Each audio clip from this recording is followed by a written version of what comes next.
A monkey traverses into the ancient realm of mountains and seas, a land rife with ferocious beasts and scarce cultivation resources, where various demon kings' factions intertwine. Intricately. Chapter 1. First Encounter in the Mountains and Seas. The stone monkey opened his eyes to find himself on an unfamiliar continent, with his monkey companions nowhere in sight. Hailing from the water-curtained cave of Flower Fruit Mountain in the eastern Victory Divine Continent, he bore the features of a thunderous visage, a crooked face, and peculiar eyes that resembled stars, with ears that fell past his shoulders and were notably robust. Having crossed over, the stone monkey initially aspired to become the king of the monkeys by leaping through the waterfall. However, as he dove into the water-curtained cave, the waterfall unexpectedly surged, rendering him momentarily unconscious. Now, drenched and situated on a beautiful grassland, he sensed a distinct energy in the air, unlike his previous world. This place is brimming with spiritual energy. Could it be that I have crossed over yet again? He pondered, though he was unsure why such a thought surfaced in his mind. Not one to dwell on matters, he stretched lazily toward the sun's fading rays. The warm glow of the setting sun enveloped him, and he shook his golden fur with contentment. With my strength, anywhere I go, I can become a king, he mused. Just as he reveled in his thoughts, an unusual sensation gripped his head.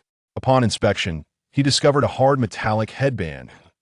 As a creature of nature, free and unrestrained, he could not abide by a headband that bound him. Frustrated, he twisted and turned, yet it remained stubbornly affixed. In his moment of agitation, a bald-headed red-feathered eagle with bat-like ears swooped down toward him. Its fierce gaze locked upon the monkey.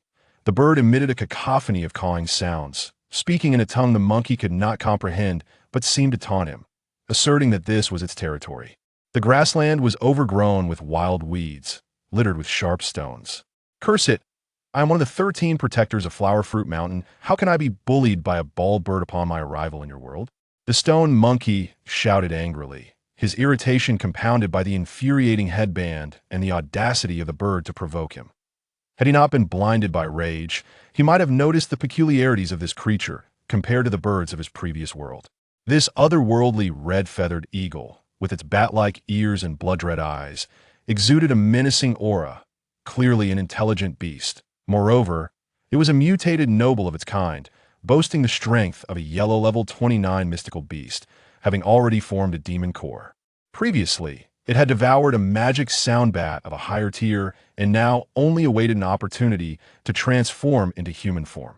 While the stone monkey had not yet mastered any divine abilities during his time on Flower Fruit Mountain, his innate cleverness and agility had always led other creatures to avoid him.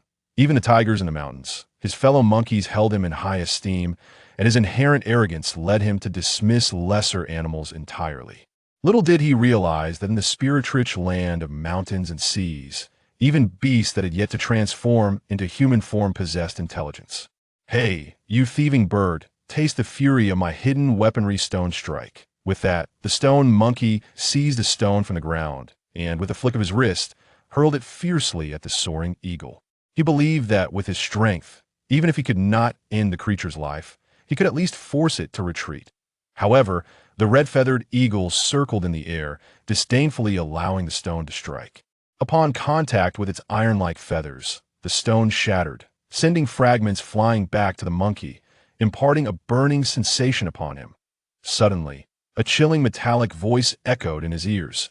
You have attacked another being on this continent. The new player protection has ended. Was this a system? The eagle's eyes gleamed with heightened excitement, blood-red like flashes of light. The eagle had refrained from attacking earlier due to a mysterious energy shield protecting the monkey, a force it found daunting. Now, sensing the monkey's vulnerability, the hungry eagle, with its mouth watering, prepared to swoop down for its meal. The stone monkey, observing the unscathed eagle fluttering its wings and eyeing him maliciously, wondered, is it possible that this stone is not hard enough? Clinging to his old world's mindset, he failed to recognize the disparity in strength between himself and the eagle. As the eagle continued to provoke him, he resolved to find a larger, harder stone to throw. In the blink of an eye, a wind blade, extending 11 meters, surged toward him. The stone monkey, instinctively sensing danger, leaped aside just in time. The wind blade struck a towering ancient tree behind him, causing it to topple with a resounding crash. Mouth agape. The stone monkey found himself speechless, cold sweat trickling down his brow, his golden fur standing on end. His survival instinct screamed at him to flee or face certain doom. In a frantic scramble, he fled, while the red-feathered eagle, with a sinister chuckle, pursued him relentlessly, unwilling to let go of this delectable prize. Having attained intelligence, the eagle understood that to ascend in this world, it must consume beings of different classes. He recognized that the golden-haired monkey before it was no ordinary creature. Devouring him would significantly enhance its power. In the primordial realm, spiritual beasts were distinctly classified into levels, each representing a tier of evolution. Thus, unless there was a suppression of bloodlines, lower-tiered beasts challenging higher-tiered ones were akin to striking a stone with an egg. The classifications were as follows: gray tier for basic communication, green tier for body refinement, yellow tier for demon cores, blue tier for transformation, purple tier for divine communication, orange tier for virtual reversal, and gold tier for divine flight. Furthermore, divine beasts possessed explicit bloodline suppressions, categorized into terrestrial beasts, mystical beasts, celestial beasts, divine beasts, mystical divine beasts, and saintly royal beasts. The eagle initially perceived the stone monkey as merely a gray-tier beast, yet to awaken its intelligence. However, upon witnessing the monkey's agility and cunning use of the terrain, it began to suspect that he might be a legendary divine beast. Elated, it thought to itself, "What fortune! I sought merely a small animal for a meal, yet fate has bestowed upon me a creature of such high bloodline, but low level."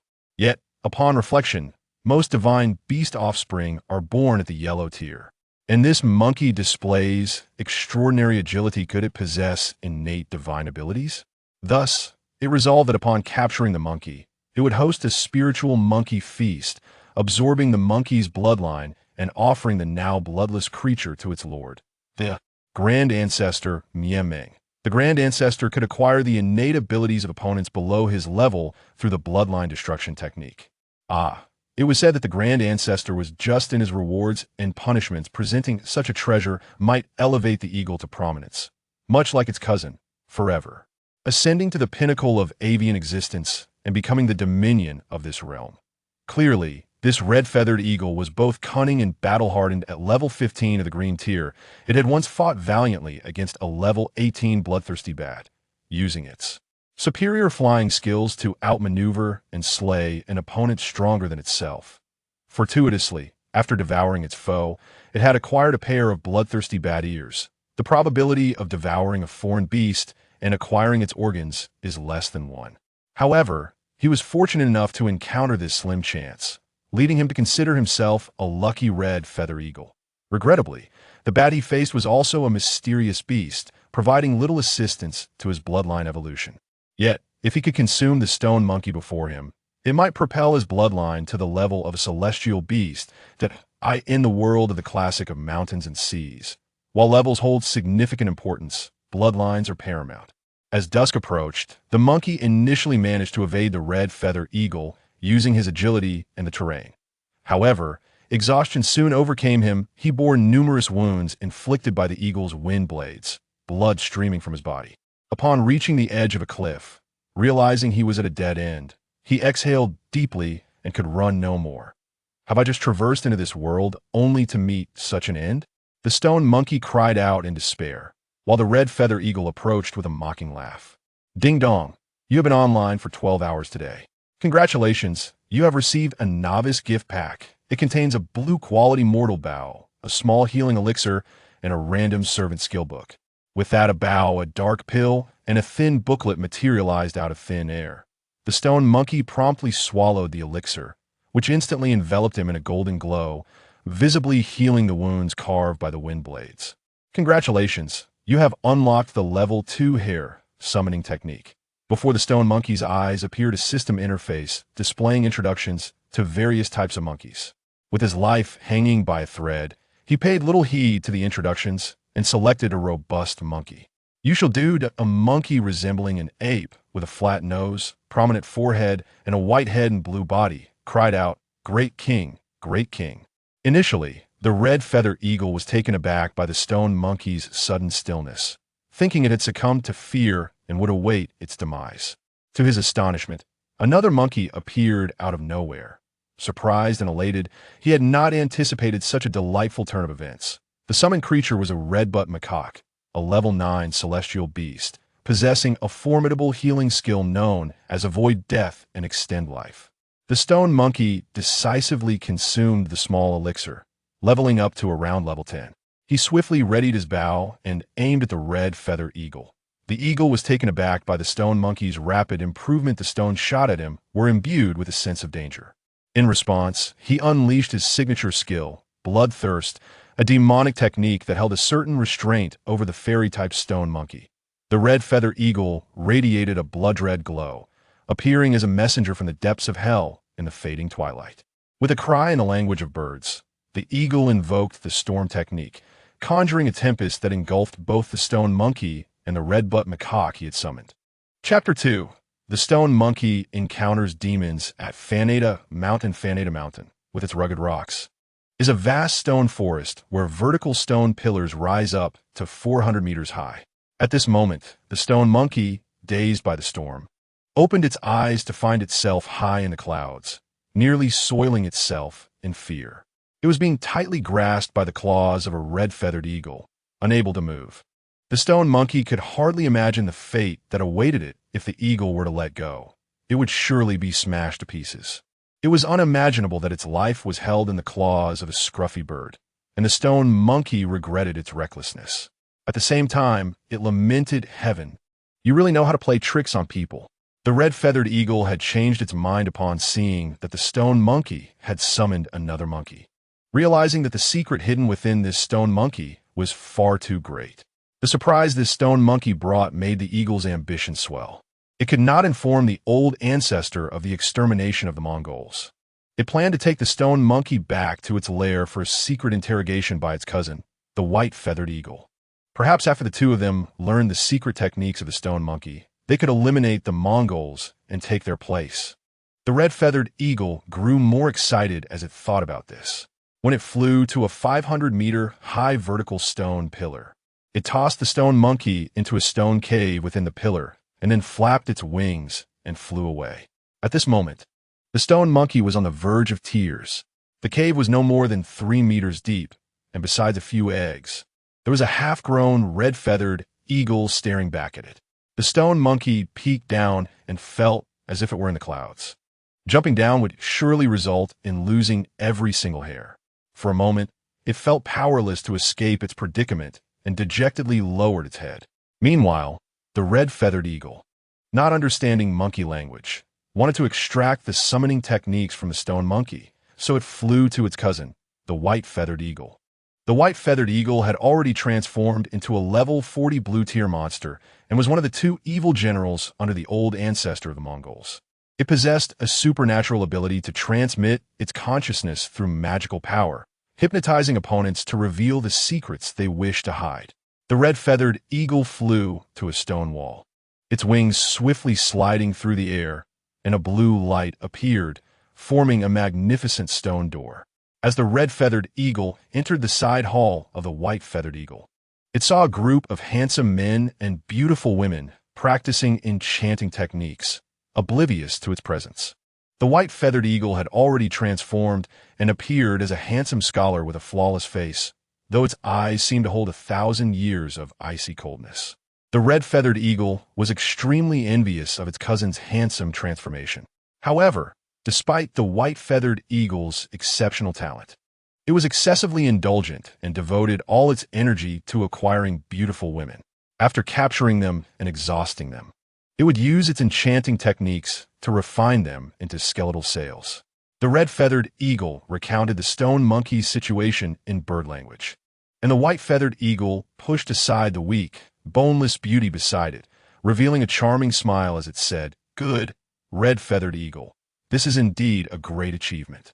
If that stone monkey is as extraordinary as you say, then you have struck gold. The day of your transformation is not far off." Hearing this, the red-feathered eagle chuckled with glee, and the two of them celebrated with drinks in the cave. Meanwhile, although the stone monkey felt disheartened, it ultimately did not give up. It attempted to summon the mysterious system once more, and as its thoughts moved, a mysterious summoning template appeared in its mind. Type: Spirit Bright Stone Monkey Divine Beast. The summoning spirit power limit balance is 15 spirit points. The store panel shows, summon a Monkey Warrior, 2 spirit points. The Monkey Warrior is a physical attack monkey skilled in using sticks to strike opponents and cause dizziness. Summon a Monkey Archer, 3 spirit points. The Monkey Archer is a long-range attack monkey with a high hit rate and the ability to shoot down aerial targets. Summon a Monkey Mage, 5 spirit points. The Monkey Mage excels in magical attacks, can summon fireballs to attack enemies, and can produce healing peaches. Lastly, there is the previously summoned Red-Buttocked Horse Monkey, 13 spirit points. The Red-Buttocked Horse Monkey is skilled in extending life and avoiding death, able to instantly restore already deceased summoned monkeys at the cost of spirit power. Just as the stone monkey was studying its store panel, a little red-feathered bird saw the little stone monkey standing there foolishly and adorably, and wanted to go over to play with it. The stone monkey, feeling disturbed, was immediately filled with rage, thinking, "Your dad brought me to this hellhole, and now you dare to bully me too." The stone monkey quickly summoned a level 9 red-bottomed horse monkey and a level 5 monkey warrior. The little red-feathered eagle tilted its head in surprise, and in that moment of hesitation, the 3 monkeys teamed up to knock the little red-feathered eagle to the ground. The little red-feathered eagle flapped its wings and cried out, reflecting back, "Shut up, or I'll blow you up and make fried chicken," the monkey said fiercely. However, the little red-feathered eagle was not entirely defenseless. It flapped its wings, and a fireball shot toward the 3 monkeys. It turned out that this little red-feathered eagle was a mutant capable of spraying flames, which was why the red-feathered eagle kept it to guard its home. Initially, the monkeys were burned and injured by the fireballs, but as the monkeys gradually adapted, the little red-feathered eagle, alone against 4 fists, was likely running out of spirit power and unable to maintain distance in such a confined space. After being punched down by the stone monkey, it received a thorough beating. Just as the little red-feathered eagle was on the brink of collapse, the stone monkey discovered 3 words above its head: "Can be captured," following the summoning system's instructions. The stone monkey bit its finger and dripped its blood onto the little red-feathered eagle's head. With a chime, the system announced, "You have formed a contract with the little red-feathered eagle." System prompt: for every 10 levels you gain, you can obtain a Bloodline Divine Beast contract. Summoned creatures do not count towards the Bloodline Divine Beasts. You can borrow certain skills from the Bloodline Divine Beasts. Oh no, this is a disaster. I finally reached level 10, and I ended up forming a contract with a useless bird. The stone monkey roared in disappointment. However, it had no other choice at the moment, as it was in a predicament and felt like fish on a cutting board. Having an extra bit of power was good. At this moment, the red-feathered eagle and the white-feathered eagle had also arrived, slowly making their way to the red-feathered eagle's cave. "Cousin, look, besides this golden monkey, it has summoned 2 more scruffy monkeys out of thin air," the red-feathered eagle said to the white-feathered eagle in bird language. "Is this really what it summoned?" The white-feathered eagle asked. "Big brother, if you don't believe it, just test it out," the red-feathered eagle replied. Immediately, the white-feathered eagle transformed into its human form, its giant hands with white feathers reaching toward the stone monkey. The red-bottomed horse monkey and the monkey warrior were summoned by the stone monkey, and seeing their king in danger, they naturally charged forward bravely to shield the stone monkey. However, how could the 2 of them stand against an opponent of the white-feathered eagle's transformation level? In just one exchange, the monkey warrior was flattened. While the red-bottomed horse monkey was not in a hurry, it chanted a spell over the flattened monkey warrior's body, and surprisingly, it stood up again. The red-bottomed horse monkey was one of the 4 great spirit monkeys, and its ability was super healing, extending life and avoiding death. But as the monkey warrior died repeatedly, the red-bottomed horse monkey's spirit power was running low. The red-bottomed horse monkey's face gradually turned pale, and the monkey warrior's recovery speed also slowed down. Just then, 3 or 4 wind blades surged in, and the stone monkey inwardly cursed, realizing it was too late. The red-bottomed horse monkey was hit by the wind blades, and its flesh flew everywhere, blood splattering. The white-feathered eagle understood this resurrection trick, but was overjoyed, eager to eliminate the red-bottomed horse monkey and interrogate the stone monkey. However, to the white-feathered eagle's surprise, after killing the two monkeys, the originally disfigured bodies transformed into two strands of monkey hair, further confirming that the stone monkey must have cultivated some remarkable technique. You stone monkey indeed has secrets. Quickly tell me the secret technique you have cultivated, and I can spare you from torment. The white feather eagle knows that the secret hidden in the stone monkey is absolutely earth-shattering. If I were to master such a spell, I could certainly take the place of the ancestor of Destroying Dream. Although the ancestor of Destroying Dream has treated me well in the past, I have long coveted his partner, Princess Fengji. What mystery is this? I don't know who you are, but since I've fallen into your hands, you can kill or mutilate me as you please. But don't expect to get a single word out of me. What did you say? You want to drink the punishment for refusing a toast? You want to die, huh? I'll let you taste the agony of a life worse than death. The white feather eagle laughed. The stone monkey still wanted to resist, secretly gathering his spiritual power, clenching his fist and aiming a punch at the white feather eagle's face. However, after a dozen punches, they all missed. Those powerful punches, if they had landed on the fierce tiger in Flower Fruit Mountain, would have likely broken its bones. But against a transformation master like the white feather eagle, they were utterly ineffective, and the stone monkey despaired at the realization of the gap between them. Suddenly, the white feather eagle's figure flickered like a ghost, causing the stone monkey to see a blur before a punch landed on his abdomen, making him vomit his bile. The stone monkey felt a piercing pain in his belly, let out a wail, and staggered. The white feather eagle coldly laughed. Is that all you've got? With a kick, he knocked the stone monkey to the ground, stepping on his head and saying, "Since you won't talk, don't blame me for being forceful." While questioning, he exerted force on the stone monkey's head and unleashed a spell, a powerful force sweeping over the stone monkey's head, making his eyes blood red. Bloodline burst. With a strange scream from the stone monkey, a pair of invisible eagle wings sprouted from his back. Since his birth, he had never encountered such humiliation. I was born of heaven and earth, and today you all want to eat and insult me. Even if I die, I will stab you and create a big hole. Saying this, the stone monkey gathered all his strength and punched the white feather eagle in the face. The white feather eagle was taken aback. Who would have thought that an originally gray-tier monkey could unleash such intense power? He also didn't understand why his spiritual spells had no effect. Just as he was momentarily distracted, he was hit by a punch, feeling a fiery pain on his face, and upon touching the corner of his mouth, he found it was bleeding. "You lowly monkey dare to hit me." The white feather eagle glared at the monkey, already harboring killing intent in his heart. His status in Fanada Mountain was extremely revered. He had never been humiliated by a low-tier beast before. He immediately ceased to inquire about any secrets, only wanting to crush the monkey's brain and then devour him. The stone monkey had exhausted all his strength with that punch. He knew he could not escape this grip. The red feather eagle did not expect his cousin to be so impulsive, and it was already impossible to stop him. Just as the stone monkey was about to be crushed to pieces by the white feather's claws. Chapter 3: Destroying Dream. A huge green light barrier appeared in front of the monkey's head. Although the white feather's claws attacked fiercely, making the barrier squeak loudly, they could not pierce through the barrier to kill the stone monkey. At this moment, the stone monkey was already physically exhausted, blood and energy surging, and in his daze, he saw a tall and mighty figure blocking his way. The newcomer was the ancestor of Destroying Dream. He stood 3 feet tall, with an eagle-like nose and a large mouth. Although he was stout, one could tell he was strong.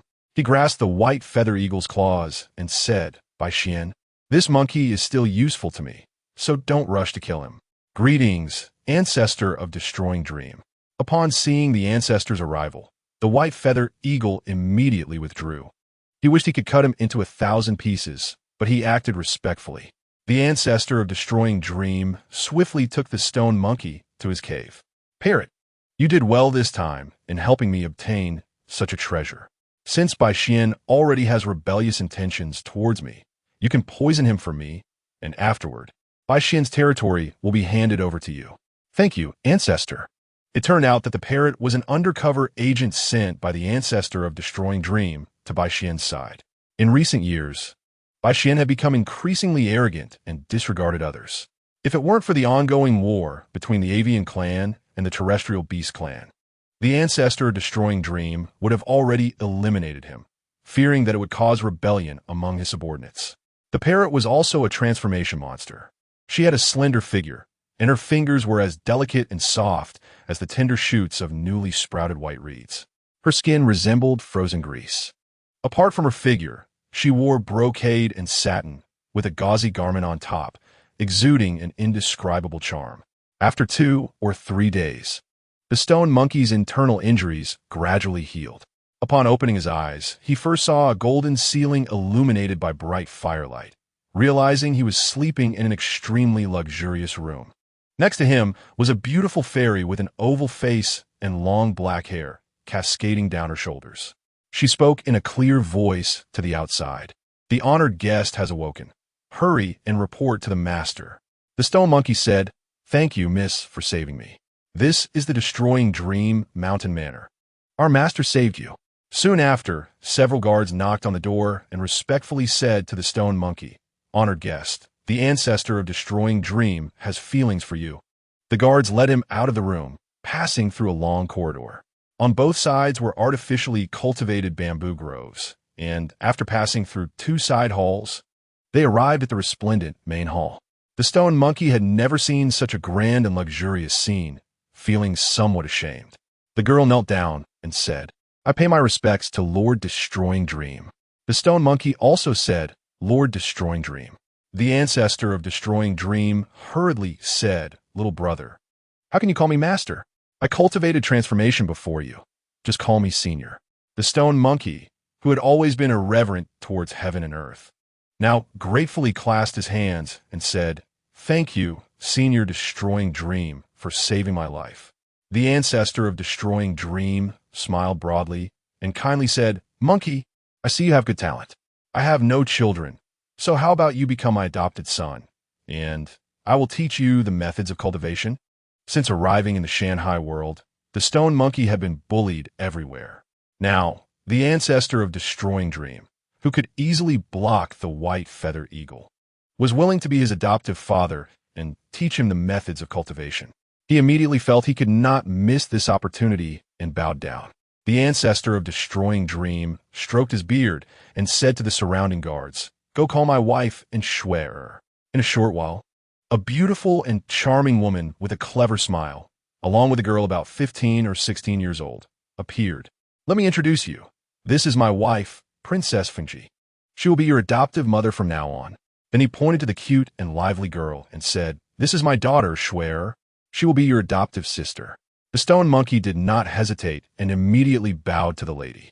Upon seeing Shuer, who was delicate and charming, with a light sweat-soaked dress, sitting in the second chair in the main hall, swinging her little feet, she looked very playful. The stone monkey had never had feelings for any female before, but now he felt his face flush and an indescribable restlessness in his heart. For the first time, he experienced the captivating magic of a beautiful woman. Princess Fengji gently said to the stone monkey, "Get up, child. From now on, we will be a family." The stone monkey, who had been without parents his whole life, now having adoptive parents, suddenly felt that he was no longer a wandering orphan. Seeing that the stone monkey was so captivated by Shuer, Princess Fengji chuckled and said, "You and Shuer are both young. You should take good care of her in the future." Shuer smiled sweetly at the stone monkey and said, "Big brother stone monkey, I heard from Daddy that you have great talent. I hope you can guide me in the future." The stone monkey smiled and said, "Of course, of course." The stone monkey stayed in the Destroying Dream Mountain Manor for a while. During his recovery, Shuer often accompanied him, playing riddles and telling jokes, like a sister teasing her brother, making the stone monkey feel comfortable and happy. Moreover, he enjoyed luxurious meals every day, with attendants bringing him rare fruits and fine wines daily. In the blink of an eye, it was already mid-March. One day, the stone monkey was eating peaches with Mienming Shuer in their dormitory when they heard a frantic knock on the door. "Not good, not good. Miss, the master is severely injured and in critical condition. His enemies have come to our door." "What happened?" the stone monkey asked. Mienming Shuer explained, "Currently, There are two forces on the Shanghai continent. One force is led by the Phoenix clan, which consists of birds. The other force is led by the Zhulong, which consists of beasts. Now, my father's enemy, Kuei, has come to us, Mieming Schwecker said, her expression darkening as she took out a string of gold coins. Brother Monkey, my father has been gravely injured. This is my little token of appreciation. Please accept it. If Schwerer can survive this calamity, I will come back to find you, she said, her voice choked and her throat hoarse, saying no more. This is unacceptable. Sister Schwerer, though my strength is weak, even if I can't help you much, I will share life and death with you and your adoptive parents. I'm not someone who fears for my life. The stone monkey said. Then come with me. Mieming Schwetter said, leading the stone monkey and her maid through a long, dark tunnel, arriving in a stuffy secret chamber. Seeing the stone monkey wiping sweat, Mieming Schwerer laughed and said, Brother Monkey, can you guess where we are now? The stone monkey heard footsteps above and suddenly realized, are we under the manor? That's right, Brother Monkey, you are so clever. This is the last stronghold of my Mieming manor. My father has already moved to the innermost part to heal. From now on, it all depends on us. In the secret chamber, there were ample supplies of food and water, indicating they were prepared for a long siege. After staying in the underground chamber for half a day, they suddenly heard heavy hoofbeats above, followed by the voice of the old Mieming. He must have hidden. You all disperse and search. Not long after, a guard at the tunnel entrance screamed, followed by Mieming Schwerer's cry for help. The stone monkey quickly looked out and saw the towering, armored, bull-headed soldier chasing after Mieming Schwerer. Little beauty, don't run. Let me have some fun. The bull-headed soldier, despite his heavy build, was surprisingly fast and was about to catch Mieming Schwerer. Suddenly, the bull-headed soldier swung his stone axe, and the oil lamp in Mieming Schwerer's hand was extinguished by the wind. Mieming Schwerer was plunged into darkness, and with one palm strike, she was sent flying into the arms of the stone monkey. The bull-headed creature laughed grotesquely. You, a beast, actually collude with birds. Today, I will send you to Xian Wang. Mieming Schwerer realized the danger. This bull-headed creature is already close to reaching the blue tier. During this time, the stone monkey had already broken through to green tier level 12 and immediately summoned 3 monkey warriors, 2 monkey archers, 1 monkey mage, and 1 red-bottomed monkey. However, the bull-headed creature's axe was incredibly powerful, and the monkeys dared not confront him head-on, opting instead to surround him without attacking. Taking advantage of the monkey's carelessness, the bull-headed creature struck one of the monkey warriors on the head with his axe, instantly knocking him to the ground and causing debris to fly. The bull-headed creature shook his head proudly, making a terrifying noise. Meanwhile, the red-bottomed monkey calmly cast a spell on the fallen monkey soldier, and to Mieming Schwerer's astonishment, the previously injured monkey soldier stood up, completely unharmed. The bull-headed soldier was also taken aback by this sudden turn of events. Opening his mouth in shock at the sight of the monkey he thought he had killed now resurrected. However, his keen eyes spotted the red-bottomed monkey's unusual behavior, and he swung his axe at it, cornering the red-bottomed monkey against the stone wall. Monkey, attack his heart, the stone monkey shouted, and the monkey soldiers bravely charged at the bull-headed soldier's heart with iron rods. The bull-headed soldier had no choice but to block with his axe as the 2 monkey warriors attacked his throat. During this time, the stone monkey had already given simple names to the soldiers he summoned, making it easier to command them in battle.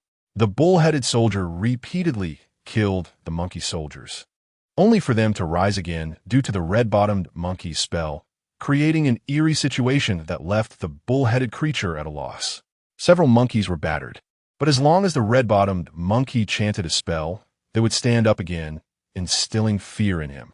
Monkey archers, attack his abdomen. The 2 monkey archers drew their bows and shot at the bull-headed soldier. Caught off guard, he was struck by an iron arrow. Initially thinking he was about to die, he soon realized that although the iron arrow was sharp, it lacked the power to deal a fatal blow. After several rounds, despite the stone monkey's orderly commands, with fireballs, iron rods, and arrows frequently hitting the bull-headed soldier, they only caused minor injuries and failed to deliver a lethal strike. The stone monkey, realizing that his monkey soldiers were unlikely to inflict fatal damage, knew that if this dragged on, they would be discovered by the bull-headed soldiers above. He steeled himself, thinking, "Forget it. Today, I can't deal with him. But my sister must not be humiliated. Even if it costs me my life, I will kill him." The stone monkey seized an opening and threw a punch, only for the bull-headed soldier to catch his fist. It turned out the bull-headed soldier had intentionally left a gap to lure the stone monkey in. With no mercy, the bull-headed soldier retaliated, landing a punch that knocked the stone monkey down. Mianming Schwerer rushed forward to block, feeling the immense strength of the bull-headed creature. As a beast warrior, his strike left her breathless. The stone monkey, already collapsed on the ground, saw Mianming Schwerer getting hurt and immediately struggled to get up. The monkeys, undeterred by death, charged forward to defend against the bull-headed soldier. The stone monkey carried the injured Mianming Schwerer and ran towards a stone chamber, while the bull-headed soldier dealt with the disorganized monkeys and chased after them. The stone monkey, seeing Mianming Schwerer's pale face as she collapsed, hurriedly supported her. "Don't be afraid, Schwerer. As long as I have breath left, I will ensure your safety and that of your adoptive father," he said. Just then, they heard loud banging sounds outside. The bull-headed soldiers were evidently using their axes to strike the stone door. Schwerer weakly said, "My father is already severely injured. Even if this stone door can withstand the bull-headed men, they will surely call for their companions, and we will undoubtedly perish. Why not open the stone door? I can hold them off for a while. Brother Monkey, their target is me and my father. They won't pay too much attention to you." "Schwerer, what are you talking about? I will never abandon you and your adoptive father. Unless..." Schwerer furrowed her brow, seemingly having an idea. "Unless what? Hurry and tell me." "Your adoptive father saved my life. I am willing to do anything. Brother Monkey, can you teach me that summoning technique? If I can summon stronger beings with my strength to defeat the bull-headed soldiers, help my father regain his strength, and save Mianming Manor from disaster, we should be able to survive this calamity," Schwerer said, looking at the stone monkey with pleading eyes. "Alas, but my hair summoning technique cannot be taught to others. It's a natural talent of mine," the stone monkey said, believing in her sincerity. "Xuere meinet unconvinced," seeing that Mianming Schwerer misunderstood his reluctance to teach her. The stone monkey could only recount how he had dealt with the red feather eagle, omitting the part about his time travel. After hearing this, Mianming Schwerer was excited and grabbed the stone monkey's wrist, saying, "Since that's the case, your power is a natural gift, not a cultivated spell." The stone monkey replied, "You could say that. Those monkey soldiers are transformed from my hair. Now I understand. Then I need not hesitate any longer." The ancestor of Mianming slowly walked in from the door, followed by a group of bird-headed human bodyguards. They were all well-equipped, neatly dressed, and standing tall, showing no signs of having just escaped a chase. "What a gifted talent. Once I acquire your divine ability, even if the Yak tribe is strong, their leader Kuainyo will not be my match. Ha!"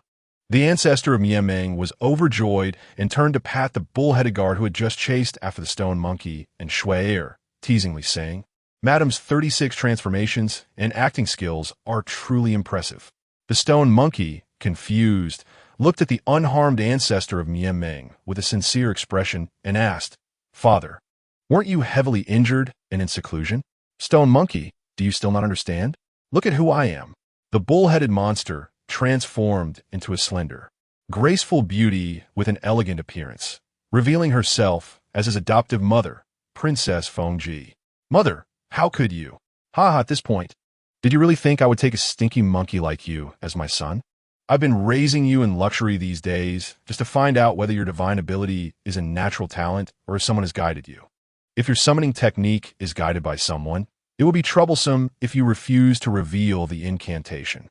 Since that summoning technique is your natural talent, I can use the pulse severing and divine destruction technique to absorb all your divine ability for myself. Ha ha ha." The ancestor of Mianming laughed wildly. The stone monkey, hearing his usually kind adoptive father speak such vicious words, felt darkness cloud his eyes and nearly collapsed, unable to support himself. "Stone monkey, don't blame us. My Mianming clan must determine a victor against the Yak tribe, and seizing your divine abilities is a helpless move. Right now, various powerful beings under the phoenix are emerging, all eyeing the position of the Lord of Mianming. "You would want to see Shui heir and me homeless, would you?" said Princess Fengji. "Mother, why say so much to him? After father takes this monkey's divine ability, I'll peel off its skin and pull out its tendons.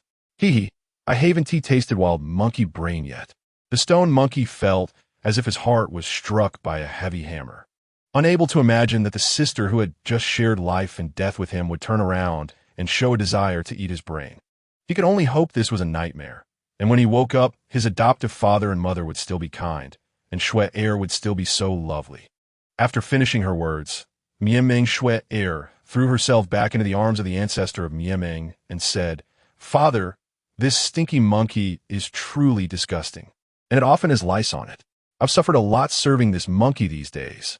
You must reward me after the deed is done." "Shui heir, didn't you say you like me the most? Have you forgotten?"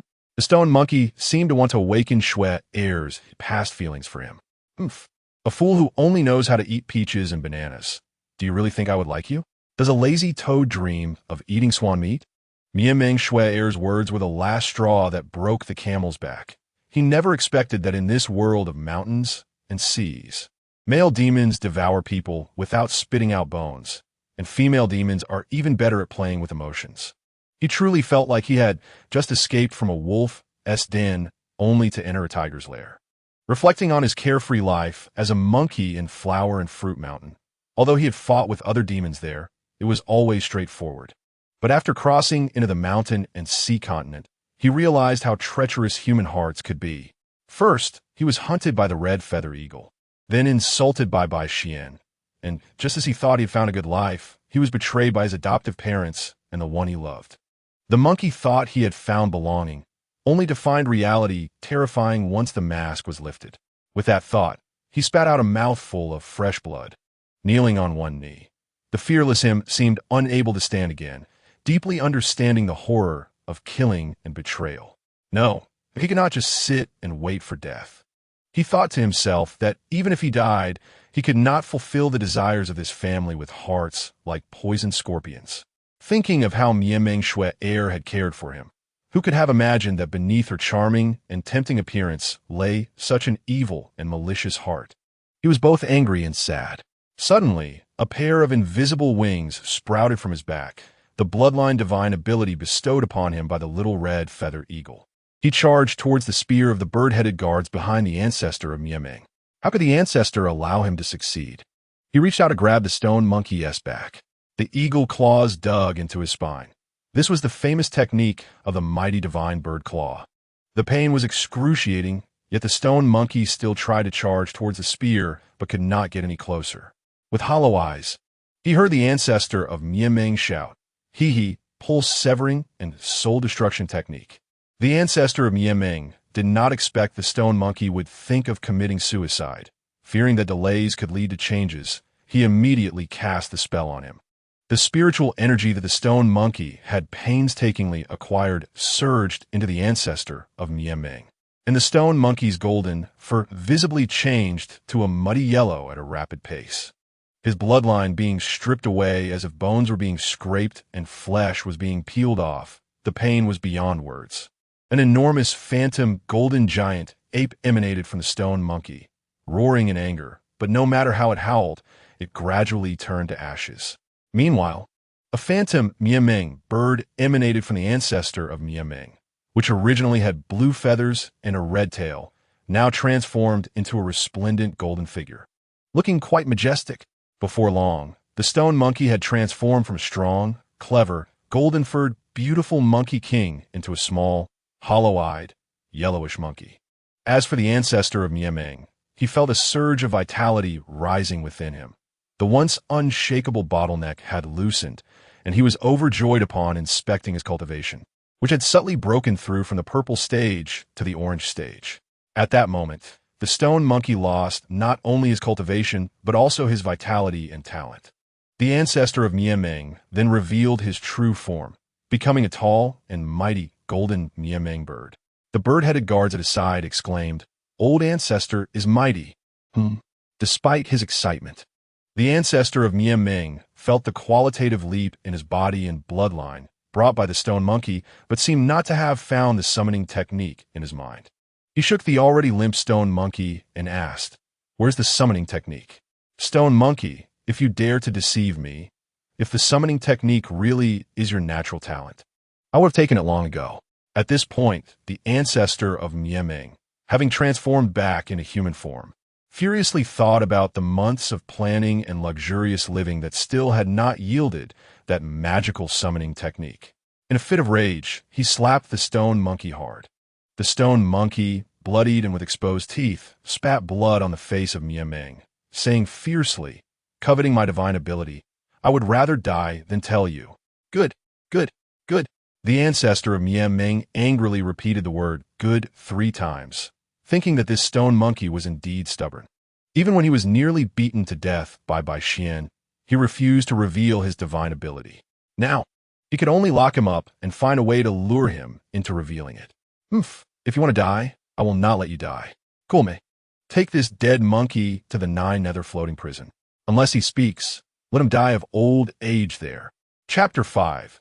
9 nether floating prison. The stone monkey was blindfolded by the guards escorting him and half-dragged, half-carried for half a day, traversing a long tunnel before being thrown into a damp and dimly lit vast space. Instantly, he heard countless monsters cheer, and a catfish monster exclaimed, "Ha! Another newcomer has arrived." A roar like a thunderclap immediately suppressed the noisy voices of the fairies. "You have entered the territory of the 9-tailed old cat." The 9 nether floating prison, which is a suspended prison made from a meteorite from beyond the heavens. 4 thick chains made of mysterious iron tightly wrap around the entire meteorite. The meteorite is hollowed out in the middle and divided into 3 parts. The prison floats in the vast sea of clouds with no way out, except for a natural spirit stone at the top of the prison that has a gap. But the exit is guarded by a level 42 purple tier beast, the one-eyed hill fox. At this moment, the stone monkey is a low-level earth beast with 0 cultivation and spiritual power. To outsiders, his chances of escaping this prison are 0. Brother Tiger whispered a few words into the ear of the 9-tailed old cat, who then ordered his subordinates to drag the stone monkey onto a platform filled with water. The water on this large platform reached the monkey's neck, and only then did the old cat's subordinates unlock the chains on the stone monkey's hands. "Kid, you stay here. Once you leave this stone chamber, your life and death will no longer be my concern," a cat demon said menacingly, baring its claws. After the cat demon left, the stone monkey noticed a creature with the head of a crocodile and the body of a human hiding in the corner, watching him quietly. With no sign of anger in its eyes, the stone monkey felt delighted to see that this stone chamber had no iron bars, realizing that the defenses were so lax. He was now determined to escape and seek revenge. Upon seeing the crocodile monster, although its eyes were vacant and it seemed dazed, it emitted a faint green aura mixed with a hint of yellow spiritual power, indicating that its cultivation had already reached the peak of green tier level 19. The stone monkey, eager to befriend it, asked, "Brother, there are no obstacles around. Why don't you escape?" The crocodile monster glanced at him and calmly said, "He, newcomer, let me tell you, you will never escape from here. There is a spirit crystal blocking the only exit on this layer. Unless you can reach blue tier, you won't be able to break it and ascend to the next level." The stone monkey firmly decided to cultivate to blue tier to break the crystal and escape. The spiritual energy here is thin, and no creature can cultivate. I see you have no cultivation. It's best to stay here, or else you'll be devoured by others. The crocodile monster kindly warned, having not had a roommate for a long time. In this water prison, there is only one rule: no killing in the stone chamber. Each stone chamber has an energy barrier that can hold the strength of at most 2 level 19 green tier beings. If this limit is exceeded, Brother Tiger will know, and whoever causes the energy to exceed the limit will be killed by him. After hearing this, the stone monkey felt a deep sense of despair. Ever since his spiritual power was drained, even the summoning interface in his mind had disappeared. It was as if he called out to the heavens and the earth, but no one answered. Yet, he was still unwilling to give up, repeatedly probing the system in his mind. After countless attempts yielded nothing but darkness, the stone monkey persisted until the 3rd day.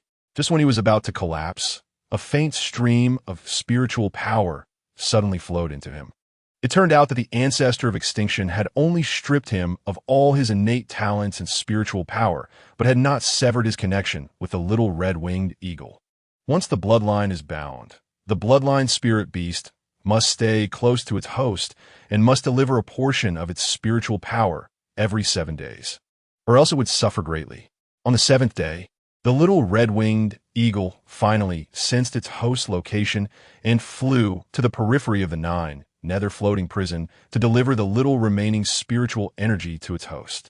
The energy was hindered by layers of spirit crystals, and only a trace of extremely weak spiritual energy was transmitted into the stone monkey's body. But it was precisely this trace of spiritual energy that activated the stone monkey system. Ding! The system has been activated. The stone monkey saw the familiar interface and was overjoyed. Ordinary stone monkey, level 1. Low-level earth beast, spiritual power balance 0. 1. Items: a random servant skill book. Blue quality mortal bow. Bloodline spirit pet, little red-winged eagle. It seemed that hoping for the little red-winged eagle's meager spiritual power was futile. The stone monkey could only use the 1 random servant skill book. Ding! Acquired enhanced version of devouring spirit absorption technique. At first, the stone monkey did not understand what the absorption technique was, but after running the technique for a week, he was suddenly overjoyed as he sensed 2 massive energies approaching him. It turned out that for demon beasts in the mountains and seas to upgrade their strength, they must cultivate techniques and absorb pure spiritual energy from heaven and earth. The stronger the technique, the faster the perception of spiritual power and the absorption of spiritual energy.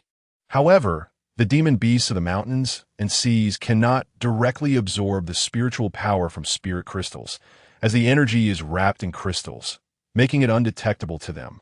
But this enhanced version of the devouring spirit absorption technique allowed the stone monkey to absorb all unclaimed spiritual energy, just like a magnet attracting the spiritual energy from distant crystals. This power was simply unbelievable. The stone monkey, who originally had no cultivation, suddenly erupted with energy fluctuations, and his cultivation rapidly soared. Gray tier spirit communication early stage, middle stage, late stage, peak, finally stopping at green tier level 15. The crocodile monster originally thought the stone monkey had fallen silent for days, believing he had come to terms with reality and wanted to commit suicide. He intended to comfort him, but when he saw the stone monkey, who had no cultivation, suddenly break through to the mid-stage of green tier refining body, he was dumbfounded and suddenly remembered something, his eyes lighting up. You can actually upgrade through cultivation. Yes, I've broken through. The crocodile was stunned for a moment, and the hope of escaping the prison reignited. He immediately put on a flattering expression and said, "I am named Clayton. Little brother, you truly have great powers. I admire you." This was his only hope of escape. Clayton, the crocodile, had never seen a creature capable of upgrading through cultivation in the 3 years he had been in the prison. His foundational technique, water spirit technique, could not absorb any spiritual energy here. He longed to see his wife and children again. He was originally a soldier of the Beast Clan, caught in the war between the Bird Clan and the Beast Clan, and inadvertently stepped into the territory of the ancestor of extinction, leading to his capture here. Tell me in detail about this water prison.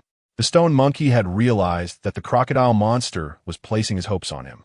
This crocodile named Clayton had previously warned him not to casually leave the stone chamber, which undoubtedly proved he wasn't bad. So he was keen to team up with him to escape the prison. The 9 nether floating prison is divided into 3 layers. The first layer houses the guards who watch over us. The second layer contains prisoners who have reached blue tier. And the third layer is where we little demons reside. The third layer consists of 2 factions. One is represented by the 9-tailed celestial cat of the Beast Clan, and the other is led by the giant horned catfish of the Water Clan. The 2 clans are irreconcilable and frequently erupt into battles. Generally, any demon beast above yellow tier will stay in the common area, while we weak little demons can only remain in the stone chambers. But we are forced to venture out to hunt for food to survive. Has no demon beast been able to break through blue tier over the years? Never. The first reason is that no techniques work well here, and no spiritual energy can be absorbed. The second reason is that even if one devours other alien beasts, it only enhances the bloodline without obtaining any spiritual power. The stone monkey scratched his head. He remembered that mountain and sea demon beasts could gain spiritual power by devouring alien races. So why wouldn't he work here? Gurgle. The stone monkey had not eaten for 3 days. Even if he gained spiritual power, his stomach still needed to be filled. He immediately asked, "Where can I obtain food?" Clayton whispered, "Here, you can only hunt other demon beasts and eat their flesh." Seeing the shocked expression on the stone monkey's face, he added, "Or search for leftover corpses."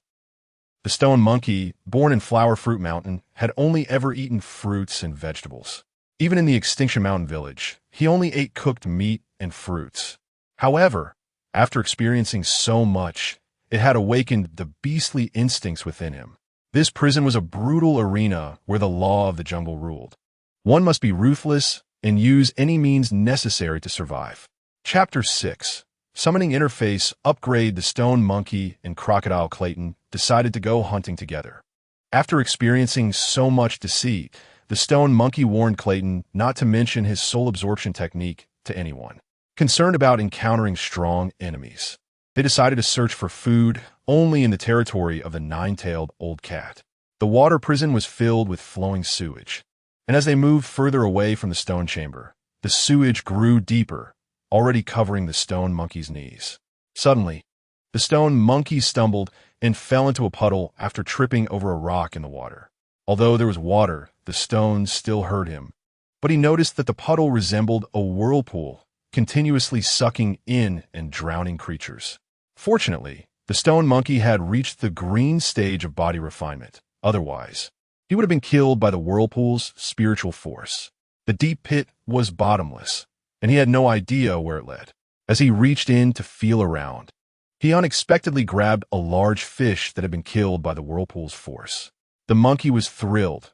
He never expected such good luck, and quickly called Clayton over, saying, "Hey, there's a dead fish here. Come and get it." The stone monkey found Clayton's name too awkward and decided to call him lazy. The two of them were overjoyed, eating and collecting fish. After they were full, they found it strange that fish that swam here would be sucked into the deep pit. So they waited patiently for more fish to be caught, and then reached out to catch them. By the time they left, they were holding a dozen lively fish. Just as they were celebrating their haul, they were unaware that a pair of bright green eyes had been watching them for some time. While they were chatting happily with their catch, a fierce-looking shark suddenly attacked from behind. The stone monkey, alert as ever, detected the unusual sound of splashing water and immediately pushed Lazy out of the way, causing the shark to miss its target. The two were still shaken when they heard a mocking voice. "You two ignorant green tier creatures think you can come out here and steal food?" They saw that the shark had transformed into a monstrous being with a shark's head and a human body. "The Mako shark, we found this fish first," Lazy exclaimed. The Mako shark was a formidable creature, a yellow tier beast at level 21, and it was also the right-hand creature of the catfish ancestor. Lazy knew they were still in the nine-tailed old cat's territory, so he boldly said, "This isn't your territory. You've crossed the line. How ridiculous. Here, strength is paramount. Since you've stepped out of the stone chamber to hunt, you'll pay with your lives." The shark sharpened its teeth, seeing the stone monkey and crocodile as a delicious land and sea platter. The stone monkey smiled faintly. He had changed significantly since then, taking advantage of the distraction while Lazy fought the Mako shark. The stone monkey quickly summoned the summoning interface in his mind, remaining spiritual points. 50 points in addition to the original monkeys. Several divine soldiers appeared. As he had broken through to level 15, his summoning characters had changed. Southern Heaven Gate guarding Heavenly Soldier race, Divine Skill, Divine Explosive Gun level, 12 required spiritual points, 10 points Giant Spirit God race, Divine Skill, Giant Spirit Hammer technique. Heaven and Earth Law level, 20 yellow tier, Divine Bloodline, required spiritual points, 50 points. He never expected to summon a character stronger than himself, the yellow tier Giant Spirit God, which was 5 levels higher. However, the cost was all his spiritual power. "You are the one." The stone monkey exhausted all his spiritual energy to summon, and with a loud bang, a burly man in heavenly armor holding a pair of giant hammers appeared out of thin air. The summoned giant spirit god looked heavy but was surprisingly fast. He charged at the Mako shark with his giant hammers, hitting it so hard that it was sent flying, bleeding profusely. The Mako shark realized that a giant, exuding divine power had appeared out of nowhere. Although the shark was a higher level than the giant spirit god, the giant spirit god's bloodline corresponded to the divine beast level, while the shark was merely a heavenly beast. Moreover, the giant spirit god was a divine race, which generally suppressed ordinary demons and monsters. Lazy was nearly speechless, astonished that the level 15 stone monkey had such a powerful ally who could easily send a Mako shark flying. He wondered how many secrets this monkey was hiding. Realizing he could not defeat the giant spirit god, the Mako shark transformed into a shark and fled into the distance. The stone monkey would not allow it to escape. He tossed the blue-grade mortal bow given by the system to the giant spirit god. The giant spirit god drew back the bow, and with a whoosh, an arrow pierced through the Mako shark's abdomen. The stone monkey knew that although his summoning technique was powerful, his own strength was merely that of an ordinary green-tier monkey. If the shark had attacked him first, it would have been disastrous. Therefore, he immediately moved forward to use the enhanced version of the soul absorption technique. He felt a burning sensation on his body, enveloped in a red energy.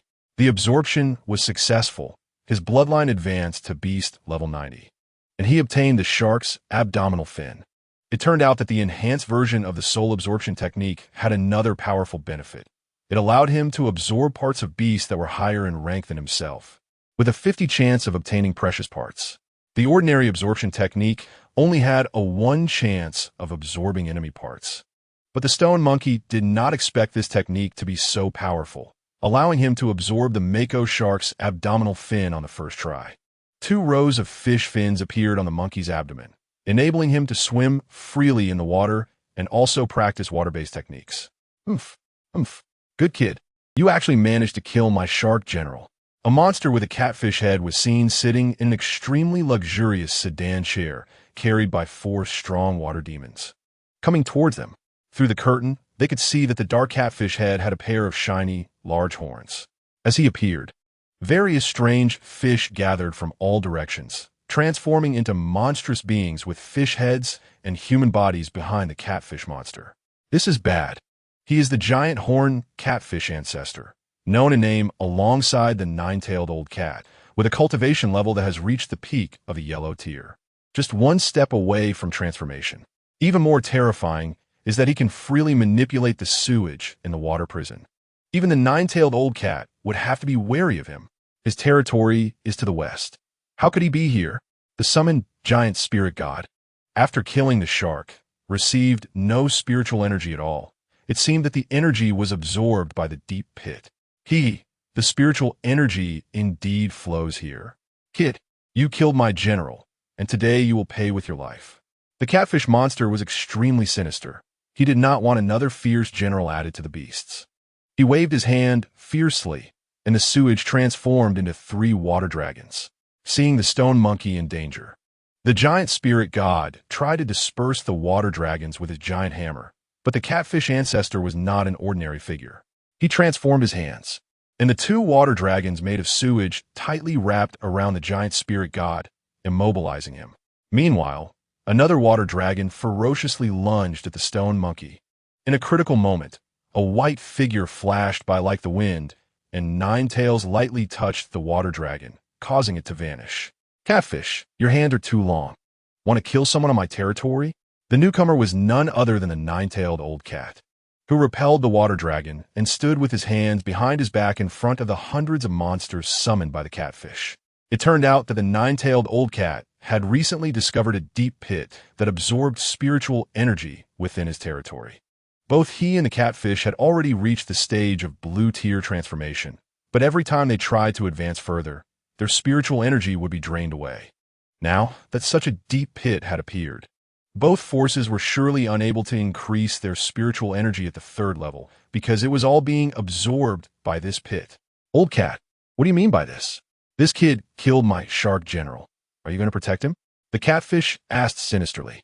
The old cat did not respond to him, but turned to the main point, saying, Catfish, enough of the nonsense. You have come to my territory. I fear you are eyeing this spiritual pit." As soon as he finished speaking, over 300 grotesque beast demons of various shapes surrounded them from all sides of the water prison. "This spirit pit is our only chance to escape. If Tiger Brother finds out, do you want to stay here for the rest of your life?" The catfish threatened. "Oomph. The killing power of this spirit pit's periphery is already so great, and the water flow is so turbulent that only water tribe spirit beasts of the yellow rank or above are qualified to go in and investigate.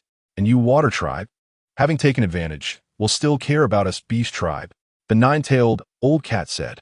"Originally, it was indeed a dilemma, but now with this kid, an opportunity has arisen. He devoured the abdominal fin of my general shark, and he was originally supposed to pay with his life. Now let him represent our water tribe and beast tribe to go in and explore. How about that?" The catfish ancestor's move is quite sinister. If the stone monkey goes in and dies, he can eliminate a living force of the beast tribe. If the stone monkey returns, he can take the initiative against the stone monkey at any time. The nine-tailed old cat thought for a moment, and for now, the only option is to let the stone monkey go in and investigate, because he is neither in the beast tribe's camp nor the water tribe's camp. Otherwise, even if they miraculously defeat the catfish ancestor today, as long as one person from their water tribe escapes and tells Tiger Brother, the hope they have waited for decades will be lost. So he walked up to the stone monkey and said, "Stone monkey, you only have two choices now. Either become my male pet or enter this spirit pit to investigate where the spiritual energy has gone." The stone monkey's hair stood on end. He could never bring himself to sell his body. Moreover, he had just faintly sensed that the two powers he absorbed from the spirit absorption technique were among the whirlpool in this water pit. Now he had no choice but to enter this spirit pit to find out. Chapter 7. The secret fourth layer. The stone monkey leaped into the whirlpool of the spirit pit. Diving down, he felt the killing power of the spiritual energy increasing. In desperation, he summoned the giant spirit god. Although the giant spirit god was not adept at swimming, he was indeed tough-skinned and strong. The killing spiritual energy that touched the giant spirit god's armor was all repelled. As they delved deeper into the spirit pit, the whirlpool of spiritual energy gradually shrank. The stone monkey touched the bottom of the third layer and saw a huge spirit stone embedded in the ground. Presumably, the source of his continuous spiritual energy was this massive purple crystal. Underwater, there was no sun or moon. Fortunately, the stone monkey had developed abdominal fins, allowing him to stay underwater like the water tribe and absorb spiritual energy. Every day was spent eating fish, absorbing spiritual energy, and sleeping. He did not know how much time had passed when he suddenly heard a faint sound coming from the opposite side of the crystal. It was very subtle, but definitely not ungrounded. The stone monkey guessed that someone was digging under the spirit stone, using spiritual energy to transmit sound in the water. Was there someone below? After calling for a long time, there was no response. Suddenly, he heard a vague sound coming from below, saying to move a bit to the right. The stone monkey slowly moved to the side of the purple crystal and knocked on the ground, discovering that this section of the ground was actually hollow. So he transmitted sound along the ground. "Who are you? Are you a monster or a deity?" Upon hearing his words, the person below was overjoyed and laughed heartily, saying, "It's been a long time since anyone has spoken to me. Is there another layer below the third layer? What do you have over there?" The stone monkey asked, "Do you want to come over?" "Ha ha. Do you want to come over? There's a way to escape from the floating prison here." The voice said, "Hey, you are very cunning. If you had a way to escape from the floating prison, you would have escaped long ago. Why are you still here?" The stone monkey angrily asked, thinking the person was mocking him. "I can't leave because I have no spiritual energy." "Don't be angry. My method requires me to have spiritual energy to work. But what method could possibly give me spiritual energy in this floating prison?" As he spoke, his voice grew quieter. He was originally happy that someone was finally talking to him in this dark underground, but then he thought, what use is it? He still couldn't escape. "That's not difficult. I have a way to give you spiritual energy," the stone monkey said. The person chuckled lightly. "You can give me spiritual energy? Then you must be able to cultivate spiritual energy. Don't trick me. How about this? If you can break this spirit stone, I will believe you." The stone monkey no longer quibbled with the voice. After all, If he went up without bringing back any useful information, he would not have a good ending anyway. So he might as well stay here to absorb spiritual energy. The person underground originally thought the stone monkey's words were nonsense. But upon discovering that the spiritual energy of the spirit stone was decreasing significantly every day, he immediately understood that this person must have a method to absorb spiritual energy. And the hope of freedom made him ecstatic. So the person fell towards the stone monkey. You can really absorb the spiritual energy of the spirit stone. You can escape the spiritual energy's killing power of the spirit pit, which shows that your strength is quite impressive. How did you end up captured in the floating prison? After being taught a lesson several times, the stone monkey did not reveal everything, but only explained how he was deceived by the ancestor of the Annihilation Clan and absorbed all his bloodline. The Annihilation Clan is truly vicious. The person below also had all his bloodline absorbed by the Annihilation and had become a waste, and thus felt a sense of shared suffering.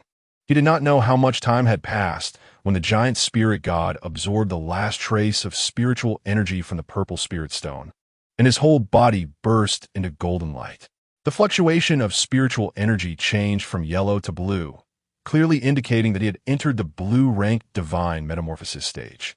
Since the stone monkey summoned the giant spirit god, the two of them had been using the spirit absorption technique day and night.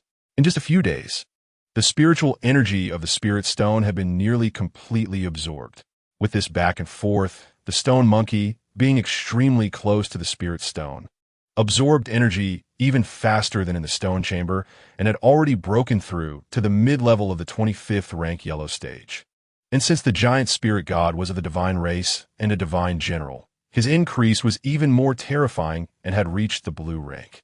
"My lord, you should back off," the stone monkey shouted. "It's time."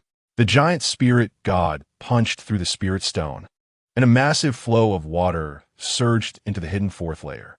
The stone monkey, with the shark's fins, moved through the water effortlessly and saw a frail figure being knocked down by the water flow, waving its hands helplessly, clearly unable to swim. The stone monkey stepped forward and pulled him out of the water. The water flow was indeed powerful, and the space of the fourth layer was narrow. In no time, the water had risen to the stone monkey's neck. He saw the frail figure turn its head.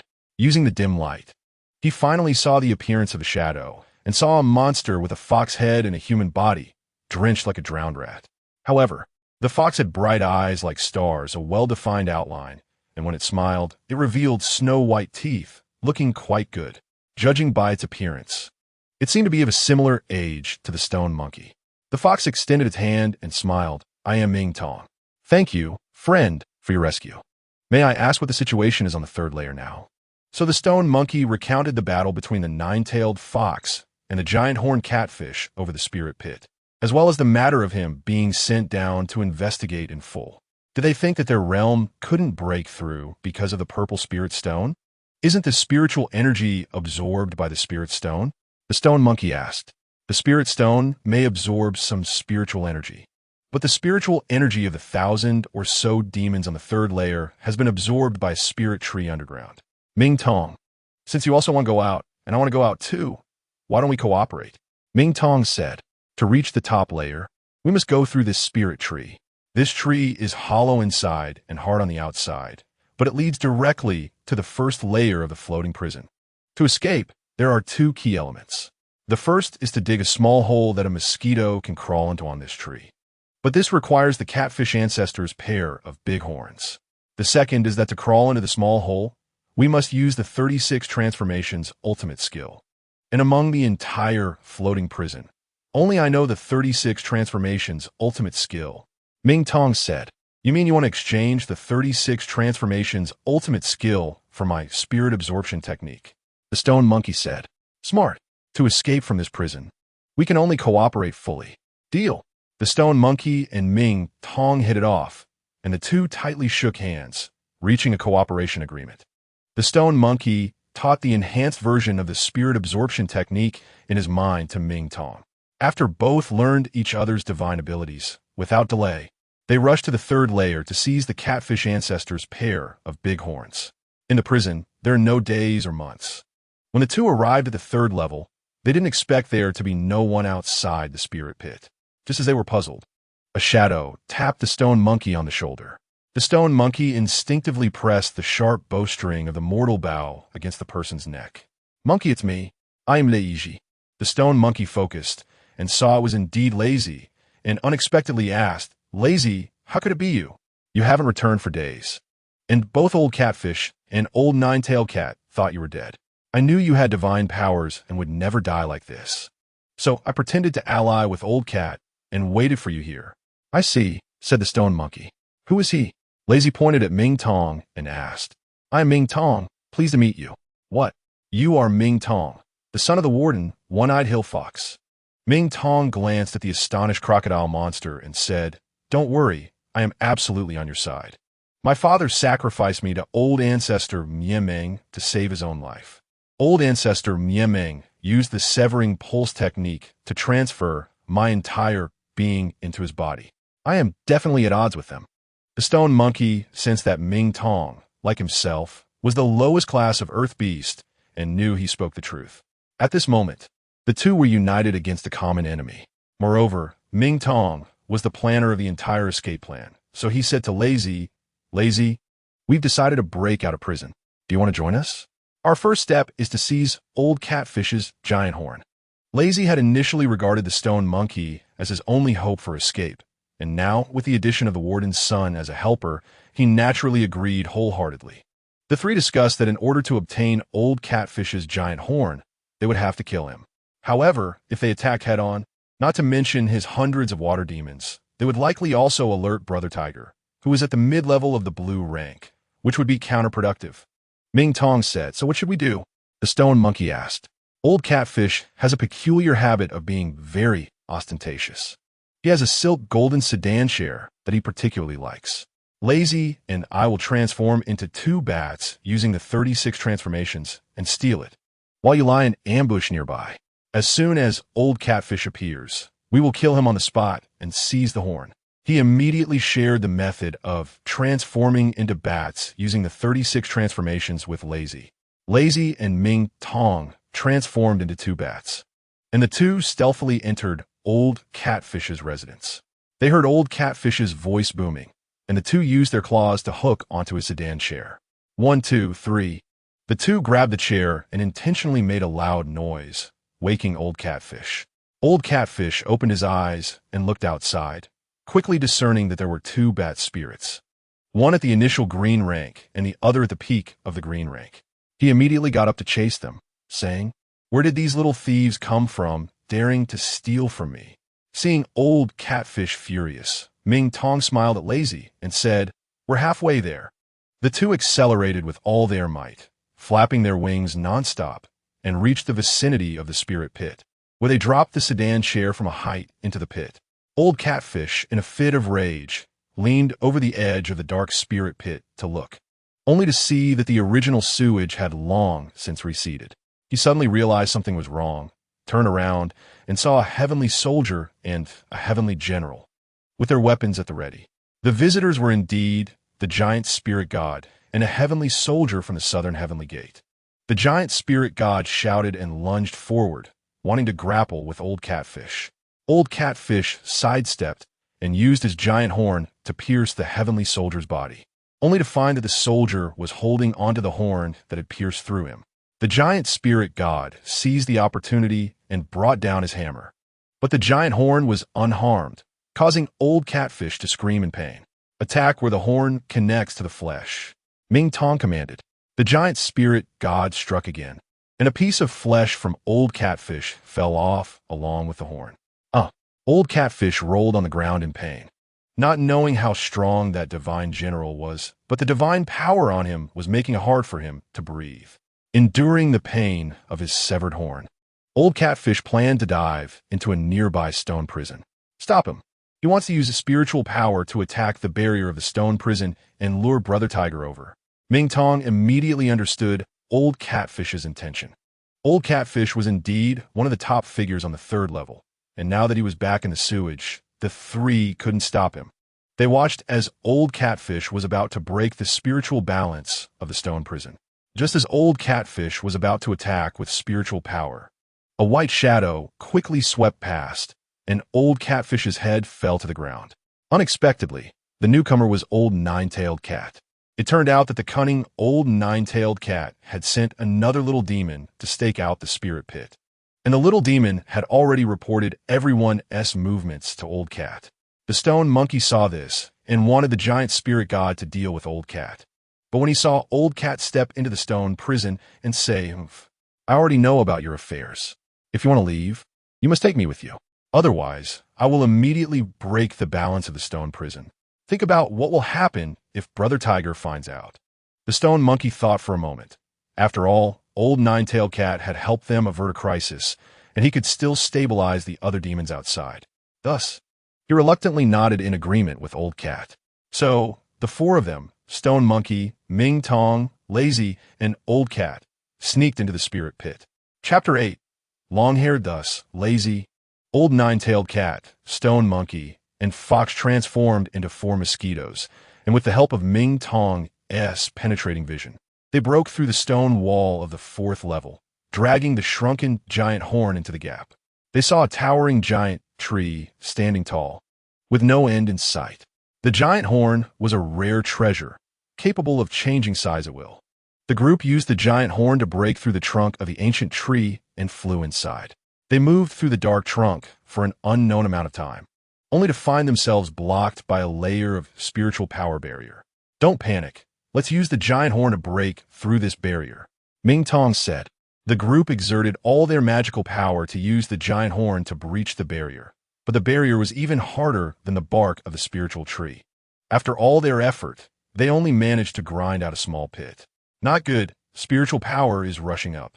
Lazy, at the very bottom of the giant horn, shouted. Suddenly, a storm of spiritual power surged up from the bottom, and if they didn't get out soon, they would be crushed into pieces. "We can't hold on any longer. The spiritual power storm is coming. We must break through the trunk of the ancient tree and escape first, then plan further." The 4 turned the giant horn around and gathered all their spiritual power into the horn, which quickly drilled through the barrier between the ancient tree and the 2nd level like a power drill. Boom! The spiritual tree trembled, and the group was relieved they escaped at a critical moment. Otherwise, they would have been swept away by this spiritual power storm, leaving no bones behind. "What should we do now? Old Catfish's giant horn can't break through the barrier, and spiritual storms are still coming." The stone monkey asked Ming Tong. "I didn't expect this ancient tree to have another layer of barrier, but I know there's someone else's horn in this tower that's even harder and could break the barrier before the spiritual storm arrives." "Are you talking about the long-haired elephant from the 2nd level? He's already a level 40 purple rank expert. If he doesn't want to help, we are no match for him," Old Nine-Tailed Cat said. "I have my ways," Ming Tong replied. Suddenly, Ming Tong transformed into the appearance of Bear 2, a subordinate of Long-Haired. In the Jiuyo floating prison, 2nd level, Long-Haired Elephant's stone prison. Long-Haired Elephant lay leisurely on a pear-wood lounge chair made especially for him, while little demons fanned him on both sides. A little demon reported, "General Bear 2 requests an audience." "Let him in," Long-Haired Elephant said in a deep voice. Bear 2 looked despondent and said, "Lord Long-Haired, I offended Lord Tengu yesterday, and he is currently chasing after me." Long-Haired was bewildered. "How did you provoke him? Come closer and tell me what happened." Bear 2 approached and whispered in Long-Haired's ear, "Do you want to know who killed your wife and child?" Long-Haired was taken aback, and at that moment, Bear 2 transformed back into his original fox-headed, human-bodied form. "You are not Bear 2. You can use the 36 transformations," Long-Haired Elephant said. And with that, he couldn't help but grab Ming Tong by the neck. The long-haired elephant was originally tasked by the gluttonous beast to attack the Mianming Mountain Manor. The long-haired clan had great power and pushed the Mianming army back step by step.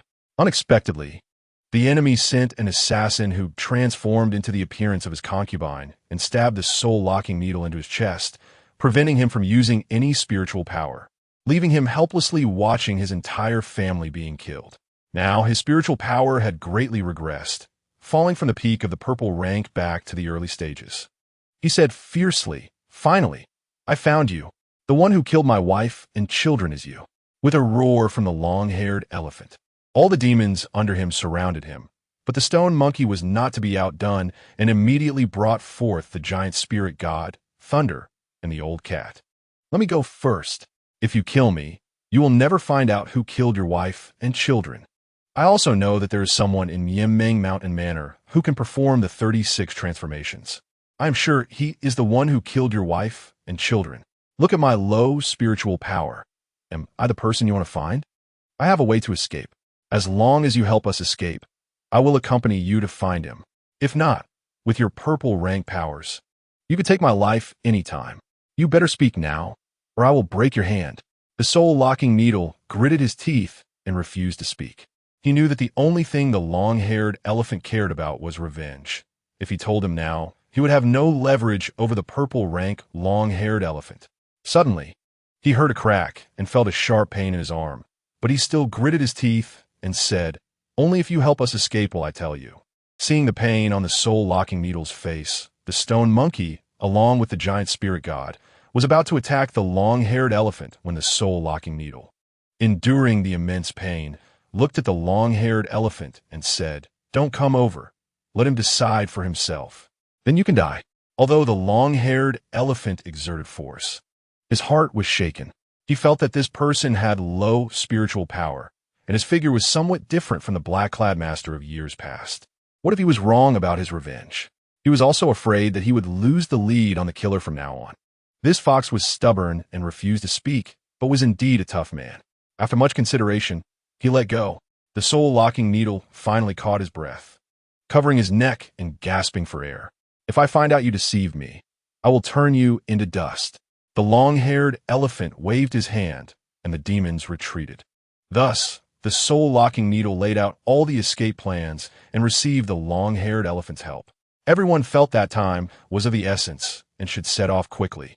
The soul-locking needle asked Thunder to teach the long-haired elephant the 36 transformation spell, but the long-haired elephant pushed him away, saying, "There's no need for me to learn the 36 transformations. I have my own powers to shrink and slip into tree trunks." The long-haired elephant was determined that if the soul-locking needle deceived him, he would immediately kill them all. Although the long-haired elephant's power of heaven and earth did not have the ability to change, he could freely change his size. He transformed into a long-haired elephant the size of a grain of rice and followed everyone into the cracks of the spirit tree. When they flew to the place of the spiritual barrier, the long-haired elephant used his tusks to fiercely strike the barrier below, causing the spiritual stones to vibrate violently and crack open one fine fissure after another. "It's done." The group transformed into mosquitoes, lifted the giant catfish horn, and combined all their strength to drill the giant horn into the shattered spiritual stone, immediately creating a small hole. They passed through the crack and broke into the legendary first layer. Chapter 9. The Seven Treasures Wonderful Tree. A beam of morning light shone through the crack, illuminating the first layer of the 9 nether floating prison, coincidentally shining on the small bodies of the escape team, transformed into mosquitoes. Everyone felt that the hope of escape was right before their eyes. The first layer of the 9 nether floating prison was resplendent with gold and dazzling jewels. Through thin veils, 2 graceful figures could be seen twisting their bodies with a lazy man lying on a couch. The hall was filled with gleaming golden objects and countless jewels, with rows of candle flames flickering in the wind, seemingly heralding the arrival of something. Hee hee hee.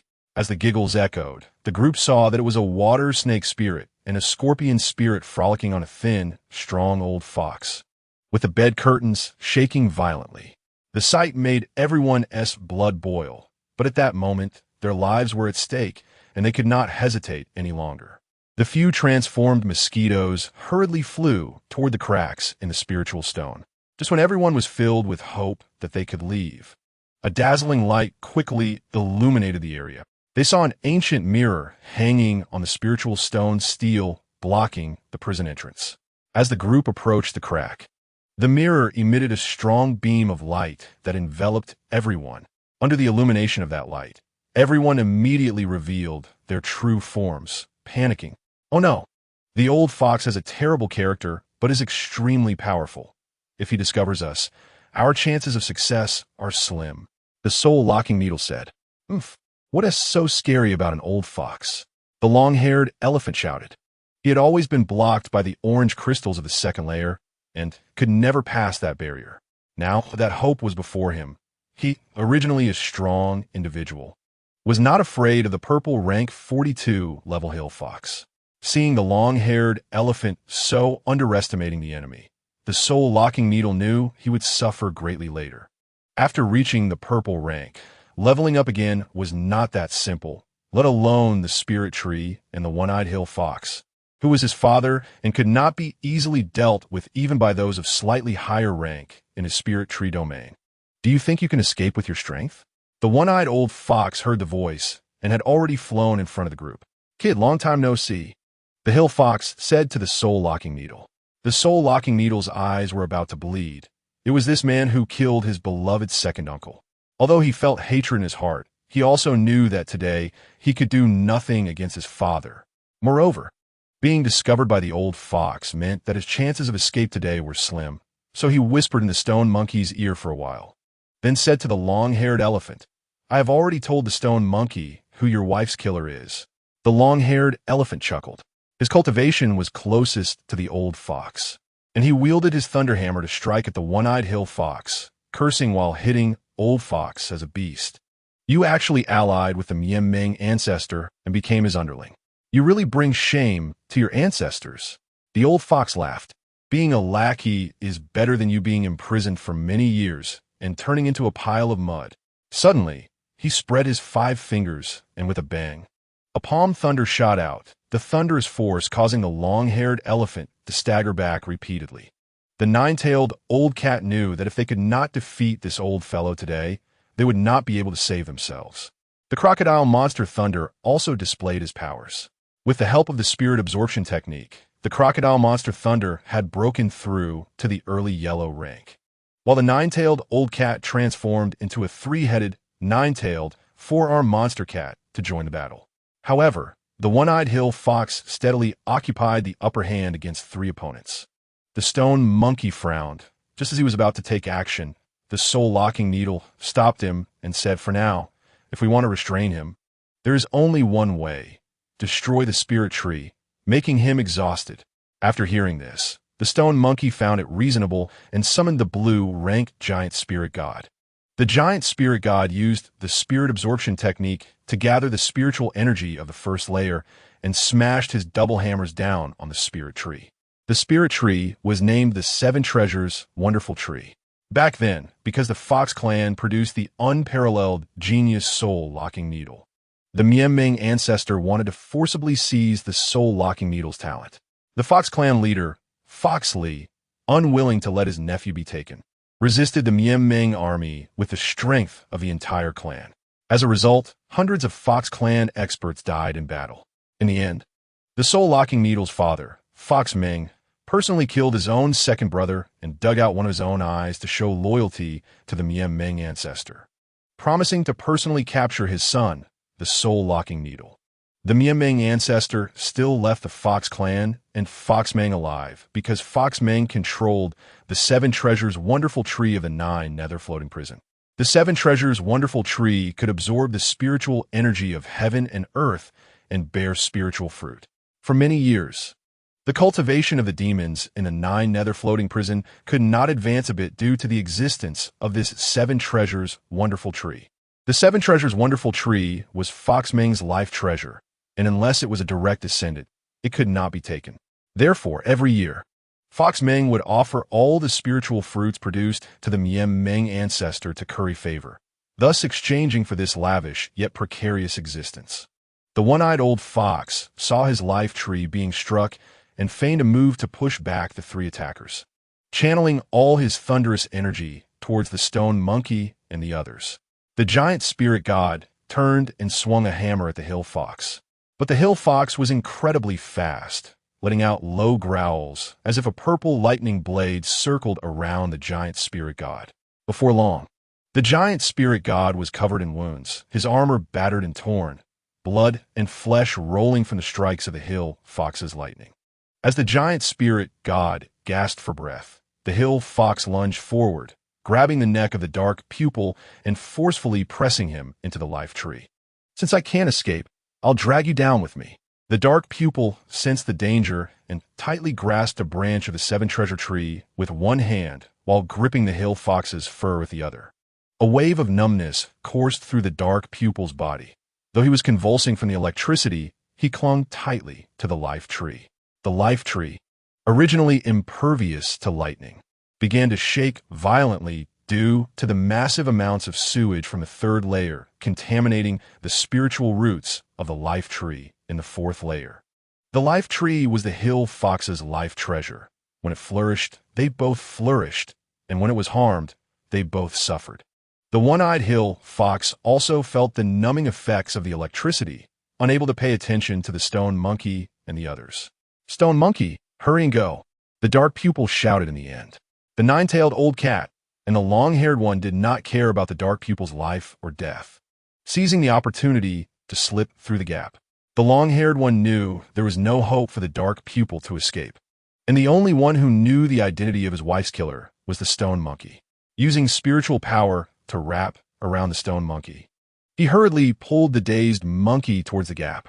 The dark pupil had no strength left to fight back, only able to vent all his new and old grievances on his father, fiercely holding onto the hill fox's fur, determined to die together.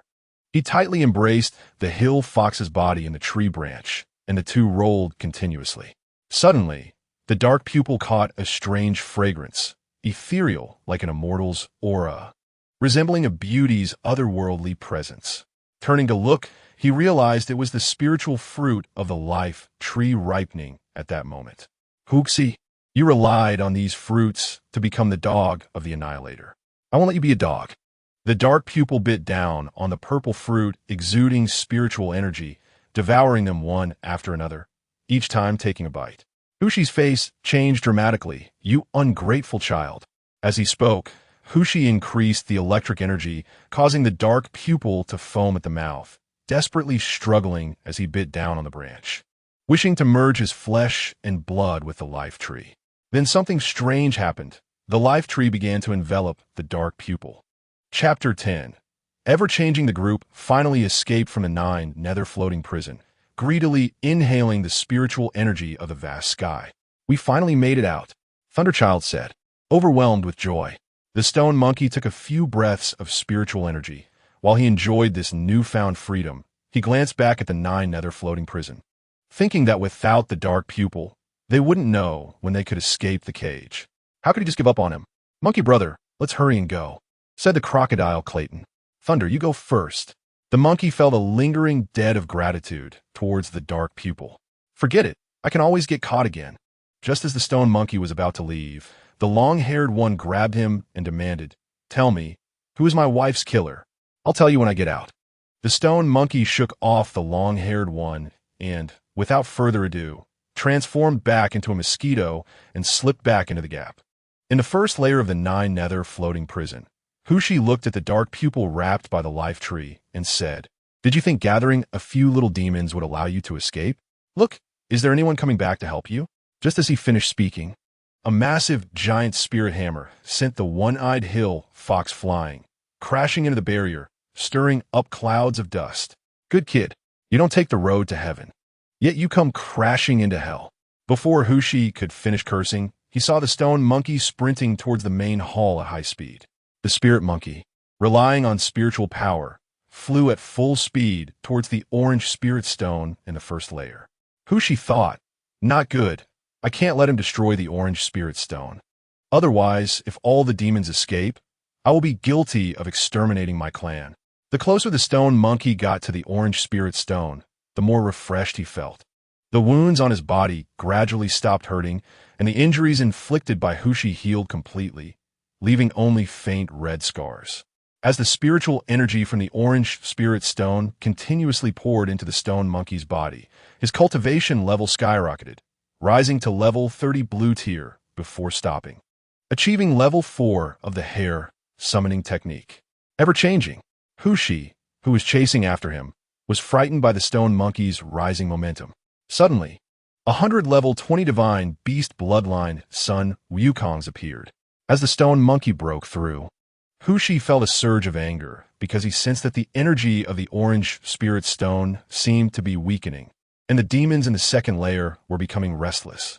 In the second layer of the 9 nether floating prison, a team of blue-tier wolf spirits, dog spirits, and even purple-tier divine winged Black Panther spirits gathered around the orange spirit stone. The weakening of the orange spirit stone's spiritual energy was first noticed by them, and they pooled all their energy, madly striking the orange spirit stone until they exhausted all their spiritual power.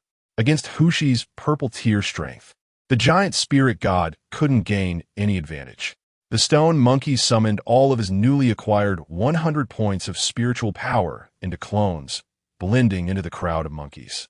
Hushi faced 101 stone monkeys but remained calm, unleashing his thunderous energy, causing the monkeys to tremble in fear. The 100 monkeys collided heavily with Hushi, and both sides unleashed terrifying power.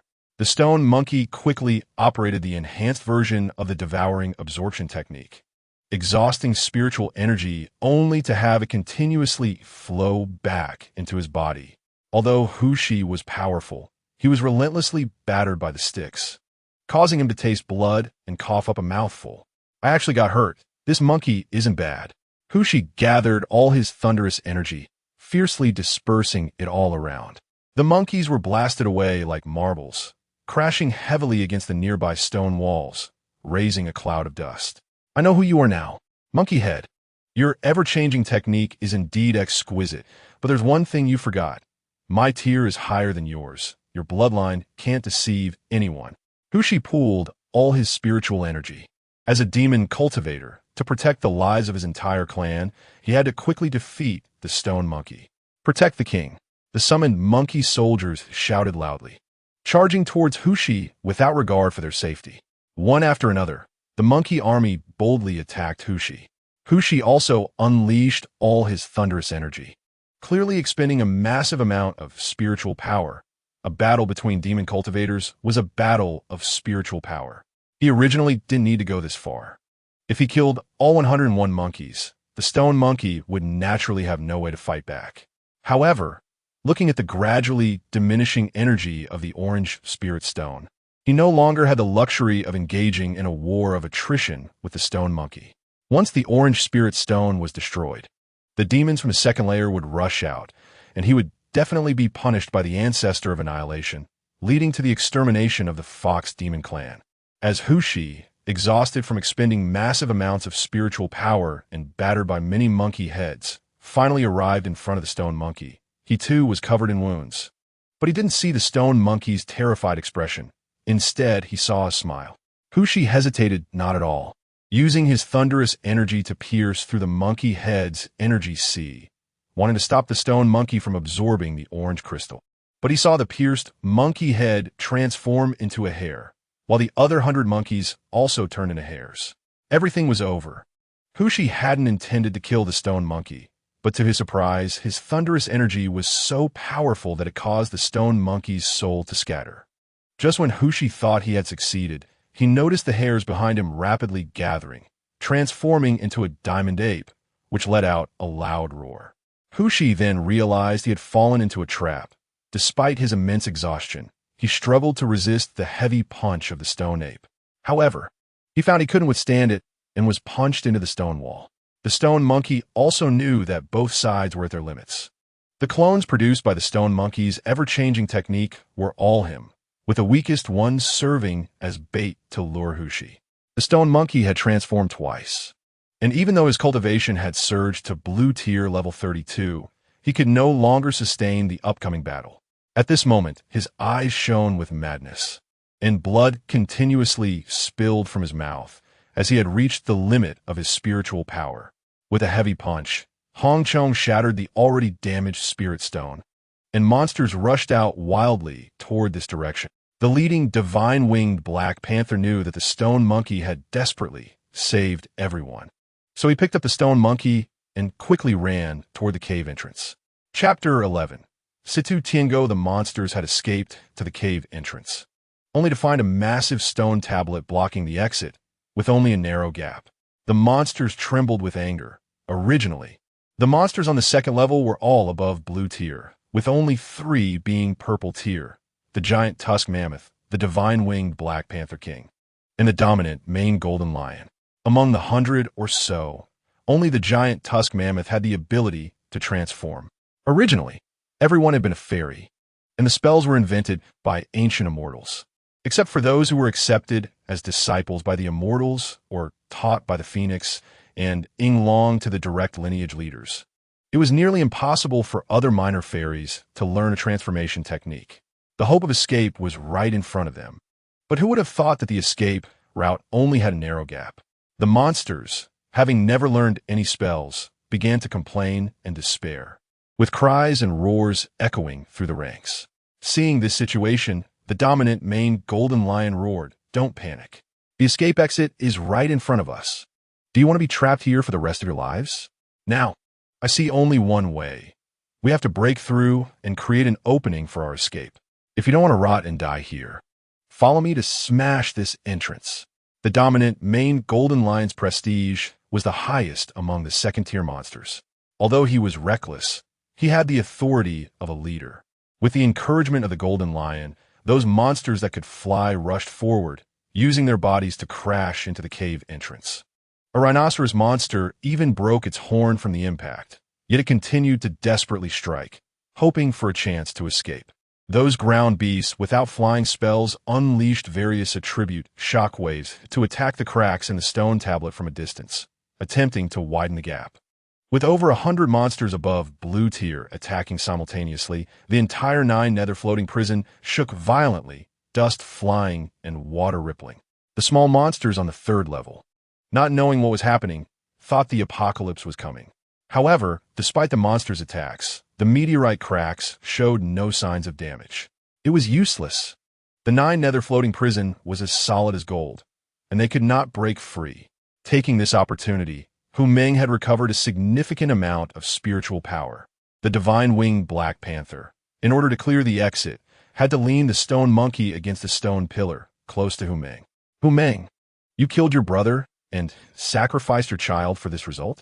The stone monkey said weakly, seeing the monsters desperately trying to escape, moved by their determination even at the cost of their lives. "What do you know? My Fox Mountain Hill tribe has always been a subordinate of this land since our founding. Although we are beast tribes, who among the 12 generals of Ying can tolerate us and give us a place to live?" Hu Meng sighed. The monster leaders have been waging wars for years, never caring about the survival of small tribes like ours. In my eyes, there is no distinction between beasts and birds. I only know that whoever can ensure the survival of my entire clan, I will follow. For that, I can pay any price. After hearing Hu Meng's words, the monkey fell into deep thought, and for some reason, a phrase emerged in his mind. "The people suffer, perish the people suffer." With your strength at level 42, Hu Meng, you can go anywhere, but if you want to bring your low-powered tribesmen with you, you can only live like a dog, surviving in misery. A voice from the shadows spoke, a black cloak obscuring his appearance. "Situ Tiango, why are you here?" Hu Meng's voice trembled slightly. Situ Tiango was the leader of the Forbidden Army under the powerful and unique ancestor of the demon clan, Mian Meng. Apart from his terrifying yet unique Tiango mask and a pair of snow-white wings, no one knew his true appearance. "Hu Meng, you have released a fugitive. What crime do you think you deserve?" Situ Tiango, at purple tier level 41, made Hu Meng feel that he could never see through this person. He only came to collect spiritual power every 3 years and rarely stayed in the prison. Apart from that crack, the only way out was through the spiritual power tree. No, could it be that he had always been in the prison? As Hu Meng thought of this, he broke into a cold sweat from fear. "Situ Tiango, I will explain the matters in the prison to Lord Mian Meng." "No, you don't need to explain, because you will soon become a dead man." With a flash, Situ Tiango appeared next to Hu Meng. Hu Meng, not expecting such terrifying speed, was sent flying in front of the group of monsters with a single palm strike. Heavily injured and unhealed. "Everyone look, it's the dog of Lord Mian Meng, Hu Meng. He must know the secret of how to get out," a wolf monster said. The 100 or so monsters temporarily stopped attacking the cracks and gathered in front of Hu Meng, punching and kicking him. "Damn dog, quickly tell us the secret to escape, or we'll beat you to death." The crowd roared. Hu Meng knew he was doomed today. Pointing at Situ Tiango, he said, "Brothers, it wasn't my wish to keep you trapped here. In fact, I have also been imprisoned, just slightly better off than you. That one is a confidant of Lord Meng.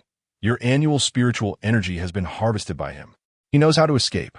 The monsters, hearing Meng's words as he lay dying, believed him.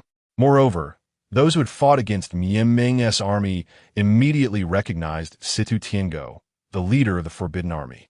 2 purple-tier monster kings and over 100 blue-tier monsters immediately aimed their weapons at Situ Tiango. Situ Tiango remained calm in the face of the furious monsters.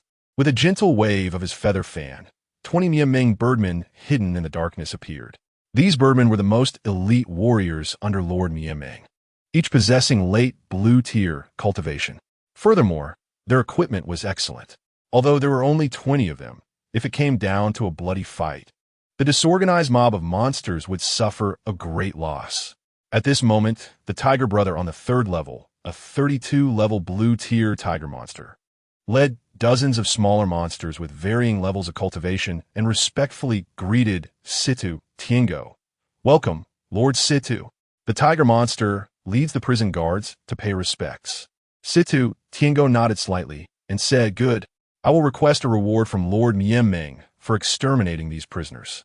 Thus, the pressure on the monsters increased. They not only faced 20 well-equipped Meng Forbidden Army soldiers, but also nearly 40 detestable dogs. Meng saw that his guard had instantly obeyed Tiger Brother's orders and realized that Lord Meng had never regarded him as one of his own, having placed so many spies around him. In contrast to the guards with mixed equipment, the Meng Forbidden Army soldiers shone in their armor, glittering like a group of golden angels wielding swords of judgment. The 2 main leaders, the Black Panther and the Golden Lion, were about to tear a gap through the front row of guards when Situ Tiango blocked them with a flash, disdainfully saying to the 2 purple-tier monsters, "Your opponent is me." Chapter 12. The terrifying transformation. The Golden Lion King and the Divine Winged Black Panther never expected that Situ Tiango would dare to confront both of them. Purple-tier experts. "Hee, I didn't get to fight you back in the day. Today, let me experience your Situ's high skills." On the other side, the small monsters, seeing the well-equipped Meng army, were filled with fear. They knew that this battle would be very difficult without the 2 purple-tier experts. Even if they could win, only a few would survive, because even the guards with varied equipment, wielding various weapons, were much stronger than them, who were barehanded. War is about to break out. In the eyes of many formidable demons, the extermination army hiding behind the prison guards will be their primary target. The extermination army has now replaced their golden swords with golden bows and arrows, fully drawing their golden bows, waiting for the arrival of these beasts. Surrounding the extermination army are beautiful runes, forming the protective array of the true essence of the ancestor of extermination. From a distance, this team looks beautiful and elegant. But in the upcoming war, the array and arrows will become important weapons for harvesting the lives of countless demons. Kill. The leading wild boar lord, with a pair of large tusks, clenched his iron fists and charged first towards the shields of the prison guards. Release arrows. The golden arrows swiftly and accurately pierced through the bodies of the demons, their fallen corpses revealing unwillingness and ferocity in their eyes. After dodging the wave of arrows, the madness in the eyes of over 100 demons had overtaken their panic. Kill these dead bird people. Finish them off. The demons roared, their inherent beast nature ignited. However, after a wave of demons was shot down by arrows, the vanguard demons clashed with the prison guards. Most of the vanguard demons were tough-skinned and meaty elephant spirits, wild boar spirits, and gray bear spirits. Yet the prison guard strengths varied, with over 40 of them mixed with yellow-tier beings. Even though they were equipped with weapons, the attacks of knives and axes could not withstand the fierce offensive from the beast tribe. The anger that had been suppressed for decades finally erupted. On another front, the Divine Winged Black Panther transformed into a tall, muscular man with mechanical wings. The golden-haired Lion King transformed into a powerful man with golden hair and blue eyes, a square lion nose, wielding a golden chain blade. The 2 launched a fierce attack on the Tengu of the sky. However, the Tengu evaded their attacks with incredible speed, making their strikes miss continuously. What incredible speed! The Divine Winged Black Panther, known for his speed, was astonished to find that the Tengu's speed exceeded that of a typical purple-tier being. The golden-haired Lion King signaled, and his whole body radiated golden light.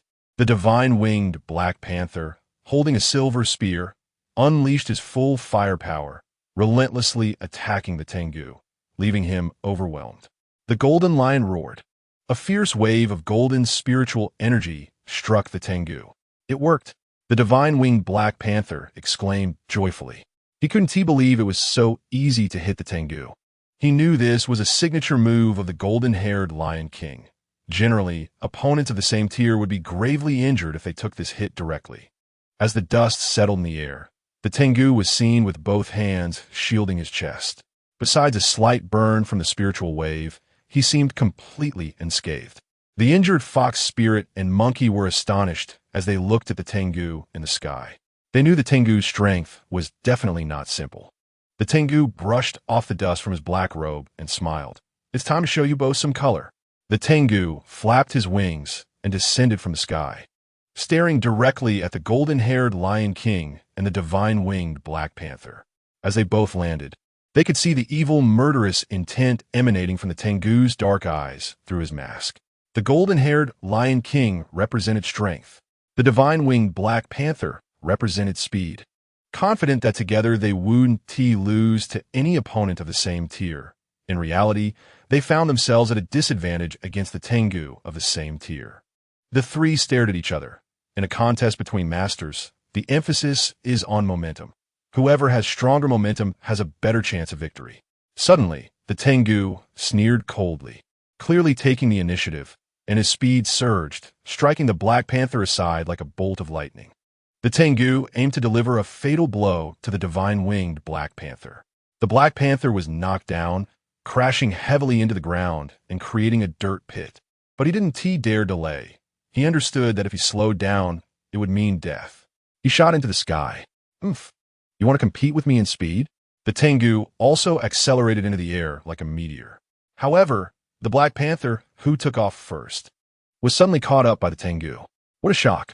The Black Panther was horrified as the Tengu delivered a powerful punch from above, sending him crashing to the ground. "Are you all right, Black Panther brother?" The golden-haired Lion King helped the Black Panther up, intending to confront the Tengu alone. "Don't be impulsive, Lion King. This person's speed far exceeds ours. We cannot attack recklessly," the Black Panther urged him. "Could it be that the heavens truly want to destroy our fox tribe?" The injured fox spirit murmured while lying on the ground. "Black Panther brother, let us attack together and show him our years of anger." The golden-haired Lion King roared. The Black Panther quickly flew to the side of the Tengu, moving swiftly until he disappeared from sight.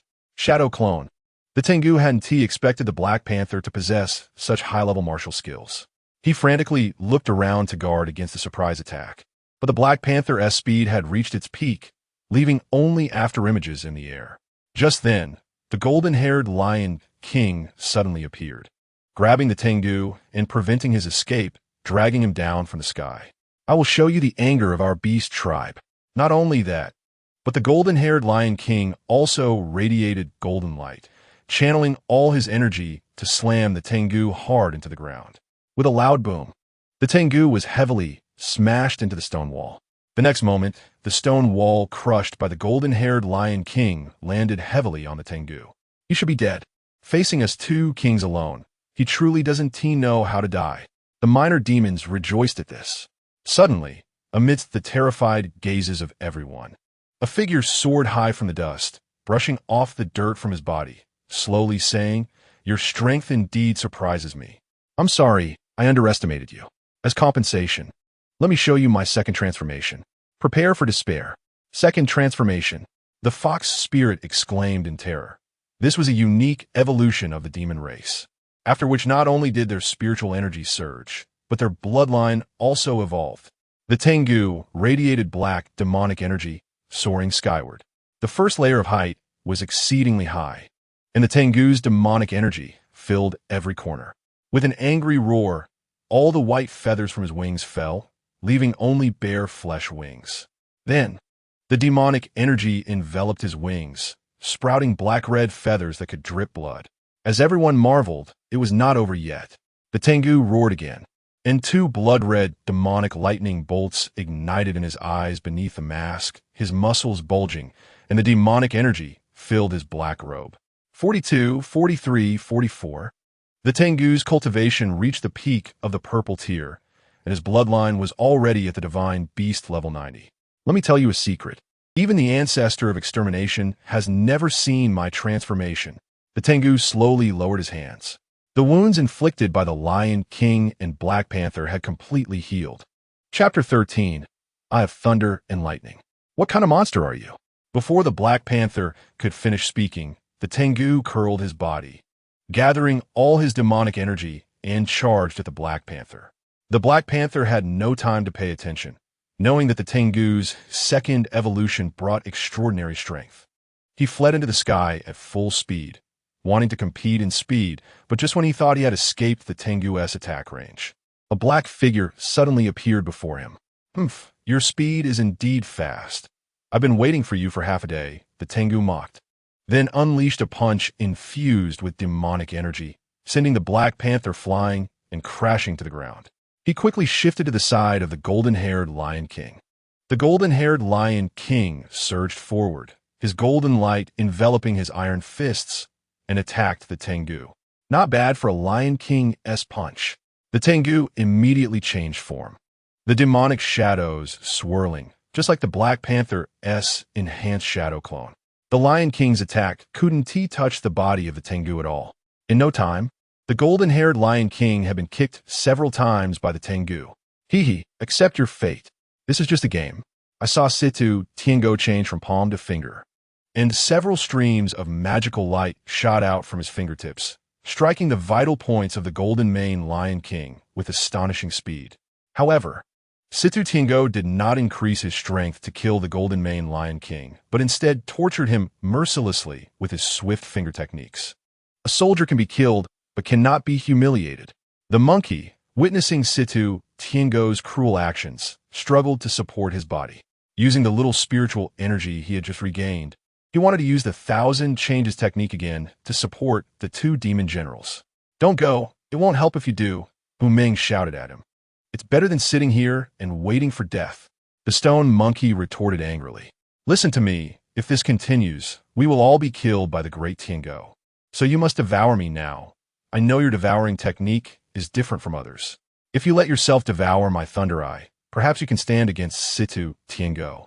Although Hu Meng was on the verge of death, the stone monkey felt a sense of authority from him. Although the stone monkey had no good feelings for Hu Meng, he still refused to harm the old, weak fox before him. However, after the second transformation, Situ Tiango's strength far exceeded the stone monkey's imagination, even with all his strength. He was no match for Situ Tiango. Meanwhile, the Black Panther's fate was unknown, and the Lion King had suffered greatly.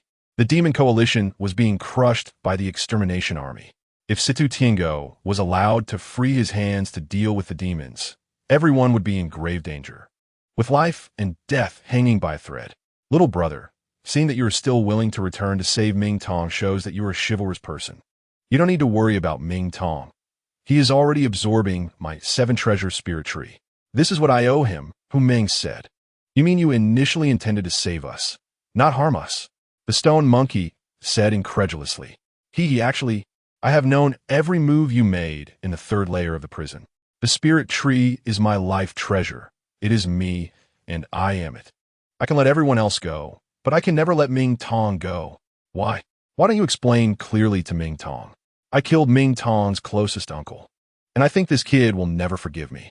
The only way to save Ming Tong is to let him absorb the spirit tree and then leave.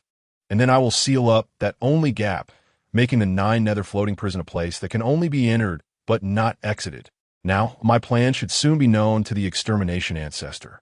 Of course, if the spirit energy is swallowed by that dead kid, my clan will only have the path of desperate resistance. My Fox clan cannot escape disaster. I know Ming Tong will not accept my Fox clan's token, but I know you want revenge. You need power, and I can only entrust the token to you. If you treat the Fox clan well, they will be your strongest force for revenge. The stone monkey then understood that although the man before him had his detestable aspects, he was not entirely without merit. He killed his brother and sacrificed his son to protect his people. And at the last moment, he still sacrificed his life, placing hope in his son. Come here. Quickly. Quickly. Ming Tong is about to finish absorbing the spirit tree. In fact, my life has also reached its end. Please help me protect the Fox clan. At this moment, the stone monkey felt that Hu Meng's words were heartfelt, and he sensed that Hu Meng's spiritual power was already beginning to wane. This Hu Meng was indeed a legendary hero. Looking at the critically injured Golden Mane Lion King, the monkey solemnly took the spirit token and said, "Senior, I will find a way to protect the Fox clan." He then activated the enhanced version of the devouring spirit technique. The spiritual power from Hu Meng continuously flowed into the stone monkey's body. The stone monkey was enveloped in lightning, feeling as if his whole body was about to explode from the power of the lightning. Before long, the stone monkey's right eye burst forth with a blazing lightning light. The devouring was successful. The enhanced version of the devouring spirit technique did not disappoint the stone monkey. In a time of crisis, he obtained the Thunder Eye. Although Hu Meng's spiritual power did not significantly increase his cultivation, it laid a foundation for his originally unstable strength. The stone monkey's level slowly rose from blue to purple. Reaching level 40, his bloodline reached the celestial beast level 15, and suddenly 50 mid-tier blue lightning Sun Wukongs appeared, each wielding lightning rods. Hu Meng's Thunder Eye caused the monkey's 1,000 changes skill to undergo a qualitative transformation. Chapter 14. Strategy. The Golden Mane Lion King was struggling to withstand Situ Tiango, who had transformed a second time. His entire body was already bloodied and mangled from Situ Tiango's magical fingers. More importantly, the battle that originally seemed evenly matched was now being continuously suppressed by the extermination army hiding behind the prison guards.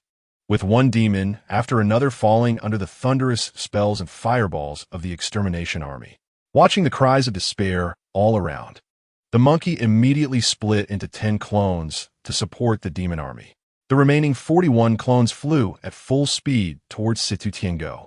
With the Golden Mane Lion King still breathing, the stone monkey and the group of monkeys kicked over the unguarded Situ Tiango, who had reached the peak of the purple tier.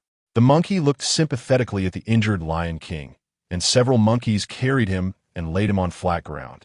Summoning the remaining 6 points of spiritual energy to call forth the Mi Monkey Mage to heal him. The Mi Monkey Mage was the only healing unit that the stone monkey could summon now, and although the healing technique of the Red-Buttocked Monkey was powerful, it could only be applied to low-tier monkey soldiers and could not heal newly summoned Sun Wukongs or anyone other than the summoned creatures. The lightning stone monkey roared, and over 40 clones roared along with him, instantly creating a formidable momentum. However, Situ Tiango showed no fear.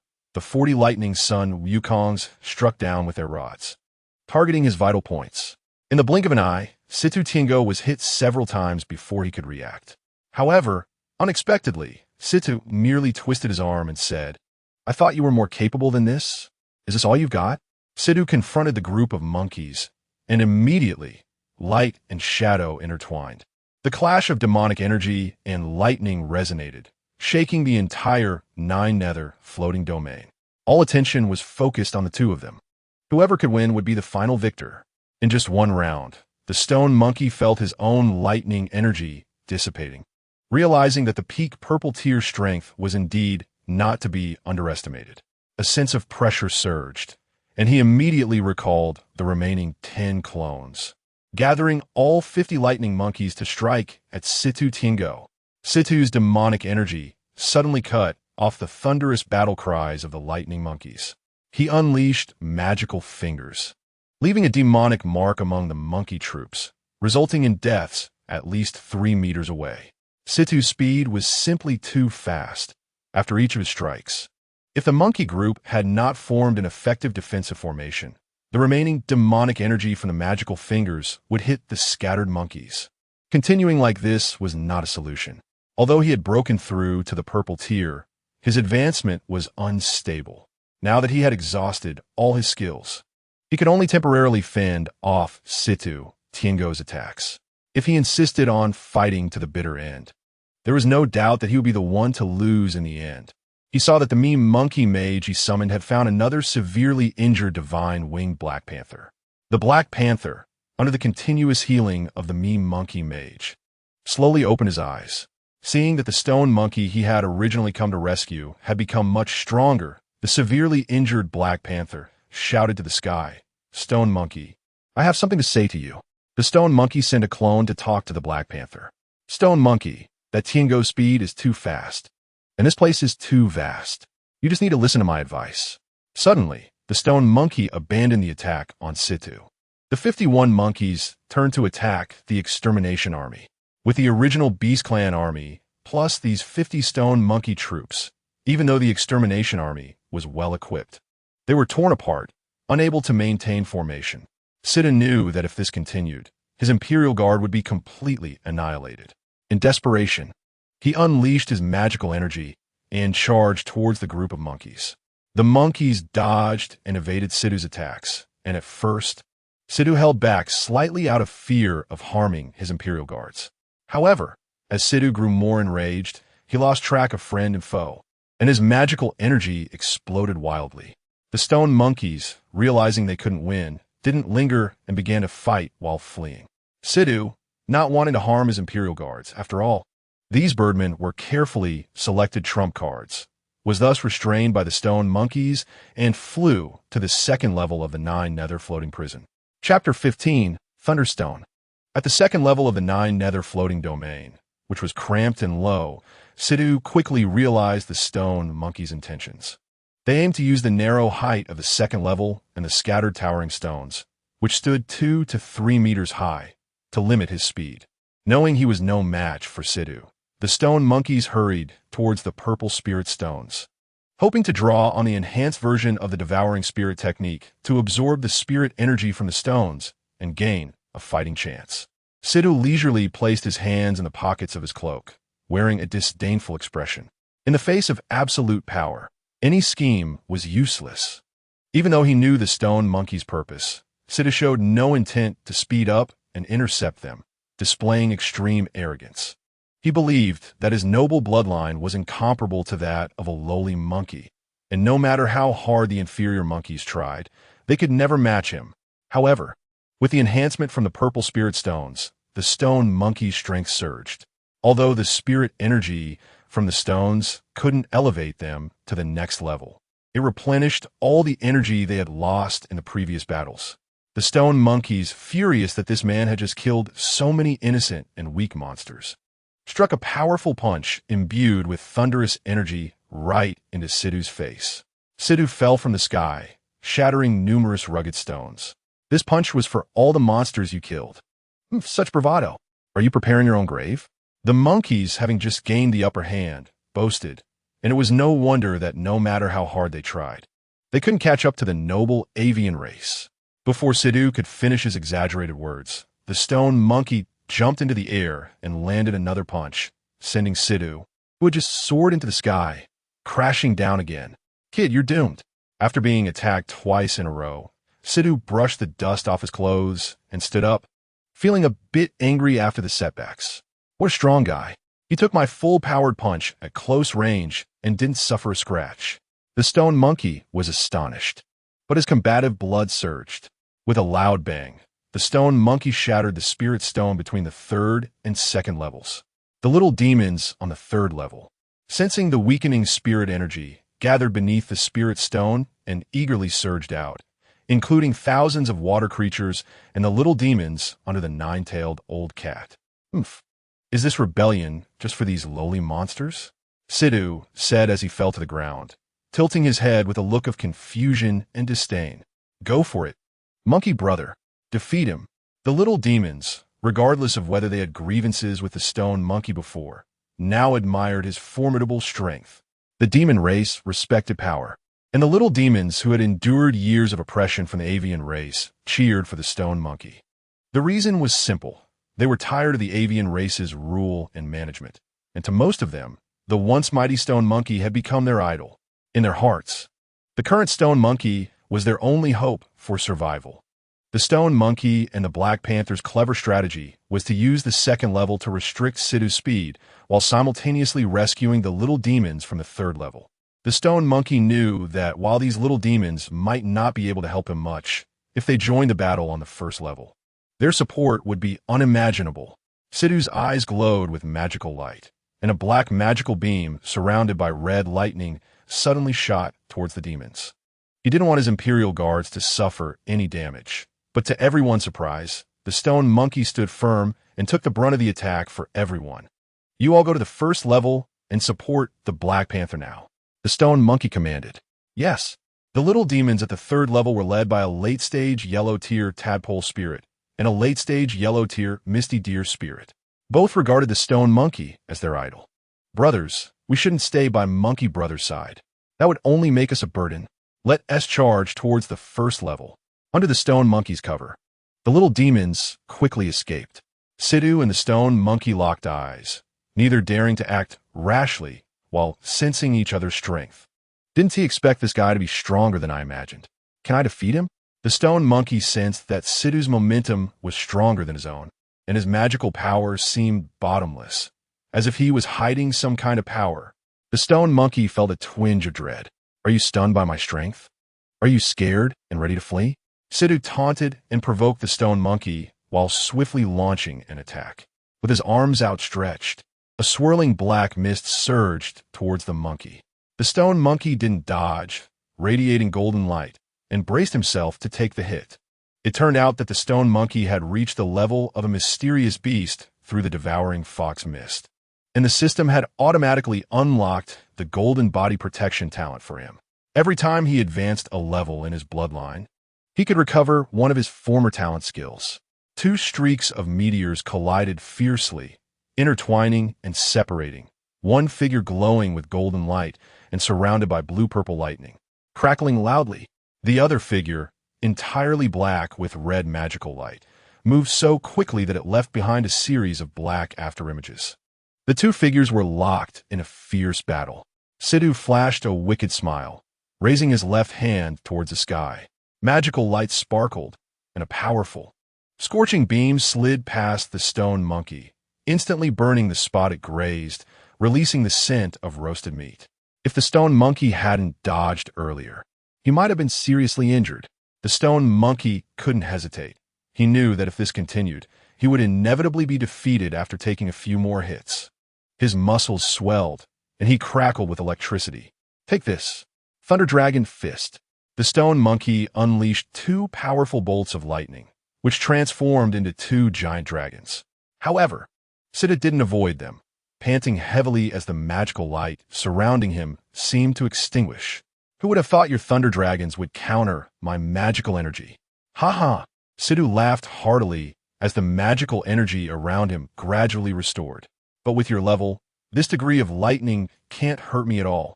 The stone monkey's brow furrowed tightly, his eyes wide with anger. The lightning in his left eye flickered wildly, his expression fierce as the thunder cracked and exploded. Since the thunder I had just been devoured by the stone monkey, overusing it would put a tremendous burden on his body. The stone monkey's veins bulged, and as he stomped on the ground, the earth beneath him shattered. Sidhu's eyes widened. What is he doing? The explosive aura from the stone monkey made Sidhu feel uneasy. The stone monkey's power surged, and a lightning energy seemed to inflate his body by about half. Is that the stone monkey? His aura has become so strong.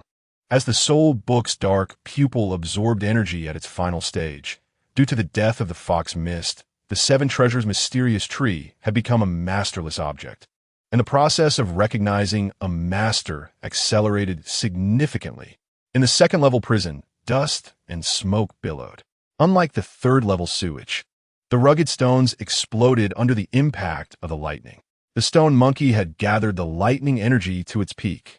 His chest muscles swelled, and the accumulated lightning energy seemed ready to burst forth from his body.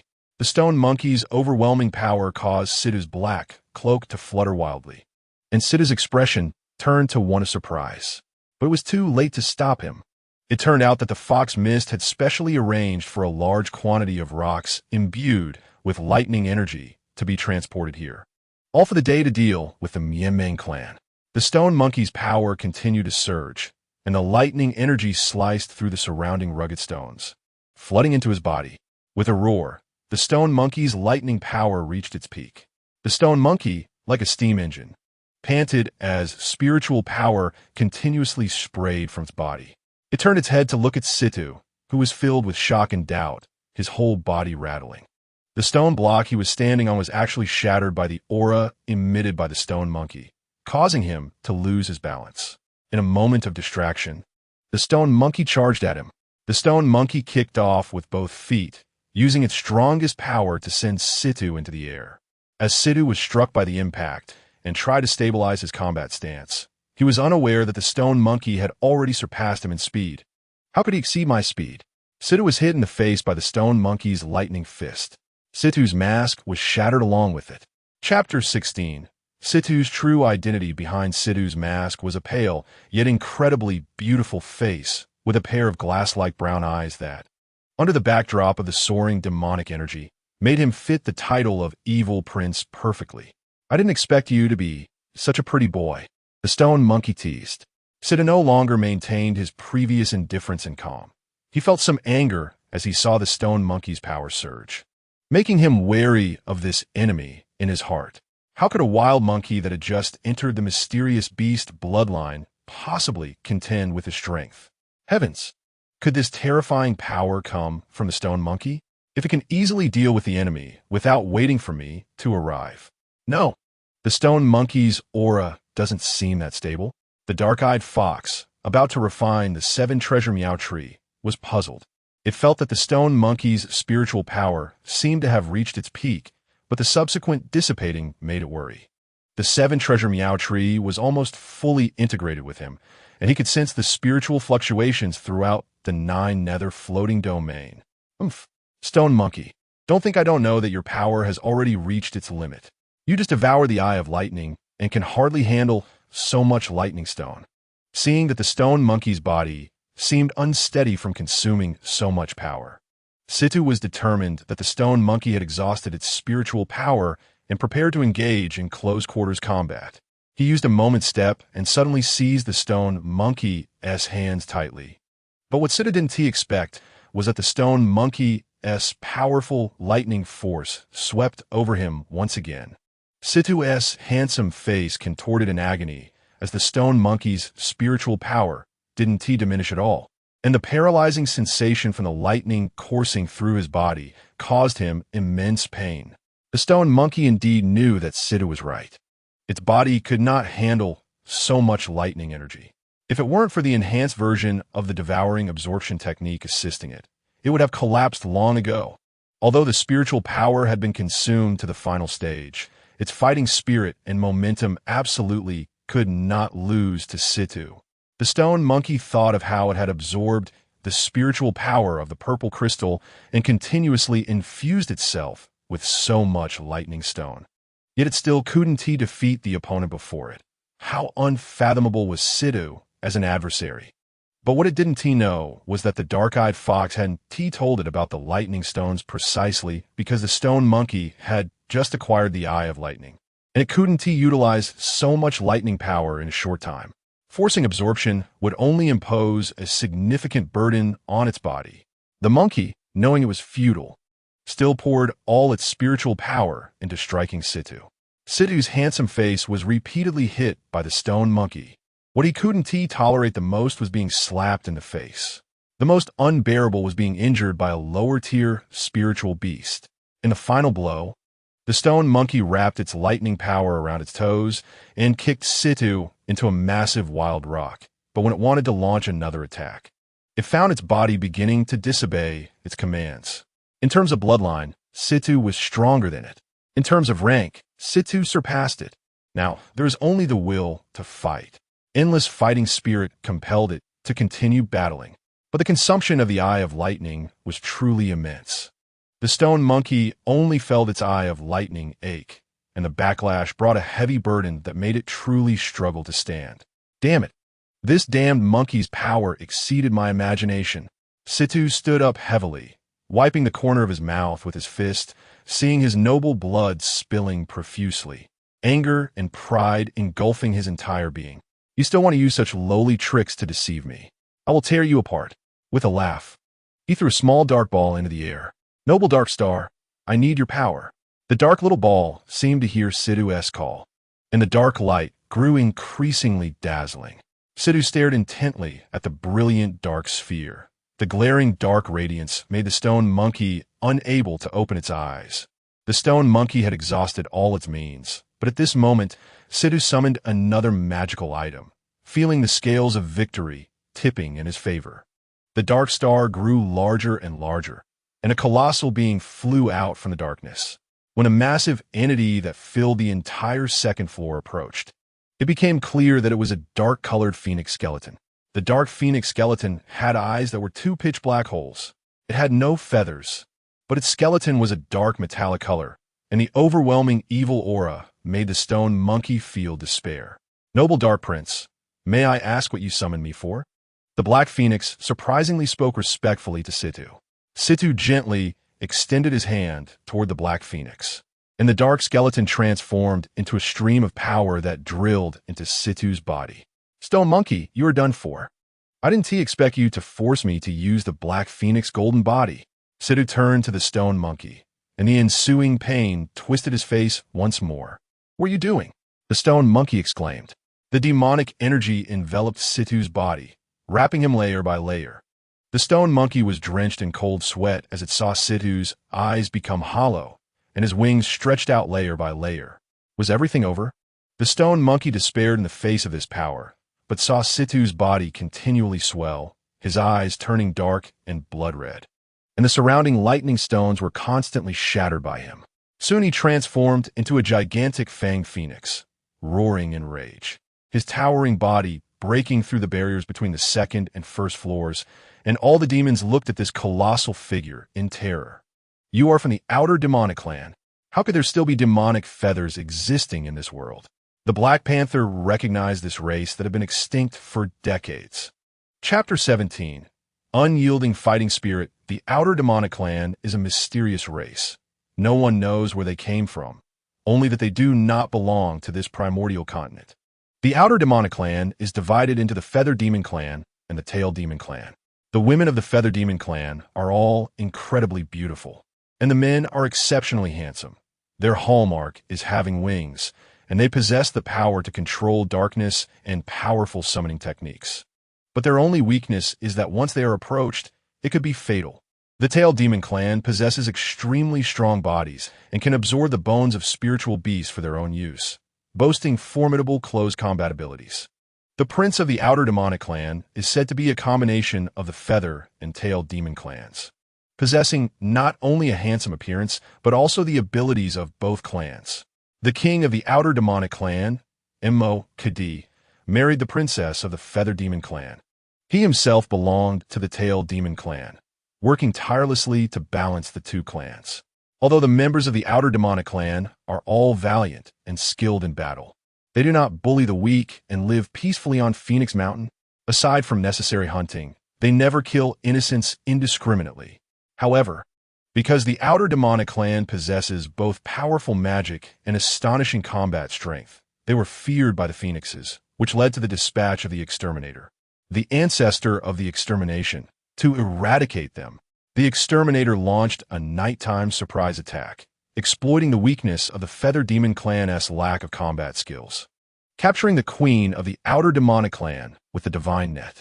Ultimately, the Phoenix personally acted to annihilate the entire Outer Demonic Clan.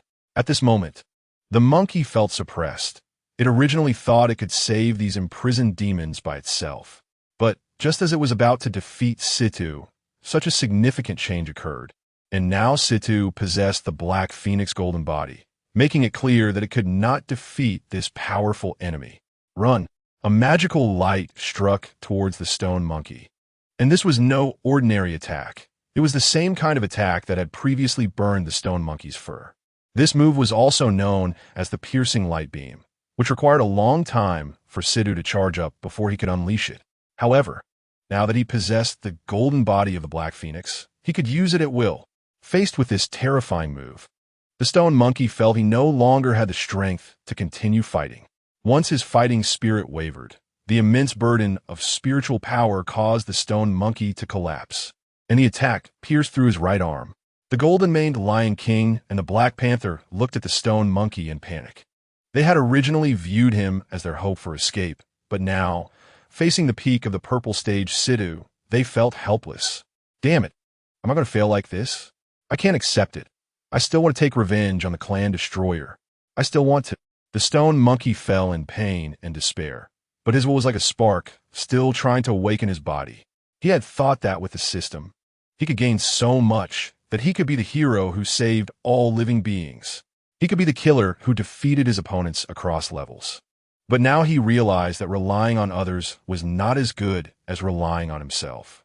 Only an indomitable fighting spirit and a calm mind could lead him to the peak. Stone Monkey, I'll help you.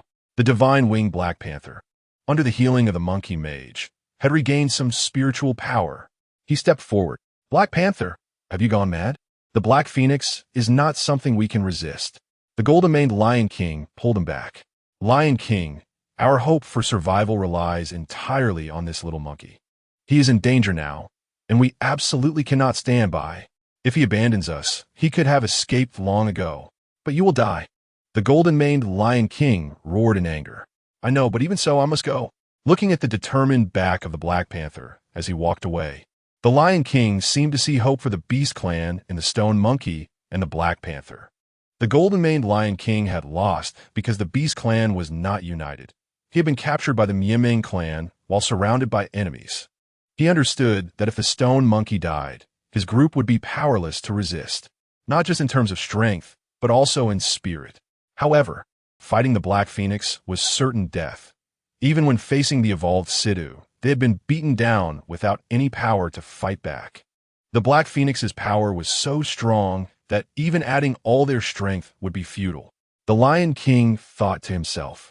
But when he recalled how he had resisted bravely back in the day, without any allies coming to his aid, and the fear he felt when surrounded by the birdmen of the Miameng Legion, as the Black Panther charged forward, the golden-maned Lion King followed him.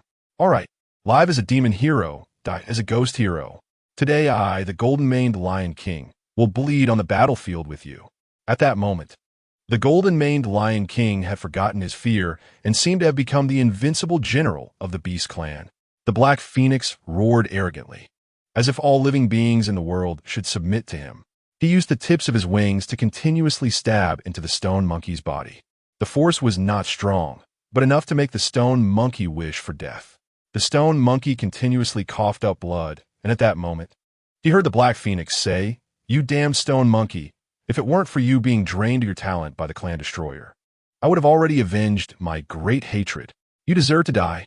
The Black Phoenix relentlessly attacked the stone monkey's limbs and non-lethal areas, wanting to make the stone monkey wish for death. This behavior reminded the stone monkey of the humiliation from the white feather eagle and the schemes of the Miameng family against him. No, I can't die yet. Even if I die, I want to die fighting. The will to fight made him unwilling to fall here. The stone monkey grasped the tip of the Black Phoenix's wing and struggled to crawl up. Hee, you probably don't even have the strength to escape anymore. Why are you still standing? Do you still want to continue fighting? The Black Phoenix mocked the stone monkey and used his huge wings to slam the stone monkey into a thick pile of stones. Unexpectedly, his size had increased, but his speed remained unchanged. The stone monkey kept thinking of ways to defeat the Black Phoenix in his mind. I'm done playing. The dark magic energy on the Black Phoenix surged, transforming into a rapid beam of light that rushed towards the stone monkey. Chapter 18. Sacrificing oneself for justice. Just at that critical moment, the Black Panther threw himself in front of the stone monkey without hesitation. The dark magical power that the Black Phoenix gathered grew stronger, and suddenly, the Black Phoenix soared high into the sky, releasing a massive amount of energy from his body. Before the power could even touch the stone monkey, the residual force was already so overwhelming that the weak-willed stone monkey was terrified. Just as the stone monkey was at the brink of life and death, the Black Panther widened his eyes, recalling the courage the stone monkey had shown when he dared to save the Beast Clan first for their future. At that moment, he made an important decision and rushed towards the stone monkey at full speed. The Black Panther used his strong body to shield the stone monkey, enduring a fatal blow that he could not withstand. The golden-maned Lion King gasped in shock, staring at this brother whom he admired among the Beast clan. The stone monkey was even more astonished, unable to close his mouth. He had always been the one risking his life to help others. And now, it was the first time someone was sacrificing their life to protect him, with their own life, just when the stone monkey was in the most dangerous situation. The Black Panther, whom he had known for only a short time, was willing to sacrifice his life just to protect him. How could he have any reason to easily give up now? As the shockwave reverberated, the entire nine-nether floating prison trembled, and the little demons stopped fighting.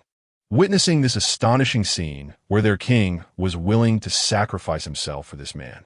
In an instant, a ray of sunlight from beyond the realm pierced through the cracks of the floating prison, shining in the dungeon, symbolizing the glimmer of hope for escape for the demons. We, the Beast Clan, will never be prisoners again. Kill. Let us save Monkey Brother. Many little demons spontaneously gathered around the stone monkey. But it was already too late. With the Black Phoenix's furious roar, the evil magical power had fully struck the Black Panther, the force shaking the entire prison.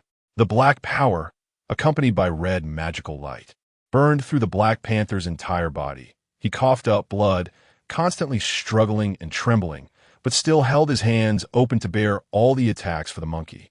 The buzzing in the monkey's ears was deafening. As the Black Panther opened his mouth, blood spilling from it, the magic power invading his originally strong and dark body, which was now utterly destroyed. Suddenly, a loud bang echoed as a massive magical light sphere exploded in front of the stone monkey. The arriving golden-maned Lion King was also blown away by the immense force of the explosion. The Black Phoenix laughed triumphantly, his wings pointing at the stone monkey, thinking that the stone monkey should have turned to ashes. But he saw a strong figure standing there, his body smoking, the magical invasion leaving him bloodied and mangled, the dark energy continuously penetrating his organs. Yet he still stood firm, his eyes fierce, his limbs twitching. Black Panther, brother Black Panther, the stone monkey choked out. Run, were the Black Panther's last words before he fell. His strong body finally collapsed, appearing so magnificent. The stone monkey exerted all his strength, crawling towards the Black Panther's body. Brother Black Panther, why did you save me? The Black Panther replied, Stone monkey, you escape. You did your best. After saying this, the Black Panther's spiritual power began to drain from his body, starting to dissipate, feeling the magical power invading his heart, unable to catch his breath. My fate is about to end like this. I still want to lead everyone to escape. The unwilling Black Panther shed a single crystalline tear in this life, slowly closing his eyes. You reckless thing, how dare you disrupt my order? But it doesn't matter. I want to see who dares to come save you next. The Black Panther's body had reached its limit, and as he died, he still held his head high, preserving the last dignity of a demon king. Protect the stone monkey. The golden-maned Lion King hoarsely commanded the little demons, who quickly shielded the stone monkey with their bodies. The beastmen, who were usually trampled and managed, raised their heads and chests one by one, their fighting spirit transmitting to each of them. At this moment, they were no longer a group of loose sand. They transformed back into the bloodthirsty beasts they once were, just as the Black Phoenix was about to deliver a fatal blow to the stone monkey. The little demons grabbed her wings, her body, and her claws. They bit, scratched, and used all the tricks that beasts could use, just to inflict a little bit of damage on the Black Phoenix. Holding on to her was their last hope. Some were turned to ash by the Black Phoenix's dark aura. Some were cut in half by her sharp wings. But as they watched one demon after another fall, none of them shrank back. The stone monkey couldn't bear to see them sacrifice themselves for him any longer. He charged with all his might towards the dark star summoned by the Phoenix. Perhaps if he could destroy that dark star, they might have a slim chance of survival. Chapter 19. He is dead. The monkey collided with the enormous dark star, holding on to the belief that he was doomed. But as long as he could create a chance for the other demons to survive, his death would not be in vain. The death of the Black Panther changed the monkey. He had not been so righteous before, but the Black Panther's self-sacrifice united this group of previously independent demons. He believed that even if he fell, there would still be demons willing to follow in his footsteps. At that moment, His physical body had already sunk into the darkness. Haha, you're seeking your own death. Anyone from this planet who enters my dark star will have no place to be buried. The Black Phoenix, Situ, laughed maniacally. Monkey! Monkey! The demons shouted, including wolf demons, wild boar demons, lion demons, and various little demons, all filled with rage. Someone like the stone monkey had died, but still lived on. The demons were originally like grass without roots, and no one had ever truly cared about their lives or deaths. But the stone monkey was gifted. He could have escaped from the 9 nether floating prison and could have become a demon king with his strength. The Black Panther was the older brother among the demons. He could have found a place to hide and waited for an opportunity. But why did they all insist on escaping? They had to take them with them. That's right. Unity and freedom. This was the last chance for these losers. If they could escape, they would live on with the attitude that a spark can start a prairie fire. They were the embers of hope. So even if the stone monkey died, he still lived on. Even if the Black Panther died, he still lived on. As the dark heart shrank with the stone monkey's plunge, the dense dark energy was being compressed, seemingly about to leave with the stone monkey. But the dark power also invaded the stone monkey's vital points. Perhaps the stone monkey was dead. He died in the dark star. No one would have thought he died, saving these insignificant demons. No one would have thought that the hero of his time would leave the stage so early. But he still had enemies. But he still had ambitions to dominate the entire Shan Hai world. But he still had wishes to fight alongside his demon brothers. Ming Tong felt the stone monkey's aura gradually weaken and dissipate, as if he was about to disappear in this 9 nether floating prison. Stone monkey, you can't die. You can't die because of me. Ming Tong wanted to help, to pull his good brother back. But if it weren't for saving himself, how could he have returned? Ming Tong used all his remaining strength to tear apart the branches of the 7 treasures meow tree that wrapped around him, trying to break free. But he still couldn't do it. If even someone like the stone monkey or the Black Panther, who were willing to sacrifice themselves, could not awaken the unity of the beasts, then perhaps there would be no story to follow. All the demons raised their arms high. Some little demons had despair in their eyes, but as the stone monkey gradually sank into the darkness, the demons' gazes became firm. They would not accept it. The 7 treasures meow tree, which had not bloomed for 100 years, had its petals fall. Importantly, not a single demon shed a tear, because they had no tears left to shed, only soaring rage. Chapter 20. Little Lion Shan Situ looked at the impassioned beastmen and the stone monkey, who had thrown himself into the dark star without regard for everything, and laughed arrogantly, his body shrouded in chaotic magical energy, like a demon. Who told you to disrupt my plans? The aura of Situ, who possessed the golden body of the Black Phoenix, appeared exceptionally powerful, and with a wave of his hand, he blew away the petals of the 7 treasures meow tree embedded in the ground of this space. Situ said viciously and madly, "You are just like these petals, thinking you can survive in this great era, but in reality, you are merely the dreams of dying beings." Situ unleashed his wings, knocking away all the beastmen that were biting him. The golden-maned Lion King stood up from the earlier explosion, spitting blood. The scene was so reminiscent of what he experienced in his childhood. "Mom, let's go play over there in the sunset." The little lion dragged his favorite mother to play in the valley, wanting to show her his secret base. There were all sorts of fun things he had collected from trading with other beast friends. Unexpectedly, at that moment, a long and harsh alarm rang out, the tragic signal of his companions. Hearing the horn alarm sound in his ears, Lion Mother's expression changed drastically. She knew this was the early warning signal when her companions were under attack. The sound didn't last long before it fell silent, further indicating the severity of the situation. Lion Mother was in a state of turmoil and panic, but the first thing she thought of was her young little lion. "Shun, run quickly. There's a cave on the back mountain. Go out with the other little friends. Mom has to go to battle." The little lion certainly knew what battle meant. Although their lion tribe was strong, the bird tribe could fly by nature, and the beastmen had been at a disadvantage since the conflict with the bird tribe began. Several clans had already been exterminated by the bird tribe. He suddenly felt like the world was collapsing. Battle? Many of the uncles who fought had died. He didn't want his mother to go to battle. He hurriedly grabbed Lion Mother. "Mom, can you not go to battle? Shun doesn't want you to die." Lion Mother looked at her young child with reluctance, tears streaming down her face. She knew that this time, the chances of survival were slim. But if she didn't go, how could she give the children a chance to escape? Those invading birds were extremely ruthless and cruel towards the beastmen of different races. She had once seen them take the children of the elephant tribe from their bellies and play with them on their sharp beaks, even swallowing them whole in a bloody scene. Begging for mercy, crying, kneeling, and even traitors betraying their own kind would be killed on the spot.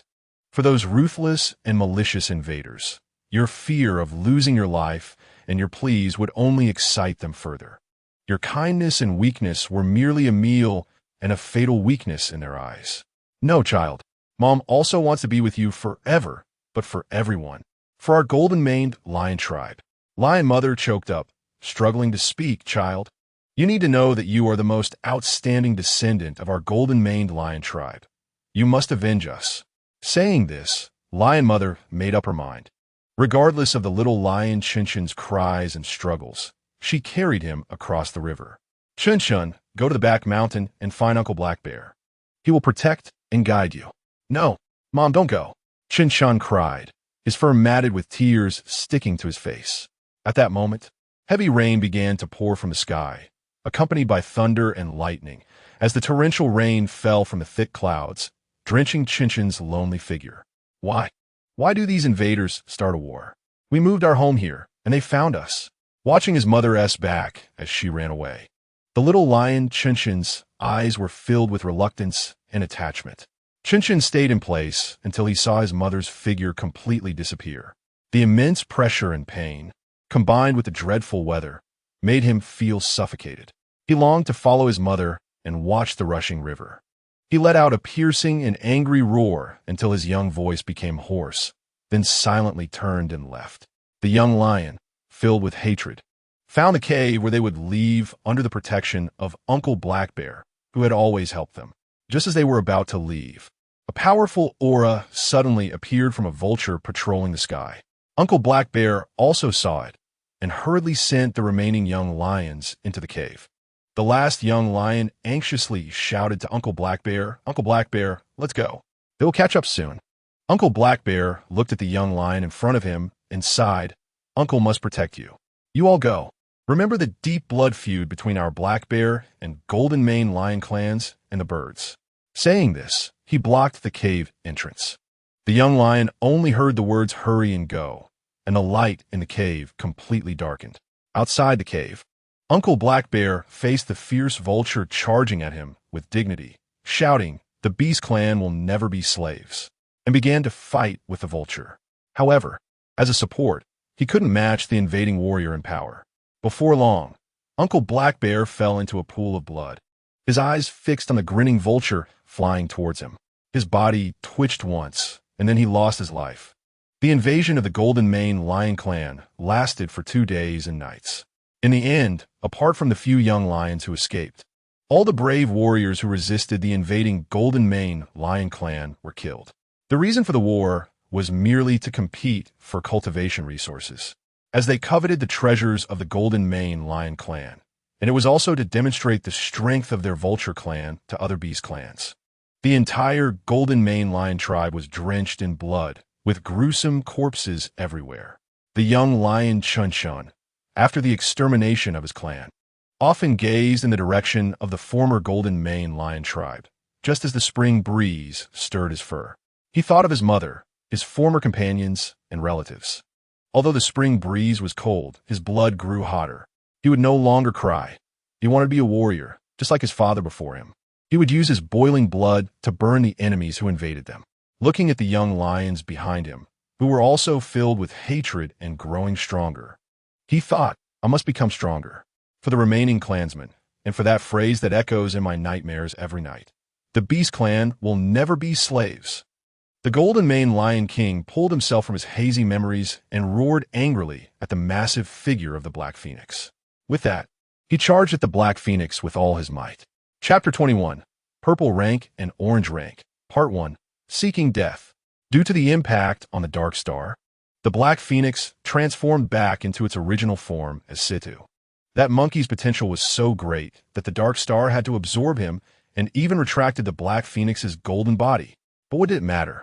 How could a beginner in the purple rank contend with the peak of the purple rank? The golden maned Lion King, filled with rage, unleashed a Lion King's fist, gathering all his spiritual power into this punch.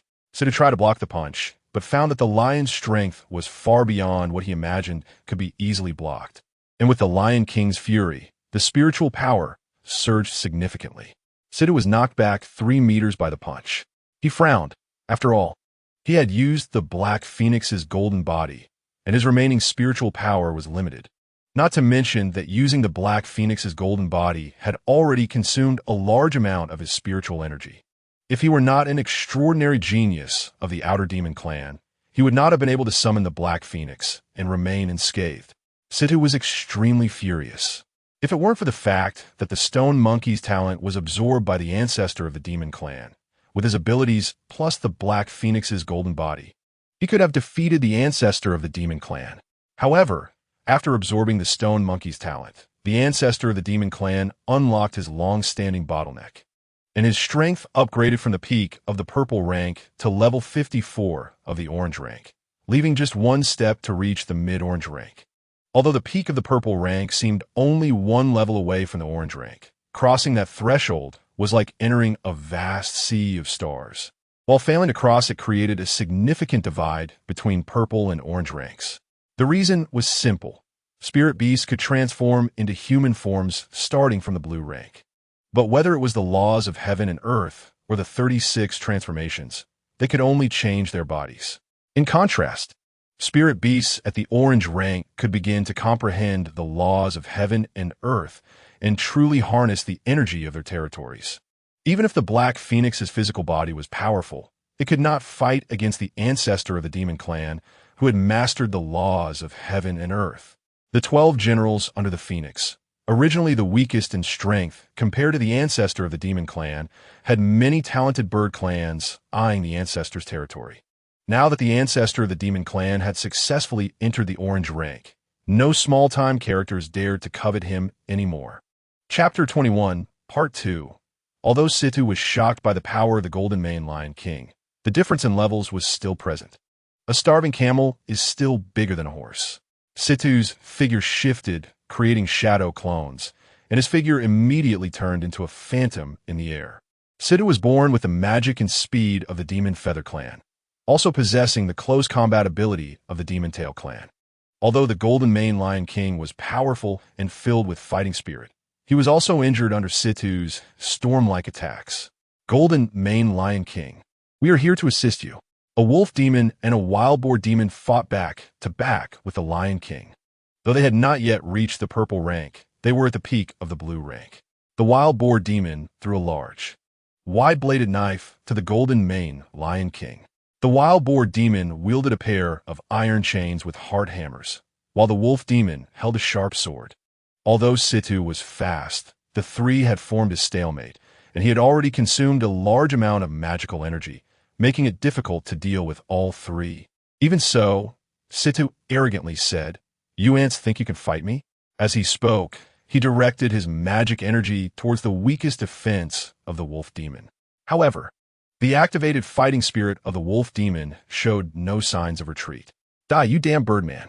The wolf demon's unexpected bravery surprised Situ. The pressure of a 10-level difference could not suppress the overwhelming fighting spirit of these demons. Seeing his brother, the wolf demon, get hit, the wild boar demon howled, and the spikes on his body stood up. These steel spikes were his self-refined treasures. Even a purple rank enemy would not feel good if caught off guard. "You want to die too?" Watching the wild boar demon charge at him, Situ elbowed the wild boar demon hard in the head, causing him to cry out in pain. His eyes filled with bloodshot veins. Situ wanted to attack again, but was knocked back by a slash from the Golden Mane Lion King. The 3 immediately positioned themselves back to back, seemingly reforming their formation. "I'll attack. Qingmu Wolf, you and Stabbing Boar defend." "Okay." Qingmu Wolf and Stabbing Boar responded loudly. The 2 were originally close friends, but due to differing ideologies, Qingmu joined the Black Panther while Stabbing Boar followed the Golden Mane Lion King. Today, they fought side by side, naturally in perfect sync. That's right. If you don't follow the rules, you might die. Situ gathered his magic energy and charged at the three. The Lion King jumped into the air first, while Qingmu and Stabbing Boar were not to be underestimated. The Stabbing Boar activated his steel spikes, preventing Situ from getting too close, while Qingmu, guided by the Black Panther, was not slow either and could barely keep up with the heavily drained Situ, wielding a fierce sword. Just when Situ saw a defensive gap between the two and planned to use his magic finger to kill one of them, the Lion King suddenly appeared and delivered a horizontal kick that hit Situ squarely in the face, sending him flying. The magic energy he had gathered shot towards the Lion King, but the Lion King seemed to anticipate his move. After landing a hit, he did not linger and quickly rejoined Qingmu and Stabbing Boar to reform their formation. Chapter 22. Dissipation of magic energy. Situ's spiritual power was gradually being exhausted. The Dark Star was Situ's lifebound treasure, and if the Dark Star did not operate to provide him with energy, he would be unable to use his magic energy. Situ's spiritual power was exhausted again, leaving him to rely on his physical body to contend with the three monsters. What surprised Situ even more was that the three demons seemed to be getting stronger as they fought.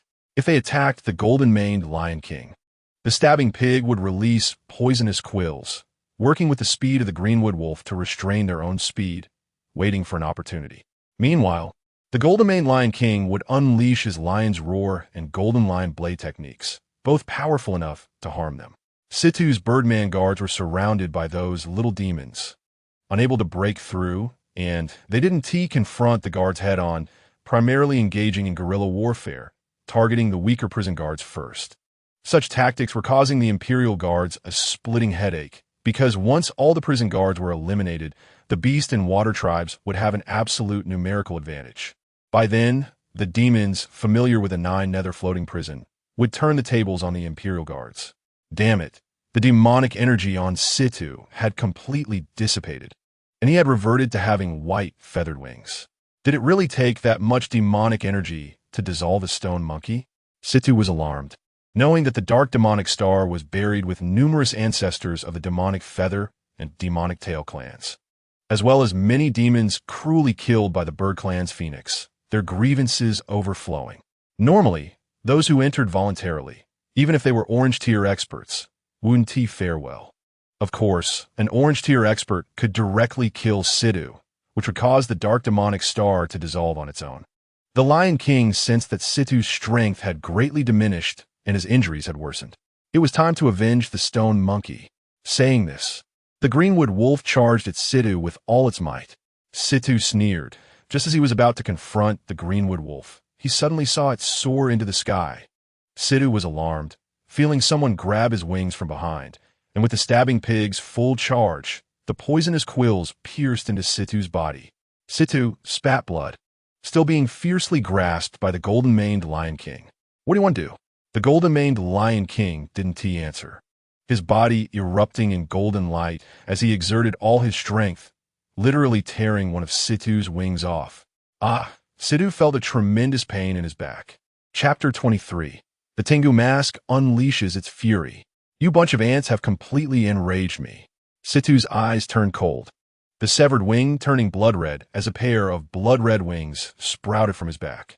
With a powerful flap, a blood-colored tornado formed, the power of the Dark Star returning to him. Seeing the three demons closing in, Situ felt that although his bloodline had been reinforced twice, he was ultimately still weak in defense and was quite afraid of close combat. Situ's sudden outburst of power, along with the blood-colored tornado, broke the restraints imposed on him by the golden-maned Lion King, the Greenwood Wolf, and the Stabbing Pig, sending the three demons flying aside. Tengu Mask. Situ suddenly activated the power within the Tengu Mask. The Greenwood Wolf exclaimed in shock. Wasn't his mask shattered? Shattered? Situ laughed heartily. The Tengu Mask was only broken in form, not in spirit. This is just a little trick to catch my enemies off guard. His handsome, pale face combined with a pair of blood-colored fallen angel wings, and he held the Tengu Mask made of ethereal light. Three completely mismatched forms of power were perfectly fused together by him. The Stabbing Pig grunted as he supported his body and whispered to the golden-maned Lion King, Brother Chun. I think he has a bit off. Hearing the stabbing pig, the golden-maned Lion King thought the same. It seemed that after the monkey brother entered the Dark Star, Situ's demonic energy had disappeared, but now, the restored Situ was showing signs of instability. If Situ could hear the golden-maned Lion King's thoughts, he would surely be surprised by the accuracy of his guess. Because since that dead monkey entered his treasure, his connection with the treasure had also become unstable. This forced him to resolve the situation quickly. After dealing with these demons, he would have to properly deal with that dead monkey. It would be best to uncover the secrets of his strength and summoning technique and strip his bloodline. As for the old ancestor of the dark demons, he wasn't worried. After instructing him to handle things here, that old thief would go back into seclusion, and he estimated he wouldn't come out for several days. This was good, as it gave him time to resolve these troublesome matters. The stone monkey probably never imagined that his thin bloodline and summoning technique would catch someone's eye again. After settling the 9 nether floating prison matter, he couldn't stay by the old ancestor of the dark demons either. After such a big incident, he would definitely face punishment. Currently, he was far from orange tier strength, all thanks to that dead monkey. How utterly detestable, plotting for so long. Just one perfect opportunity away from avenging his deceased loved ones. Speaking of which, it felt like an eternity, but in reality, it was just a fleeting moment.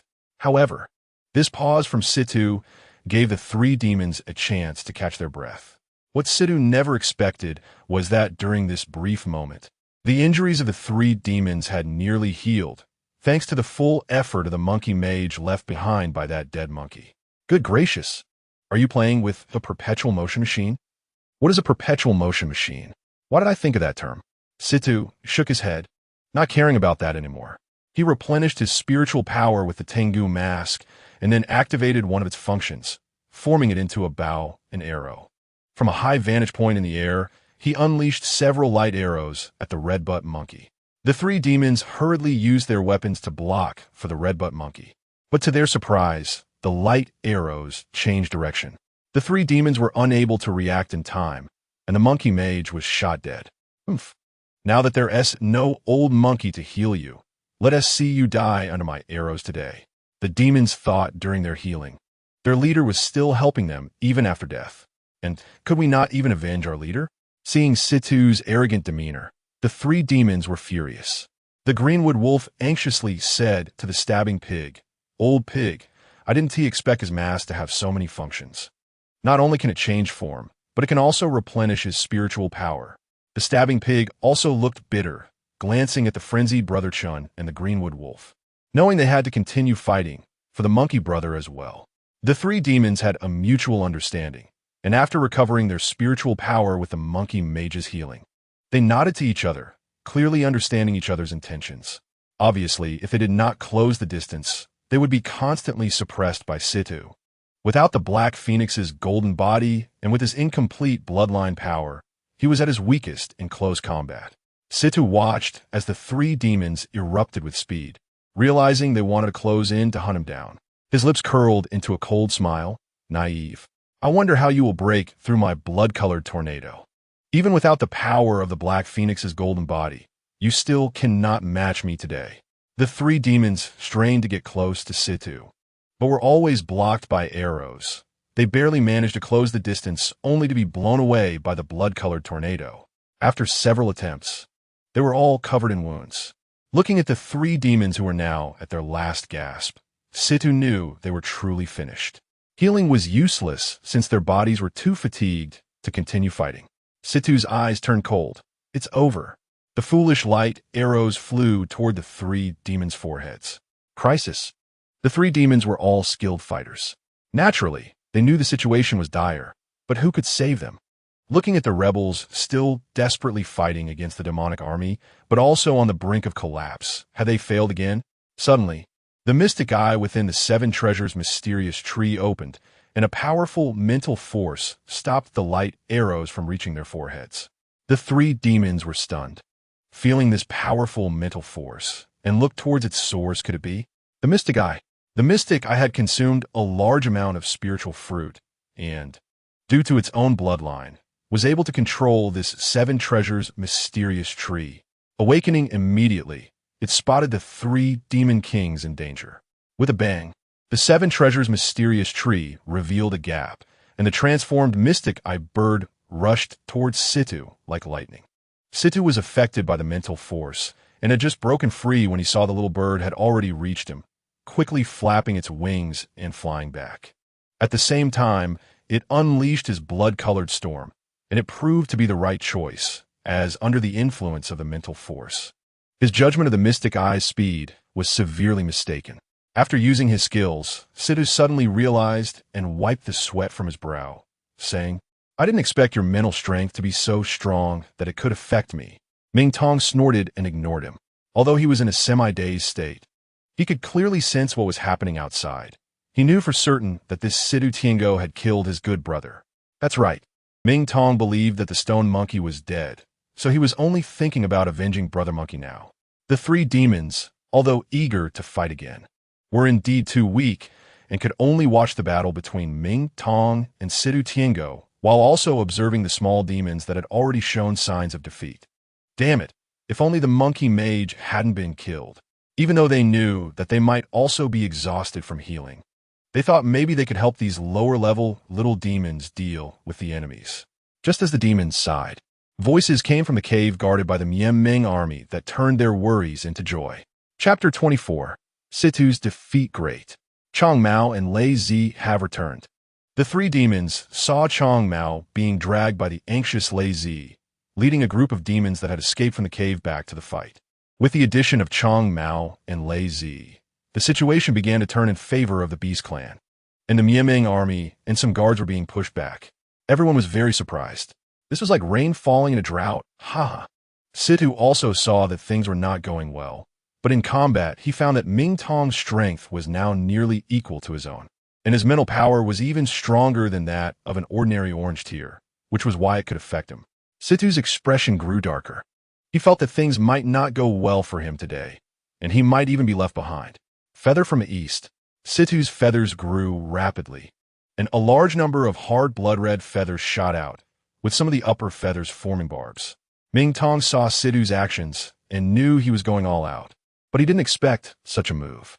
Do you not know that in front of someone with strong mental power, group attacks are very foolish? Ming Tong was overjoyed, thinking that he would soon be able to avenge Brother Monkey. Just as he was about to use his mental power to control the feathers, unexpectedly, the feathers transformed into demonic energy and entered his brain domain. Ha ha ha ha. You've indeed fallen into my trap. Sita laughed maniacally. You, despicable and shameless, actually used demonic energy disguised as feathers. I knew it. How could your demon feather clan have a self-destructive wing technique? Ming Tong gritted his teeth. The many demons watching the battle also felt a tightness in their hearts, but they had to protect the three exhausted demon kings and help eliminate the guards. So they had no time to spare. You are terribly mistaken. We really have this technique. Sita looked at Ming Tong with ill intentions. Not good. Ming Tong thought this technique was just a transformation of demonic energy, not realizing that there was substance within the illusion. These feathers transformed from demonic energy actually mixed with real attack feathers. Damn. Sure enough, without paying attention, Ming Tong had already been pierced by several barbed feathers and was bleeding.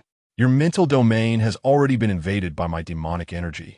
Sita seemed confident and relaxed in tone. Let us see how you delay my reaction now. Saying this, he charged toward Ming Tong, intending to quickly resolve the situation to avoid prolonged troubles. Situ approached Ming Tong like a cannonball, preparing to bind him and then unleash a blood-red tornado, putting Ming Tong at its center to kill him. Watching Situ rush toward him, Ming Tong seemed not to see it and stood frozen in place. Situ, seeing this, was even more pleased, thinking, has he given up resisting? Indeed, resisting against the invasion of demonic energy requires focus. Only after binding Ming Tong did he notice the smile at the corner of his mouth, causing Situ to feel alarmed and call out that something was amiss. I have observed you for so long, yet you know nothing about me now. Ming Tong's handsome fox face flared with flames, flowing from the corners of his eyes down his cheeks, resembling fiery tattoos. Fox fire flowing rock. Ming Tong had not actually been affected by the demonic energy, because he had already mastered part of the abilities of the Seven Treasures mysterious tree, which included being unaffected by demonic energy. His previous surprise and pretense of surrender and pain were all an act, but he truly did not expect the barbed feathers, hissing, that hurt quite a bit. However, the blood from these wounds made him happy because it would enhance the power of his foxfire flowing rock, allowing him to deal greater damage to enemies at close range by leveraging the power of his blood. Situ completely did not expect to be schemed against. Ming Tong had transformed himself into a porcupine to make it easier for Situ to hit a larger area. The porcupine, looking at the transformed Ming Tong, thought to himself that he also resembled his ancestors a bit and looked quite handsome. He snored. He chuckled and squeaked like a pig. Qing Mu patted his head, wondering what he was thinking, and urged him to help Chang Mao deal with the Mianmeng army now that they had regained some strength. In the sky of the underground prison, a massive flame swirled and ignited, and Ming Tong was completely unharmed by the flames. How could he be? This was his innate foxfire. Situ was not faring well. After fighting the stone monkey for a while, he now had to deal with transformations and summon dark stars. And although the Tingo mask had replenished some spiritual power, it was undeniable that the blood-soaked struggle and resilience of the three demon kings had drained him of much stamina. Now, facing the high-temperature foxfire, he was truly struggling. Sigh. Ever since encountering the stone monkey, it has been nothing but bad luck. Situ thought as he assessed his injuries. He was actually weighing his options, not overly concerned about the foxfire that could be fatal at this moment. Looking at the floating dark star in the air, his secret weapon, he realized that the Mianmeng army on the battlefield had already suffered a crushing defeat. He understood that he had to make a choice. Fortunately, his treasure, the dark star, could not be taken or refined by others. This treasure had now expanded to occupy about 2/3 of the prison. It seemed to be undergoing some changes that he could not quite explain. Forget it. It's time to flee. As a member of the Demon Feather clan who had endured for years under Mianmeng's rule, while helping him commit wrongdoing, his ultimate goal was to kill Mianmeng, so he was particularly adept at making sacrifices. He was also quite scheming, but today he had fallen for this kid's trap. However, do you think my trump card is only this? Sita looked at Ming Tong, who had turned into a porcupine and was glaring at him, ignoring his mental attacks and foxfire. His Tingo Mask's life-saving effect triggered, and the red edges on his shoulders transformed into a blood-red cloak, blood demon cloak. The effect of the treasure activated, and he vanished into a bloodlight, escaping far away from the prison. Ming Tong felt emptiness around him, watching as the opponent escaped right under his nose, infuriating him to the point of gritting his teeth. He had not expected that after all his calculations, Situ had so many treasures. Furthermore, a seemingly insignificant Tingo mask actually had a life-saving function. If only it had been given to Brother Monkey, he wouldn't have died. Throughout this journey, Brother Monkey had helped him so much, and when he could no longer hold on, it was Brother Monkey who had turned back to save him. Sigh. Ming Tong sighed his heart. Brother Monkey, my good brother. Ming Tong glanced at the enormous black star in the distance, thinking that Brother Monkey was surely beyond saving. He couldn't help but feel disheartened. With Ming Tong joining the battle afterwards, the Mianmeng army was completely eliminated. Their armor was either tarnished or still somewhat intact. The golden-maned Lion King said solemnly, "Everyone, Brother Monkey is most likely gone from us." As he spoke, Chun Ji's lion face, after transforming, had veins bulging, and his eyes were red as he recalled his mother, his kin, and the Black Panther. Brother Monkey, we are many and form a powerful force. Let's unite to eliminate Mianmeng. Let us take the usable armor with us. Everyone, go out first and rest for a while, then come back to avenge Brother Monkey. Qing Mu and Old Pig nodded in agreement. They knew that after this battle, everyone was exhausted and needed to recover. Ming Tong thought for a moment and also expressed his agreement. Chang Mao and Lazy E naturally need no further introduction, as they have already begun to pick up their equipment. The other demons took advantage of this time when Mianmeng was in seclusion to release all the remaining demons and take them away, avoiding Mianmeng and their families. Quietly leaving. Chapter 25. Mianmeng's Fury. Waiting for the monkey on one side, the demons were sneaking away, while on the other side, Situ Tiango was gasping for breath. Collapsing against a tree, He too was exhausted. He had used the blood demon cloak to cover a great distance in one breath. It was estimated that even Ming would not be able to catch up with him, let alone that little fox Ming Tong. On the way, he felt that his connection with the Dark Star had become very weak due to distance and the presence of the stone monkey, which made Situ extremely frustrated. Damn monkey! Forcing me to expend my lifeblood to activate the blood demon cloak, and now I can't use the Tiango mask either. The effect of Tiango's command has already entered the cooldown period, and I must wait a month before I can use it again. Now, including this period of time, he did not dare to return. If he ran into Ming, even if he were from the MOU clan and had wings, he would find it difficult to fly. Situ sat under the tree, sulking, thinking about the hated stone monkey, Ming, and that little fox Ming Tong, who had just plotted against him and spat several times on the ground. Looking at his own body, he was also covered in injuries, and it would take a while to recover. He could only execute another plan. Situ held the Tiango mask and looked towards a distant place. Ming felt unsettled today. Too many good things had come recently. However, he had encountered such ominous signs before, so upon experiencing the same feeling this time, he decided to temporarily exit his seclusion to see how Situ was handling things. He was still quite satisfied with his subordinate's problem-solving abilities. After all, this time in seclusion was only to consolidate his cultivation. As he exited the secret chamber, he saw several members of the Ming army rushing in, shouting that something was wrong, and his precious daughter, Shuer, was awakened by the noise and walked out of her bedroom. What's going on? Making such a fuss? Ming scolded irritably. Not good, sir. A leopard demon, limping and wearing bloodstained armor, came before Ming. Report, sir. All the demons in the underground prison have been released. The leopard demon said, feeling very wronged. What? You useless bunch. Ming nearly pulled out his own beard. What about Situ? He couldn't control them, could he? Ming found it hard to believe, as when he established the Ming Manor and later married Lady Fengji. Situ had been with him the whole time and was quite capable, not only in combat, but also in management. Seeing Ming's doubtful gaze, the leopard demon hurriedly recounted what he had seen and heard. After hearing this, Ming became furious. He had not expected that his trusted subordinate had been trying to kill him all along, and that Dark Star he had never known about.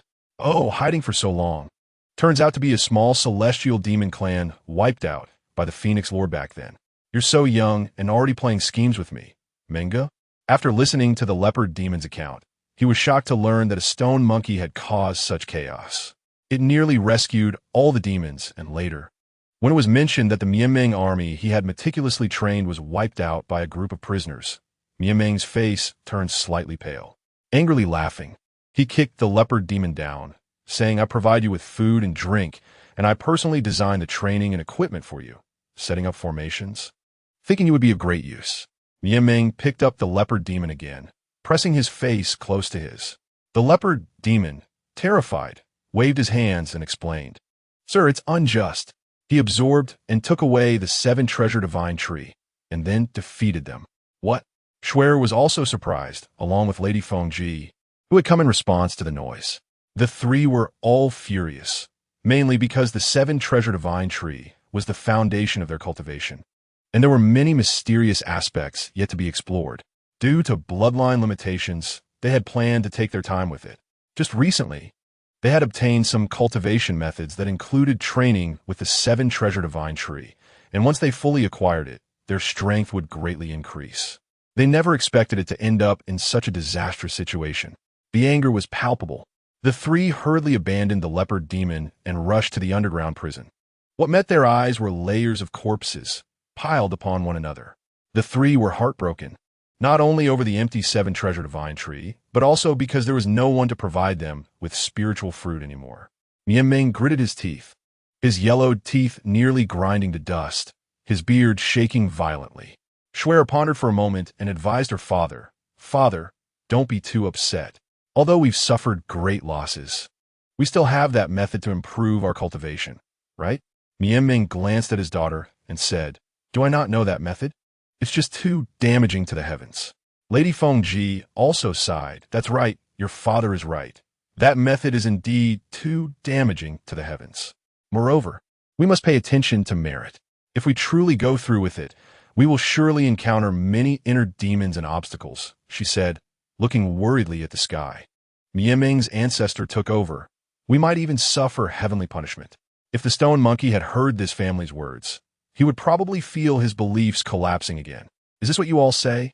If you pit me, it doesn't harm the heavens, but if you pit others, it harms the heavens?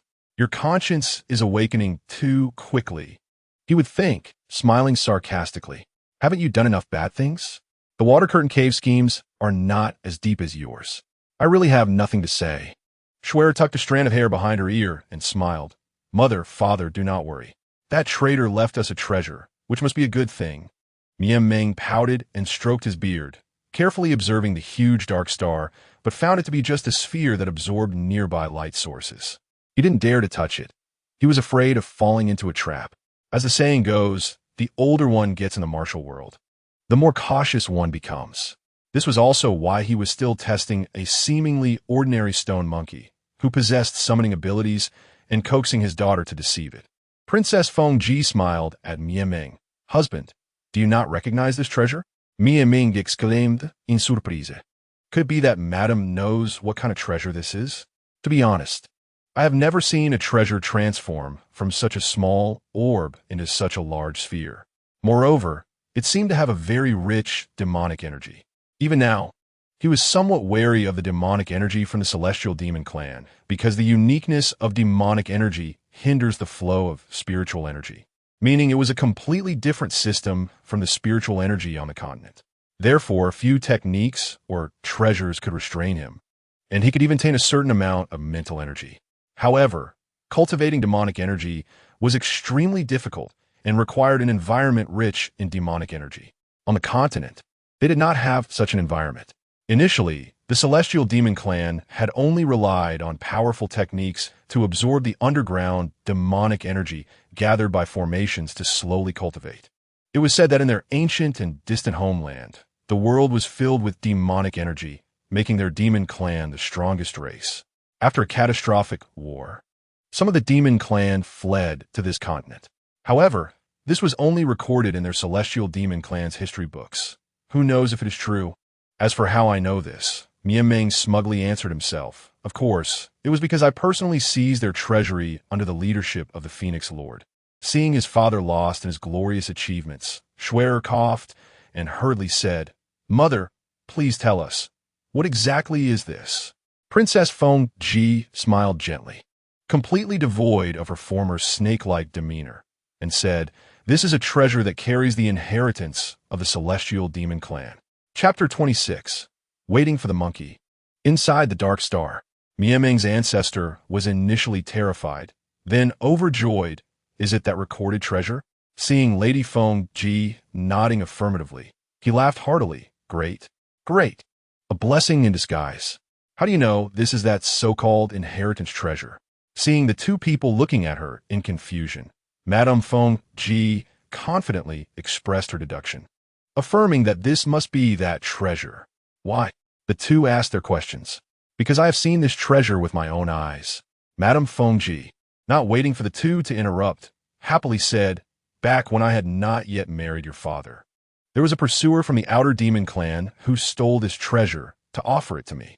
Schwer exclaimed in surprise, Mother, you were so charming when you were young that someone stole a treasured item to give to you. Of course, just look at your mother. I'm a beauty. Madame Feng-ji proudly glanced at her daughter.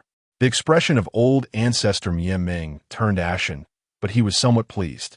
Why do I feel like someone is trying to force a green hat on me? How can this be? Feng-ji, how come I didn't know about this? Old ancestor Ming's face instantly darkened, carrying a hint of a greenish gloom as he stroked his beard. Madame Feng-ji, knowing her husband was very angry, quickly put on a smiling face and explained, It's that sycophant I told you about. I didn't want that treasure. And later, I even auctioned that inherited treasure at the little Primordial auction house, which the king of the outer demon clan saw, and he was furious. Feng-ji covered her mouth and laughed. That sycophant was so infatuated with me that he took the blame and even self-destructed his own cultivation. How could he compare to you? He was so useless. Listening to the princess's bright laughter, old ancestor Ming felt his grievances lift.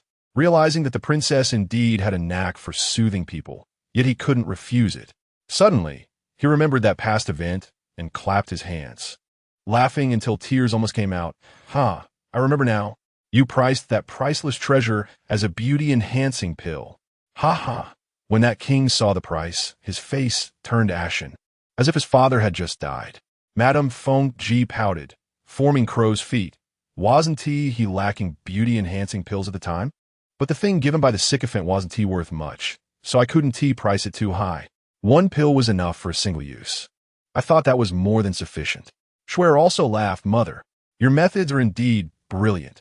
You could actually toy with that demon clan's genius. I never expected that the treasure given by that sycophant was truly priceless. The three of them looked at the huge dark star with fiery eyes. The stone monkey surely wasn't that simple. I feel he wouldn't easily die in a dark star. We must be fully prepared. Mian Meng stroked his beard and said solemnly, when he comes out, we'll kill him and seize the treasure. Schwer squinted her eyes into crescent moons, immediately clapping her hands in approval. Good, good. This time we must kill that dead monkey who only knows how to eat bananas. The poor stone monkey had no idea he was being targeted even before coming out of the dark star. The stone monkey felt as if he had entered a weightless space beyond the sky, soaring like riding clouds. However, not long after, he sensed something was very wrong. He discovered he was experiencing an unprecedented sense of illusion and fear regarding the unfathomable darkness and where exactly he was in this space. He hurriedly called for the system, only to find it unresponsive, and he shouted in exasperation, Damn system, I'm really fed up. It doesn't work at crucial moments. What good are you? The stone monkey cursed angrily. He was indignant, remembering that it had been the same last time. Last time, there was no spiritual energy, but what about this time? Was he not following commands again? Or was the connection between him and the system blocked? The stone monkey speculated, feeling his emotions becoming unstable, and quickly took deep breaths to adjust his mindset and stabilize his emotions. Unexpectedly, he inhaled a rusty, sour taste, and a faint wind cut across his cheek, causing pain. His thoughts suddenly quieted beyond his control. It was as if his mind, which had been chattering in the unfamiliar environment, suddenly fell silent and was now being watched. Yes, that was right. The stone monkey felt as if he were being observed by some unknown creature. Although his mind was blank, inexplicable tension and fear arose. And he didn't even know why he was afraid, just a physiological emotion and a chill down his spine. Since he crossed into this other world, he had many good days. Either he was being hunted or deceived and imprisoned. The most satisfying moments were only during fights and the camaraderie with his companions that could soothe him. He was clearly extremely anxious, triggered by the gaze of an unknown presence. Yet when he recalled past memories, his heart gradually calmed down. However, the air became ominous, as if the oxygen had been drained and there was no spiritual energy, only a foul, rotting smell filled the surroundings of the stone monkey. This made him want to escape this situation quickly. He felt itchy, thirsty, and painful, suffering immensely. Moreover, he couldn't perceive the passage of time. This anxiety felt like 100 claws scratching his heart. He felt like he was thinking more and more uncontrollably. Beautiful memories, painful recollections, and current feelings were frantically pulling at him, and he truly couldn't hold on any longer. What the stone monkey didn't notice was that some black substance was emerging from his body, gradually transforming into another stone monkey under the guidance of demonic energy. Its gaze fierce, but its mind unclear, being led by the demonic energy in another direction. This was truly an interesting transformation. The presence hiding in the dark seemed to be mumbling to itself. Meanwhile, the stone monkey appeared to be in a dream from which he would never wake, lost in a rapid playback or slow motion of shallow and deep dreams. His eyes rolled back as if they were dead, and the surrounding poisonous gas and wind seemed to disregard the awakening talent of the stone monkey. Wave after wave, like tides, swept over him. I am a flower fruit mountain water curtain cave's beautiful monkey king, the great sage equal to heaven, Sun Wukong. A figure appeared in the dream, glowing with golden light, his monkey spirit manifesting, obscuring his clothing and the weapon he held. What is this outfit? The stone monkey asked himself, "Do you know who you are?" "I know. I am the Lingming stone monkey." "No, you are Sun Wukong." Chapter 27 New Arrivals in the Otherworld. Chen Xiaoji is a cultivator from another world. He was once the majestic martial Tianpeng, who crossed from Earth to journey to the west, and then into the mountain sea and primordial world. As soon as he opened his eyes, he found himself here, now surrounded by bizarre rocks and vertical stone pillars over 400 meters high. Haha, that's right. This is the terrifying Fan Eta mountain range where the mutated red-feathered eagle captured the stone monkey back then. It's also the territory of their eagle clan. Ding dong. Ding dong. Welcome to the beautiful mountain sea continent. New player gift pack. A shiny and useful axe. A very difficult to read scripture. A cold metallic system prompt sounded. Chen Xiao Ji. Male, currently within the new player protection period, lasting 1 day and 10 hours. Once the protection ends, you will be attacked by other mountain sea and primordial spirit beasts. Your level is Spirit Beast Gray Tier, level 1. Your profession in the mountain sea and primordial world is a meat shield summoner. Skill, summon mysterious beasts. Spiritual power value is 1 point. Wow, starting with nothing. How am I supposed to survive? Let me think, right? I came here to find that monkey who doesn't even have 3 dots. Should I call him Duanmuhui? The stone monkey and Chen Xiaoji have a deep connection, which cannot be easily explained in a day or 2. Chen Xiaoji is a very advanced cultivator. He knows that he cannot blindly capture any other tier spirit beast right now, or he could get eaten by those ancient, bizarre beasts from the Mountain Sea Classic. He cannot die. He wants to thoroughly explore this world he has long dreamed of. He is well versed in the stories of the Mountain Sea Classic. But doesn't he know what time period it is now? Have the Yellow Emperor and Qi been born yet? So at that moment, he first took an axe and chopped a few bundles of wood to build a home of his own. After all, he was an experienced backpacker, and he had some basic survival skills. After less than half a day's work, his small wooden house began to take shape. After working for half a day, he felt a bit hungry and decided to carve a wooden stake with his axe to go fishing. When he reached the riverbank, he discovered a young red-feathered eagle. It was all fiery red, quite different from the red-feathered eagle he knew. The red-feathered eagle, in its juvenile stage, was classified as Gray Tier, level 8, with attributes, flying, metal. Wow, such a little bird was so powerful. At first, he thought about ambushing it, but he didn't expect its strength to be so formidable. Just as he was about to leave, he noticed that the young red-feathered eagle's wings were obviously injured. It turned out that many years ago, the ancestor of the extermination clan sent a parrot to poison Bai Xian. The parrot used a slow-acting poison on Bai Xian, and because Bai Xian was of a lascivious nature, he died within a year. After Bai Xian's death, the parrot planned to exterminate Bai Xian's entire clan to solidify its own power. Little Red Feather, don't run, you can't escape.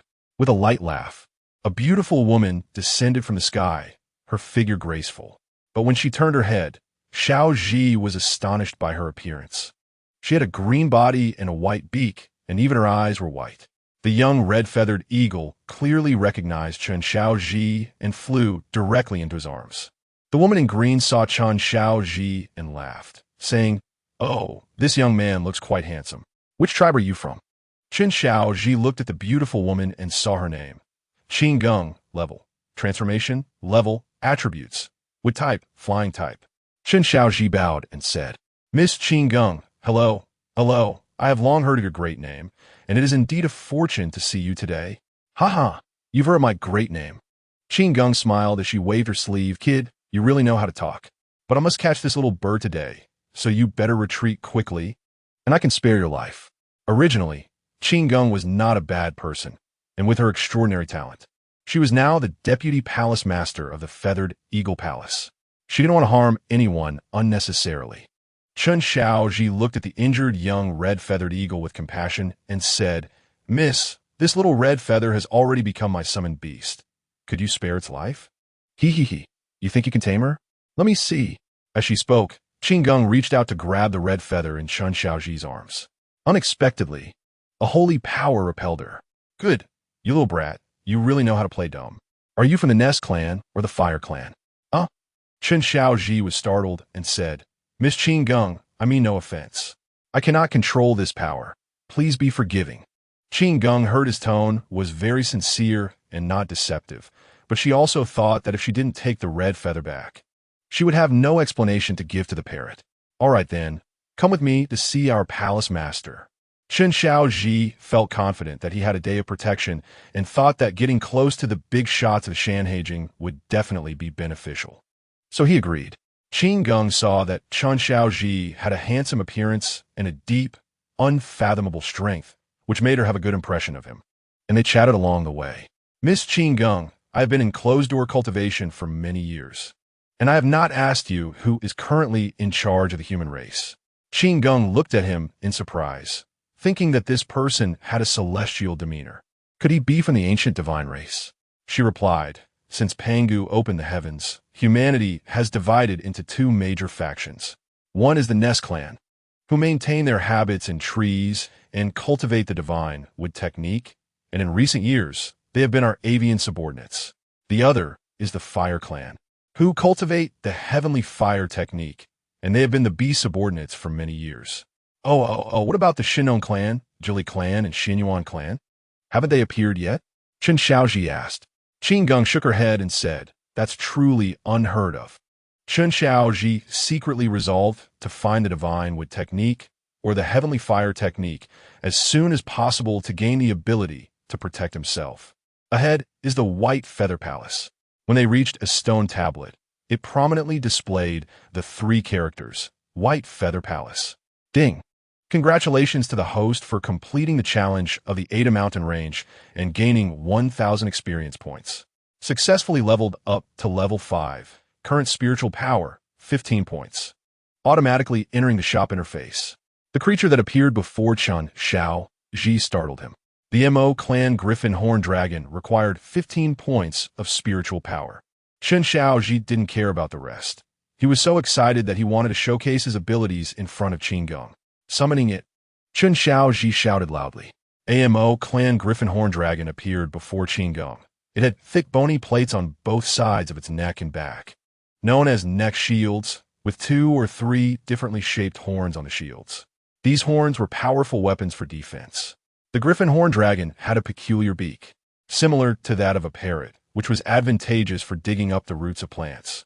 Chapter 28, Griffin Horn Dragon. Wow, what kind of creature is this? Qin Gong exclaimed. The Mo clan Griffin Horn Dragon was about half a meter long, but was at the gray tier, level 12. Qin Gong, wait a moment. My precious dragon has special skills. The Griffin Horn Dragon quickly ran out and soon returned with some ginseng and spiritual mushrooms in its mouth. Wow, this little guy even understands medicine. Qin Gong said, then I'll give you these herbs. Chen Xiaozhi wanted to build a connection with Qin Gong, so he said, Miss Qin Gong, this is a small gift. These herbs will serve as our meeting gift. Qin Gong had grown up under the protection of her sister, the parrot, and had hardly seen any men. So while she appeared a bit sophisticated on the surface, she was pure at heart. That's great, I really like it, Qin Gong said. Well, I have a piece of green jade to give you. Qin Gong handed a jade pendant to Chen Xiaozhi. Ding dong, received a piece of Qin Gong companion jade. Green jade, which can make you immune to all poisons, the system prompted. Indeed, Qin Gong is present, and the plague is removed. At this moment, Chen Xiaozhi smiled slightly and said, thank you for the jade, Mississippi. Qin Gong looked at Chen Xiaozhi again and truly felt he was becoming more and more pleasing to the eye, gentle, humble, and with an impressive demeanor and unfathomable strength. While they were talking, they had already arrived at the White Feather Palace, where the parrot, dressed in light gauze, with eyes as bright as stars, was sitting on the throne of the White Feather Palace. Qin Gong was seated at the deputy palace master position and said, Sister, the remnants of the White Feather Palace have been completely eliminated. This person has tamed the young red feather, and I brought him here. Oh, really? The parrot frowned. Qin Gong noticed her sister's dissatisfaction and leaned close to her ear to say a few words. Humans are indeed full of talents. May I ask what realm you are currently in? The parrot looked at Xiaozhi, feeling that he had sword-like eyebrows and phoenix-like eyes, and a white face that resembled jade, instantly feeling a surge of goodwill. I am cultivating in an unknown realm. I believe it should not be beneath the Baifeng. Xiaozhi replied calmly, intending to impress the parrot first. What a big mouth. Let me, the parrot, learn from you. Bai Fong was the great general of the avian ancestor, with a status above that of the extermination clan ancestor. At this moment, the parrot unleashed her full power. Her pair of large eyes, like star gemstones, emitted two beams of light, which was her signature skill, the enchanting eye. Anyone caught by it would become flustered, while she simultaneously executed her deadly claw attack towards Chen Xiaoji. Qin Geng never expected that Chen Xiaoji would boast as soon as he arrived and anger her sister, but it was too late for her to advise him now. The enchanting eye was blocked by the new player protection barrier and even rebounded part of its power, causing the parrot to feel a pang of anxiety, thinking she was about to embarrass herself in front of her subordinate. Unexpectedly, Chen Xiaoji stepped forward and hugged the parrot, their eyes meeting. But he deliberately avoided looking into the parrot's beautiful eyes. After landing, Chen Xiaoji clasped his fists and said, "Thank you, Palace Master, for your mercy. I'm deeply grateful." Only then did the parrot regain her composure, feeling delighted, and asked, "I wonder if young Master Chen would be willing to become a guest elder of our White Feather Palace?" The parrot immediately wanted to recruit the unfathomable Chen Xiaoji. With him, the revenge plan would be complete. Chen Xiaoji also thought to himself that he might as well play along for the time being. If he could quickly improve his strength with the help of his palace master, that would be great. Plus, the palace master was stunningly beautiful, and the deputy palace master was also graceful. Chen Xiaoji steeled his resolve, thinking that he would take it one day at a time. He then said, "Sure, but what benefits do I get as a guest elder of the White Feather Palace?" The parrot, with an enchanting voice, replied, "In my White Feather Palace, you could take whatever you want." At that moment, Xiaoji swallowed hard. The parrot glanced at him seductively and continued, "Anything you need in the future, you can find Qin Geng."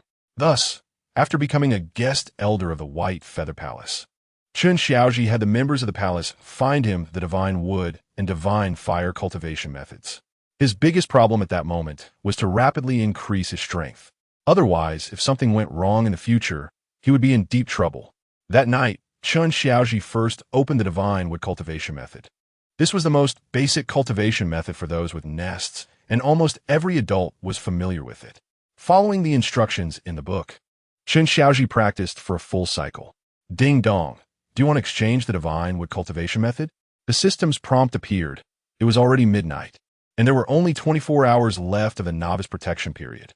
Chen Xiaoji was anxious and resolute as he said, "Exchange." Ding dong. Entering the points exchange interface. Current points, 100. Black iron level exchange. 1 draw for 10 points, 10 draws for 90 points. Does the host want to draw? Definitely a 10 consecutive draw. The pointer spun wildly, and Chen Xiaoji couldn't see what he was drawing. Ding dong. Congratulations to the host for obtaining 3 healing lollipops for energy replenishing chocolates, 1 black iron level jade pipa, 1 summoner skill, and 1 weakness skill that can weaken the enemy's attack by 50 and reduce speed by 30, along with 1 spiritual energy gift pack. Wow, this. Chen Xiaoji was truly a loss for words. He originally thought the system would give him a divine weapon or a super beast for protection, but instead, he got these things, with only 1 chance left. After consuming the spiritual energy gift pack, his spiritual energy suddenly increased to 50. Congratulations to the host. The black iron lottery board has evolved into the bronze lottery board. Ha! Indeed, the heavens do not disappoint those who are determined. My basic divine wood cultivation method actually exchanged for so many points. I still want to exchange for the divine fire cultivation method. Where did my divine wood chi go? Chen Xiaoji was shocked to find that the bit of divine wood power he just cultivated had vanished. He tried to run the divine wood cultivation method again, but felt nothing. Ding dong, the exchange cultivation method cannot be practiced anymore. What? Is this damn system just a latecomer? Chen Xiaoji calmed himself and pressed the button for the bronze level 1 last time. Ding. Congratulations to the host for obtaining a Buddhist scripture reference book. Chen Xiaoji was so angry he almost exploded. What is this for me? Just as he was about to throw the Buddhist scripture reference book away, a difficult-to-read Buddhist scripture fell out of the novice gift pack. Chen Xiaoji realized this was the infamous tightening spell. At that moment, the red-haired little red feather he saved in the morning crawled out of his arms, biting his clothes as if trying to pull him somewhere. Chapter 29. The Past of the Dark Demon Star. Meanwhile, the stone monkey stared in astonishment at his own imposing image, unable to speak. Can I really be that handsome? The stone monkey spoke to the void darkness. Where's this place? Unexpectedly, the voice echoed throughout the space, creating a wave of agitation. After a long time, a voice suddenly asked, "You ask where this is? But who are you? Where do you come from? Do you even know who you are? What is your purpose?" The stone monkey didn't expect this strange voice to be so loquacious. He didn't want to engage in conversation with it, and summoned the mortal bow, pulling the bowstring tight with both hands. With a whoosh, a burst of spiritual power shot towards the unknown darkness. However, the darkness seemed like a beast that devoured infinite spiritual power, swallowing any spiritual energy until it disappeared completely. The stone monkey was unwilling to give up and unleashed all his strength to break through the darkness because his monster brothers were still waiting for him outside. The stone monkey used the thunder eye, with thunder crackling all over his body, a glimmer of light rising in the infinite darkness, but was soon swallowed up again. I don't believe you are so evil. Changeable. The stone monkey created 50 clones, each surrounded by lightning, making crackling sounds throughout the dark space. The terrifying power of lightning surged through the dark space, and suddenly the black darkness completely enveloped him. He seemed to be about to experience the true history of fire and tears in the dark heart. Flames raged in a small village surrounded by hills, where a handsome yet unassuming man was covered in scars, his body marred with wounds like a centipede. Speak out. Where is the source of your darkness? Just tell me, and I will spare you and the children in the village. I will never tell. I will not betray our new Dark King. The man stubbornly replied. Opposite him stood a man with flowing long hair and a beard, his eyes fierce yet compassionate. He shook his head gently and said, "Why do you suffer like this?" The sword in his hand emitted several beams of laser energy, hitting several winged boys in the village, instantly turning them into charred remains. "Beast, stop. Speak. Quickly. Otherwise, everyone in this village will be buried with you," the man said. The stone monkey watched this all in rage, a strong sense of justice urging him to save the people, but he touched a thick barrier with his hands. He summoned all his spiritual energy, but still couldn't break through that solid and long temporal chasm. At this time, the stone monkey also realized he had traveled back to the time before the Dark Demon Star was destroyed. It turned out that the Dark Demon Star was not a legendary treasure, but a real celestial body. The strange man with flowing long hair and a beard was so despicable and cruel. He spoke words of compassion while continuously unleashing dazzling energy beams to slaughter the old and young, treating lives like grass. Kunpung, have you not forced them to reveal where the source of the black magic is? We have a time limit for crossing planets.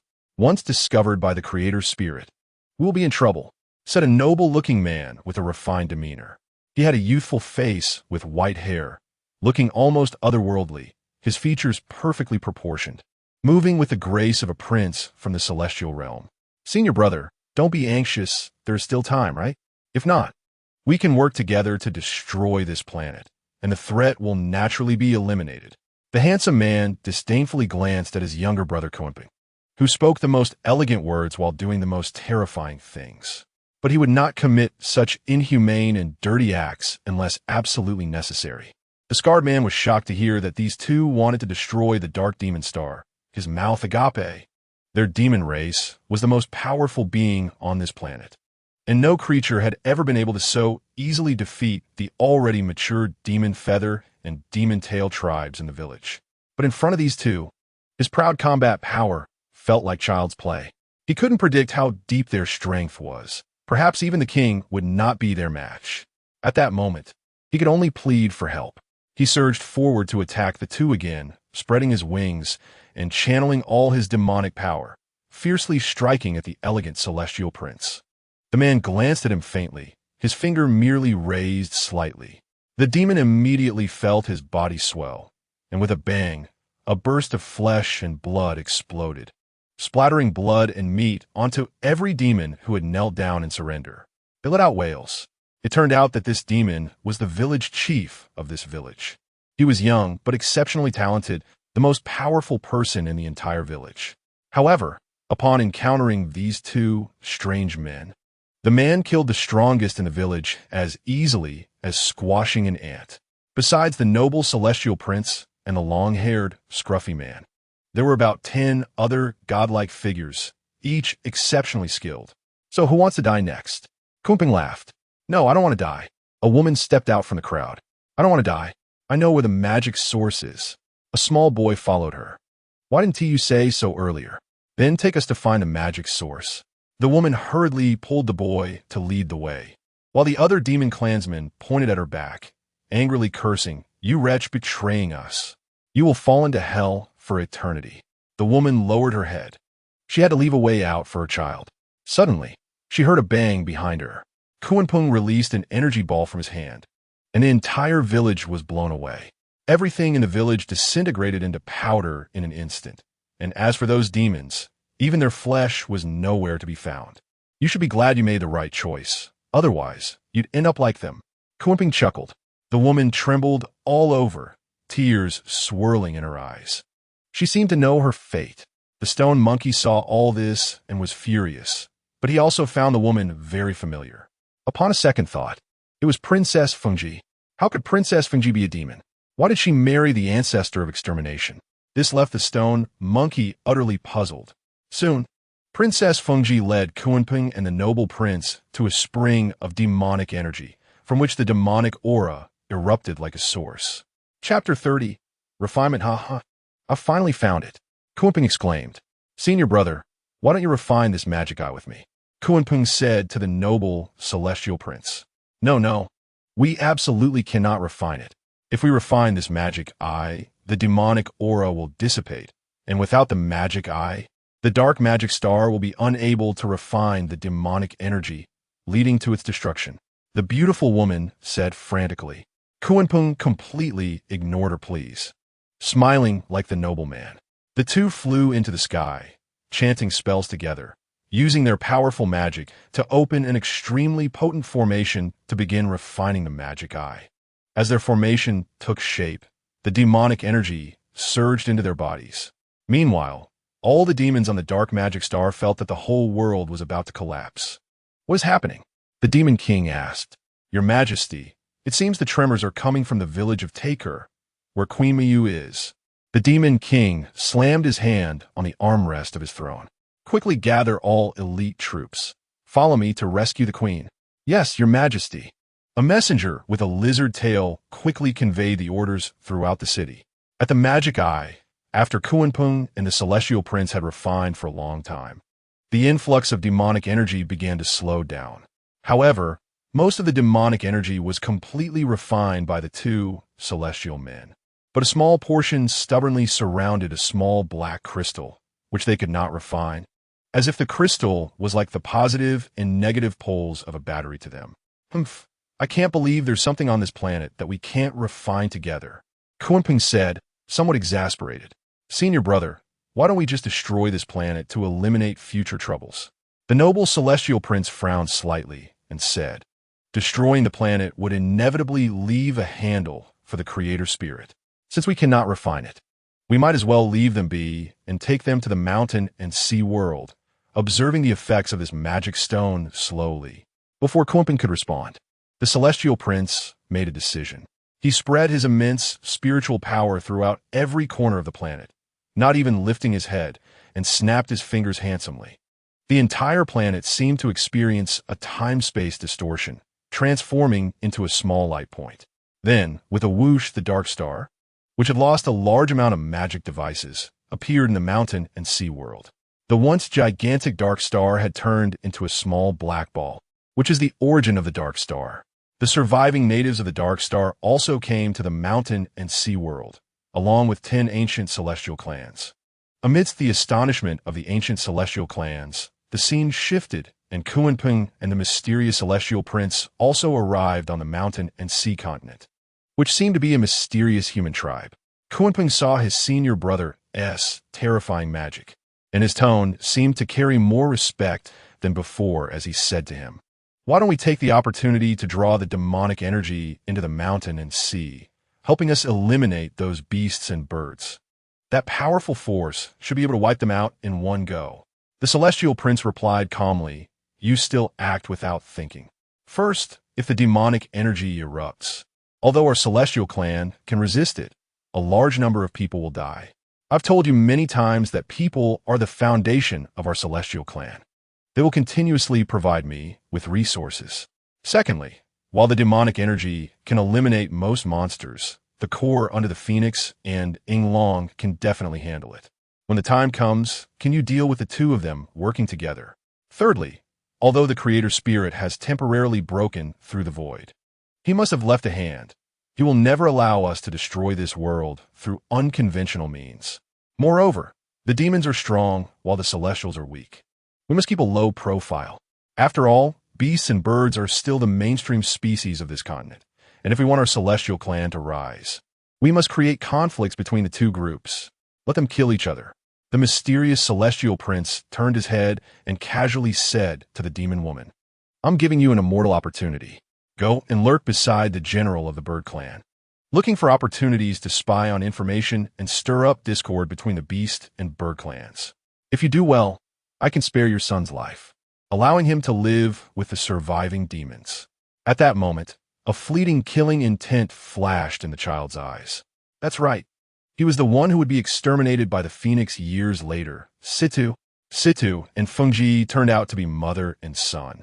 With that, the scene ended, and the stone monkey returned to reality. An old voice said, "Now you know where you are, let it go." The stone monkey scratched his head and said, "This is the dark magic star. But who are you?" The old voice replied, "You are mistaken. It's not I but we.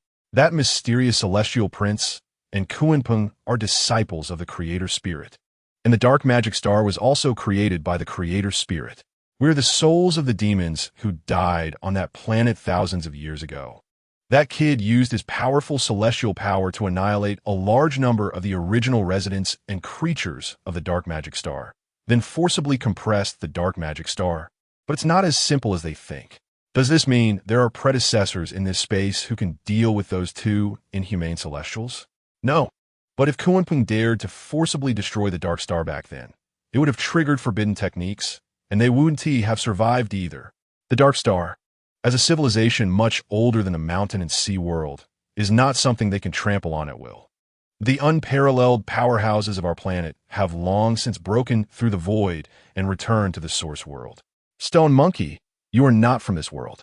We want to kill you." The stone monkey patted his chest, relieved. "Good thing I'm a traveler." The voice from the void said, "But don't celebrate too early. You must thwart their conspiracy. You know their conspiracy is to eliminate the obstacles on your planet, which means you cannot escape disaster. Besides, we can help you. You can accept the trials of the dark heart. It will definitely enhance your strength." "What trial?" The stone monkey scratched his head, but the voice no longer answered him. In the dark space, silence descended, and suddenly a multitude of demon tribes appeared. However, they were not the demon feather tribe or the demon tail tribe, but rather demons resembling ancient zombie forms.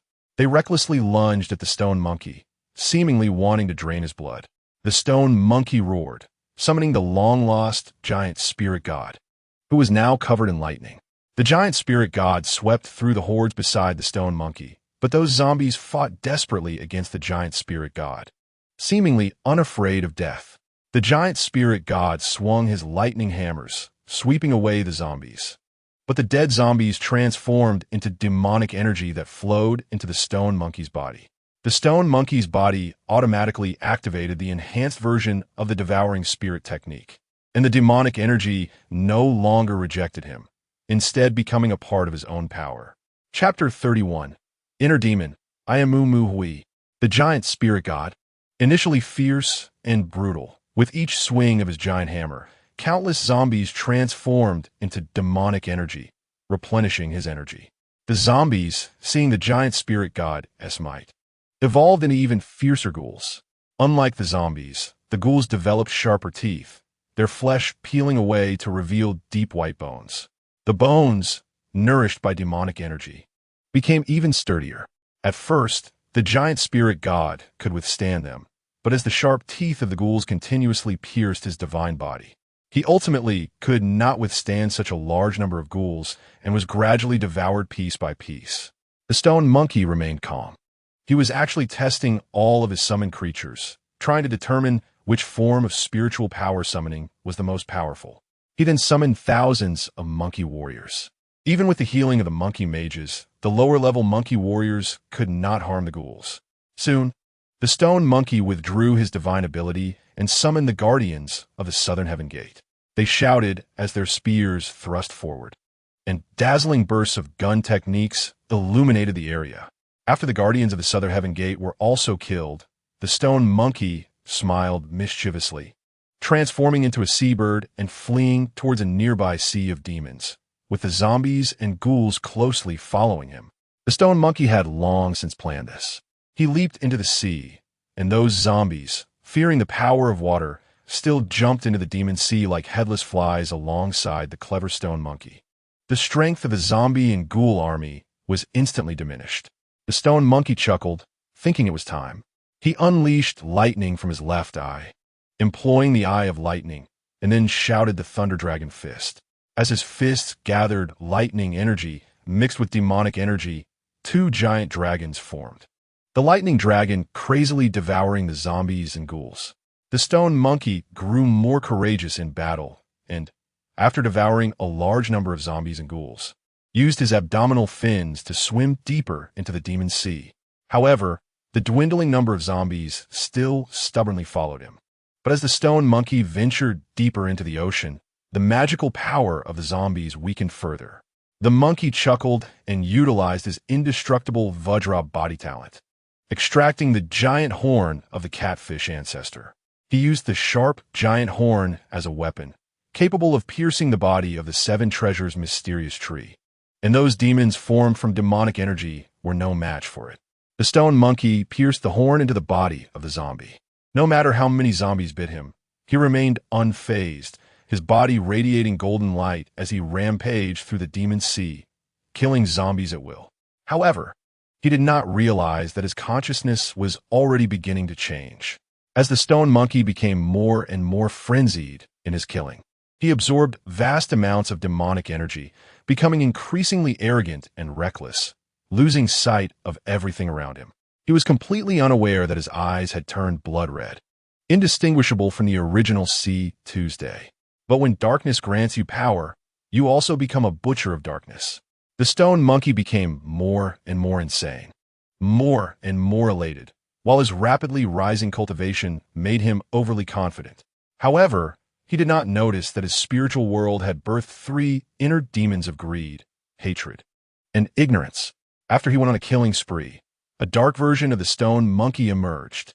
The dark stone monkey, entirely black, with only two eyes glowing with bloodlight. When the dark stone monkey appeared, the stone monkey looked at his dark self in surprise and loudly questioned, "Who are you?" The dark stone monkey laughed and imitated the stone monkey, saying, "Who are you?" The stone monkey retorted, "You're imitating my grandfather's speech. I'm asking you who you are." The dark stone monkey disdainfully countered, "Do you really know who you are?" The stone monkey was about to strike with his horn, but was thrown into confusion by his words. I am the stone monkey who can sacrifice everything for the demon race. Or am I the invincible son Wukong from the journey to the west that I saw in my dreams? No, who am I really? The stone monkey's head buzzed, and a sealed memory seemed to softly call to him. The stone monkey fell into madness, and he fought with the dark stone monkey. However, he was now completely consumed by madness and rage, his attacks lacking any strategy, while the dark stone monkey maintained tranquility, leaving the stone monkey battered and bruised. Who am I? The stone monkey attacked mindlessly, demonic energy soaring, and a golden hoop on his head began to shine, as if trying to block something from emerging. With a heavy punch from the dark stone monkey, the stone monkey fell to the ground. Seeing the dark stone monkey transform into a handsome man with curly hair and a small mustache. He was thin, but his gaze was firm and spirited. Who are you? The stone monkey looked at him in terror. You finally remembered. The stone monkey's golden hoop could no longer contain the memory that longed for freedom. But it seemed someone was also eager for him to break the seal. The stone monkey seemed to recall a distant memory, though it was unclear. In the memory, a girl was laughing and calling him Mumuhui. Mumuhui seemed to be a nickname between him and her. The girl was beautiful and dignified, laughing as she ran ahead, while the stone monkey transformed into the boy from the memory, happily chasing after her. The stone monkey was immersed in a happiness he had never experienced before. But as the scene shifted, that girl seemed to have been kidnapped. He held a handgun, resembling a policeman, and under the threat to his girlfriend's life, he surrendered. But the kidnapper smiled and shot his girlfriend in front of him before being airlifted away. Helpless, he held his lover's corpse, regretting and feeling anguish. But he could no longer remember what happened afterward. However, he remembered his name, Mu Mu Hui. From then on, he was no longer that stone monkey. He decided to call himself Mu Mu Hui. Chapter 32.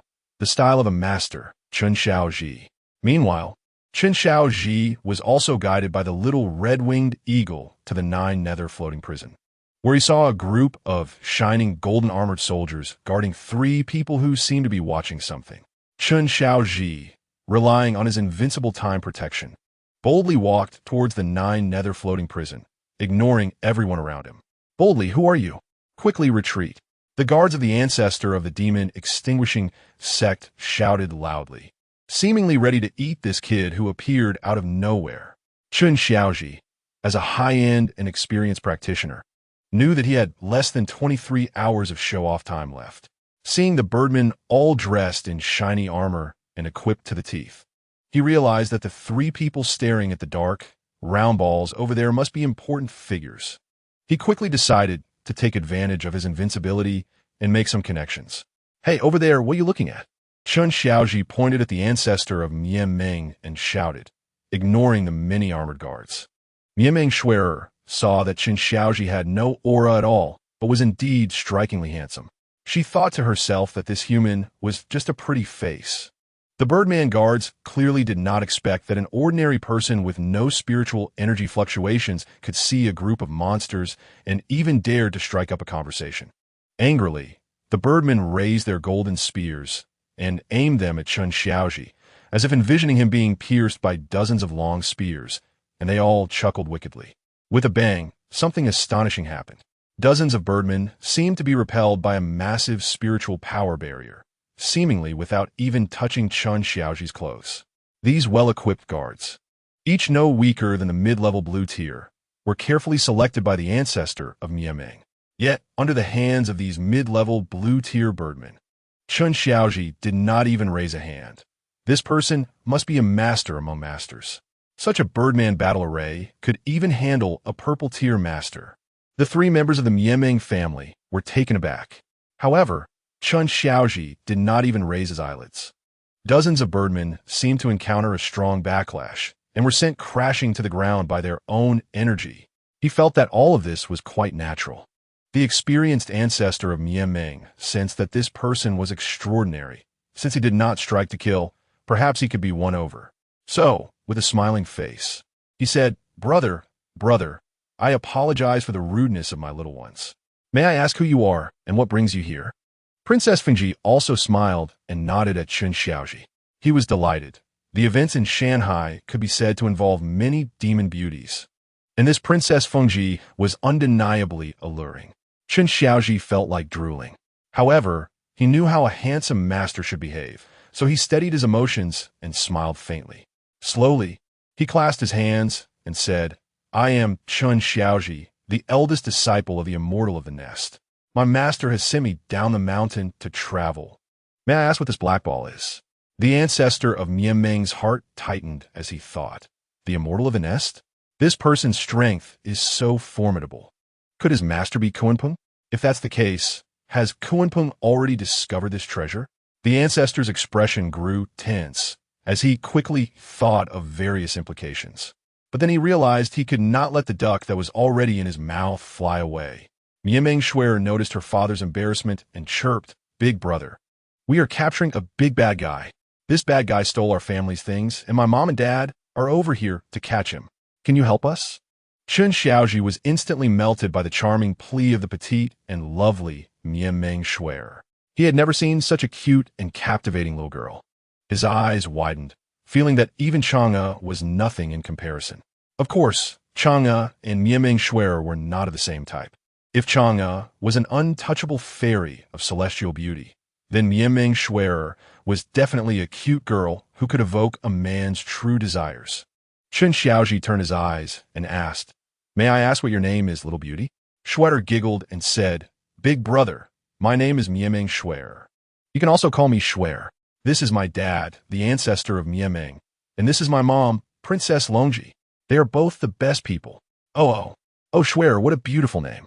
Although Chen Xiaoji wanted to maintain an aloof demeanor, he couldn't help but show a lecherous side when faced with someone like Schwerer. The ancestor of Mieming asked, "Brother, what exactly are you here for?" Chen Xiaoji came back to his senses and thought that this person was the big boss here. The ancestor of Mieming. It seemed he was in some trouble. Taking advantage of his remaining invincibility, he decided he must get on this big ship of Mieming. "So," he said earnestly, "you are the ancestor of Mieming. I have long admired you. I often hear the master of the Parrot Palace praise your might." "Oh, you know the parrot?" The ancestor of Mieming asked in confusion. "That's right. I am currently a guest elder of the Parrot Palace." The ancestor of Mieming was puzzled, thinking that a master like the parrot must have had such a powerhouse under his command and considered it a good thing. Perhaps this person was a friend, not a foe. "Is that so? In that case, we are family. You must come to Mieming Mountain Manor often." Yes. "So, ancestor Mieming, whatever you need, I can lend you a hand." Chen Xiaoji threw out his intentions.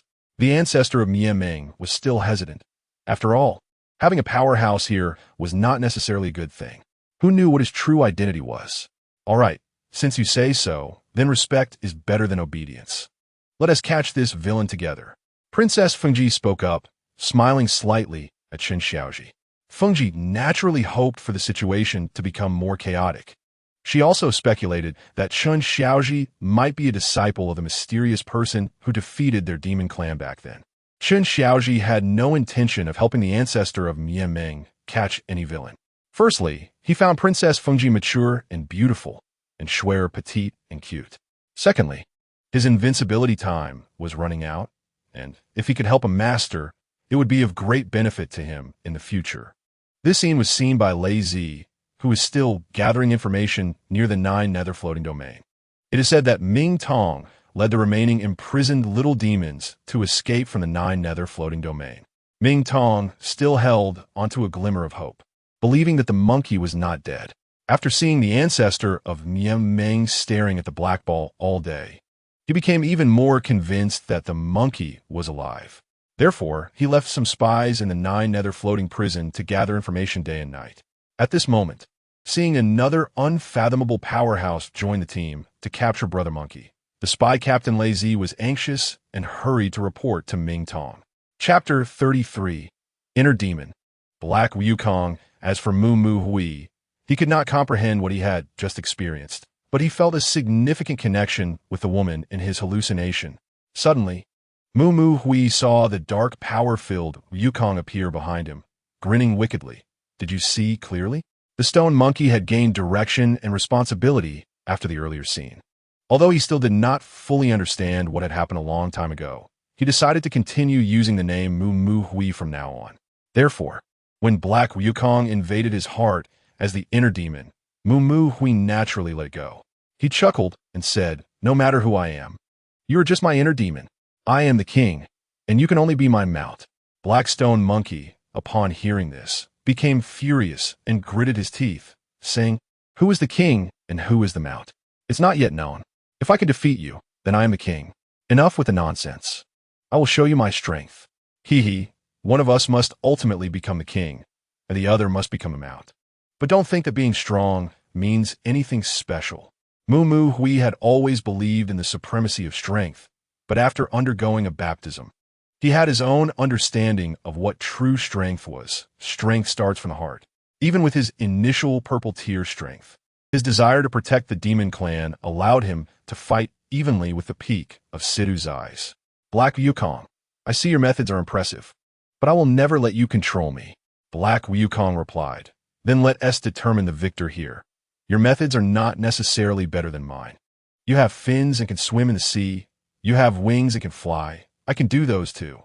The 36 transformations. Enhanced version of the Devouring Spirit technique. Summoning technique. Whatever you can do, I can do too. It all depends on who can take charge. After speaking, a pair of pitch-black wings unexpectedly sprouted from the back of Black Wukong. Moo Hui did not expect that even his own bloodline skill, Black Wukong, would be able to use it. With a bloodline explosion, Moo Hui was not to be outdone and also sprouted a pair of red wings, which were the innate ability of the little Qi Ling eagle. Then, leaping into the air, Moo Hui transformed the giant horn of the catfish ancestor into a thick white stick, which he named the giant catfish stick. However, Black Wukong gathered magical energy and also transformed it into a stick, shouting loudly as he flew into the sky, engaging in a fierce battle with Moo Hui. The fluctuations of spiritual energy shook the pitch-black dark demon star. Moo Hui swung his stick, crossing it with Black Wukong's stick. The clash of the black and white sticks surprised Moo Hui. He felt that Black Wukong's dark power was more violent and stronger. If it weren't for the extreme hardness of the catfish ancestor's horn, he would surely suffer losses. The two fought from the sky to the ground, from the ground to the sea, yet they remained evenly matched, with no clear victor. Seeing this, Moo Hui knew he couldn't just hard fight the magic monkey. After all, this was the dark demon star, and the power of darkness provided strong support to the magic monkey. So, the stone monkey performed a spell, summoning the giant spirit god covered in lightning. The giant spirit god was exceptionally mighty, having reached the late purple stage of power after continuous battles. Black Wukong smiled, as if anyone could do it, and quickly performed a spell to summon a giant spirit god covered in darkness. The black-armored giant spirit god held a pair of enormous hammers wrapped in magical energy, resembling a demon king. Gods and demons. One was thunderous and powerful. The other was filled with magical energy. The two giant spirit gods wielded their enormous hammers and fought fiercely, the powers of darkness and lightning intertwining wildly, shaking the vast and boundless demon sea.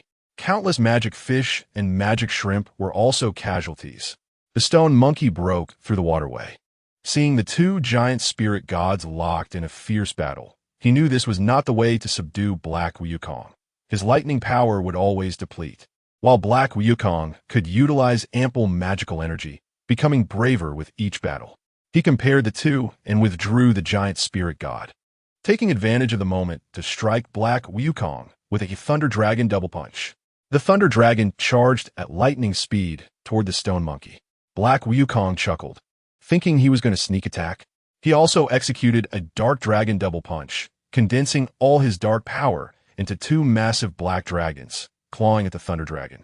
The four dragons faced each other, and the intense energy struck the seawater, creating towering waves, with the sound of the sea howling. The water surged. The two smiled at each other, simultaneously summoning their wings and flying away, about 100 miles away from the demon sea.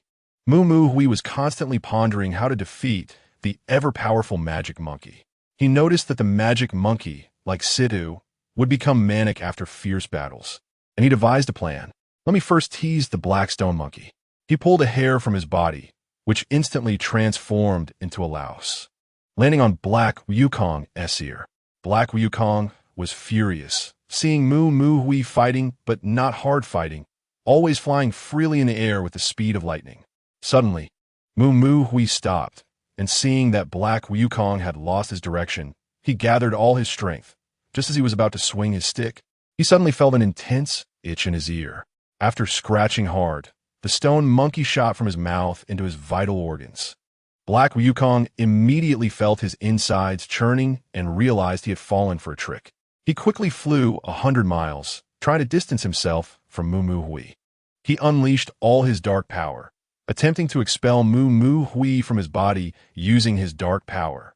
However, contrary to his expectations, the more frantic he became, the more he circulated his magical energy, and the more Moo Hui stirred inside him, disrupting his magical energy. Moo Hui took advantage of his weakness, aiming for Black Wukong's fatal flaw. If he had to clash head-on with Black Wukong, his lightning power would ultimately be depleted, just like against Sidu. But in a situation where their strengths were similar, the internal spiritual energy was like soldiers. Whoever could utilize it well would win. Moo Hui intentionally provoked Black Wukong's fury, because he knew that his greatest weakness was this. If he had been enraged by the tightening band back then, how could he ever turn to fight that bird? So many events unfolded afterward. Although Dark Wukong was full of magical power and could continuously replenish his strength with the Dark Demon Star, he had one fatal flaw. He was made of dark power. If he faced him head-on or competed in strength, Black Wukong was completely unafraid of Mu Mu Hui. However, the dark power, while it could greatly enhance his strength, lacked cunning and versatility.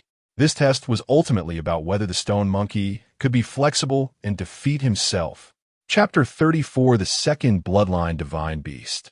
Dragon Tail, Carp the Dark Wukong, was extremely agitated, scratching his ears and hair, rampaging through the Dark Demon Star, and attacking any place he could reach. Whether it was the Demon Ground, Demon Sky, or Demon Sea, everywhere was a target of Black Wukong's attacks. Mu Mu Hui, on the other hand, was wantonly destroying his magical energy operation from within, like a nail firmly lodged in his throat. Mu Mu Hui felt the magic monkey's magical energy gradually weaken, and he knew the moment had come. He drew out the catfish stick, which had an extremely sharp end capable of piercing the seven treasure mysterious tree. Mu Mu Hui infused lightning power into the catfish stick and attacked the heart wrapped in Black Wukong's magical energy. Black Wukong continuously spat out large amounts of black blood, and in his rage, he seemed to have lost the strength to move. He sat dazed on the demon ground, bitterly smiling. "It seems I have lost this time." Then a bolt of lightning struck from the top of Black Wukong's head down to his feet, instantly cleaving the Dark Wukong in two. A ball of light, wrapped in blue lightning, escaped from the endless darkness. The severed Black Wukong suddenly began to laugh. "This time, even if you win by luck, don't get too proud too soon. I will always be here. I will always remain at that end of your soul. As long as one day you cannot contain your energy or your power diminishes, I will still appear. Ha ha ha. The king and steed will always be separated by a victor, unless you eliminate me." The severed Black Wukong laughed maniacally, but his magical body had been disintegrated, slowly turning into rich dark power, trickling into Mu Mu Hui's body. "Brother, just stay comfortably inside my body forever. I want to give you that chance. I will grow stronger and stronger until I completely refine you." The dissolving speed of the Dark Wukong accelerated, seeming to say, "Come on, come on. I transform into magical energy. Absorb me more. I will ultimately defeat you." The magical energy continuously entered the stone monkey's body, and the stone monkey steadied his mind, firmly controlling the domineering magical energy within him. With the boost from the magic monkey, his entire body crackled with lightning and emitted magical light, and the spiritual monkey immediately felt his spiritual power surge. He suddenly felt invincible, even having the strength to fight against the ancestor of destruction. Suddenly, he realized something was wrong. He couldn't let the arrogance of magical energy control him. Stay calm, the stone monkey told himself. Indeed, once his mind stabilized, the three powers of lightning, spiritual energy, and magical energy converged together. He felt a bit proud that he had finally defeated himself, just as Mu Mu Hui was feeling pleased.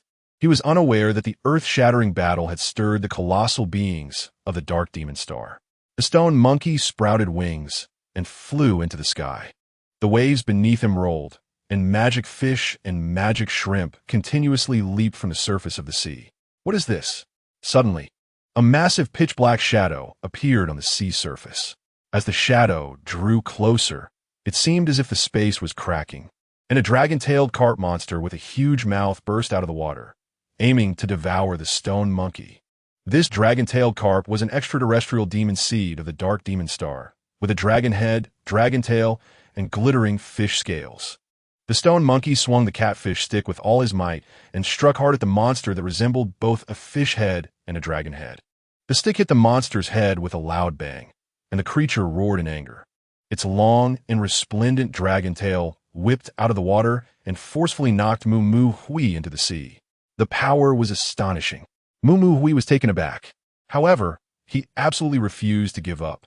With a loud shout, he transformed into 1,000 variations, and 51 monkeys appeared again.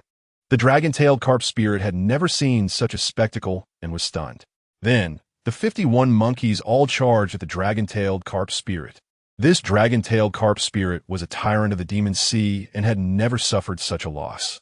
It was originally a hybrid of the dark dragon, the aerial tyrant of the dark demon star, and the dark fish queen. After the dark demon star exploded, only the black phoenix and this dragon-tailed carp spirit remained. Because its bloodline was impure, it was often bullied by the black phoenix. At this moment, being toyed with by a monkey, it was undoubtedly furious. With a massive roar, its enormous form condensed into a demon. A formidable demon appeared before Mu Mu Hui, wearing a golden helmet that shimmered and clad in golden armor, as if it had captured the sun and moon of the entire dark star. Its armor and helmet were adorned with sparkling gemstones, and its protective gear was made of pure gold, coupled with a demonic aura. It had a nose as tall as a hill and a body that loomed like the heavens, with a mouth large enough to swallow mountain seas, and even the sun and moon. In its hands, it wielded a pair of golden hammers that sparkled like lightning, shouting like a spring thunder. "You little thief, are you the one disturbing my sweet dreams?" The stone monkey saw that the demon's strength was already at the late stage of the purple rank. And it wasn't just any late-stage purple rank creature. It was also a slightly weaker bloodline Xianling beast. However, it was still a Xianling beast, a species above divine beasts. Although it wasn't as powerful as the Black Phoenix's golden body, if he could subdue it, what was there not to be happy about? This monster turned out to be a dragon-tailed carp spirit on the verge of leaping through the dragon gate, but was knocked down by the Black Phoenix, leading it to become a monster with a Xianling beast bloodline of level 3. The previous master of the Dark Star was Situ, who naturally chose the Black Phoenix as his partner. Thus, the dragon-tailed carp spirit had suffered bullying from the Black Phoenix for decades, harboring great hatred in its heart. When it saw that the dark demon was killed by Mu Mu Hui with a single blow and transformed into dark power that fused into the stone monkey, it realized that the stone monkey was also an outsider. If it could follow him, it could once again see the light of day and significantly increase its cultivation level. At this moment, it transformed into a lively dragon carp, but with a dragon head and a dragon tail. "Little brother, choose me as your servant, and I will fight the Black Phoenix to the death." Good. You have deep-seated hatred with that Black Phoenix, and I have a life-and-death feud with Situ. Choosing you as my bloodline divine beast is perfect. So it was decided. Mu Mu Hui bit his finger and dripped his blood onto the dragon-tailed carp's head. The stone monkey surprisingly gained the divine dragon tail of the dragon carp, with a tail strength of over 50,000 pounds. With this tail, he could soar 5,000 miles into the sky and dive 5,000 miles into the sea, completely unimpeded. The stone monkey was overjoyed and summoned the dragon-tailed carp spirit, saying, "From now on, you shall be called Longwei. Follow me, and I guarantee you'll live a life of luxury and make that Black Phoenix suffer." Longwei was ecstatic to have found a wise master. A mysterious voice floated out again, saying, "I hope you can make good use of the energy obtained from the Dark Star." After speaking, a massive gap appeared in the black sky of the Dark Star, and the stone monkey knew that was the exit to escape the Dark Star. He leaped out in a single bound. Chapter 35. Exiting the Dark Star. Meanwhile, Chun Xiaoji, Mianmeng Laozu, Mianmeng Shuerer, and Princess Fengji were outside the Dark Demon Star. The Birdman guards brought in golden lounge chairs, coffee tables, barbecues, and more, decorating the area outside the 9-nether floating prison to rival Mianmeng Mountain Villa. The food delivered daily was also extremely rich and precious. But the Mianmeng family was anxiously waiting outside, worried that the monkey had just died inside, as Mianmeng speculated. It wasn't just Mianmeng Laozu who was anxious. Although Chun Xiaoji appeared to be chatting and laughing with Mianmeng Shuer, it was already 4 p.m., and there were less than 7 hours left until the invincibility period ended. Just when everyone was anxious, the stone monkey suddenly made a loud bang as a golden light flashed by, startling the Mianmeng family and Chun Xiaoji. Could it be? Before anyone could react, the golden light transformed into a blue lightning bolt enveloped in black demonic energy. In the Dark Star itself, turned into a dark relic that dove into the chaotic light ball. Mianming Laozu was horrified. It was truly a cooked duck flying away, as he never expected someone could directly refine the dark star. He solemnly addressed the light ball. "Thief, who are you?" He didn't really believe that the stone monkey, whom he had absorbed into a waste, could have the ability to refine such a treasure as the dark star, especially since the dark star was an inheritance treasure that shouldn't be so easily devoured. "It's me, your Lord Mu Mu Hui." The light ball revealed itself as Mu Mu Hui, who had absorbed a massive amount of demonic energy in the dark star and obtained the divine beast dragon gate. "You beast, it really is you. You stole my treasure, and today I will kill you." Hearing Mianming Laozu's furious shout, the Birdman guards didn't hesitate, raising their golden spears to stab at the light ball. Mu Mu Hui's strength had already increased significantly, and his realm had reached the peak of the purple rank. Moreover, with the dragon tail and bloodline divine powers, he swept his dragon tail at those birdmen, sending them scattering in terror. Chun Xiaoji saw the stone monkey and felt a sense of familiarity, but the little red-feathered eagle in his arms chirped and ran toward Mu Mu Hui. Only then did Chun Xiaoji realize that he was the owner of the little red-feathered eagle. And this monkey couldn't be a Hui, could it? "Stone monkey, I didn't expect you to be an undying demon monkey. Hee hee. Even if you have an extraordinary encounter, you are still no match for me. If you are willing to hand over the dark star, we can clear our grudges, and I can let you go. You take your sunny path, and I take my solitary bridge," Mianming Laozu said, but he was not genuinely sparing the stone monkey. He merely wanted to trick him into handing over his treasure. The dark star. Mu Mu Hui had already been tricked by Mianming Laozu too many times. He would not be fooled again. Even if he was currently at a power disadvantage compared to Mianming Laozu, with his various divine abilities, escaping would not be difficult. So he did not respond. Even if Mianming Laozu was willing to let him go, the deep-seated hatred between him and the Mianming family could not be resolved simply by letting go. "You all come at me." Mianming Laozu saw that Mu Mu Hui had not responded for a long time and wanted to send his subordinates to test the waters.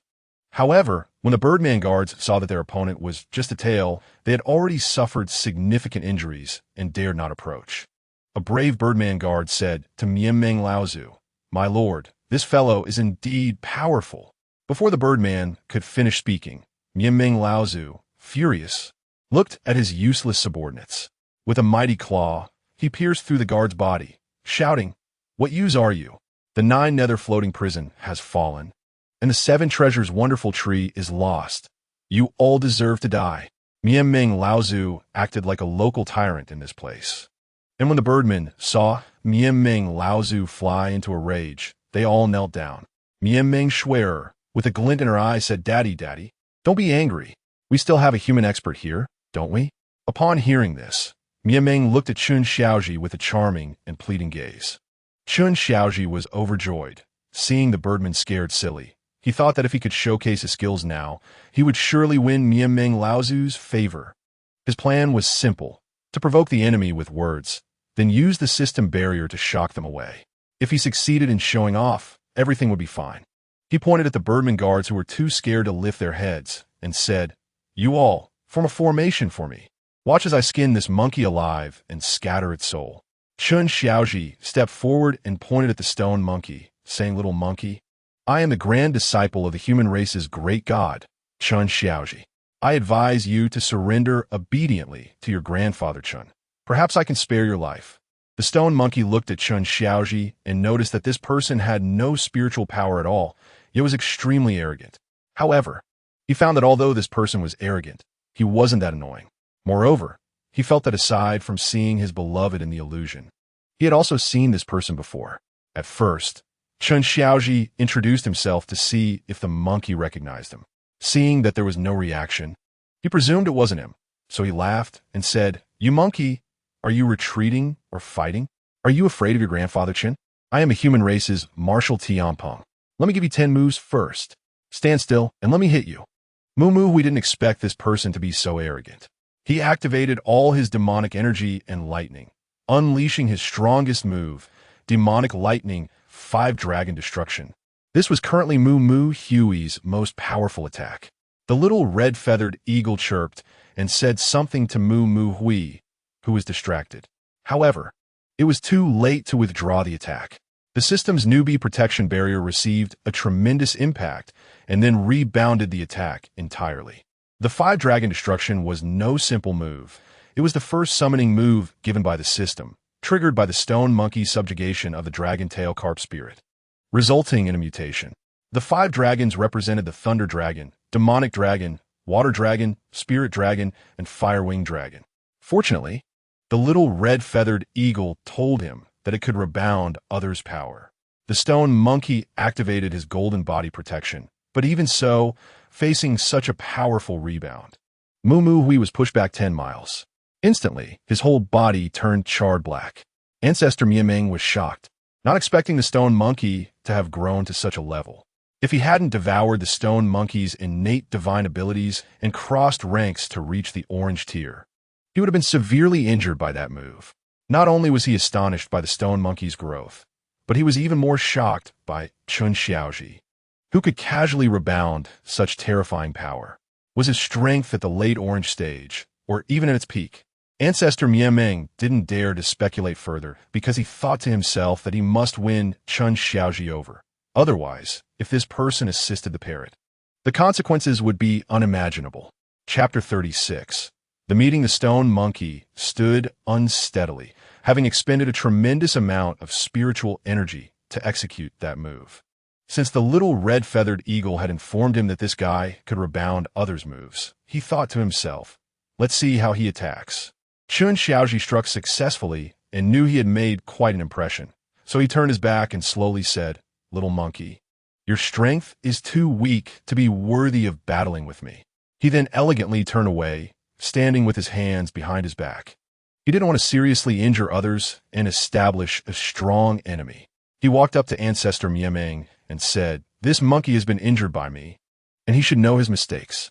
My master asked me to descend the mountain and not to create too many killings, so I ask you, Ancestor, to be understanding."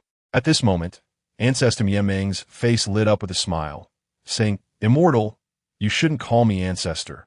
We can address each other as friends." Originally, he wanted to let the stone monkey off, but since it refused to return his treasure, he said, "Brother Chun, you watch from the side while I deal with this monkey." Chun Xiaoji replied, "All right, Brother Miameng, I will stand by your side to support you." Ancestor Miameng strode forward and said fiercely, "Stone monkey, last time I spared your life, but this time I will definitely throw you back into prison, ensuring you never rise again." Miameng Shuer, Princess Fengji, and the Birdman guards all shouted loudly, "Go, Ancestor, go!" Chun Xiaoji stood to the side with his hands behind his back. Seeing this handsome and extraordinary man, Miameng Shuer rushed over, calling him brother, brother. Ancestor Miameng was imposing, his whole body shining with golden light. Having obtained the stone monkey's innate skill of the super strong, indestructible body, he had reached a bloodline above that of divine beasts, naturally far surpassing the stone monkey's mysterious beast bloodline by 100 times.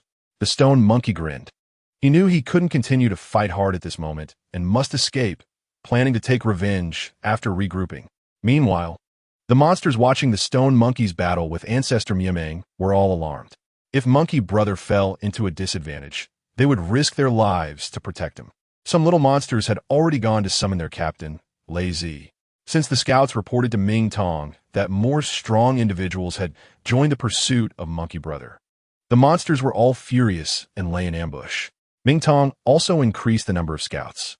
Once the stone monkey emerged, they could assist him, but Ming Tong strictly ordered them not to engage recklessly and to report to the captain or to him. Ming Tong understood that if they rashly intervened, they wouldn't help the stone monkey, but would instead create trouble for him. He thought that only with his mental strength reaching the orange tier, combined with the 7 treasure mysterious tree, could he perhaps hold off Ancestor Miameng. Now, with Ming Tong's powerful mental strength and clever mind, he ranked first in overall strength. The late purple tier King Lion and mid-purple tier Damao were appointed as left and right protectors.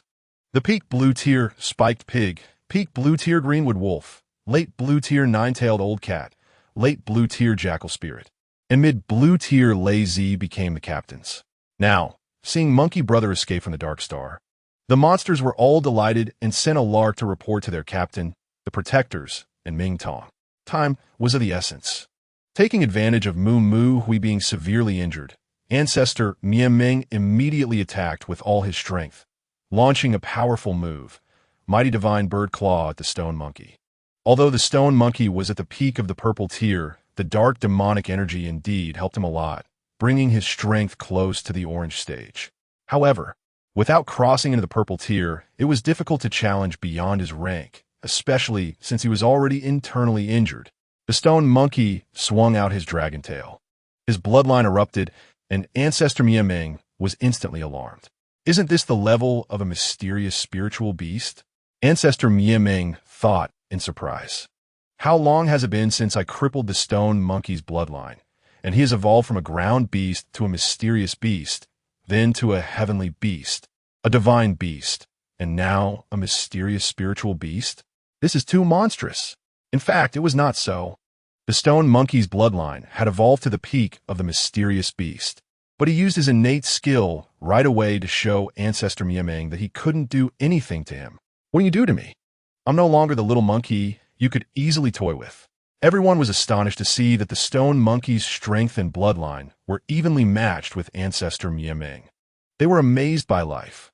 At that moment, taking advantage of Ancestor Ming's hesitation, Mu Mu Hui shouted, "Transform 1,000 changes." His clones transformed into 51 stone monkeys. Mu Mu Hui knew they had the advantage in numbers, and after subduing his inner demons, he understood the importance of urgency. As the birdmen were taken aback, his main body transformed into a fine hair and drifted away. Monkey brother, we are here." Lazy hurried over, knowing Monkey Brother's powers, and shouted loudly. Upon seeing that it was indeed the crocodile monster Lazy, Mu Mu Hui withdrew his powers and transformed back from fine hair to Mu Mu Hui. His spiritual energy was exhausted, and he presumed that Ancestor Ming had killed all his 50 clones. So the Stone Monkey said to Lazy, "It's not safe to stay here. What about those monsters still trapped in the floating domain?" Hearing the Stone Monkey's first sentence expressing concern for the others, all the little monsters felt a deep respect and guilt towards him. He truly was a king concerned for the world. Lazy said to Mu Mu Hui, "Monkey brother, don't worry. Ming Tong already took everyone out of the 9 nether floating prison. You don't need to be concerned. I'll carry you and take you to see Ming Tong. Once we arrive, we can reunite with everyone." Okay, Mu Mu Hui allowed the crocodile monster Lazy to carry him. In his heart, he silently vowed that once his injuries healed, he would definitely join forces with the Monster Brothers to eliminate that detestable family of Ming and expose the tricks of those 2 despicable immortals. Mu Mu Hui quickly recovered his spiritual energy on Lazy's back. Wounded and exhausted, he unexpectedly fell asleep, mumbling, "Black Panther brother, you go quickly. You all go first." Hearing Monkey Brother in his sleep still fighting for them, all the little monsters couldn't help but shed tears, crying out in unison. The crocodile monster Lazy said, "What are you crying for? No crying. Once Monkey King recovers, we will follow him to avenge our fallen brothers. Indeed, we have had enough. We cannot let those birdmen ride over us and act tyrannically. We must not let these evil beings occupy this territory." The little demons chimed in, "Monkey King, you rest assured. Once you recover, we will raise a royal flag for you, summon all demons in the world, and eliminate the demon extinguishers for you." This was not Lazy's idea, but rather the plan of Ming Tong, who wanted to overthrow the rule of the demon extinguishers. To do that, they needed to gather talents from all over the world, and the heroic deeds of the Stone Monkey had already spread throughout the mountain range, attracting many oppressed demons to join them. Moreover, Mu Mu Hui had learned that the war between the Avian and Beast clans was instigated by outsiders. If the Beast and Avian clans insisted on fighting to the death, they would surely be controlled by those 2 evil immortals and dominate the entire mountain and sea continent. At that time, the demon race would be at their mercy. Therefore, he decided in his heart that the first step was to fight to the death against the old ancestor of the demon extinguishers, capture Princess Fengji, and clarify the evil immortal's purpose. However, relying solely on the demons that had escaped was completely insufficient. Chapter 37. Divergence crocodile monster Lazy was carrying the stone monkey and hurrying along, fearing that the demon extinguisher's army would catch up. They arrived at a swamp, where the stone monkey gradually woke up. "Monkey King, you're awake," Lazy asked with concern. "Where are we?" The stone monkey saw the swamp filled with long vines and furrowed his brow slightly. Lazy pointed ahead and said, "Monkey King, if we cross this swamp, we will reach the demon camp."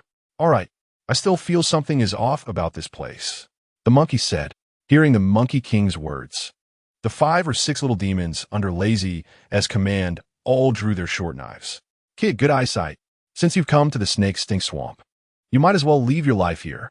Lazy, who had reached the mid-level of the blue rank, said to that voice, "We are from the demon camp. Please allow us to pass." Another group from the demon camp appeared. "Hee, come and take your life." A female demon with a human head and snake body emerged. Lazy fought against her, but she had already reached the purple rank, making the battle increasingly difficult for him. Taking advantage of the female demon's moment of unpreparedness, Moo Hui shot a beam of killing light, then collapsed from exhaustion. The female demon, seeing that the stone monkey could use the methods of the demonic race, immediately stopped and anxiously asked, "Who is he? How could he use our demonic methods?" Then she saw the stone monkey's dragon tail and was taken aback. She almost harmed the master of the demon tail. For some reason, the snake woman revered the stone monkey as a deity and personally escorted them across the swamp, guarding them day and night. After crossing the swamp, not long after, a camp appeared in front of Lazy, which was the demon camp. Above the camp, a large flag prominently displayed the character for monkey. It turned out that on that day, Ming Tong had summoned the demons in the name of the stone monkey and vowed to form an army to resist the demon extinguishers. In recent days, the flag with the monkey character had spread, informing the imprisoned demons of the evil deeds of the demon extinguisher in the 9 nether floating prison, spreading the fame of the stone monkey and vowing to overthrow the rule of the demon extinguisher. Lazy first walked into the main camp, and the little demons around called him Captain out of curiosity about who was sleeping in the palanquin carried by the snake women. Lazy directly entered the main tent and whispered to the busy Ming Tong. Ming Tong's expression lit up with joy, saying to Lazy, "Make sure the Monkey King gets enough rest." Then he summoned all the captains and above for a meeting at noon the next day.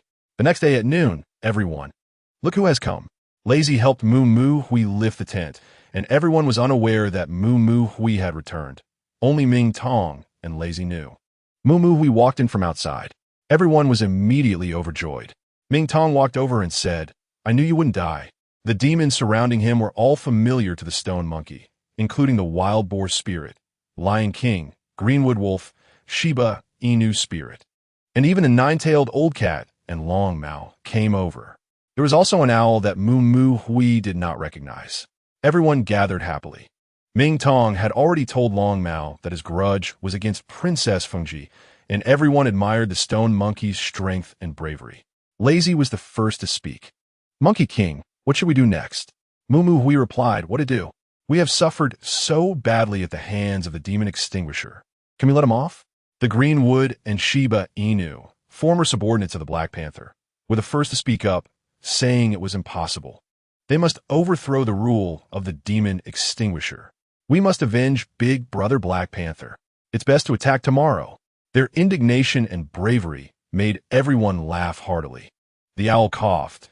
This owl-like demon was a new addition, and upon hearing someone willing to overthrow the demon extinguisher, the owl spirit brought a group of not very powerful owls to join this team. However, Ming Tong saw potential in the owl's strategic vision. In front of many demons stronger and more qualified than him, he respectfully said, "Generals, launching an immediate attack is absolutely inadvisable. Everyone knows only one side of the story. Although the 12 generals under Phoenix are not united, if the demon extinguisher is really attacked, the other ancestors will definitely not sit idly by. Moreover, the army under the demon extinguisher is better equipped and stronger than ours, even though the demon extinguisher is average among the 12 demon generals. We have not yet reached the orange rank to deal with him, facing an overall lack of strength." "You're saying this, but what exactly do you mean?" Moo Hui waved his hand and said, "Let him finish." The owl saw that many demon kings were glaring at him with anger, but he continued slowly. The demon extinguisher firmly holds his ground among the 12 generals. Right now, we only have over 1,000 demons. We should first find an easily defensible base.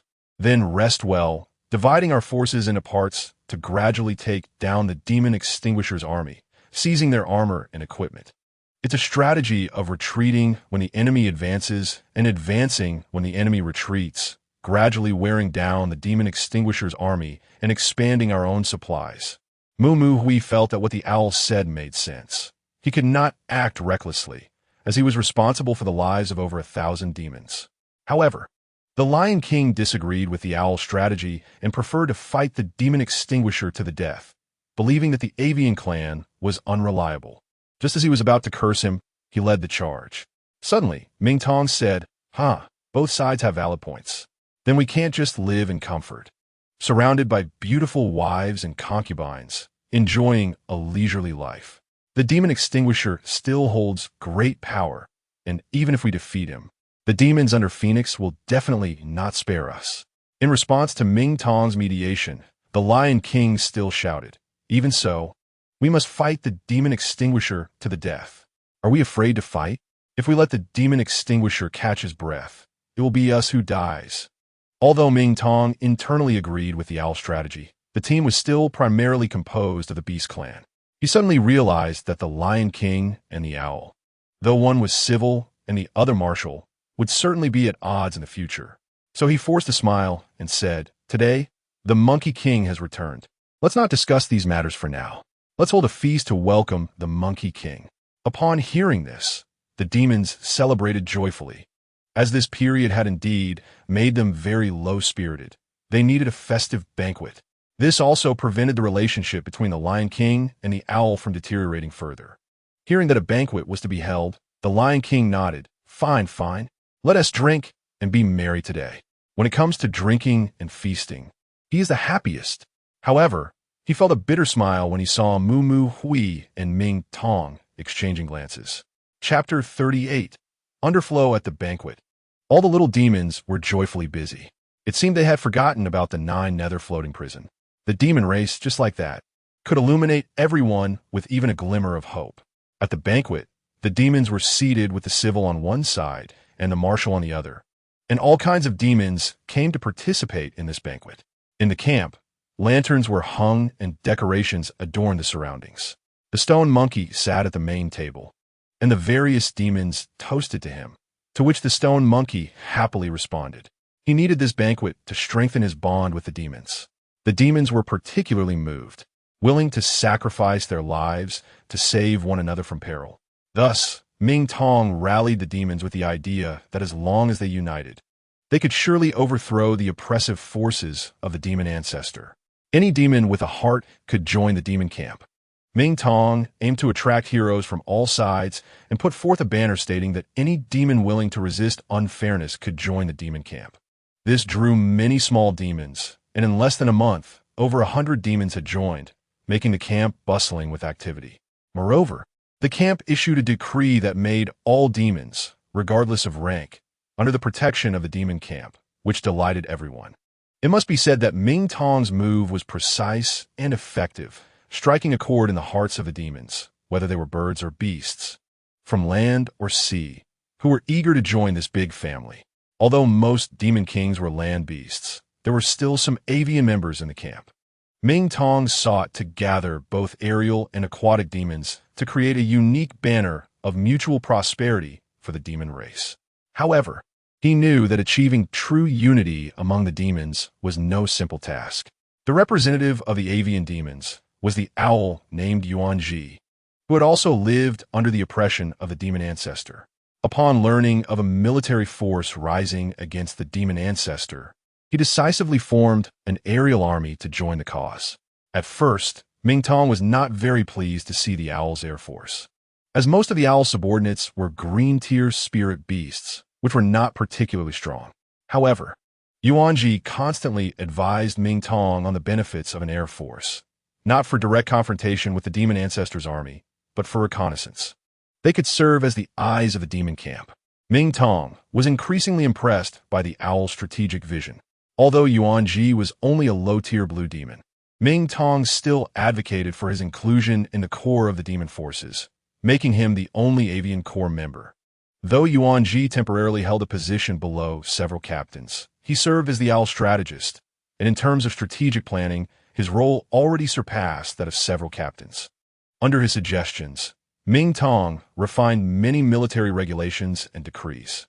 During the banquet, the small demons enjoyed food and drink, accompanied by beautiful dancing demons. And everyone was in high spirits. The high-ranking demon kings were also overjoyed. The stone monkey had returned, giving them a sense of security. Although the stone monkey might not possess the same strategic talent as Ming Tong, he represented a spirit that could unite the diverse demons from all corners. Sitting at the magnificent main table was Mu Mu Hui, with Ming Tong beside him and the golden-maned lion king and the long-haired giant elephant in subsequent positions. Originally, the long-haired giant elephant was stronger than the golden-maned lion king, but after their battle with Sidu, the golden-maned lion king's strength greatly increased, earning him the title of Right Protector, while the long-haired giant elephant was honored as the Left Protector. Both were well-deserved titles, and their strengths commanded respect. Ming Tong was the military and strategic leader of the entire force, having helped defeat Situ and rescue everyone from the 9 nether-floating prison, which the demons remembered fondly. Other captains were either powerful or among the earliest followers of the Monkey King. The owl, being small and among the weakest in the blue tier, had large eyes with 2 black whiskers beneath, giving him a somewhat aged appearance. He wore a long white robe resembling that of strategist and always waved a fan in his hand.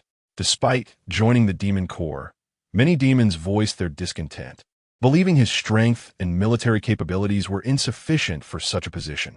Yuan Ji understood that the current backbone was the previously unknown stone monkey leader. He respectfully clasped his fist towards Mu Mu Hui, flatteringly saying, "Greetings, leader. Your return truly brings unity among the demons." Mu Mu Hui found his demeanor very courteous, akin to an ancient strategist bowing to his lord, although the stone monkey initially thought he seemed somewhat pretentious. However, upon hearing Yuan Ji's strategic proposals and insights into the future of the demon camp in the main military tent, Mu Mu Hui began to think that this demon might indeed be different, possessing a far-reaching strategic vision. If they were to make an impact on this continent and even thwart the schemes of those 2 powerful celestial beings, they needed not only capable generals, but also strategists to plan their moves. Thus, Mu Mu Hui restrained his disdain for the owl and said, "Hello, hello." Seeing the owl actively ingratiate himself with the Monkey King, Ming Tong whispered to the Monkey King, "Although this person's cultivation is not high, his strategic vision is quite good. He is a talent worth nurturing." Mu Mu Hui looked at the owl and said, "The strategist thinks you are quite good. Do your best." "Thank you for the strategist's praise. I will dedicate myself wholeheartedly," Yuan Ji replied. "You can call me Yuan Ji, but may I ask for your esteemed name?" "Great King?" Yes. I have a new name now." The stone monkey, fearing he would forget his name from the illusion, stood up, raised his wine cup, and addressed the crowd. Everyone, the stone monkey have something to say. "From today, I have a new name, Mu Mu Hui." Ming Tong realized that Mu Mu Hui must have had some fortuitous encounter in the Dark Star. He was the first to raise his cup and said to Mu Mu Hui, "Congratulations, brother Mu Mu Hui, on your new name. Let's toast to you, King Mu Mu Hui." Mu Mu Hui always regarded Ming Tong as a close friend, saying, "There's no need for formal titles. We can just call each other brothers." Ming Tong understood Mu Mu Hui's intention, but since he had returned, he was indeed the king. Monkey brother, you actually have a new name now." The demons from a 9 nether-floating prison cast envious glances at Mu Mu Hui. Most of these demons had no names, and those that did were just simple names like dog or cat, so they all felt that their king was remarkable, truly unique, and had his own name. The crowd cheered, "Congratulations, great king! Congratulations, great king!" Mu Mu Hui felt a mix of emotions. He had indeed become the king of Flower Fruit Mountain's Water Curtain Cave. Yet he had become the king of the demon camp. Everyone raised their cups to Mu Mu Hui, congratulating him on his new name. Today, Mu Mu Hui was very happy, and with his peak purple tier strength, he was naturally able to drink endlessly. After everyone had toasted, the small demons continued celebrating. Ming Tong, however, summoned Yuan Ji to the main military tent, as it seemed calm now, but would the demon ancestor let it go so easily? It was likely that the main force of the demon ancestor would soon come to eliminate them. Yuan Ji, if you have any suggestions, please speak up. Ming Tong and Mu Mu Hui looked at Yuan Ji, who adjusted his clothing. Chapter 39. Despair and aspirations. After listening, the stone monkey exchanged glances with Ming Tong, both sharing the same worries. The demon camp was still on flat ground, lacking solid defenses to withstand the powerful weapons of the demon ancestor, especially considering the high-quality equipment of the demon ancestor's army. If they fought on flat ground, the consequences would be unimaginable. This was the greatest issue at present. We must have our own territory. Only with high walls and excellent equipment can we withstand the true main forces of the demon ancestor, the three of them firmly believed. Originally, in the bloody battle of the Nine Nether floating prison, only 800 demon soldiers managed to escape. Each of these 800 demon soldiers had endured trials of blood and fire, and surviving under the slaughter of the demon extermination army was no easy feat. Moreover, they had tasted the flesh of the demon extermination army, making them equivalent to the sparks of Ming Tong and Mu Mu Hui. However, among them, those below the blue rank were quite rare. In the face of Situ's attack, only 80 demons above the blue rank remained, while the other 700 demon soldiers were all at the yellow and green ranks. They absolutely could not let the spark extinguish. So their biggest strategy now was not to fight the demon extermination army to the death, but to preserve the spark and gather more demons who wanted to resist. However, it was clear that the Lion King and Chong Mao, the two guardians, had deep blood feuds with the demon extermination army and wanted to clash with them. But in the army, there couldn't be a lack of fierce generals. Fortunately, they all obeyed Mu Mu Hui and Ming Tong. As Ming Tong continued to recruit talent, more and more awakened fairies who no longer wanted to be exploited joined the demon camp.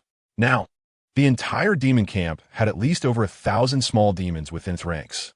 According to the plan of Ming Tong and Yuan Ji, these over 1,000 small demons were divided into 10 squads, each with a captain, 2 vice captains, and the remaining blue rank experts in that squad were called flag officers. They were roughly divided into small flags, large flags, and main flags, and the upgrade of their ranks would definitely be based on military merit. All the demons were inspired, with many planning to achieve military exploits. It cannot be said that this decree did not stimulate the enthusiasm of the demons. However, there's not only good news, but also bad news. Scouts discovered that the demon extermination army was constantly coming to probe the camp's movements. Although captain-level experts had been dispatched to eliminate them, there were still some that escaped.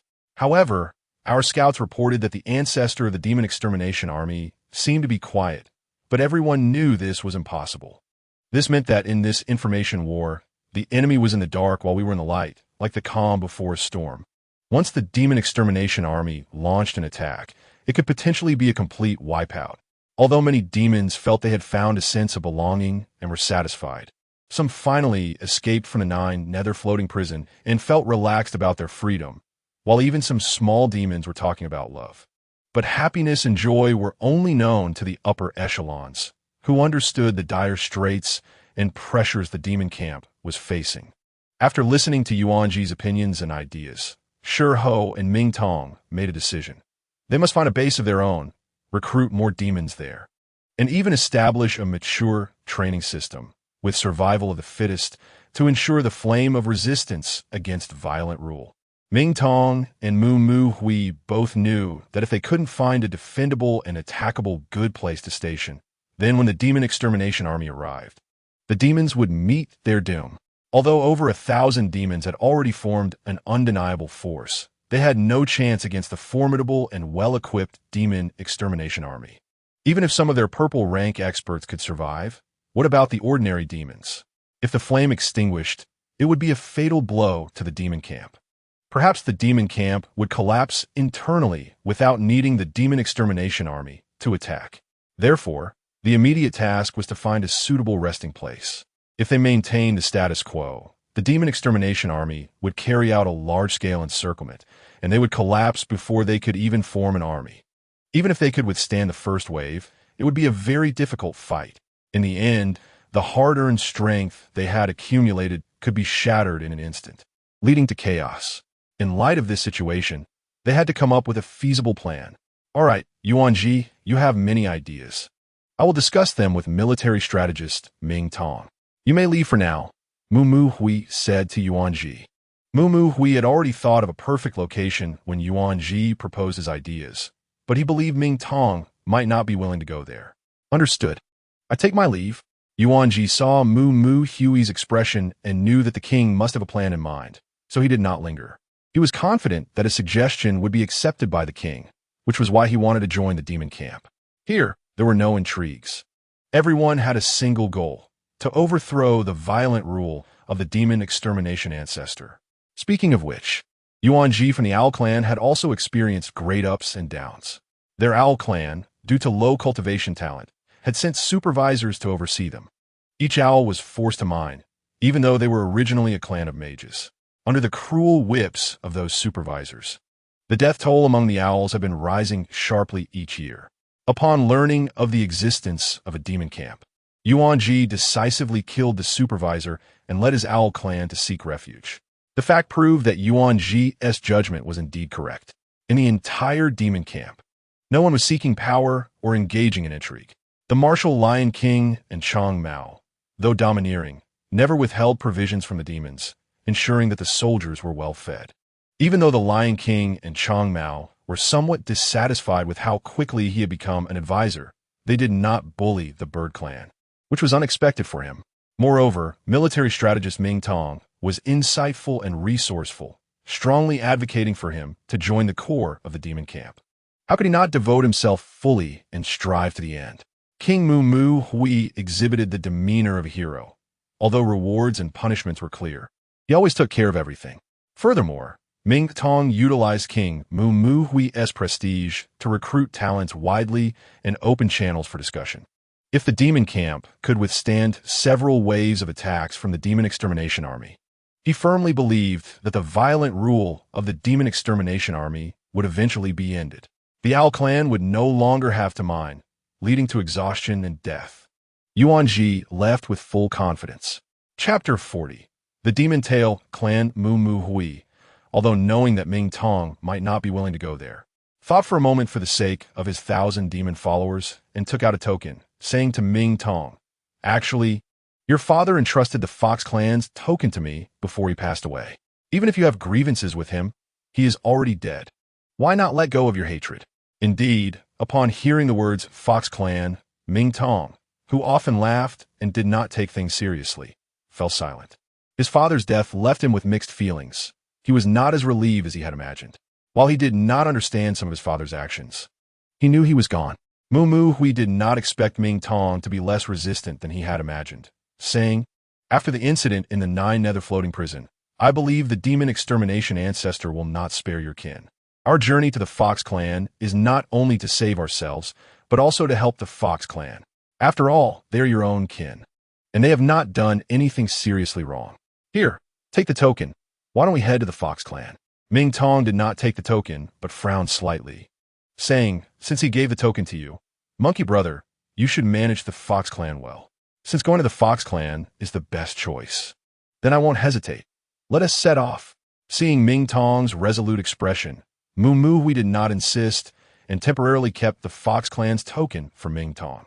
Mu Mu Hui said, "Brother, your father surely wanted you to be the clan leader. And as for the demon camp, it wouldn't be what it is now without you. Regardless, I will respect your wishes.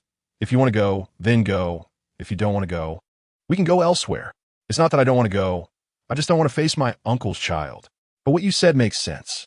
The demon extermination army will definitely not spare the Fox Clan. Besides, I don't want to be the clan leader of the Fox Clan. Since you have taken it on, you must do it well. How can you give up the best choice just for me?" Mu Mu Hui, you must remember that you are no longer alone. You are now the decision-maker responsible for the lives of hundreds of monsters. This is the only way for now. I haven't seen my sister in a long time, so I'll go with you," Ming Tong said. Mu Mu Hui was overjoyed, patting Ming Tong's shoulder heavily, and said, "With you here, I can definitely rest assured. After discussing some details, they issued a military order that evening, planning to act swiftly and set out the next day. On the morning of the second day, the monsters were extremely busy packing and preparing for the army's departure. Just as everyone was excited to set off, Moo Hui heard fierce fighting outside the tent. "You are from the demon clan. Why do you always follow us?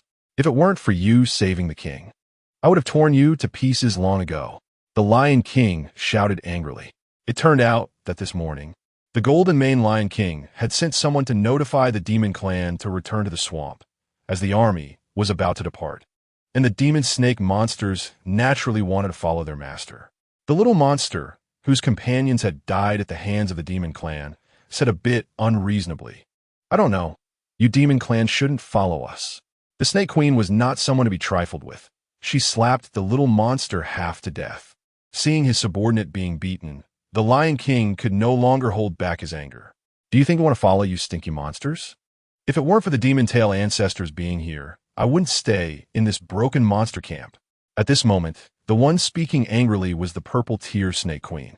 She was beautiful, with a human head and a snake tail, and her hair was even coiled like a snake. The two were at odds, and the Lion King shouted, "Since we can't settle this with words, let's settle it with strength. Bring me my big knife." At this time, several gray bear spirits brought the Lion King's big, golden knife. The Lion King grabbed his golden knife, his eyes filled with killing intent. And Lei Zi and the others realized it was too late to dissuade him, so they could only remind him from the side. "Right, Guardian? This person has profound skills and is at the purple tier. You must be careful." As the conversation shifted, the Snake Queen saw that the Lion King had picked up his big knife and immediately took the initiative to attack. Her movements were ghostly, with her snake tail twisting around, and she unleashed the snake demon fist.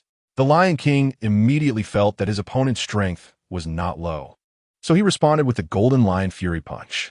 The Snake Queen knew that if it came to a contest of strength, she would definitely not be able to match the peak of the purple tier Lion King, so she transformed her hands from fists to claws, her claws extremely vicious, attacking toward the Lion King's head with a gust of dark wind. The stone monkey was about to step in to organize things, but was stopped by Ming Tong. "Hey, don't rush. The Lion King is not the same as he was back then. Just watch. The Lion King won't easily fall behind." Ming Tong knew the Lion King's strength and was confident he wouldn't lose to the Snake Queen, so he smiled and watched the battle. When the stone monkey first entered the Dark Star, the Golden Mane Lion King had just reached the mid-purple tier, while the Snake Demon was clearly a master of the late stage. Little did he know that the Lion King had rapidly improved his realm under the stimulation of Sidu, now becoming the strongest expert aside from Moo Hui and Ming Tong. Although the Lion King's strength was still above the Snake Queen's, the Snake Queen possessed overwhelming demonic energy and intended to invade the Lion King's organs with it, hoping to embarrass him. After all, she didn't dare to use lethal force, as she knew the Lion King was someone from her master, although she still didn't understand how her master could be with a group of monsters. The Demon Clan had not seen a Schwanling-level demon lord for many years, and she was merely at the peak of the Magic Tail clan despite having the bloodline of a divine beast. The Lion King, seasoned in battle, was not facing demonic energy for the first time. He roared twice, sending 2 lion roars toward the Snake Queen's demonic energy, causing the surrounding little monsters to cover their ears from the shockwave. After all, the Lion King had fought against a demon lord of Situ's caliber. Although Situ had not yet crossed the peak of the purple tier, there was a distinction between peaks of the same tier. Countless talented monsters had been stuck at the peak of the purple tier, as many monsters' limits only reached the purple stage. Unless one had a long enough lifespan or their bloodline reached Xianling, countless monsters had been stuck at this checkpoint of the purple peak. The Golden Mane Lion King had long adapted to this demonic energy. He laughed heartily, saying, "It seems your demon clan's demonic energy is nothing much." The Snake Queen coldly snorted and maximized her demonic energy speed. The greatest characteristic of the Magic Tail clan was their strength in close combat, and the Snake Demon was astonishingly fast. A wave of demonic energy cut through the air as the Snake Queen lunged at the Lion King with a dagger, saying, "Dare to look down on our demon clan? I will definitely show you, Lion, what I can do." However, that dagger only slashed through a shadow of the Lion King, leaving everyone startled. It turned out the Lion King had already known that he had more than enough strength but lacked speed. Therefore, he had been studying the shadow clones of the Black Panther and Situ, and at this moment, he had become a Lion King who was both rough and detailed. His whole body radiated golden light as he gathered abundant spiritual energy, swinging his knife towards the Snake Queen. The Snake Queen's face turned pale, and she was taken aback. She hadn't expected her demonic energy to have no effect on the Lion King. She hurriedly turned her head, opened her mouth, and sprayed a stream of venom. The Lion King raised his knife to block it, but saw the venom land on his golden knife, unexpectedly producing alarming gray smoke. The Lion King couldn't help but shout, "What a toxic venom!" The other monsters were also shocked, realizing that the demon clan had not only demonic energy, but also venom. If this venom got on them, it would surely penetrate their bones. As they thought about it, goosebumps rose all over them. The demon clan was indeed not easy to deal with. However, the Snake Queen unexpectedly turned into a shadow in the air, which was the demon clan's teleportation step, previously used by Situ as well. Combining this with the teleportation step, the Snake Queen unleashed the penetrating kill ray, a highly heated and scorching ray that instantly pierced through the Lion King's strong physique. The Lion King tore off his clothes, as most of the monsters had died under Situ's attack, causing everyone to rally in anger, cheering for the Lion King. On the other side, the 4 snake maidens brought by the Snake Queen shouted, "Go, Queen Venusha! Kill this stinky lion!" It turned out that this magic tail snake spirit was named Venusha, a scout sent out by the Magic Tail clan, who had thus escaped the Phoenix's extermination. She was considered a remnant of the demon clan. Venusha had venom from poisonous snakes, while the Golden Mane Lion King had golden light for protection. The two fought for dozens of exchanges, neither side backing down, and the Lion King's side, recognizing the snake demon's power. If she were willing to serve the king, she would be a strong ally, especially since dealing with the old thief of Miemeng was the priority. Mumu Hui also felt that the two had fought enough. If they continued, one side would surely be injured, and he didn't want the Beast Clan and the Demon Clan to fall out. So he coughed and stepped forward. The excited monsters saw that it was the Monkey King coming and quickly stepped aside. The Snake Queen saw Mumu Hui and hurriedly approached, saying, "Master, has your body recovered well? I finally get to see you. Which elder child are you to be able to fight against the Schwanling-level bloodline?" Vinash's enthusiasm caught Mumu Hui off guard, and he said, "Don't worry about which elder child I am. I just want to ask you, do you know why the Dark Star exploded?" Looking at Mumu Hui's determined face, the Snake Queen was stunned. At this moment, the Lion King stepped forward and said, "Great King, it was these demons who struck first." Mumu Hui called all the monsters over and said, "Now is not the time for the Demon Clan and us monsters to fight. They, too, have been exterminated by the evil immortal. We should unite to resist the Miemeng army together and restore the relationship between the Bird Clan and the Beast Clan, instead of fighting among ourselves when facing an external enemy." He then revealed everything he had seen and heard on the Dark Star, including the conspiracy mentioned by the two Taoists.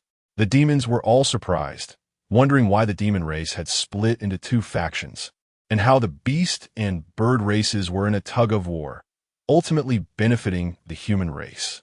They didn't expect these two immortals to be so ambitious. The immortal race was actually playing a trick of driving the tiger and swallowing the wolf by maneuvering between the bird and beast races.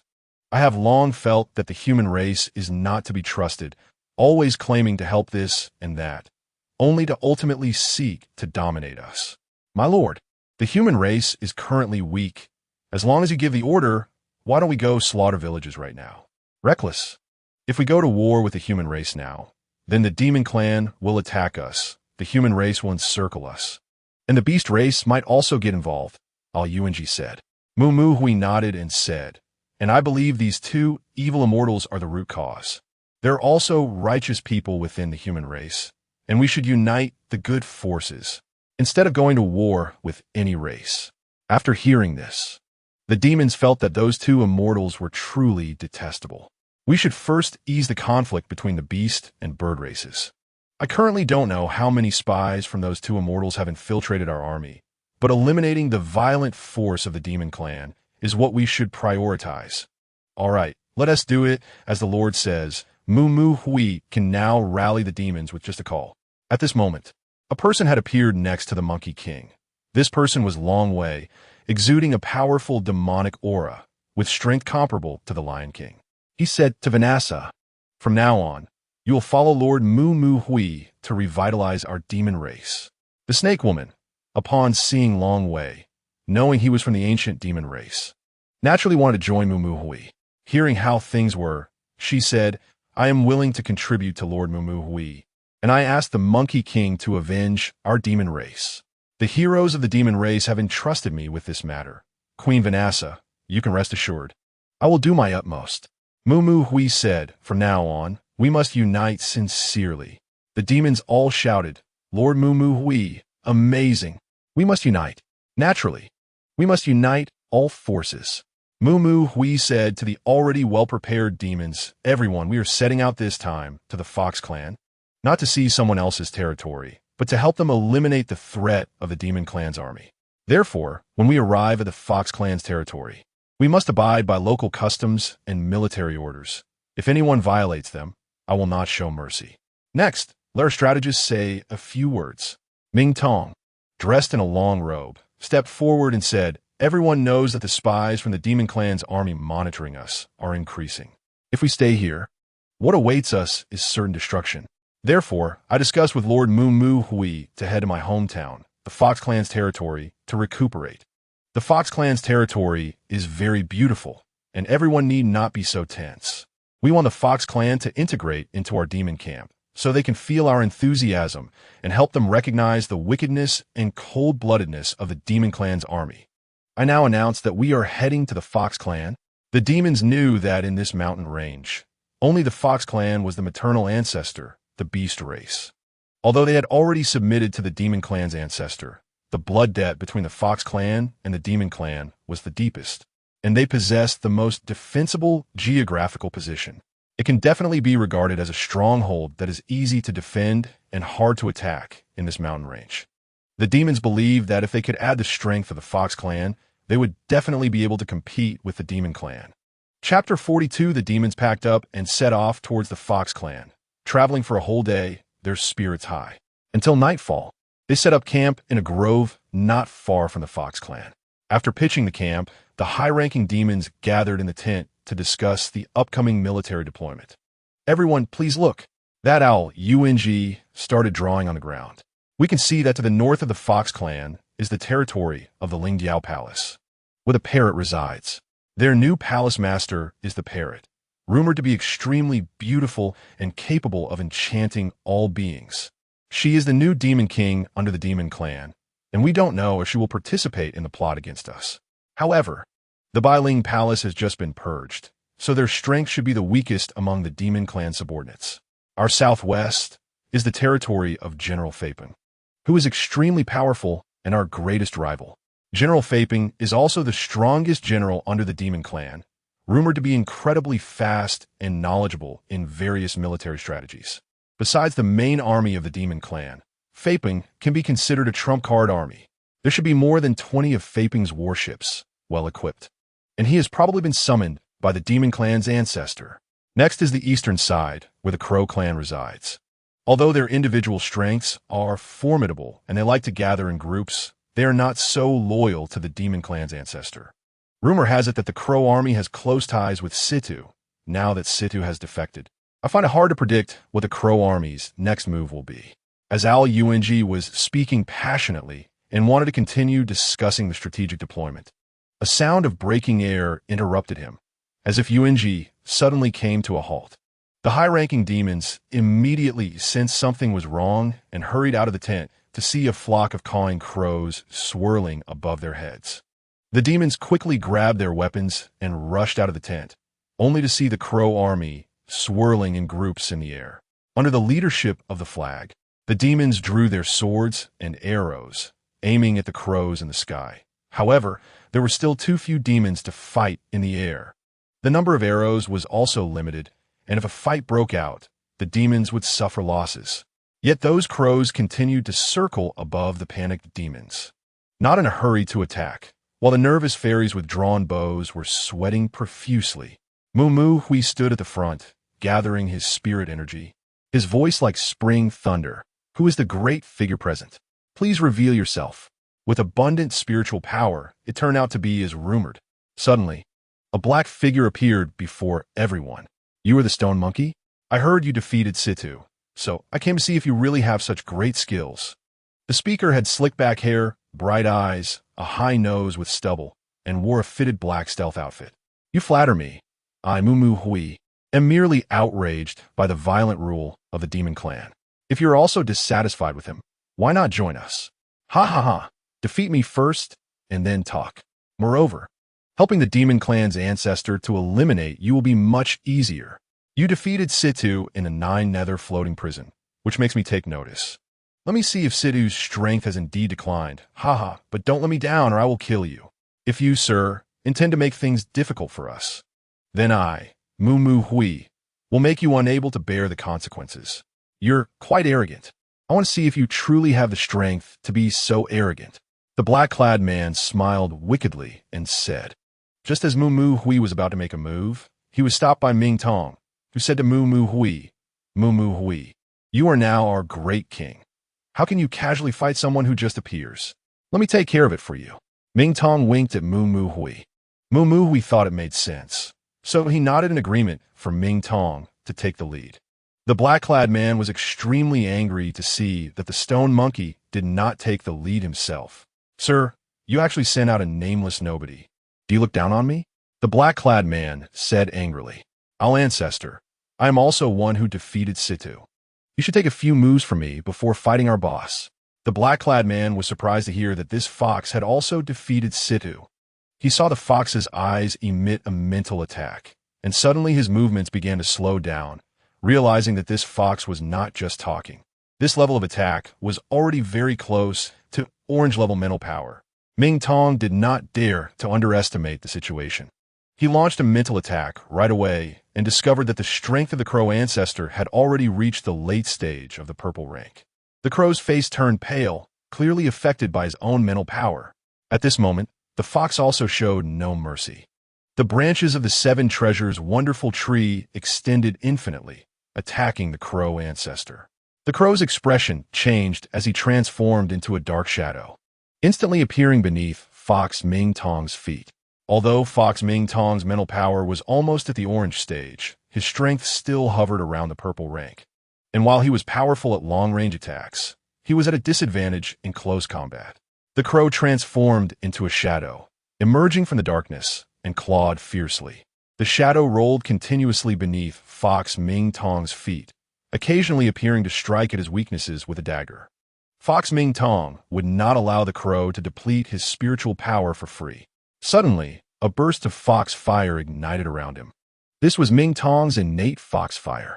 The fox fire was immensely powerful, dividing into 3 segments, attacking the crow ancestor. The crow wanted to use his spiritual power to counter it, but this was the innate divine fire of the fox Ming Tong. As Ming Tong flickered his figure, every time the crow approached, he cleverly used the Seven Treasures' wonderful tree to neutralize the enemy's moves. However, he did not expect that the crow ancestor could call upon the crows, transforming the powers of the crows circling in the sky for his own use.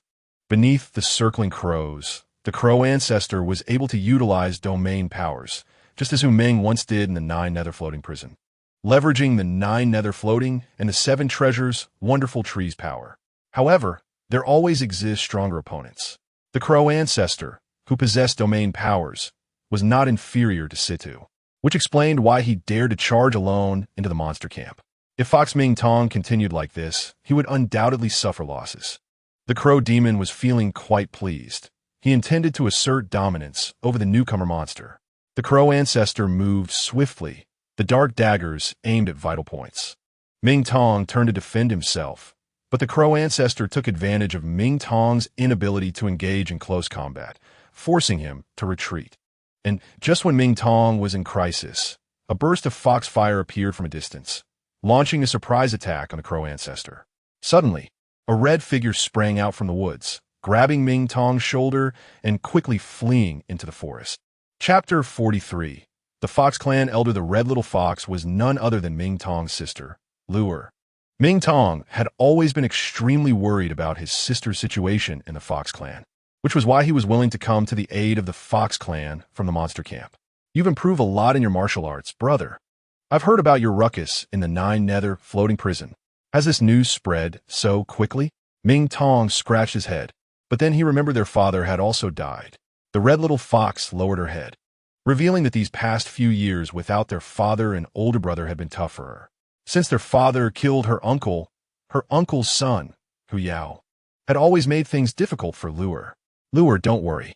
In the future, Big Brother will protect you. Luer wanted to ask Ming Tong for help, but after not seeing him for years, her first words would be to make her brother face her uncle's son, and she found herself unable to continue. Seeing that Luer seemed to have something difficult to say, Ming Tong was about to ask when someone exclaimed, "Oh, isn't that Ming Tong?" Ming Tong saw that it was Hu Yao, who was approaching with several young members of the Fox Clan. He thought to himself that since his sister appeared to be in trouble, it was likely she had suffered greatly at Hu Yao's hands in recent years, igniting a fire of anger within him. After 2 years, how come you return and immediately seek out Luer? We are cousins. Hearing this made Ming Tong furious. Luer spoke up. Hu Yao, don't go too far. Our sibling matters don't concern you. I can't help it, but your father killed my father, and this blood feud must be settled. Ming Tong, if you have courage, go back to the Fox Clan. Hu Yao was still quite afraid of Ming Tong, but thinking that Ming Tong had been sealed by the Ming ancestor and his bloodline was suppressed, he seemed to have forgotten his childhood fear of Ming Tong. However, with Hu Yao's strength, he had no idea that Ming Tong had already reached the peak of the purple rank. Ming Tong knew that to lead everyone into the Fox Clan, he had to get past the clan members and a few elders. Seeing Hu Yao so arrogant, he understood a bit of what was happening and said, "All right, let's go back to the Fox Clan now." Fox Luer gestured with her eyes for Ming Tong not to go, whispering in his ear, "Brother, the Fox Clan still has certain issues with our family. You must be extra careful this time." Ming Tong was determined not to back down and insisted on having Luer lead the way. Luer didn't expect things to develop this way, but she also found it hard to stop it. Meanwhile, Hu Yao had the support of several elders, and the elders of the Fox Clan had all reached the blue rank. If Ming Tong returned, he thought the elders would definitely help him deal with Ming Tong. If it weren't for the fact that the Red Fox Luer was exceptionally strong and had quickly reached the yellow rank, while Hu Yao was still stuck at the green rank, he would have long since moved to teach Ming Tong a lesson. The Fox Clan fortress was not far from the monster camp. The group walked for about half an hour, exiting the forest and arriving at the territory of the Fox Clan fortress. The Fox Clan fortress was not large and appeared to be an academy neglected by the Mang army. Upon entering the main hall of the Fox Clan fortress, they saw a group of men and women drinking and flirting, creating an extremely chaotic scene. Ming Tong had never expected the Fox Clan to have become like this. If the Mang army were to come, the consequences would be unimaginable. Hu Yao pushed aside several drunken foxes and joined the drinking party, immediately downing a large barrel of liquor. Then he shouted to the drunken foxes, "Everyone, come and see who's back." The drunken foxes surged over, recognizing Ming Tong. "Isn't this Ming Tong? His father killed our clan leader." Suddenly, the drunken foxes recognized Ming Tong, but it was evident that these foxes were all Hu Yao's subordinates. Hu Yao had called over more and more foxes, completely forgetting that several elders were also in the hall. His actions would leave a very bad impression on the elders. Although Hu Ming had killed the clan leader, he ultimately saved the rest of the Fox Clan and became the new clan leader. Now, with the clan leader's son just back, Hu Yao was instigating conflict. The 5 elders of the Fox Clan approached slowly. "You all come with us," one of the elders said. Ming Tong was called into the elders' chamber in the main hall, while Hu Yao realized he had gone too far, lowering his head as he thought of ways to harm Ming Tong, completely unaware of the elders' unusual gaze upon him. Indeed, the elders were disappointed in Hu Yao, feeling that such a person could never become the future leader of the Fox Clan. Under Hu Yao's leadership, many young members of the Fox Clan had been led to love drinking, living lives of indulgence.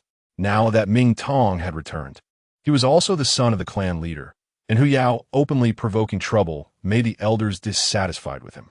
The leading elder said, "Hu Yao, what have you been doing lately?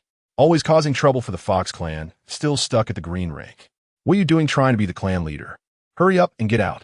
Hu Yao did not expect that the elder's attitude towards him would worsen after Ming Tong's return. He shot a fierce glare at Luer and Ming Tong with his triangular eyes, wishing he could strip the skin off the two siblings. An elder who had a good relationship with whom Ming trembled as he said, "Ming Tong, is it true that your father is dead?" Ming Tong nodded, "That's right, but he died in a justified manner." The elder's expression changed upon hearing this, and he said to Ming Tong, "Regardless of how you say it, he is still your father. Back then, he offered you to the Meng ancestor in exchange for a moment of peace for the Fox clan. We elders also feel guilty towards you. Your father was left with no choice. Please allow us to think it over. We will definitely compensate you well." Then Ming Tong pulled out a dagger and plunged it into the table, addressing the elders. "I have come here only to tell you one thing. The Meng army is about to attack. Do you think the Fox clan, with these few little minions, can withstand the oncoming forces of the Meng army?" The elders beside him said, "Ming Tong, don't be unwise. Go back quickly, or we won't be polite." Ming Tong wasn't afraid of the elders, so he let the little red fox, Luer, go out first. Then Ming Tong shouted, "I'll be straightforward. You must have heard that I have established a monster camp, and this time I brought them to help the Fox clan. Outrageous. This is the territory of my Fox clan. How can you just come in as you please?" The third elder scolded furiously. However, the third elder did not notice that the other elders were deep in thought. Since some elders disagreed, let's follow the rules of the Fox clan. Several elders attacked together. The elders were also contemplating how to defend against the approaching army of extinction, and in fact, having the monsters from the camp come to help was a good thing. Chapter 44. The talent array of heaven and earth. The elders originally wanted to consider the matter, but they didn't expect Ming Tong to be so arrogant. The elders immediately surrounded him, and Luer, the little red fox, did not go far but secretly watched the situation in the elders' hall. Seeing that the elders were about to attack Ming Tong, she rushed in and shouted, "What do you want to do? Are you old guys going to bully my brother? My father is no longer here, and you are so outrageous. Don't forget how much my brother has done for the Fox clan." The elders hesitated to approach. After all, Ming Tong was once the most talented fox of the clan. The third elder said, "We don't want to fight. Your brother challenged all the elders himself, and he wants to bring the monsters from the camp inside." The more the third elder spoke, the softer his tone became, as the elders indeed felt guilty towards Luer. When Luer was little, Hu Yao always bullied her because he was stronger, and the elders did nothing about it. Now that Luer had outstanding talent in her training, the elders were eager to be close to her. Luer looked at Ming Tong and asked, "Brother, is what they said true?" "That's right, Luer. I know you resent them. Let me deal with them to vent your anger." The elders saw that Ming Tong did not take them seriously at all and thought about giving this ignorant kid a lesson. The first to attack was the irritable third elder along with the fourth elder, who had a history with Hu Ming, while the other elders led by the first elder watched from the side to see the extent of Ming Tong's strength. The two elders drew their swords and charged at Ming Tong without hesitation. Ming Tong was well versed in the Fox clan's sword techniques. Ignoring the fourth elder and targeting the third elder, who had bullied Luer, aiming a punch directly at his head. This strike broke the third elder's nasal bone, and then Ming Tong jumped on top of him, raining punches down on his face. The elders could hardly believe it. The third elder was known for his robust physique and had become the third elder because of it. In close combat, no one could match him. The third elder was beaten until his face was covered in blood, scaring the other four elders from advancing. The fourth elder did not expect that such a young Ming Tong could be so ruthless. Little did they know, Ming Tong always followed the principle of capturing the leader first, leaving the elders without any temper. The fourth elder could only stand there with his sword, foolishly saying to Ming Tong, "Stop, stop. If you keep going, you'll kill him." Ming Tong's strength lay in his magic, and upon confirming that the third elder had lost his fighting ability, he delivered a heavy kick and slap, saying, "This is for all the years you let Hu Yao bully my sister." The third elder was stunned, except for the first elder. The other elders were just at the blue tier level. They could manage their weaker kin under normal circumstances, but now facing Ming Tong, they truly felt like sheep facing a wolf. "Is there anyone else who wants to come up?" Ming Tong arrogantly asked, knowing that if he didn't show them some consequences, the monsters from the camp will be treated as cannon fodder by these old guys. Little Fox Lure thought of the time she was bullied as a child and finally felt avenged today. She threw herself into Ming Tong's arms, sobbing loudly. Hu Yao didn't leave either. He was waiting for the elders to teach Ming Tong a lesson, but the scene before him stunned him. He didn't expect that Ming Tong, 2 years later, would be even more formidable. He looked at Ming Tong in terror, knowing that things would not go well for him in the future. Who was spying? Hu Yao and Ming Tong locked eyes, and it felt like their eyes were about to be blinded. Ming Tong's mental power was already approaching the orange tier. How could Hu Yao compare? Hu Yao immediately slumped to the ground, and Ming Tong looked at the weak Hu Yao, surprised that his uncle's child was so pathetic. Ming Tong grabbed Hu Yao by the collar and said, "Listen well, you little brat. You bullied my sister, and I should have killed you on the spot. But for the sake of my uncle, I won't kill you today. Get out of the Fox clan, and if I find out you come back, you know what will happen next." Okay. Hu Yao dared not resist at all, like a mouse caught by a cat, the bravado he had shown earlier completely gone. Not long after, a group of little foxes gathered at the elder's door. The first elder couldn't save face anymore, so he said, "Ming Tong, we can agree to let the monsters from the camp come in to help us resist the army of extinction, but they will fully obey the commands of the Fox clan." The first elder's fox head was bald, looking quite old, but his mind was not very sharp. Hu Yao, being the son of the former clan leader, was indulged, but the entire Fox clan was managed by the first elder. The first elder and the third elder usually had close ties with Hu Yao. Hu Yao was always a lackey, bullying his weaker kin and picking on the little foxes. Many young foxes had long been dissatisfied with this first elder, and seeing someone standing up for them and challenging the first elder, they all shouted Ming Tong's name. Ming Tong disdainfully said to the first elder, "Do you really think you can command the monster camp? Do I need your approval?" The first elder squinted his eyes, aware that today would surely lead to a fierce battle. The first elder knew Ming Tong was formidable, but he thought about how Ming Tong had just fought with the third elder and should have exhausted some of his spiritual energy. He cursed the third elder inwardly, thinking he was useless for not being able to handle this half-grown kid.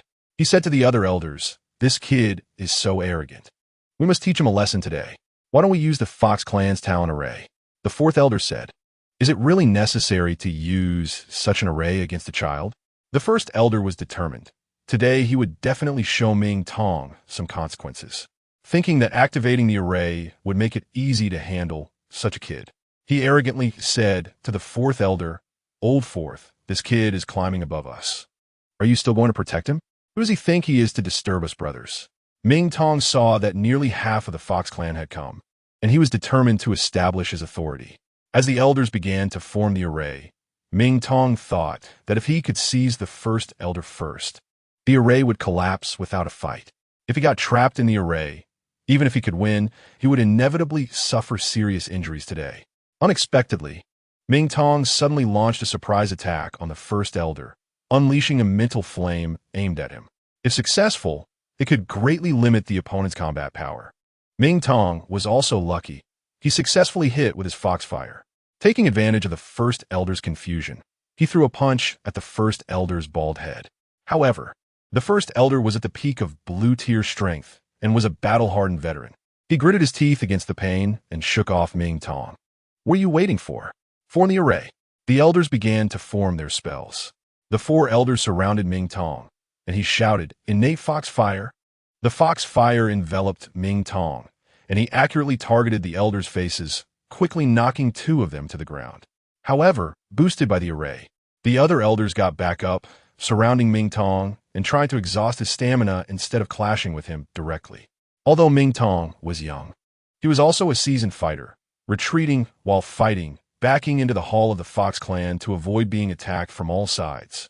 Chapter 45. Celestial Ship. Ming Tong unleashed the wondrous technique of the 7 treasures mysterious tree, ready to counterattack. If they struck their formation, he would surely retaliate. However, this formation was indeed quite formidable. The 4 elders' power was relentless, and they were unable to deal with even one of them. Once the formation was activated, the group became increasingly emboldened and trapped Ming Tong. Yet, Ming Tong's mental power was strong. Seeing that he couldn't take him down for the time being, the bald elder signaled to a fox warrior to stealthily attack Ming Tong with a dagger. Ming Tong focused all his energy on countering the heavenly talent formation, leaving him vulnerable. The fox warrior was incredibly agile and fast, sneaking up behind Ming Tong, ready to strike. The four elders attacked simultaneously, and just as the fox warrior was about to stab Ming Tong, a pair of large hands firmly grasped the warrior's wrist. "Despicable!" Little Fox Lure shouted, rallying the other demons. The newcomer was the celestial being Tai Bai, who was visiting the Fox clan. He wore a white robe, had flowing hair, and possessed a pair of imposing eyes that held an innate authority. His stature was robust, exuding a majestic aura. The fox warrior, seeing his sneak attack fail, hurled the dagger at Tai Bai, who remained unfazed, emanating a celestial aura that resembled a white crane. Ming Tong realized he had encountered a master today. Tai Bai's technique, white crane spreading wings, demonstrated an exceptionally high level of cultivation. The fact that he could transform his aura into form at such a young age indicated his extraordinary talent and diligent practice. Ming Tong secretly mocked himself, thinking that having obtained the seven treasures mysterious tree would allow him to dominate the world. Yet he struggled against a few blue-tier foxes. Upon seeing Tai Bai, he realized he was merely a frog at the bottom of a well. Tai Bai drew a long sword from behind him, and within a few moves, he resolved the Elder's formation attacks. Even when occasionally struck by the formation, he deflected the blows with his profound inner strength. However, Ming Tong had exhausted too much mental energy and wobbled slightly. Tai Bai steadied him with one hand.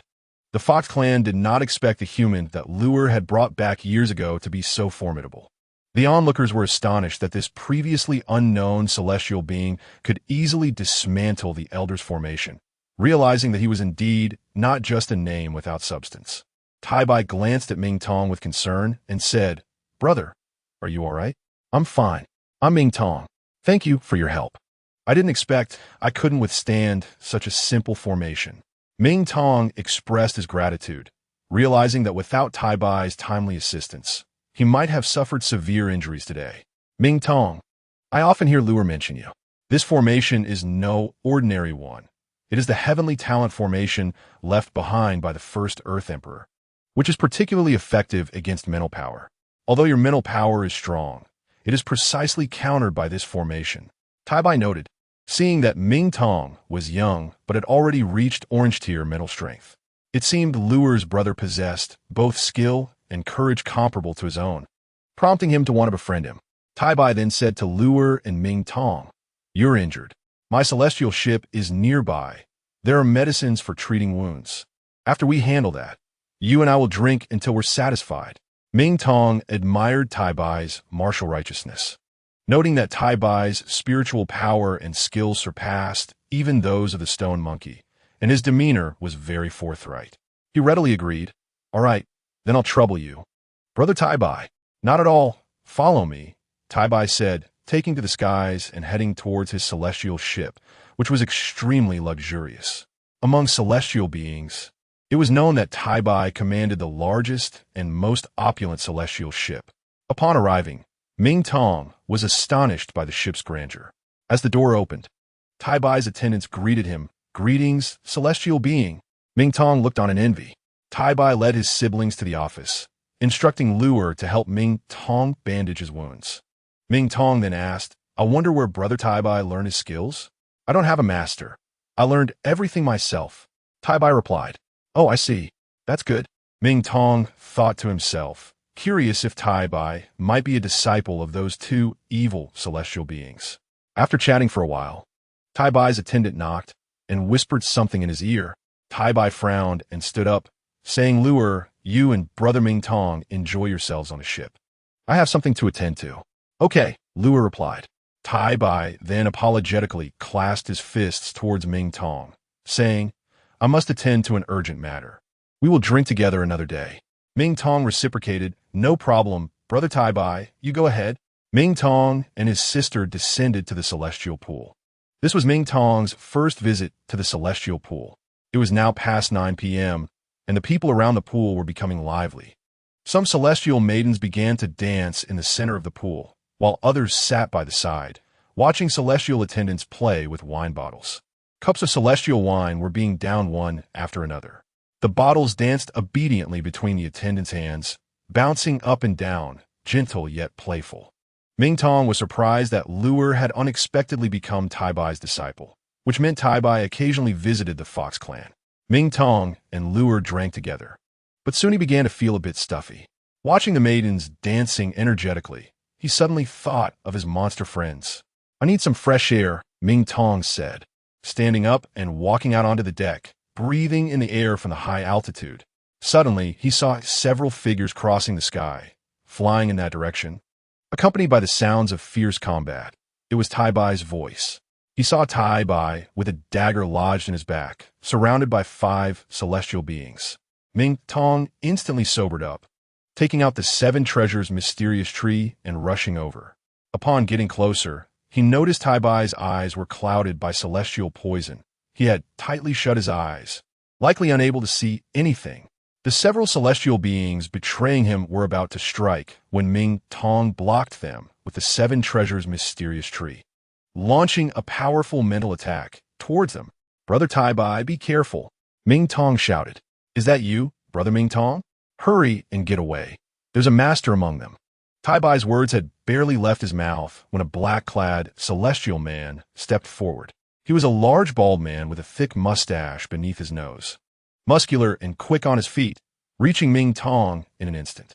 In a panic, Ming Tong used a wondrous technique to defend himself. And with the enhancement of the 7 treasures mysterious tree, 2 wooden dragons surged towards the black-clad man. The black-clad man did not evade at all. The wooden dragon's attack had no effect on him. He advanced and delivered a punch to Ming Tong's chest, sending him flying like a kite with a severed string. Although Tai Bai couldn't see, he found that apart from the black-clad man, the others were no match for him. Tai Bai said to Ming Tong, "This person is He Kuan, a disciple of the ancestral Kunpeng, and he is already at level 52. You are not his opponent. You must leave." Ming Tong realized that if he wanted to hold back this black-clad man, he could only rely on his mental power.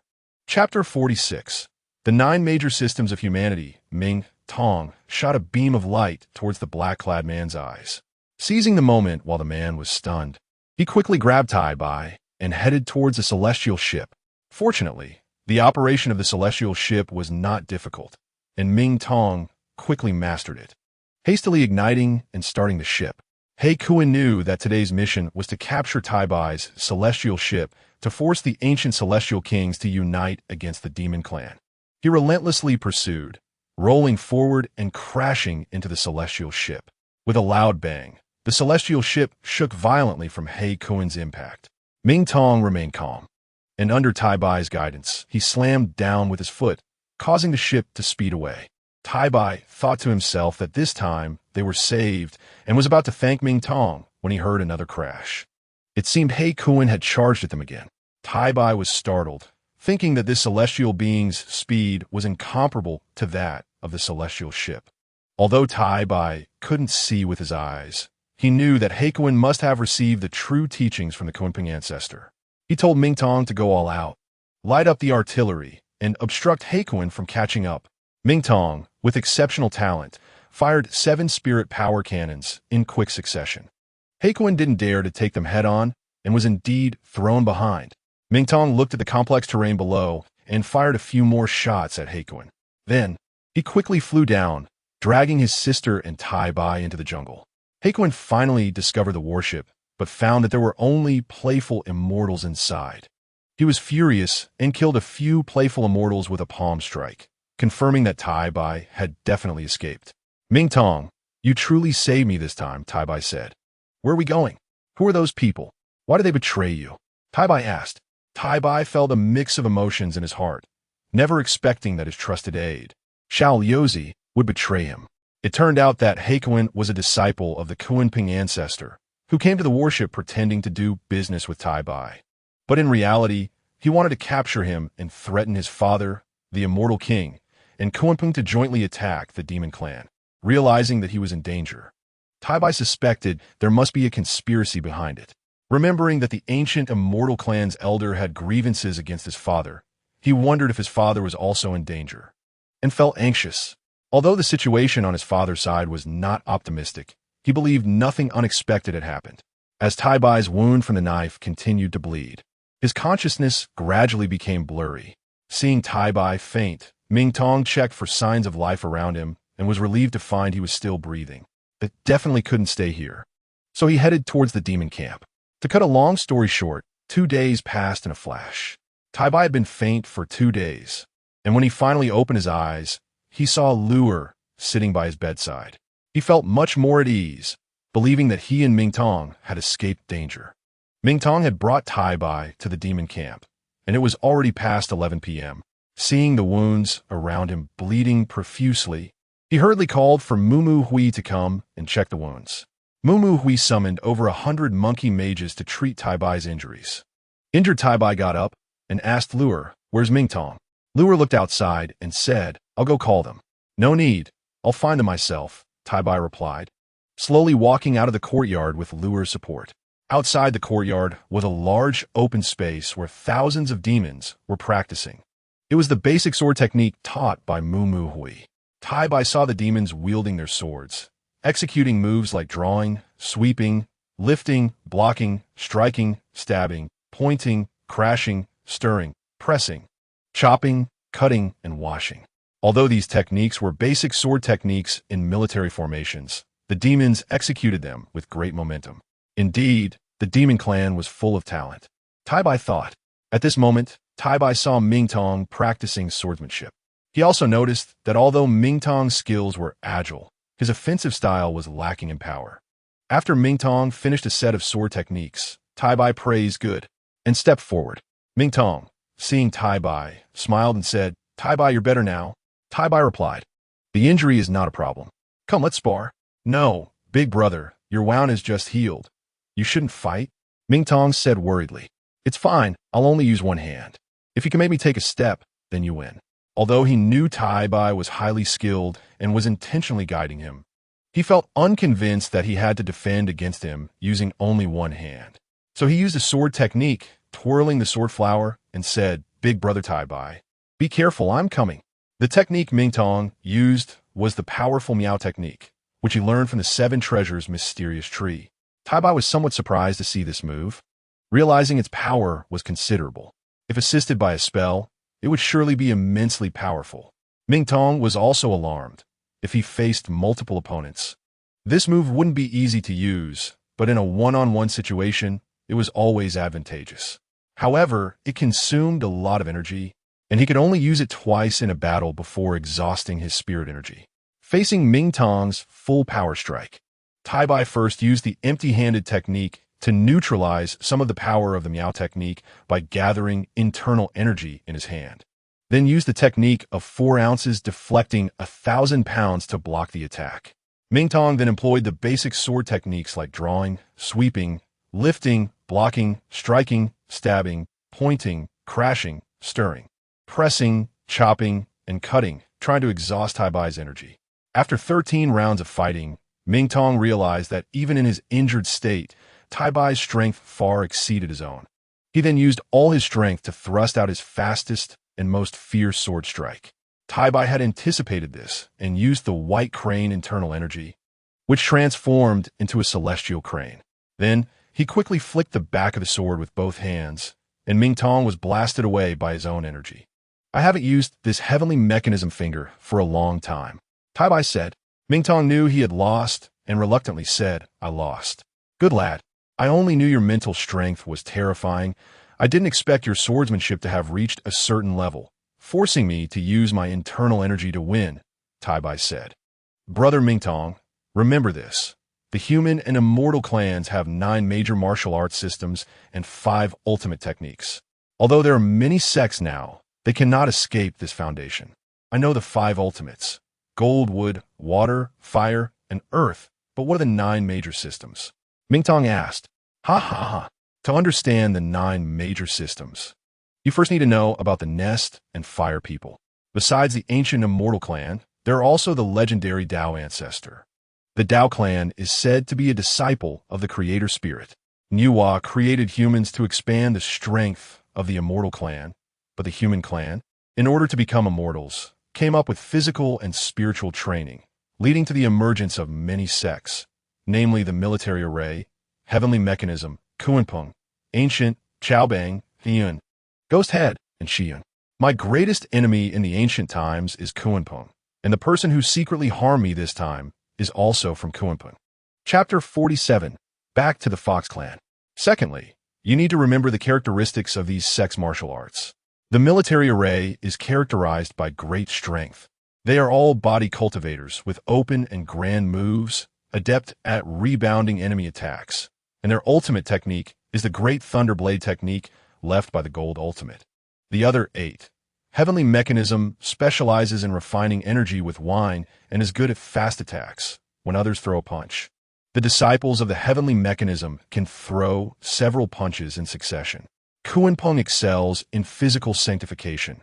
Their internal energy is extremely masculine, and that Heikuen is a typical example. It is said that if they practice to the end, they can swallow the sun and moon. Guiyun's martial arts are somewhat similar to my ancient sword techniques, with flowing swordsmanship and many experts who are good at borrowing strength, having a strong flavor of getting stronger against stronger opponents. Ghost Head's sword techniques are fierce, being the rulers of blades. If injured, they bleed profusely, and their spiritual energy leaks, making them very dangerous. Shiyun is a master of sword techniques, with diverse swordsmanship. The Mingxia Villa, Shiyun Peak, Qinglin Sect, and Chidai Mountain in the Jianghu were originally one family. Lastly, there is the Chaobang, which relies on the 5 ultimates to rise. Most of their disciples are skilled in concealed weapons and water-based formations. With martial arts, they're quite sinister, and their spiritual energy contains great poison. Brother, you must remember not to associate with them. Finally, I must mention my ancient immortal clan. The strongest aspect of my ancient immortal clan is the white crane internal energy. But only my brother and I know it. Others rely on the ancient sword techniques. The ancient sword techniques paired with the white crane internal energy are immensely powerful, which is why my elder brother became the ancient immortal king. Tai Bai said, "I'll teach you this white crane internal energy today."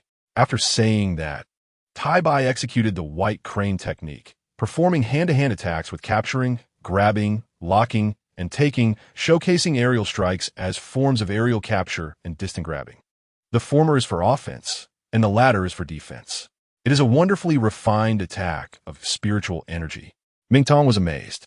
During these days in the demon camp, Tai Bai got to know most of the demons there, and upon learning about the Kunpeng conspiracy mentioned by Mumu Hui, Tai Bai was shocked and decided he must tell his elder brother when he returned. Tai Bai basically taught the ancient Shina Kung Fu to Ming Tong. Although Ming Tong knew that this martial art was absolutely not to be passed on, Tai Bai felt that he owed Ming Tong a great favor and decided to break the rule. One day, a military ship arrived at the monster camp, and 2 people dressed like fairies came to take Tai Bai back. The 2 fairy-like figures got off the ship and ignored the other monsters, but respectfully addressed Tai Bai. Tai Bai Shinzuan, we were sent by the ancient Xian Wang to fetch you.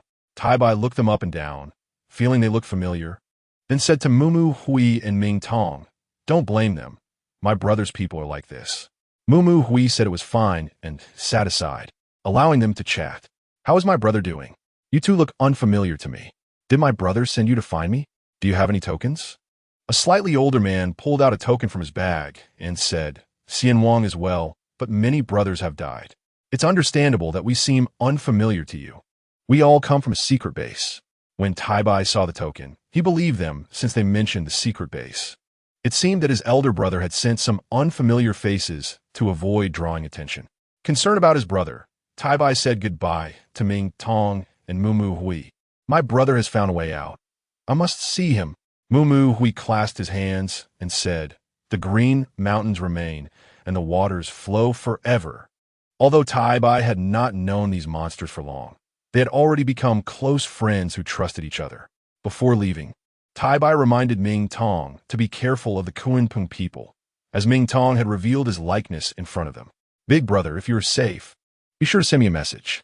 Ming Tong felt a bit reluctant to see his big brother leave. Mumu Hui patted Ming Tong on the shoulder and said, Once we settle the monsters and can withstand the attacks of the Miemeng, we must visit Tai Bai again. I know, Ming Tong felt the same way, but being carefree. He followed the two fairies onto the military ship. Thus, Ming Tong diligently practiced the Shan Hai divine skills in the monster camp, feeling that the more he practiced, the more he could discover its mysteries. After 2 weeks of hard training, it was time to head to the Fox Clan. The night before preparing to go to the Fox Clan, Mumu Hui also came to Ming Tong's tent and said, "Tomorrow you will return to the Fox Clan. Do you have any plans afterward?" The Fox Clan was indeed a bit worried. It was that Mumu Hui feared he wouldn't adapt to the new environment, but rather that the monster soldiers would be a source of concern. The 4 elders of the Fox Clan had once received favors from his family, and last time the Fox Clan, they had taken good care of Ming Tong. After going through so much, Ming Tong no longer underestimated the elders of the Fox Clan and planned to meet the 4 elders before leaving, asking them to take care of his monster camp. Ming Tong tidied up this time.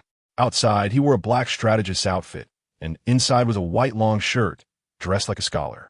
Seeing his strategist looking so impressive, Mumu Hui smiled and reminded him, "When you go to the Fox Clan, don't be impulsive. Try to avoid causing trouble." Ming Tong chuckled. "If others don't provoke me, I won't provoke anyone either." Ming Tong ran to the Fox Clan fortress again. And this time the people of the Fox Clan looked at him differently. After all, the monster race valued strength. Ming Tong went straight to the residence of the 4 elders.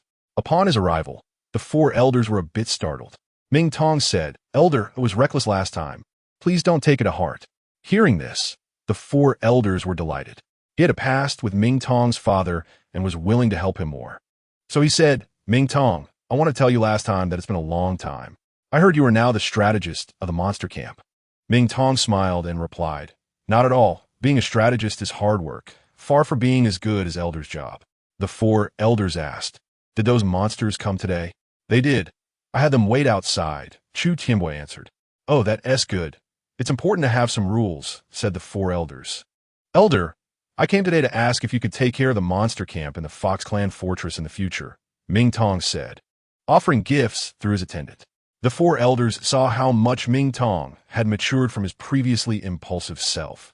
Feeling relieved and thinking that the Grand Elder was too stubborn, even using a formation against his juniors, which was indeed excessive. That is fine.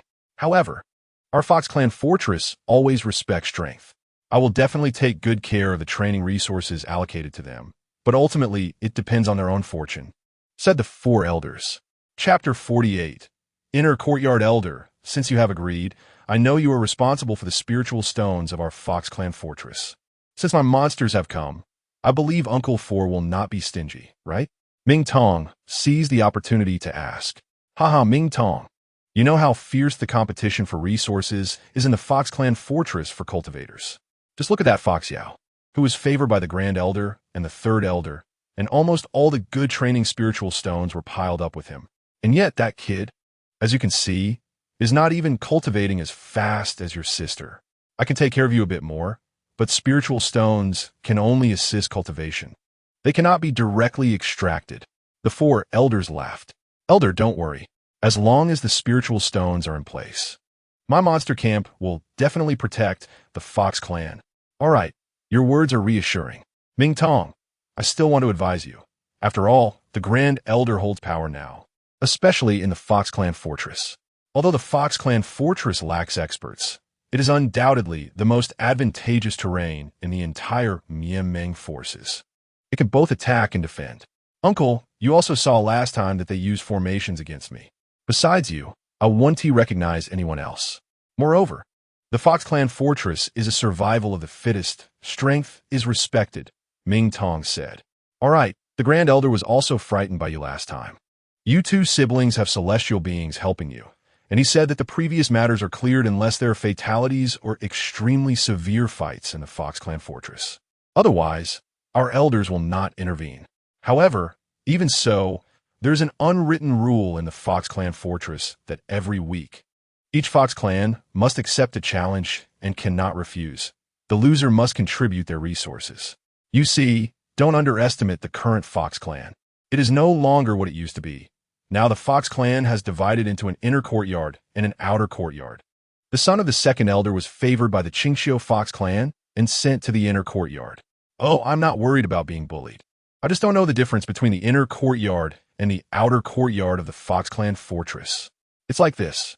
After your second uncle died, the Qingxiu Fox clan saw our clan weaken and took us as a branch, providing us with a certain amount of spiritual stones each year, allowing us to participate in Qingxiu selection. The son of the second elder was selected. After all, your father is no longer in our clan, and no one knows when the next massacre by the Mianming ancestors will come. So the Elder Council agreed to submit a small amount of crystal stones to allow more young people from the Fox clan to go to the Qingxiu Fox clan. But after so many years, the Qingxiu Fox clan's examinations have become extremely strict, and only the second elder's son entered the Qingxiu Academy. Furthermore, our Fox clan has also established a rule that anyone who becomes a disciple of Qingxiu is equivalent to the status of an elder of our Fox clan and can even pass on the array of talents. You know the strongest in the Fox clan is only the Grand Elder at the peak of the blue rank. Our ability to stand on the territory of Mianming relies on this formation.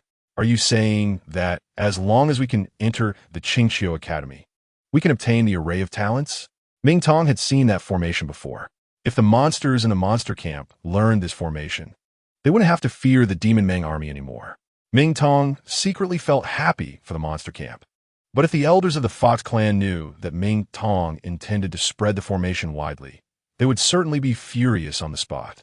It seemed that the reputation of the Fox clan camp was indeed well-deserved.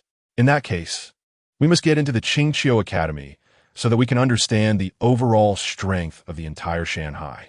Since Qingxiu dares to boast, it means they have a strong and solid foundation. If a monster can join the Qingxiu Academy, it must be a significant achievement. The first Earth Emperor was from the Qingxiu Fox clan, and speaking of which, the Qiu Fox clan has some ties to Qingxiu, which is why Qingxiu is willing to lend a helping hand. Every monster who graduates from Qingxiu will definitely be a talent that various major powers will compete for. Moreover, Qingxiu will have some external immortal mentors to select disciples, and if chosen, one can become a closed-door disciple of these mentors. These mentors are all-powerful human beings. If you can receive their guidance, it will benefit you for a lifetime. Elder C knew that getting into Qingxiu was an opportunity for Ming Tong. But with every opportunity comes danger. So, what advice do you have regarding the selection for the exam, Elder C? Ming Tong, you've asked the right person. First of all, although the Qingxiu Fox clan takes care of the Fox clan, they do not only accept disciples from the Fox clan. All monsters have a chance. However, their standards for accepting disciples are extremely strict. First, the age cannot exceed 17 years. Second, the strength must reach the blue stage of transformation. I have long heard about their harsh rules. You have been cultivating for less than 15 years, and your spiritual power is already close to the orange stage. I think you should have no problem taking the exam. Moreover, I can tell you that your timing is quite fortunate. The selection for the immortal officials in the Demon Meng region will come tomorrow. I heard that after verifying your cultivation level, the next step will be a 5 versus 5-point competition held at Gongo Mountain. The last team in each group will be eliminated, so be sure not to be the last one. Bring a compass. Even if you hide at the back, you should not be the last one. That night, Ming Tong shared this news with Mu Mu Hui. Mu Mu Hui gathered all the monsters who had cultivated for less than 15 years but had reached the blue stage. They were the crocodile monster Lazy, the little red fox Luer, as well as Mu Mu Hui and Ming Tong. The little red fox also received guidance from her elder brother and unexpectedly broke through to the blue stage. Ming Tong thought that since she had learned the divine crane technique, she was determined to win in this competition. Late at night, Mu Mu Hui came to Ming Tong's room and asked, Ming Tong, if we get into the Qingxiu Academy, what will happen to our monster camp? Haha, monkey brother, don't worry. First of all, I just learned that the Fox clan actually has a relationship with Qingxiu. This is a huge opportunity. The principle of Qingxiu can stand on equal footing with Yinglong. Although they have no army under them, the Demon Meng absolutely does not dare to easily offend Qingxiu. If we can successfully get into Qingxiu, the Demon Meng will definitely not dare to attack us recklessly. Rest assured, the Fox clan is easy to defend and hard to attack. Even if the Demon Meng dares to come, As long as we get into Qingqiu and comprehend the talent formation of heaven and earth, we won't fear the demon Ming. Besides, I think we need at least another 2 months before we can enroll in Qingqiu. They talked all night, and Ming Tong finally convinced Mu Mu Hui to participate in the exam. Mu Mu Hui stated that if the monster clan encountered difficulties, he would never abandon his fellow monsters. The next day, Ming Tong's small examination team arrived early at Hugan Mountain. The immortal teacher, dressed in a long robe, was transformed from a fox and calmly and without hope asked Elder C, "Do any of you have students participating in the exam this year?" In fact, the fox immortal teacher had long lost interest in the Chiu clan. In recent years, the only one who had enrolled was the second elder's son, and every time he came, there were qualified candidates, which made him quite annoyed. Elder C excitedly said, "This year we have 4. What? Don't waste my time. This year, your fox clan produced 4 17-year-old blue stage experts?" Yes, yes, immortal teacher. Ming Tong, you all come out." Ming Tong and the others walked out, and the immortal teacher almost couldn't help but laugh, as there were indeed 2 foxes, 1 monkey, and 1 crocodile. Chapter 49. The first round of the exam, however, the immortal teacher still had to conduct the tests. So he said to Elder C, who had a flattering expression, "If you dare to deceive me, next year your Chiu clan's quota will be cancelled." Saying this, the immortal teacher took out the spirit testing device. The first was the little fox Lu Er, who had cultivated for 15 years and was at the initial blue stage. The immortal teacher was stunned. This year there really were talented individuals. Next was the crocodile monster Lei Zi, who had cultivated for 17 years and was at the early blue stage, 31. "You scared me. You barely passed. But you still have to go through the test," said the immortal teacher. Next, Ming Tong walked up with a smile. "Cultivation time, 16 years. Late purple stage. Orange spiritual power." The immortal teacher was so shocked that his jaw almost dropped. There really were so many talented young individuals this year.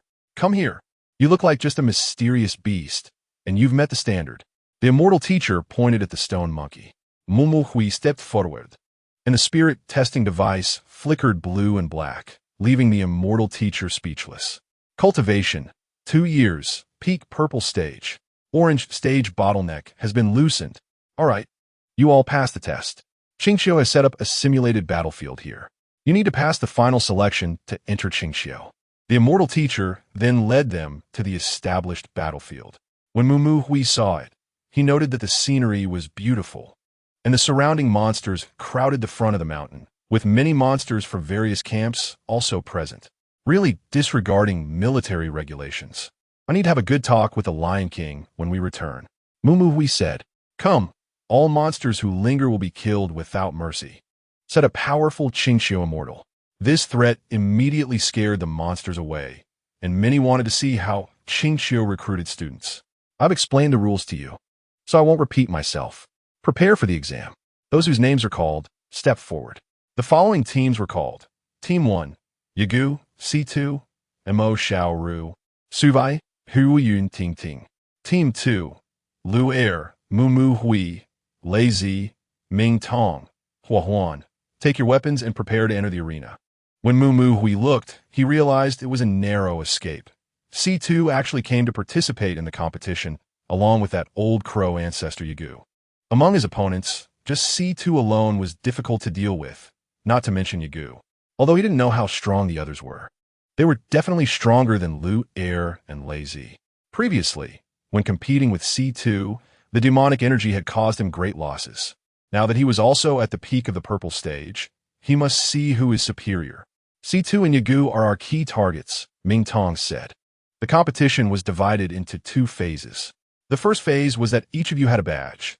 If anyone lost their badge, the competition would end. The competition rules were as follows.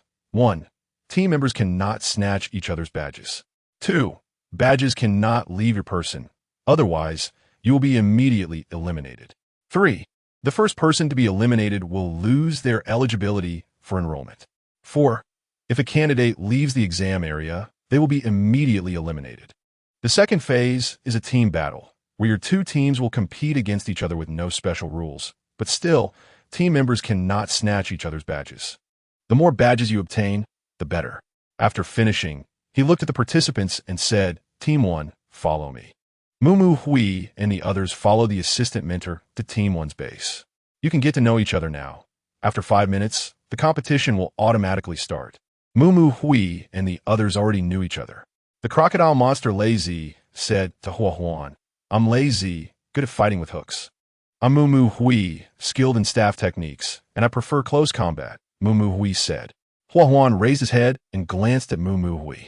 I'm Lu Air, good at using an iron fan. Please take care of me. The little red fox Lu Air looked at Moo Hui. After multiple interactions, she felt that the monkey elder brother was very nice. I'm Ming Tong, suitable for long-range attacks. After speaking, everyone looked at Hua Huan. Hua Huan, I'm good at finger techniques, Hua Huan said coldly. Although Hua Huan didn't say much, his appearance didn't reveal what kind of monster he was. But his martial arts skills should be quite high. Monkey brother, you have the highest cultivation level. Do you have any strategies? Said Lazy, the crocodile monster. My strategy is for everyone to hide in our woods, and we have some capable fighters scout the enemy situation, waiting to take out any stragglers, Moo Hui said. After that, Moo Hui and the others gradually left the base. Moo Hui walked to a canyon, when suddenly a hedgehog spirit wielding a sharp spear jumped out. Without saying a word, it lunged at Chu Yu with its long spear. Moo Hui used a stick to block it and realized that Su Wei, this hedgehog spirit, had quite ordinary martial arts. He thought to himself that he should eliminate one early on. The boy's name was Su Wei, considered a second-generation monster, using ordinary spear techniques. Su Wei's father was the hedgehog ancestor, ruling over a territory, and he gained this opportunity after sending spirit stones to the immortal master. After a few exchanges, Su Wei realized he couldn't beat Moo Hui and began to fight while retreating. Moo Hui pursued him relentlessly. Upon reaching the enemy's woods, Chu Yu thought to himself that it was bad. He must have fallen into an ambush. Sure enough, there was an ambush. Situ and Yagu appeared, with Situ surrounded by demonic energy, coldly saying, Dead monkey, where's my dark star? Yagu's moves were bold and unrestrained, wielding a black iron chain. Also waiting to ensnare Moo Hui. Moo Hui, caught off guard, had his hand hooked by Yagu, and Situ's demonic energy arrived in an instant. However, Moo Hui remained calm and immediately used his transformation technique. After several exchanges, although he escaped from Yagu's hook, he found Situ's demonic power to be immense. Continuing to fight would only lead to capture, so he began to fight while retreating. Fortunately, Moo Hui had received demonic energy. Otherwise, he would have definitely been defeated here. To put it simply, although Moo Hui was injured by Situ's demonic energy, the damage was not severe due to the nature of demonic energy against demonic energy. He managed to escape into the woods where his teammates were hiding. Situ and Yagu could not easily let Moo Hui go, so they pursued him relentlessly. Suddenly, an iron fan flew out from the woods, striking Situ. Situ discovered that the iron fan concealed fox fire and attempted to retreat. However, before the two could escape, Lazy charged in with a pair of iron hooks. Moo Hui was also injured, and at this moment, Lu Air said, Don't rush to fight them. Let me heal your wounds. Lu Air's healing technique was truly impressive, and Moo Hui felt he was already mostly fine. Looking at Lu Air's fair and beautiful face, which was also understanding, Moo Hui wanted to speak with her a bit longer. Just then, Lazy said, Big brother, we can't hold on much longer. Lu Air and Moo Hui joined the battle, but even 4 against 2 couldn't take down Situ and Yagu, seeing that continuing to fight would only waste energy. Situ feigned an attack and retreated with Yagu. Where did Hua Huan go? Chu Yu asked. Hua Huan should be looking for the enemy by himself. Moo Hui replied. Big brother, are your injuries serious? Ming Tong asked with concern, pointing towards the direction Lu Huan had gone. Oh no, Hua Huan must not fall into their trap. Moo Hui anxiously headed towards the direction Lu Air pointed out, and the others followed to prevent Moo Hui from getting into trouble. When they reached the river between the teams, they saw Hua Huan facing 3 opponents without losing ground. Mo Xiao Ru was using hidden weapons. Hua Yin Ting Ting had a bow and arrow, and Su Wei wielded a fire spear. Among them, Mo Xiao Ru was the strongest. Mu Mu Hui realized that Su Wei must be using the same method as before. And if they waited for Situ and Yagu to return, it would be too late. So he quietly approached Su Wei from behind, using the shadow clone technique to grab him and snatch away his badge. Su Wei, caught off guard, felt a chill as he lost his qualification for the next match. He was told to wait outside the arena. "No, I didn't lose. That monkey cheated," Su Wei yelled, knowing what losing this opportunity meant for him. "Don't make a scene here, or I can kill you immediately," the supervising teacher said lightly. "Do you know who my dad is?" "My dad is Su Gang, the monster king of this area," Su Wei shouted, trying to approach. The supervising teacher, seeing his arrogance, frowned and swiftly moved behind Su Wei. A swift strike knocked him unconscious, and he was thrown out of the arena. "You can rest for 10 minutes and prepare for the second match." Mu Mu Hui thought it was surprising that a supervising teacher from Qingxiu was so powerful. This match was definitely not as simple as he imagined. The five returned to their team base to rest. Lu Er used her healing technique to replenish everyone's inner strength. "Oh dear, sister. Why do you always help the monkey heal? We're injured too," Ming Tong teased. Hearing this, Lu Er's fair face turned red. When it was time to heal Hua Huan, she coldly said, "I won't." The two stood there in a standoff. "Hua Huan can fend off 3 people and still have strength left. You're really strong. Mu Mu Hui sight. Big brother Mu Mu Hui. I almost lost my badge to Sidu just now. Thankfully, you blocked for me," Lu Er said, with a flushed face, unable to respond for a moment. "Lu Er, looks like you'll have 2 big brothers from now on," Ming Tong teased. Ming Tong remarked, "Did you just use the divine wood finger? Are you from Xian Peak?" Hua Huan replied without raising his head, "Is it only people from Xian Peak who can use the divine wood finger?" Seeing that the two were at odds, Mu Mu Hui said, "Both of you, our most important task now is to deal with the second exam. We must not damage our harmony. My idea is for Lu Er to follow me. We will surround them from the back, while Hua Huan and Lei Zi attract their firepower in front. And Ming Tong will flank from his side. We 5 will surround their 4. Soon, the second phase of the exam was about to begin. With one less person, Situ and Yagu were completely unbothered. The two combined and headed straight down the middle path. Their cooperation was seamless, despite Hua Huan and Lei Zi attacking them. They showed no fear.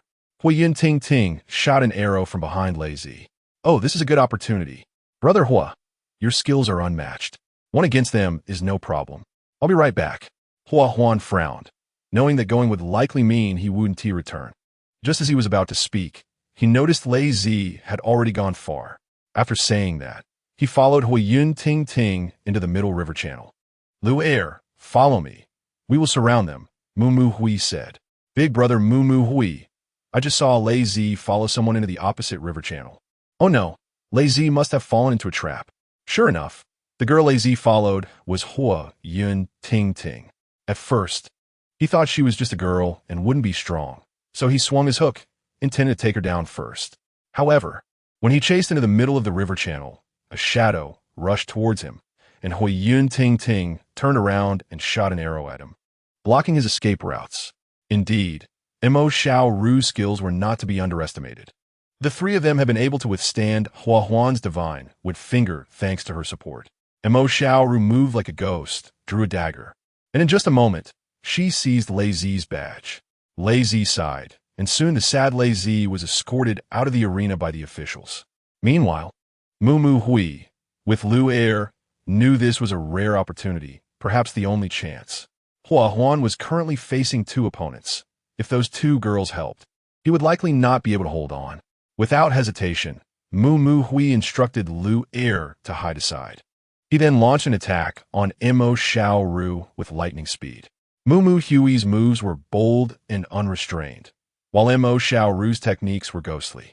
The more he fought, the more surprised Mu Mu Hui became. He expected this girl to be so skilled. Her strange movements and hidden weapons combined to drag Mu Mu Hui into a quagmire.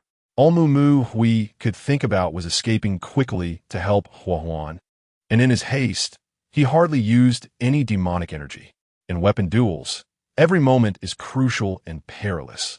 Mo Xiaoru's offensive was fierce, and Chu Yu's dragon seizing and tiger subduing skills had not been practiced for long, leading to a subtle hint of defeat. Little girl, are you not going to make a move? Mo Xiaoru called out. Mu Mu Hui was startled, realizing he had forgotten about the hidden Huiyun Tingting. No sooner had he thought it than he heard a whoosh, and Mu Mu Hui felt a sense of dread. If he wanted to dodge that arrow, he would have to drop his weapon, and with Mo Xiaoru's skills, she would definitely seize the opportunity. Just as Mu Mu Hui hesitated, Mo Xiaoru unexpectedly darted to the side to avoid the arrow. Then she coldly said, Huiyun Tingting, how dare you attack me from the shadows? Although her appearance was icy, her voice carried a hint of urgency. Mu Mu Hui picked up Mo Xiaoru's weapon and dove into the grass. Mu Mu Hui, are you hurt? Luer asked with concern. Mu Mu Hui shook his head, his eyes constantly monitoring Mo Xiaoru's movements. Beside him, Luer said, with your skills, you should be stronger than Mo Xiaoru. Why haven't you used your demonic energy? As she spoke, Luer placed her delicate hand on Mu Mu Hui's back, and he instantly felt a gentle and continuous flow of spiritual energy entering his body, revitalizing him significantly. Thank you, Luer. In Chapter 51, among the many monsters, the recovery technique of the fox Luer was the most effective. Mu Mu Hui felt his internal energy surging and his speed increasing considerably. Turning to Luer, he said, Thank you. Miss Luer, I'm going to use my demonic energy to take her down.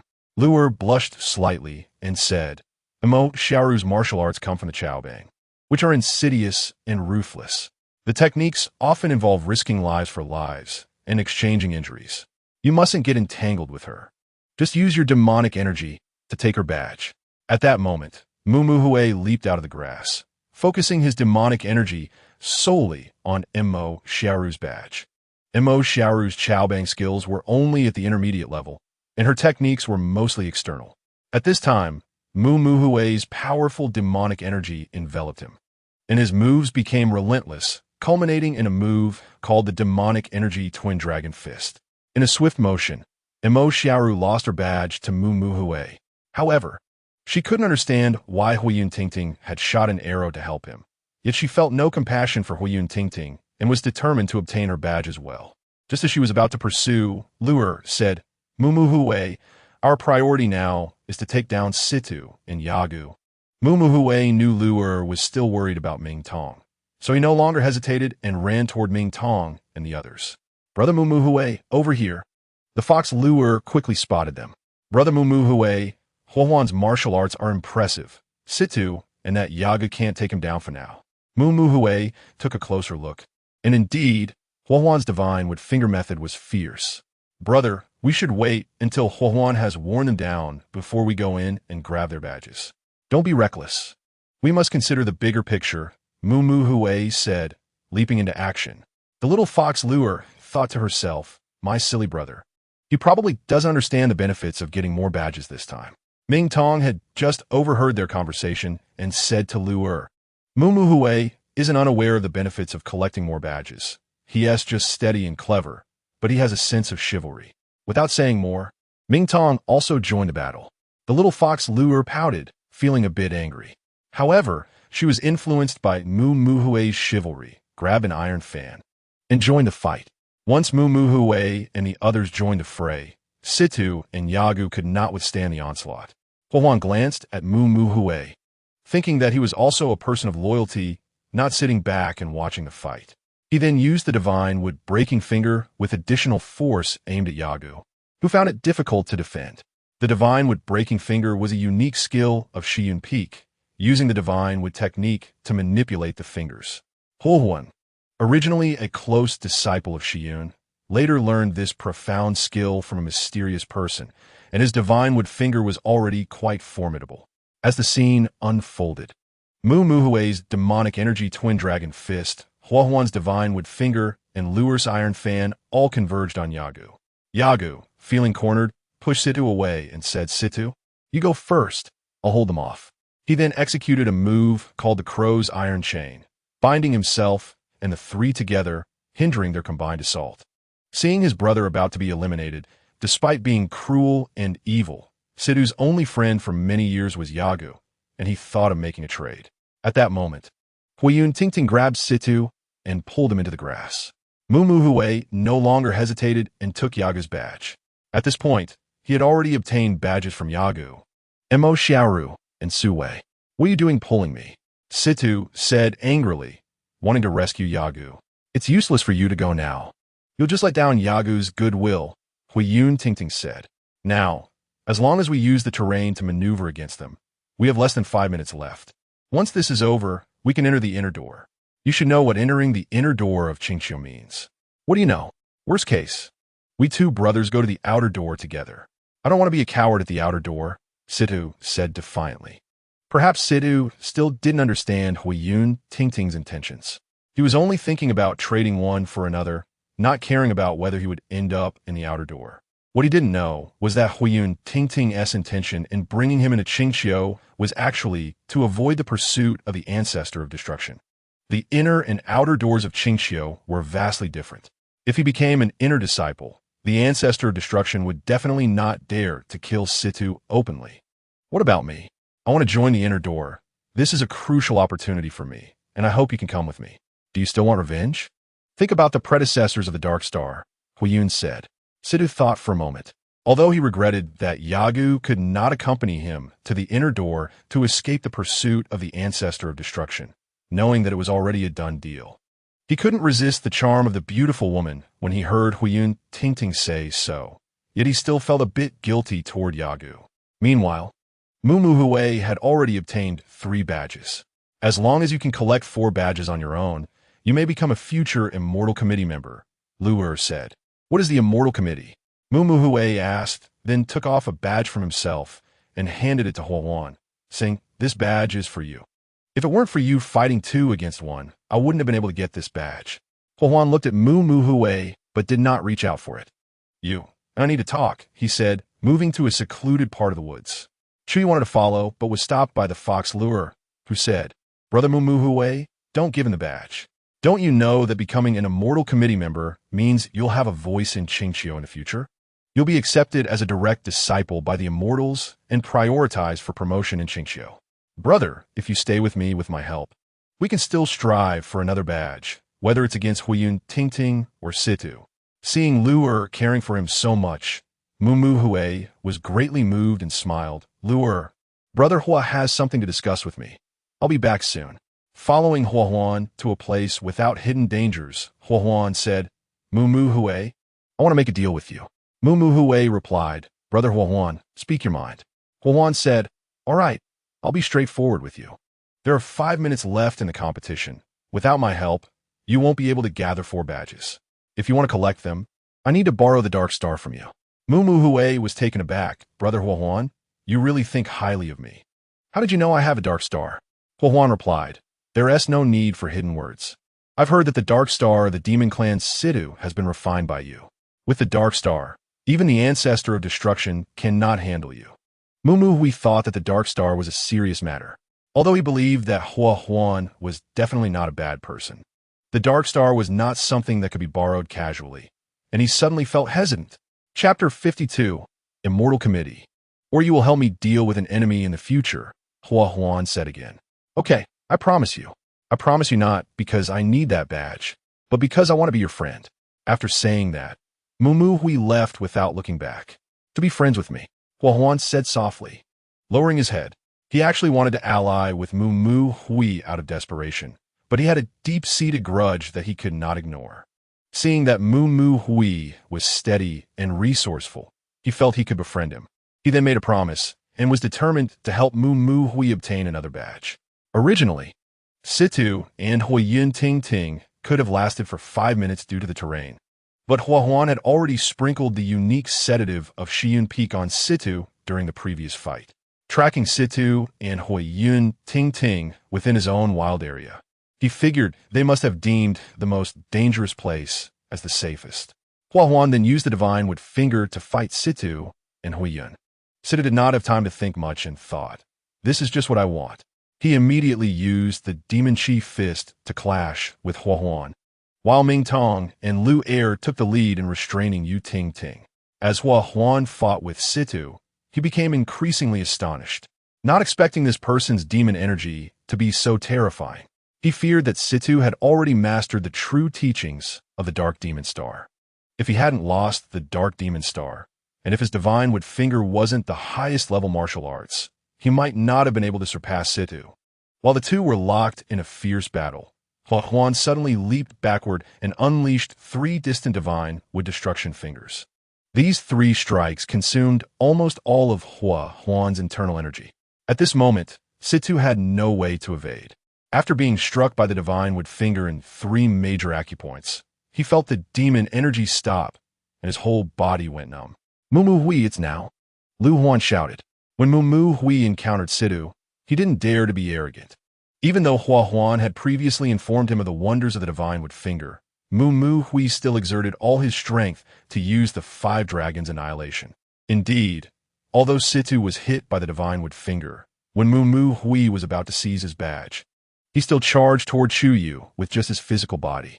After losing the Dark Demon Star, the Black Phoenix Golden Body still followed Situ, and suddenly, 100,000 pounds of Golden Body pressed down on Mumu Hui. Fortunately, Mumu Hui had the protection of demon energy, otherwise, he would have been injured. Situ knew that his defeat was certain.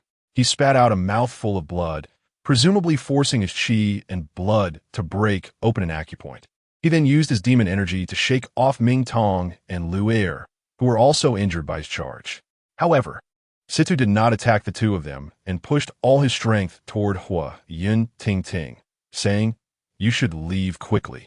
Seeing that Lu Er had suffered some minor injuries, Mumu Hui felt inexplicably angry. Although he had some admiration for Situ, his eyes turned blood red, and he unleashed thunder and demon energy, moving forward to confront Situ head-on. Situ also used his demon energy, but he was already at the end of his strength. Perhaps his cultivation was above Mumu Hui's. However, Mumu Hui was waiting for an opportunity, while Situ, seeing that Huiyun Ting Ting had already escaped, had no more concerns. But in less than 10 moves, Mumu Hui had already injured Situ with thunder, causing Situ to feel great pain. In one swift motion, Mumu Hui seized Situ's bet. The competition time was up, and the team won. Although Mumu Hui held the badge in his hand, he couldn't feel happy at that moment. With Situ's strength, he could definitely become an inner disciple, even though he hated him for killing many monsters. He indeed felt he had won unfairly. But a competition is a competition. The victor and the vanquished have always been determined. Brother Mumu Hui, you have obtained 4 badges. You have a chance to become an immortal committee member, the Fox Lu Er said to Mumu Hui playfully. Mumu Hui felt an inexplicable urge to protect this newly acquainted younger sister. Little Fox Lu Er was beautiful, with eyes always filled with charm, her figure well proportioned, and she had a bit of voluptuousness. When she spoke to him, her face was always flushed, making her incredibly adorable. Although she occasionally had some cunning schemes, they were mostly for Mumu Hui's sake, which made him feel both touched and affectionate. Mumu Hui wasn't very happy about whether he would become an immortal committee member today, but he did gain a lot of experience from this trial. And he also made a friend like Hua Huan. Ming Tong glanced at him, seemingly happy for him as well. Mumu Hui said to everyone, "Let's go to the monster camp for a good celebration and have him arrange something for us. Notify the others." Okay. The Fox Lu Er quickly agreed. She had already developed feelings for Mumu Hui and naturally wanted to spend more time with him. Ming Tong was also very happy. Once they entered Qing Qiu, the monster camp would be much safer for the time being. But more than that, he cared about why Hua Huan knew the martial arts of Xian Peak. Since he was not a monster, why did he come to Qing Qiu Academy? Hua Huan was very suspicious of this person. But since Mumu Hui held him in high regard, he said nothing. "What about Brother Hua?" Mumu Hui asked. Mumu Hui thought of Hua Huan as someone who was skilled and daring, a standout among the younger generation, and he wanted to befriend him more. "I'm not going," Hua Huan said. Mumu Hui was not surprised by this response. Hua Huan should be a human, and seeing his cautious demeanor, he was definitely not as carefree as Tai Bai. Then, Mumu Hui said, hinting at how to settle that matter with Hua Huan. "No rush. We still have months until we go to Qing Qiu. When school starts, I will naturally come to find you," Hua Huan said, his expression hurried, as if he had something else to attend to. "All right, it's a deal. We'll meet at Qing Qiu Academy then." Moo Moo Hui knew that with Hua Huan's personality, he wouldn't enjoy attending such gatherings, so he didn't force him. Moo Moo Hui brought everyone back to the monster camp. This time, the celebration organized by the monsters was even more joyous and uplifting. Everyone was happy that Moo Moo Hui and the others had been accepted into Qingqiu Academy. Moreover, if they had the identity of the academy, surely Mo Ming Laozu would not dare to attack blindly. Everyone cheered, and Moo Moo Hui also prepared fine food and drinks for everyone. Ming Tong and Lei Zi were naturally very familiar with the monster camp. As soon as the little fox Lu Er arrived, she casually sat down, called over a few monsters, and began to order dishes, as if she were the one hosting the guests. That was only natural since her elder brother was the strategist of the monster camp, and her adoptive brother was the king of the monster camp. Moo Moo Hui even ordered a pot of fine Longjing tea for Lu Er, and the few of them began to chat. Lu Er, well, you mentioned earlier about the general committee. What is that? Moo Moo Hui asked in confusion. Big brother Moo Moo Hui. The Immortal Committee is appointed by Qingqiu Academy. You know, Qingqiu Academy is almost ungoverned, and the Immortal Committee is the one who manages it. This is what Teacher Tai Bai told me. Lu Er explained. Chapter 53. After listening to Lu Er's words, Moo Moo Hui finally understood. It turned out that Qingqiu Academy was divided into the inner and outer academies. After Situ annually lost the set competition, they should go to the outer academy. This made Moo Moo Hui feel that it was better to have one less matter to deal with. Moreover, Qingqiu's recruitment was aimed at the entire Shanghai continent, and the elite selected each session would have an Immortal Committee member in charge of the entire class. Moo Moo Hui finally understood the importance of the Immortal Committee. He then asked Lu Er, Miss Lu Er, you're Teacher Tai Bai's beloved disciple. You must know how many people were selected for Qingqiu this time. May I ask if Tai Bai is also a disciple of Qingqiu? Lu Er replied, after all, Qingqiu is not a school for humans, so the teacher should not be a disciple of Qingqiu. In this area, the number of people selected this time should not exceed 10. As for the teacher, I don't know whether he is a disciple of Qingqiu. After all, I am just one of his inner disciples. However, the teacher indeed highly encouraged me to get into this school. I suppose Teacher Tai Bai is not a disciple of Qingqiu, but he must have a deep connection with it. Lu Er is indeed humble. It is not easy to become an inner disciple of Tai Bai. Tai Bai has already reached the orange stage at such a young age, and each of his disciples must either have astonishing talent or profound fortune. The little fox Lu Er said to Moo Moo Hui, don't worry, there's a great chance you will become a member of the Immortal Committee this time. If you become a member, there will definitely be the best cultivation resources provided to you in Qingqiu. Although I am a disciple of Tai Bai, my master hasn't taught me many spells, and he told me that our sect has very few people. However, before Tai Bai left, he reminded me that if Moo Moo Hui encounters any trouble in the future, he can seek help from Tai Bai's sect. Everyone was surprised, both shocked and delighted. Although there are very few disciples under Tai Bai, he is the brother of the ancient Immortal King. Although the sect established by Tai Bai is just a small one in the mountains and seas, with Tai Bai's words, the future support and prospects of the monster camp will not be small. Unexpectedly, that Tai Bai is so loyal. Ming Tong really did not teach the wrong friends. Our martial arts are all self-taught. Now, the four of us are about to head to the monster camp. And we should indeed move the monster camp into the Fox Clan Fortress so that we can go to Qingqiu Academy with peace of mind. Since we have already entered Qingqiu Academy, let me run to the Elder Council and see if I can get the talent array of heaven and earth back for our monster camp. Ming Tong said, yes, our monsters have no famous masters to guide us, so we hope the strategist can get that formation back. So we won't have to worry about the large-scale attack of the Mian Ming. In the future, we still need the Fox Clan to support us a lot. Ming Tong said, don't forget that you still have the Fox Clan token in your hand. At a critical moment, you can use it to command a few old fellows. Ming Tong said with a grin. Ming Tong sat on the right side of Moo Moo Hui, and Moo Moo Hui patted him and said, Ming Tong, I'm just temporarily keeping this Fox Clan leader for you. In the future, you will definitely have to take on this responsibility yourself. Ming Tong replied, that old fox gave you the token for a reason. I don't want to take on this mess. Seeing Ming Tong's demeanor, Moo Moo Hui knew he was unwilling to manage trivial matters, So he called the higher-ups of the monster camp in. They were the peak purple stage Gene Bin Lion King, the late purple stage long-haired elephant, the late purple stage but comparable to peak purple stage Snake Queen Venus Shah, the peak blue stage Spiny Boar and Blue Wood Wolf, the late blue stage Nine-Tailed Old Cat, and blue stage Al Yuanji. Oh, brother, your monster camp has so many experts. Lu'er had always been proud of her exceptional talent, but she did not expect that the monster camp had so many experts, each of whom was much stronger than herself.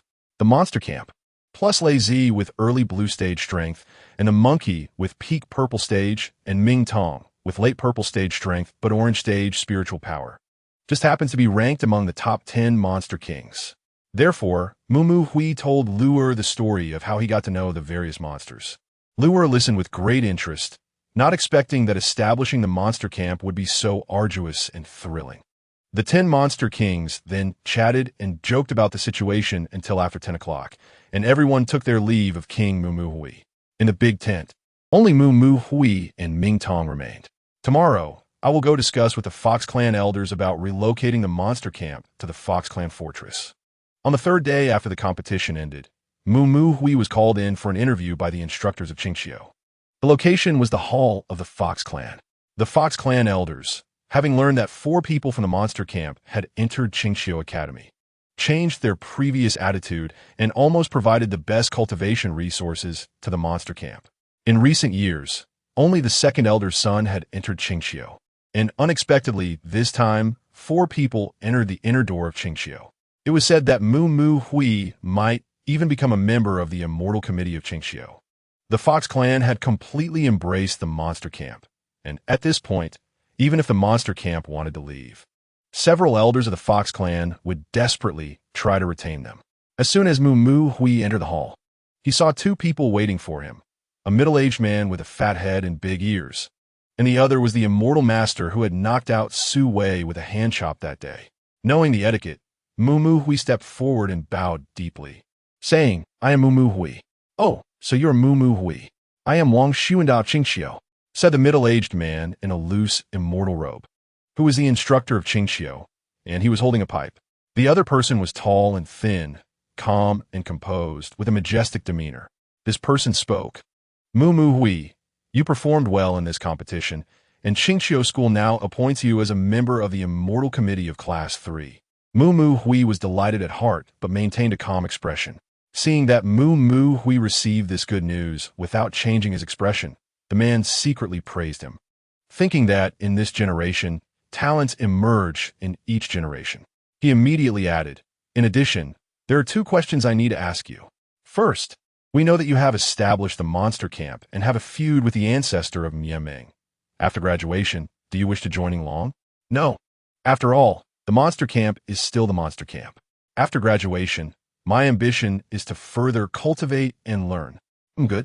The man then asked, "I will ask you again, if the Bird Clan and Beast Clan go to war, how would you respond?" "First, I am a student of Qingxiu. Second, I believe that both the Bird Clan and the Beast Clan are all monster clans. Now that the Immortal Clan is rising, if the Bird Clan and Beast Clan continue to fight, in the end, it will not be which clan that loses, but our monster clan." Wang Xuanda thought to himself, "This child not only excels in martial arts, but also has great wisdom and ambition, which aligns perfectly with the school's objectives." The man said, "Good. Then you should work hard as this Immortal Committee member and not let the school down. You may leave now." Mu Hui took his leave. Chapter 54. Furthermore, there's only one way to graduate smoothly from Qingxiu, and that is to break through to the orange stage.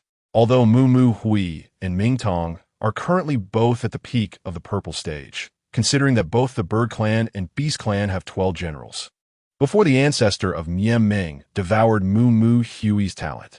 The Phoenix had let the ancestor manage the most remote Fan Eta mountain range, simply because the cultivation resources in that area were too scarce, with not a single orange stage master. Even if the ancestor of Mianming breaks through to the orange stage, apart from his old rival Old Bull, he is still at the bottom of the entire monster clan. His position was originally coveted by many, but once he breaks through to the orange stage and adds his Mianming army, those small fry wouldn't dare to covet that position. The reason is not him, but simply because breaking through to the orange stage indicates that the ancestor of Meng still has the potential for strength growth. And the bottleneck of the orange stage is indeed too difficult to loosen.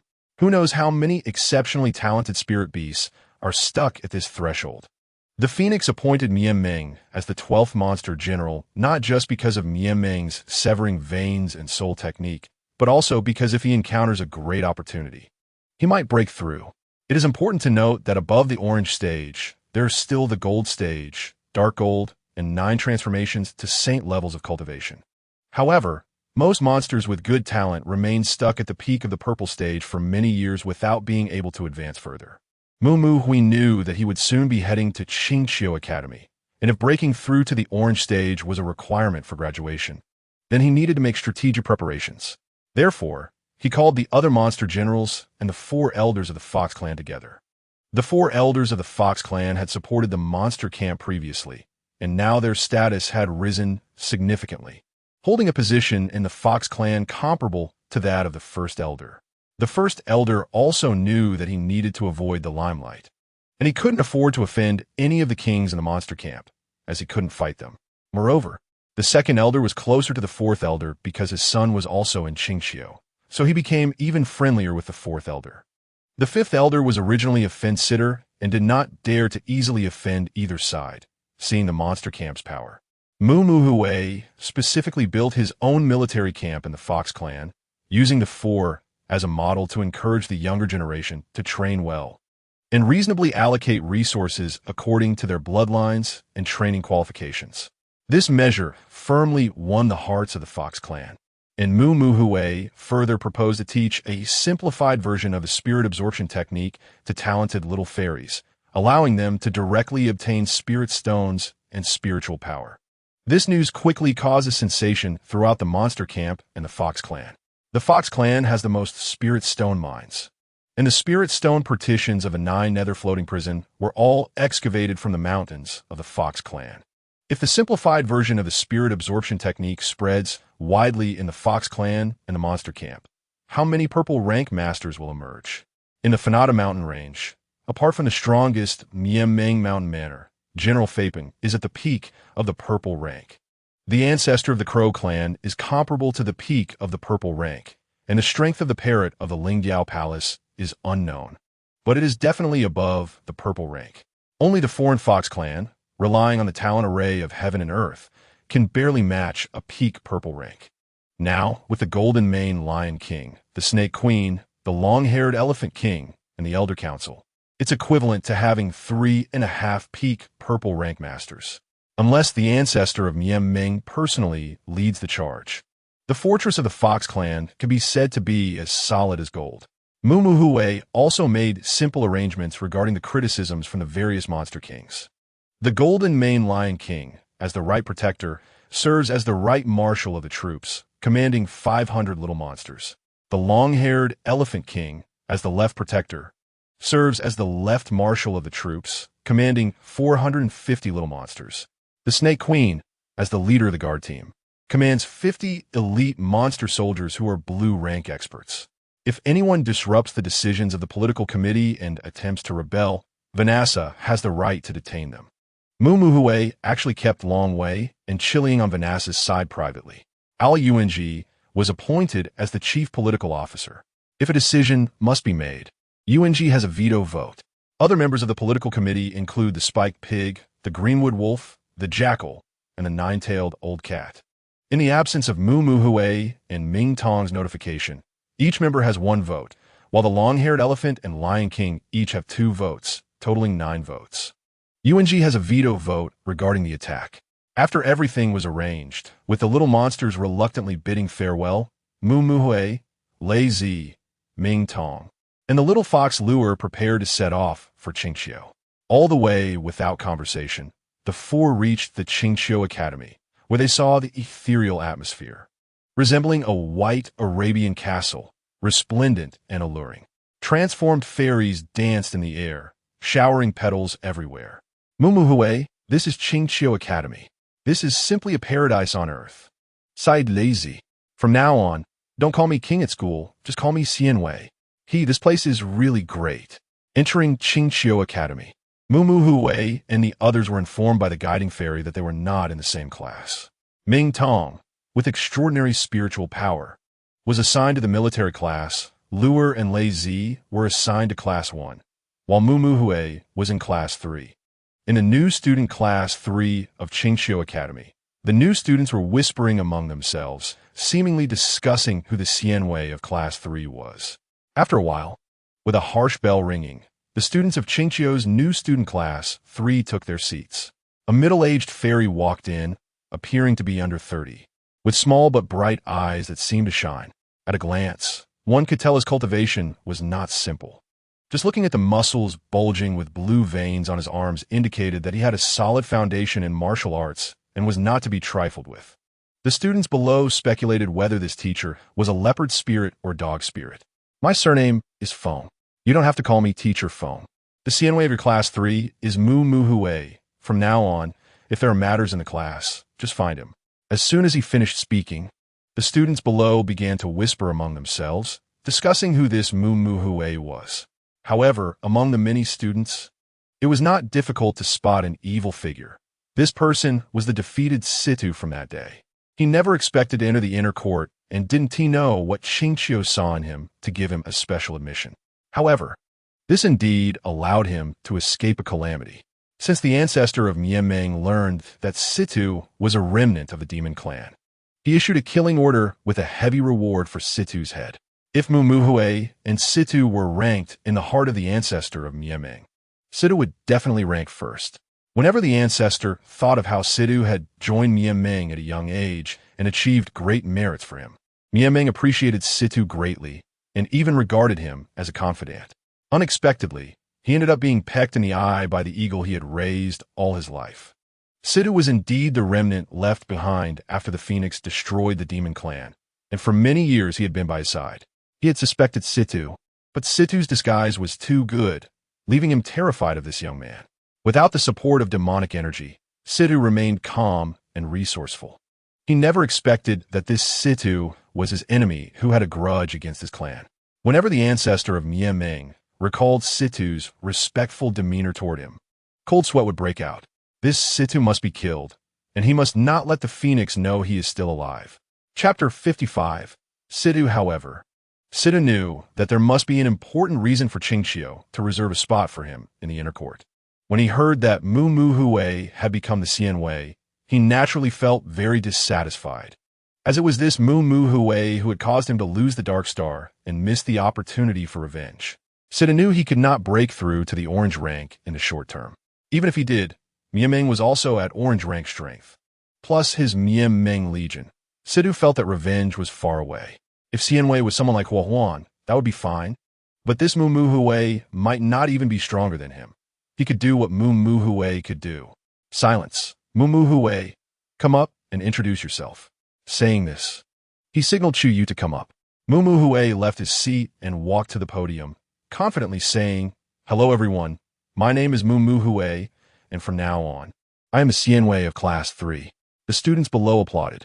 Chu Yu looked down and saw that it was Hua Huan, who clearly was in the same class as him.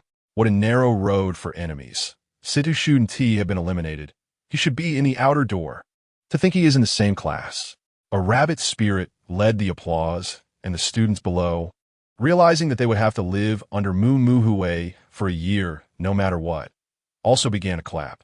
Some female fairies, seeing Mu Mu Hui's handsome appearance after transformation, shouted, "Mu Mu Hui, you're so handsome, be my boyfriend." Mu Mu Hui merely smiled slightly. He knew that if he came to Qingqiu Academy still looking like a monkey, he might be criticized by the fairy teachers for tarnishing the school's reputation. So he learned transformation magic from Ming Tong, and with a change of appearance, Mu Mu Hui instantly became the handsome guy with a bit of stubble from his dreams. It must be said that Mu Mu Hui's smile was quite infectious. The crow's feet at the corners of his eyes made him somewhat resemble the Hong Kong and Taiwan star Nicholas Tsay. Many students below began to have a favorable impression of this Xianwei, while only Situ coldly snorted, thinking of the stone monkey. Don't think that just because you transformed into a human-like form, everything is fine. I will definitely take revenge for the Dark Star. Just wait, in terms of martial arts. You may not be stronger than me. In this school, strength is respected. Just wait and see. Hui, I will surely show you some colors. Alright, Hui. Next, you will arrange the activities for this military training. This is the list of class committee members, as well as the dormitory lists. Class 3 will be handed over to you from now on. Report to me once a week. Additionally, Hui, remember, Qingxiu speaks based on strength, and the Xianwei is elected once a year, so don't delay your strength improvement. Teacher Feng finished speaking and left the classroom. Chu Yu looked at the list. Information Officer Zhou Shan, Organization Officer Wu Jing, Labor Officer Su Hao, Martial Force Officer Hua Huan, Military Officer Bai Shi, Magical Artifact Officer Hu Hui. The Intelligence Committee is responsible for political study. The Organization Committee is responsible for purchasing all items for the class. The Labor Committee is responsible for arranging all students' labor. The Military Committee assists the Xian Committee in managing class security. The Military Affairs Committee assists the General Committee in organizing the school's biannual competition. And the Magical Tool Committee is responsible for investigating whether anyone has secretly brought magical tools to the school, as well as assisting in teaching magical tool knowledge in the classroom. The General Committee can freely appoint members except for the Military and Intelligence Committees. Hui held the first class committee meeting to discuss the military training matters. Overall, Zhou Shan is a just fairy and acts fairly. Wu Jing seems to not speak much and doesn't show much, but she appears to be the only one in the class committee who is not a disciple of any sect, having obtained her position through strength. As for Su Hao, he is a disciple of the Five Poisons sect and has been frequently leaning towards himself during the meeting. Although one must be cautious of insincerity, he probably does not pose much of a threat. The martial committee member, Hua Huan, has a request of himself, and Hui has a good impression of him. They should be on the same boat. Bai Shi is uncertain, as he always looks indifferent, joking and laughing with Hui. After arranging all tasks, the students of Class 3 set sail on the Xian boat towards the military training base in Ganshan. At the beginning of the military training, they tested physical fitness. Su Hao fainted in the sun due to exhaustion, and Hui caught him and infused him with inner strength. Su Hao, feeling a sense of familiarity with Hui, noticed that only Hui helped him and said, "You're the only one in the class who helped me. You're truly a good person. From now on, I will look up to you, Hui." Hui was puzzled as to why everyone kept their distance from Su Hao. After inquiring, he learned that Su Hao was from the Five Poisons sect and always had some poisonous insects or something on him. However, Hui didn't mind and helped Su Hao up, saying, "What's the problem? My dormitory is in room 35. You can come over to play often." After a day of intense physical training, around 6 p.m., the Xian instructor took out a blue defensive magical tool to explain to everyone.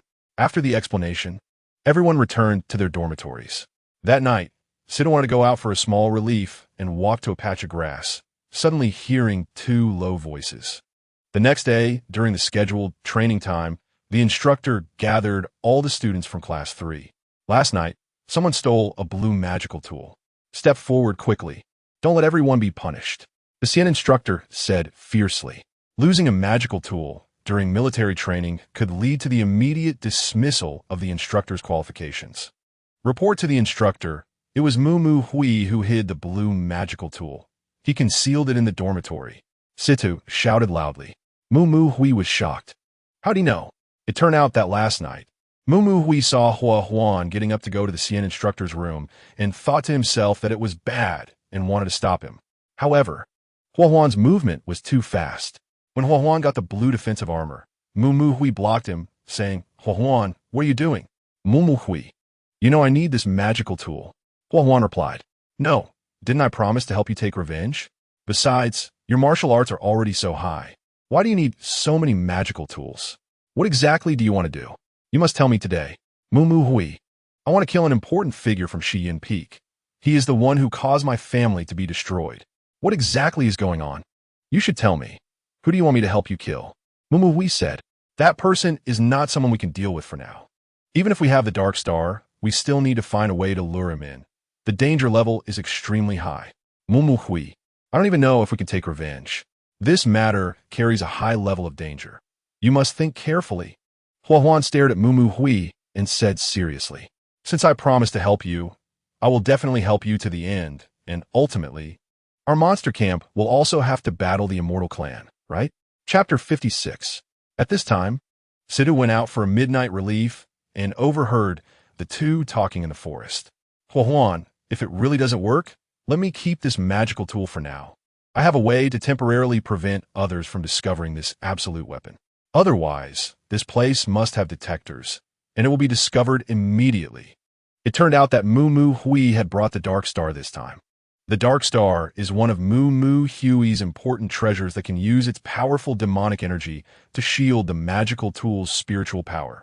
Sidhu thought to himself, "Hee, now I've finally caught you red-handed. If you hide this, our entire class will be punished. You're doomed." Returning to the main text, the Xian instructor quickly searched Moo Hui's bedside cabinet and found the blue magical tool.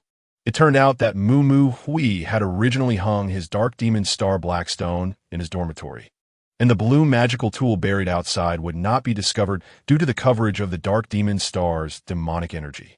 Who would have thought that Sidhu would dig it out and place it at Moo Hui's bedside this morning? Fortunately, the Dark Demon Star had already turned into his magical treasure, and Sidhu couldn't take it away. The Xian instructor looked extremely stern and was about to take Moo Hui to the Xian camp. He asked loudly, "Moo Hui, I'll ask you one more time.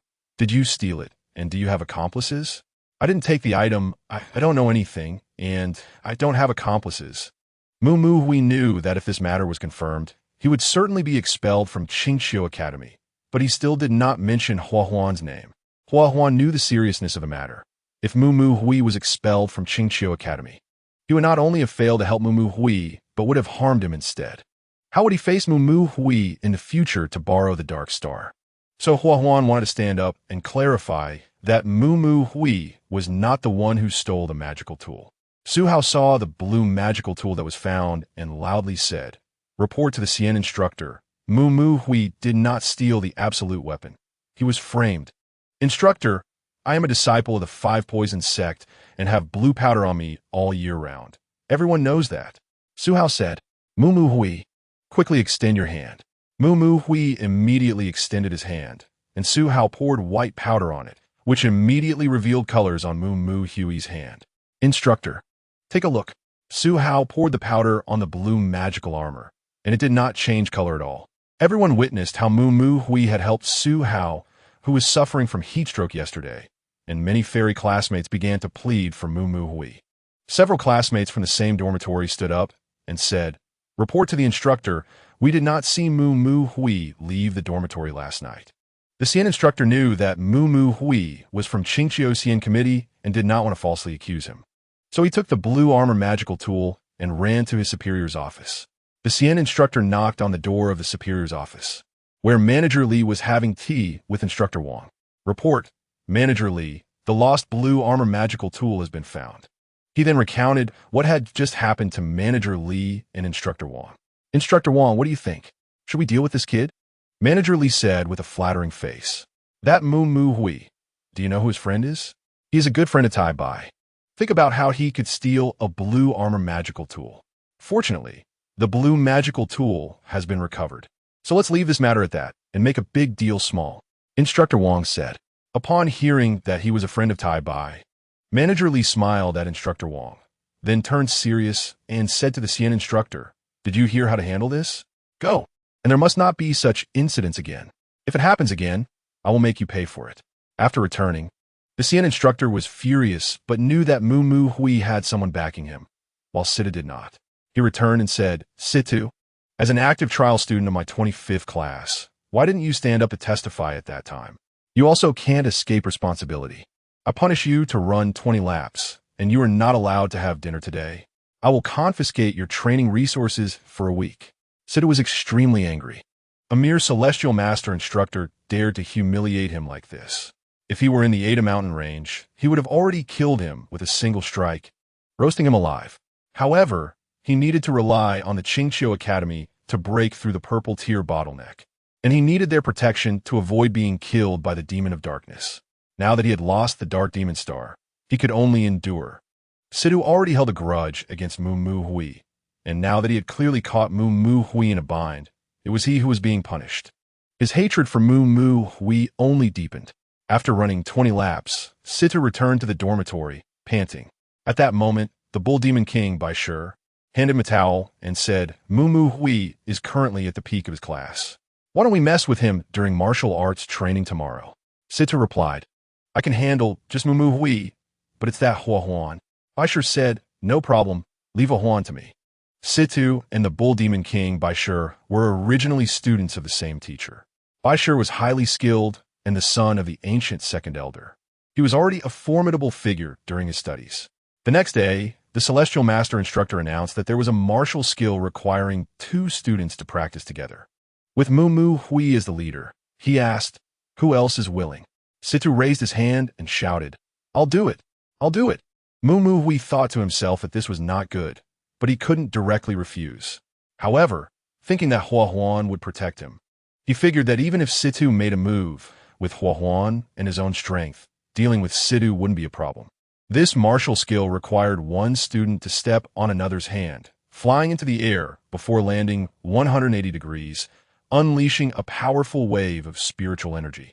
Mu Mu Hui stepped on Situ's hand and flew up, while Situ secretly activated his dark energy and suddenly attacked Mu Mu Hui from behind. Seeing the situation was bad, Hua Huan realized that Situ's dark energy was immense, and if Mu Mu Hui were hit, he would definitely be injured. Hua Huan prepared to use the Divine Wood Finger to seal off Situ's dark energy. Situ's dark energy surged rapidly, and Mu Mu Hui was fully focused on executing the Celestial Master Instructor's martial skill, completely unaware of the danger behind him, even if he had been on guard. Mu Mu Hui had already taken off and had no space to dodge. Meanwhile, the old bull Bai Shi was also secretly channeling a unique spiritual energy, not giving Hua Huan any opportunity to unleash his finger technique. Hua Huan had barely exchanged 2 rounds with Bai Shi when he was secretly shocked. This person's spiritual power was extraordinary, seemingly above his own. Hua Huan was taken aback, wondering just how many people Mu Mu Hui had offended.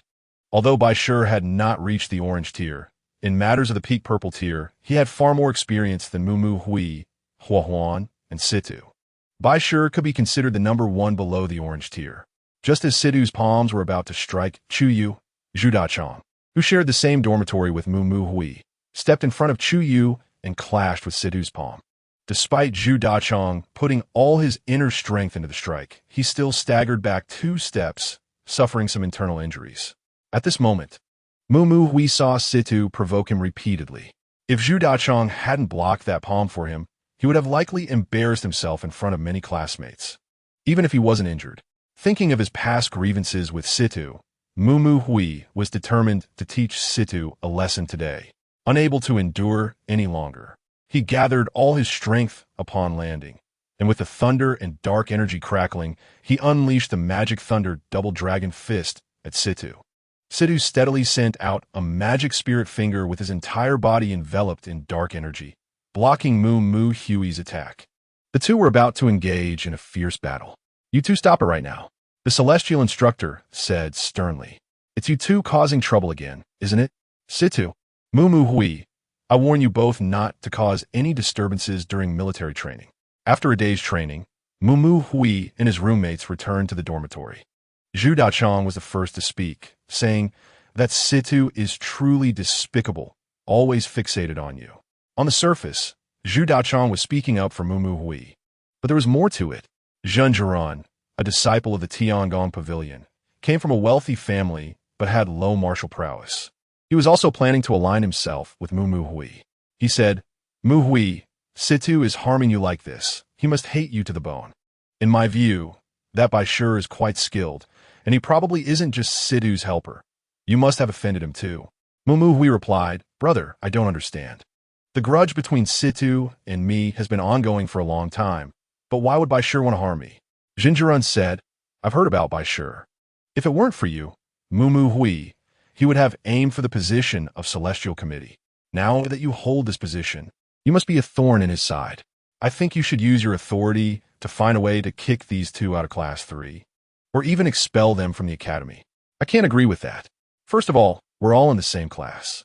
From what I've heard, Moo Huey's relationship with the Bull Demon King, by sure, isn't too deep. Although they aren't on good terms with the Celestial Committee right now. There's always a way to turn enemies into friends, especially since by sure has a strong background and skills. Each semester, there will be a grand competition. If we lose those two, our class's strength will be greatly diminished, and we could become someone else's subordinate class. I think Moo Hui should find a way to resolve the conflicts between them. The speaker was a chubby little guy. Although he was a white bear spirit without any faction, he got into Qingqiu Academy with his immense strength and had quite good talent. In his view, the two would definitely become the biggest competitors for Moo Huey's Celestial Committee position. Moreover, their schemes were aimed at completely eliminating Moo Hui. Now that he had just taken the Celestial Committee position, he should establish his authority appropriately. Jinjirun said, "What do you think?" Moo Hui asked. The usually silent Hua Huan spoke up, saying, "What they both said is not wrong, but my suggestion is to fight first and negotiate later. Bai Shi's skills are quite formidable. His power may surpass mine, and you aren't currently able to deal with him. However, you have deep grudges with Situ and the others. If you compromise with them right from the start, you will surely be looked down upon. So I believe you should first focus on resistance, gather your forces. But there's no need to be too ruthless. Let them know that in this class, no one can dominate anyone else. Achieving a balance of power is the way to form an alliance with them." After hearing this, everyone felt that Hua Huan was right. One morning, as Moo Hui and his roommates were preparing to go for breakfast, a tall girl walked toward them. It was Huiyun Ting, the girl who had competed with Moo Hui the other day. "Dachang, this is the breakfast I bought for you," the girl said, handing breakfast to Zhu Dachang. Thank you, Ting. Do you usually get up so early?" Zhu Dachang asked, touched. Moo Hui and the others couldn't help but smile, teasing, "Wow, Dachang, you're quite the catch, getting such a beautiful girl to buy you breakfast." Moo Hui was secretly amazed. That day during the competition, Huiyun Ting had been helping Zhang Honglan. He didn't expect that his brother would quickly win over such a pretty girlfriend. Moo Hui, at the age of budding feelings, also thought of the little fox, Luer, and felt a sweet sensation in his heart. After delivering breakfast to Zhu Dachang, Huiyun Ting left, casting a meaningful glance at Moo Hui. However, Moo Hui was already lost in thoughts about the little fox and didn't notice. "Dachang, quickly tell us how you managed to get such a beautiful girl so fast," Zhenjirun asked eagerly. "Hey, how come it's me chasing after someone? Clearly, it's someone chasing after me," Zhu Dachang said proudly. "How is that possible? What kind of ability do you have, Zhu Dachang? Come on, tell us." Su Hao chimed in. "It's like this. The other day after I reported in, I ran into a group of monsters bullying a girl, that is Huiyun Ting. She ran over to me, and I just happened to know the way over there, so I took her through the forest, dodging their pursuit." Moo Hui nodded after hearing this. But he was also puzzled. How could Huiyun Ting, with her skills, be unable to handle a few ordinary monsters? However, seeing Zhu Dachang so happy, he decided not to bring it up again. Zhu Dachang glanced at Moo Hui and said, "Xianwei, I want to talk to you about something privately." Zhu Dachang and Moo Hui moved to a cool corner, where Zhu Dachang looked around to ensure no one was nearby, and said, "Xianwei, I want to borrow 100 spirit stones from you." Moo Hui recalled how he had blocked a palm strike for him, and immediately gave Zhu Dachang the money. Zhu Dachang was surprised at how generous Moo Hui was. Trading in Qingqiu Academy was done using spirit stones, and 100 spirit stones was quite a sum.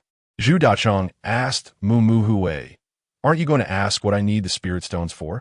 Moo Hui replied, "Do I even need to ask? You just confirmed your relationship with Huiyun Ting. Of course, you need to spend some money." After saying this, he gave Zhu Dachang a knowing smile, as if to say, "I understand." Zhu Dachang scratched his head and said, "Actually, I haven't confirmed my relationship with Huiyun Ting yet. I still have a rival." Moo Hui was surprised, though. "Who is it?" Zhu Dachang replied angrily, "It's that Situ. I've noticed he frequently hangs around Ting. I can't stand him." Zhu Dachang's strength was at the late stage of the purple rank, clearly still some distance from Situ. Moo Hui said, "No way. We're still in school after all. We are all classmates."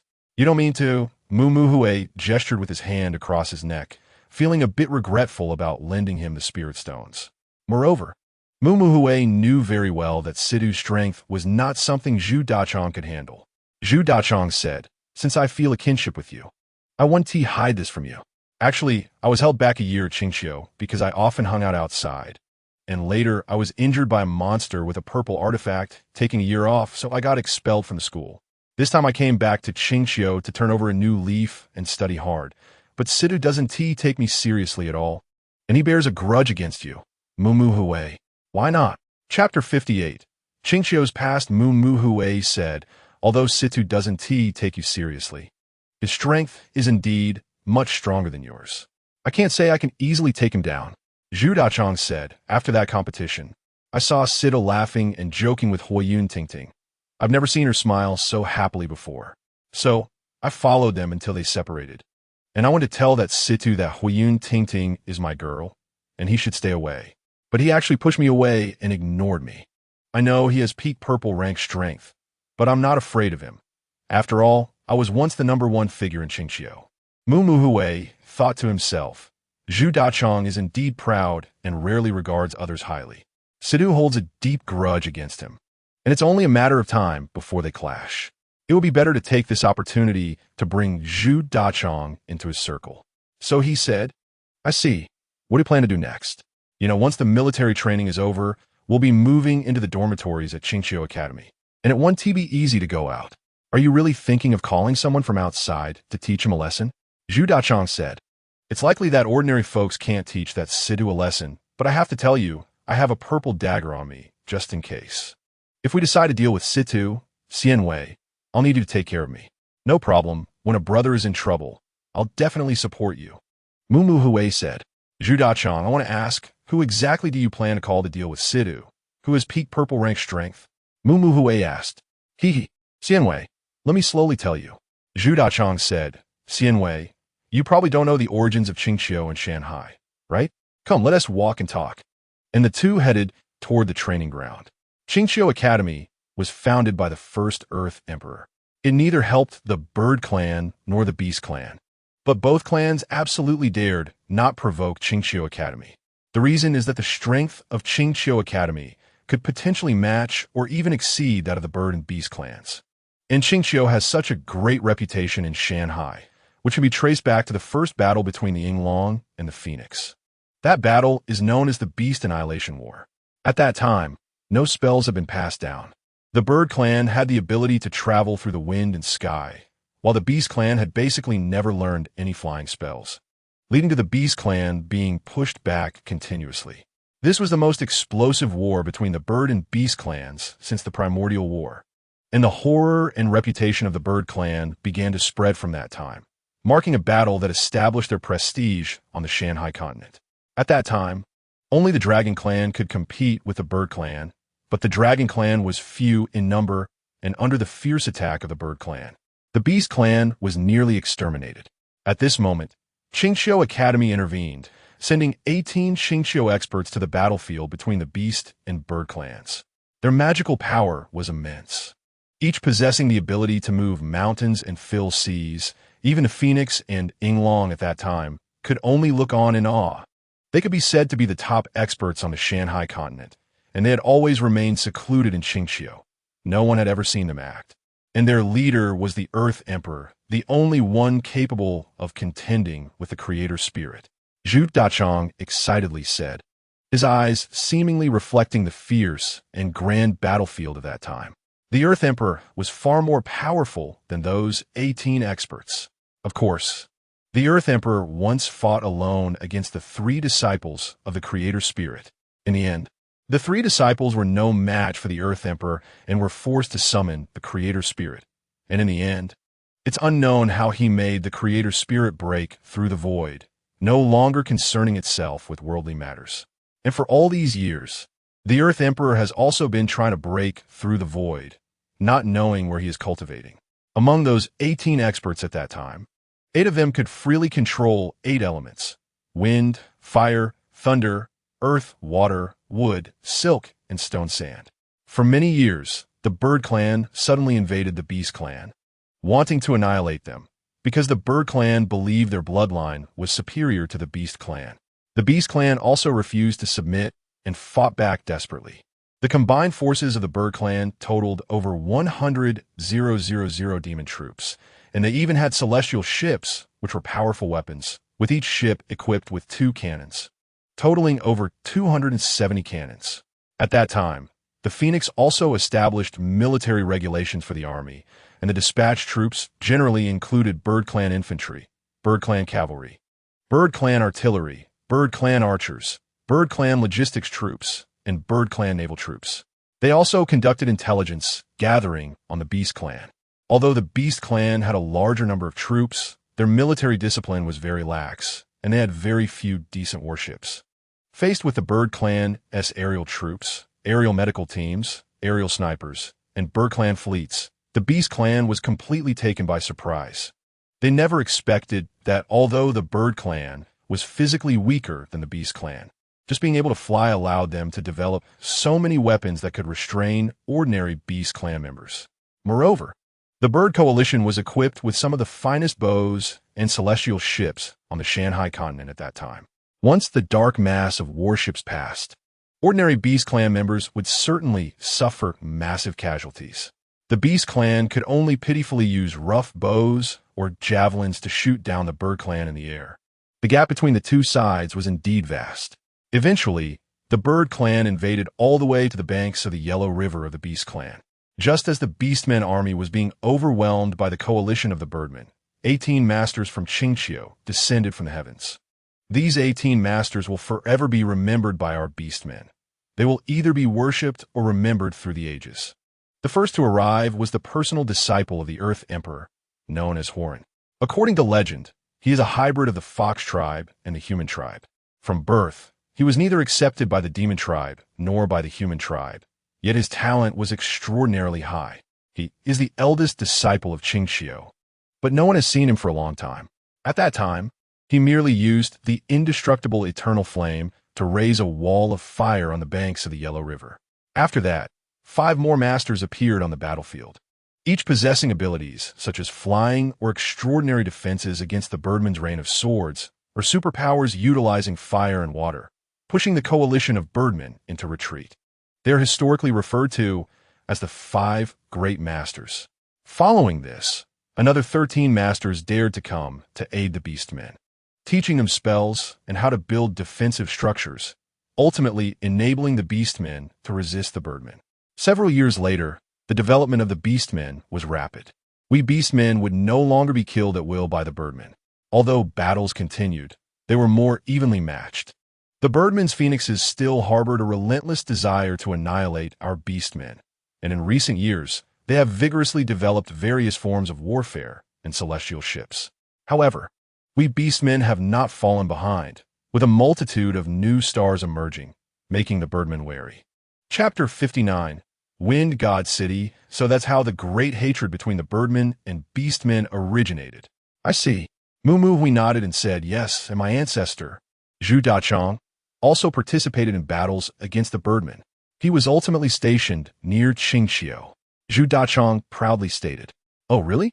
Then you belong to a family of military leaders. Our Zhu family is of the Tangsha lineage and once served under the great General Pixiu. That should be quite impressive. Next, I will tell you my story. Zhu Dachong said, all right, today there happens to be no military training, and Mumu Hui is also eager to hear what kind of story Zhu Dachong has, especially since he doesn't buy into Situ's claims. Next is a memory from Zhu Dachong. After the Beast Bird War, the economy and society of the Beastmen rapidly developed, giving rise to a large number of monster gangs. At that time, the highest-ranking Beastman leader stationed in Qingqiu, Huang Laojiu, was indecisive, navigating between the Beastmen and the Birdmen.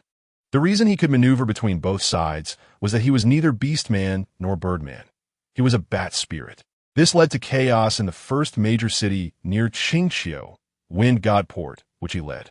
Many gang forces arose, and Huang Laojiu had to rely on the monster gangs to control the populace. My story begins in Zhujiawan at Wind God Port, Zhu Dachong said. It was a winter day, close to the Spring Festival, when Zhu Dachong was picked up by a celestial ship and brought back to the 3-story villa in Zhujiawan. At that time, Zhu Dachang's brother, Zhu Dada, had just taken over their father's position as the station officer of the 16th Army in the eastern defense of Zhujiawan, thus bringing Zhu Dachang back from their hometown, Zhujia village. Zhu Dachang's father was originally a border officer under a Tao Tai, but after his father's Tangsha army was disbanded, he had to follow the bat monster Huang Laojiu. Uncle Zhu has now retired, allowing Zhu Dachang's brother to take his place. Because Wind God Port is quite special, it belongs neither to the Birdmen nor to the Beastmen. It could even be called a free city.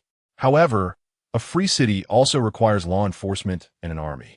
Zhu Dachang's uncle, due to military duties, paid little attention to the two brothers while they were growing up, resulting in Zhu Dachang developing a somewhat extreme personality and associating with some bad spirits.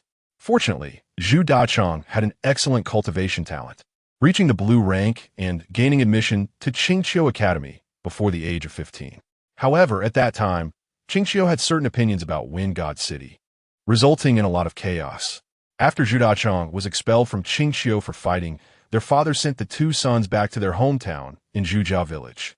Zhu Dachang's brother, Zhu Dada, was summoned back to the army after just a few months to participate in a battle against the Birdmen, where he achieved great merit and is now a defensive officer in the 16th Army in Wind God City.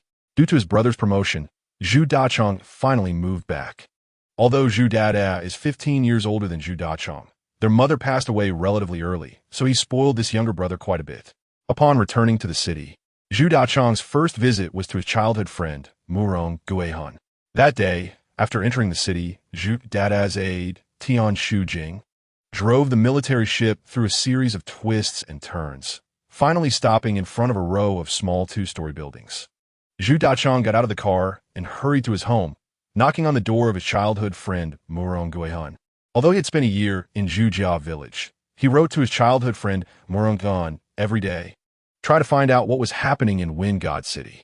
The distance from Zhujia village to the center of Wind God City was simply too far, so the two could only communicate through letters, mostly consisting of Murong Guihan sharing his experiences in Qingqiu.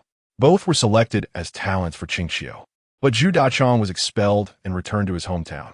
Fortunately, Zhu Dachang didn't care at all, as he believed that with his talent, re-entering Qingqiu would be a piece of cake. At that time, the actual ownership of Wind God City was unclear. Both the Beastmen and Birdmen desired this military stronghold. With Qingqiu Academy present, neither side dared to act recklessly. Huang Laojiu sought to build up his military power and become a local warlord. Therefore, the Wind God City government mandated that all talented monsters must cultivate, with those who excelled aiming for admission to Qingqiu, while those who performed poorly risked being conscripted by Huang Laojiu into the army as cannon fodder. Young monsters all dreamed of entering Qingqiu, because only by doing so could they escape the ravages of war and have the right to choose their own destinies. Most of the monsters living in Wind God City had participated in the Beast-Bird War, and these monsters were naturally extremely belligerent, with many powerful monsters establishing their territories in Wind God City. They crafted armor and cold weapons from spirit stones, which could be worn by monsters with spiritual power to unleash immense power, controlling weaker monsters who were forced to mine spirit stones. Huang Laojiu hoped to filter out talented monsters through layers of selection to establish a strong foundation for himself. However, not every monster met the cultivation conditions. Any monster in Wind God City who had not reached the yellow rank by the age of 15 would be assigned to work as a laborer mining spirit stones. Armor and weapons made from spirit stones were collectively referred to as magical artifacts, and almost every big boss in the Wind God District had at least one purple magical artifact. Zhu Dachang knocked on the door of Murong Guihan's home, and the door was opened by an over 60-year-old old monster dressed in a deep blue military uniform. The old monster stood as straight as a gun barrel, with a resolute face that bore few wrinkles but had two deep vertical lines on either cheek. His eyes were bright and full of spirit, with heavy, dark eyebrows above. "So it's Dachang and Dada. Has your family returned?" The old man was Murong Guihan's grandfather, a general who had participated in the battles between the Birdmen and Beastmen, but was no longer with Huang Laojiu's army. "Murong, Dachang has come to see you," the old man shouted upstairs. then arranged for Zhu Dachong and Zhu Dada to sit in the living room. Zhu Dachong didn't wait for Murong Guihan to come down, as he was already familiar with the place and went to find him. Zhu Dachong felt very familiar, yet fresh in Murong Guihan's home, as it was the first time he saw spiritual artifacts that could assist monsters in their cultivation. He truly saw this kind of artifact for the first time, feeling a bit envious, as he believed his previous talent was higher than that of Murong Guihan.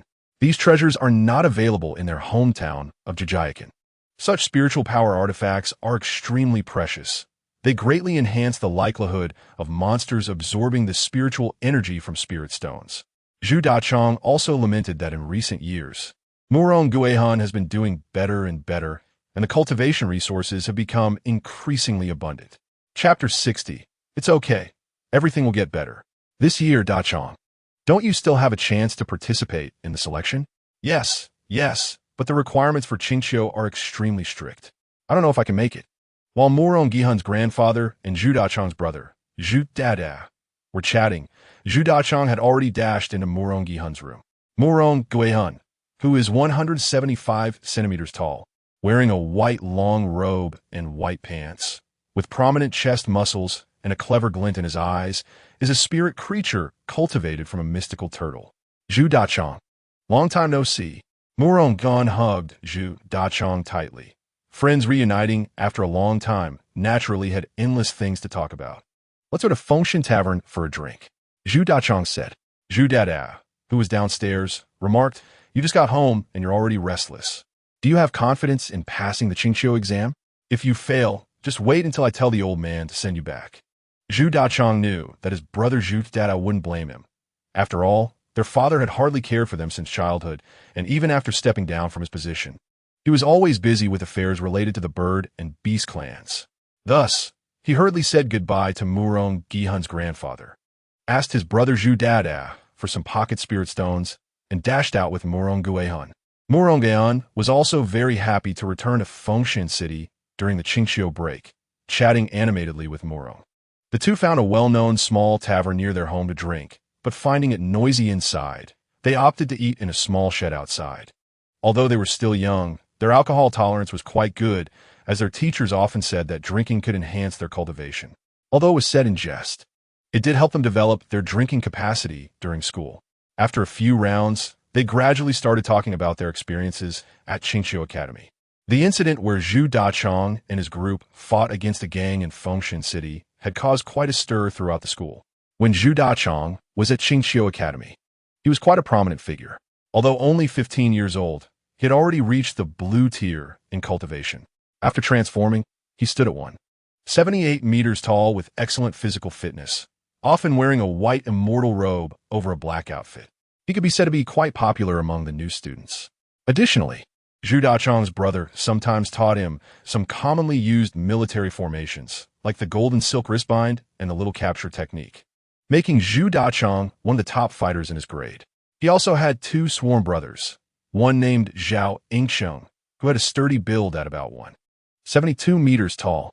He was Zhu Dachong's older brother when they swore brotherhood, primarily because his father was in charge of the outer sect at Qingqiu Academy. Zhao Ingsheng could always manage things when conflicts arose with Qingqiu Academy. Of course, Zhu Dachong's family background wasn't worse than Zhao Ingsheng's. The main difference was that although he liked to fight, he didn't like to be too ostentatious. Zhao Ingsheng, while generous and straightforward, could come off as a bit boisterous, making him seem less noticeable. The second brother, Zhang Ling, was about 175 meters tall and appeared quite lean. He was a wealthy second-generation monster from the spirit stone trading business in Fengshan District. It was said that Zhang Ling's family owned many private spiritual energy mines.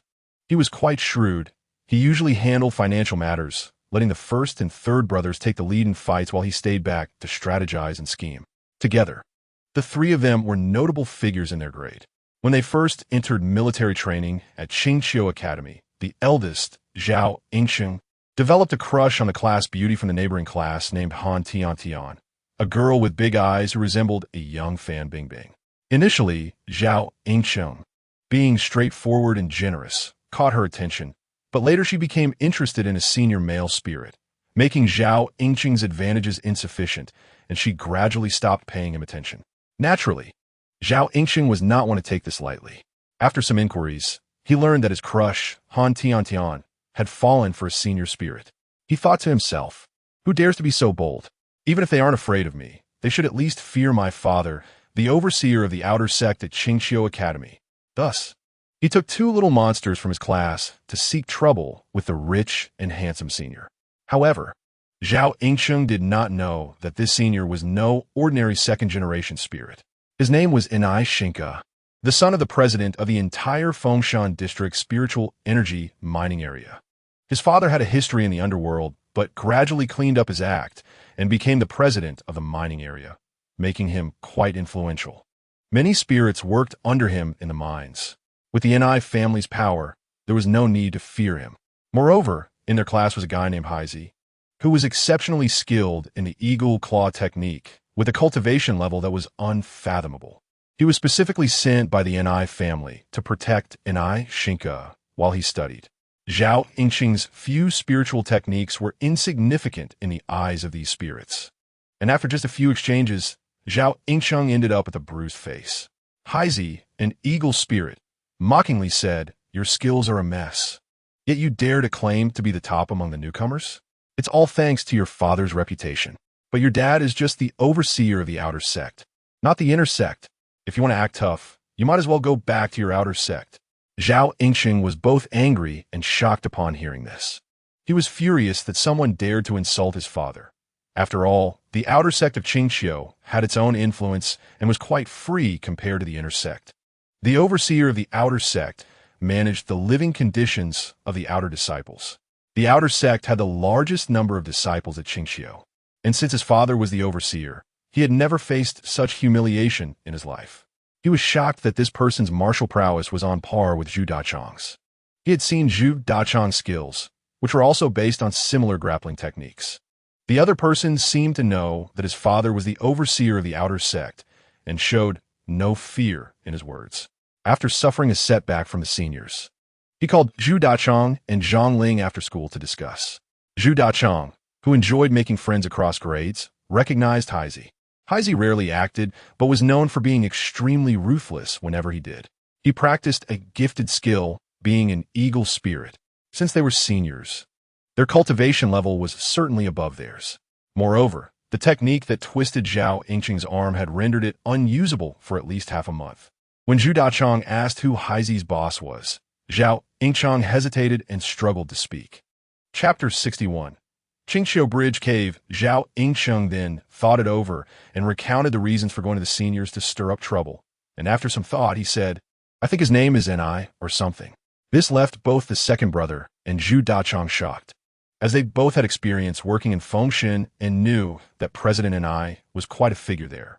Zhao Yingqing had never endured such humiliation and, not noticing the difficult expressions on the second and third brothers, kept shouting about seeking revenge. The second brother, Zhang Ling, glanced at the eldest with disdain, thinking, "President Enai is quite wealthy and influential. Your father's position as the overseer of the outer sect might not stand up to him." But then he thought about how he had also liked Han Tiantian, only for the eldest to pursue her first.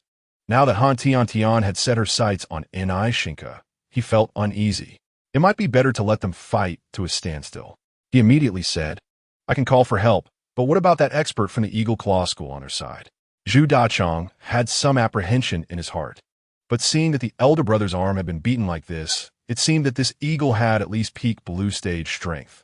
He said to his second brother, "Instead of rushing to call someone, why not let me go meet the disciples of the Eagle Claw sect?"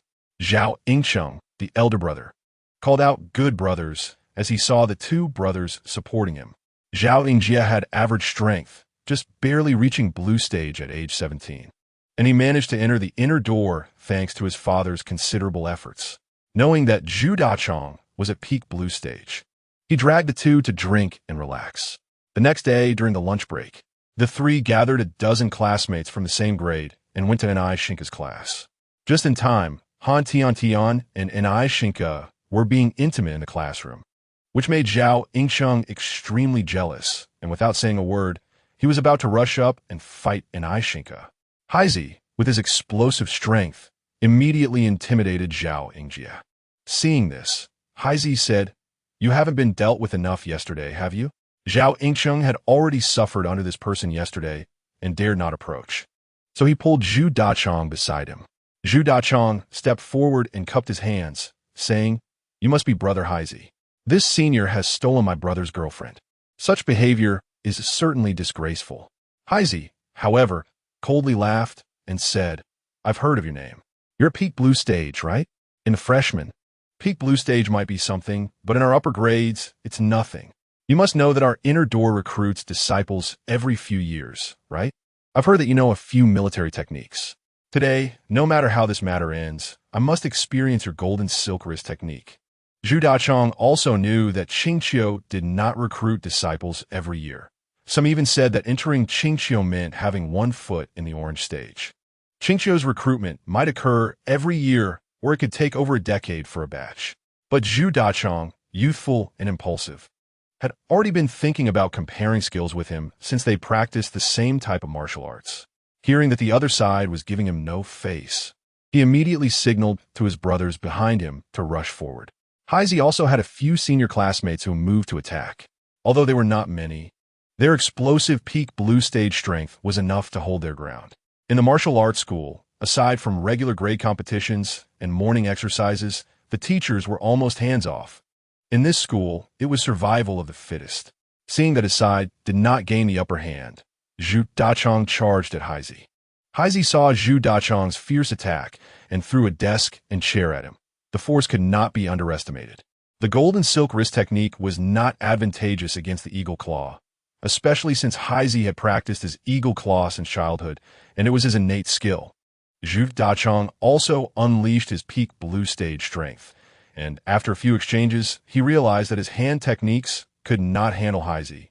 So he picked up a prepared iron rod and executed the dragging technique from military formations to attack. After exchanging blows, Hai realized that Zhu Dachong was not just a name.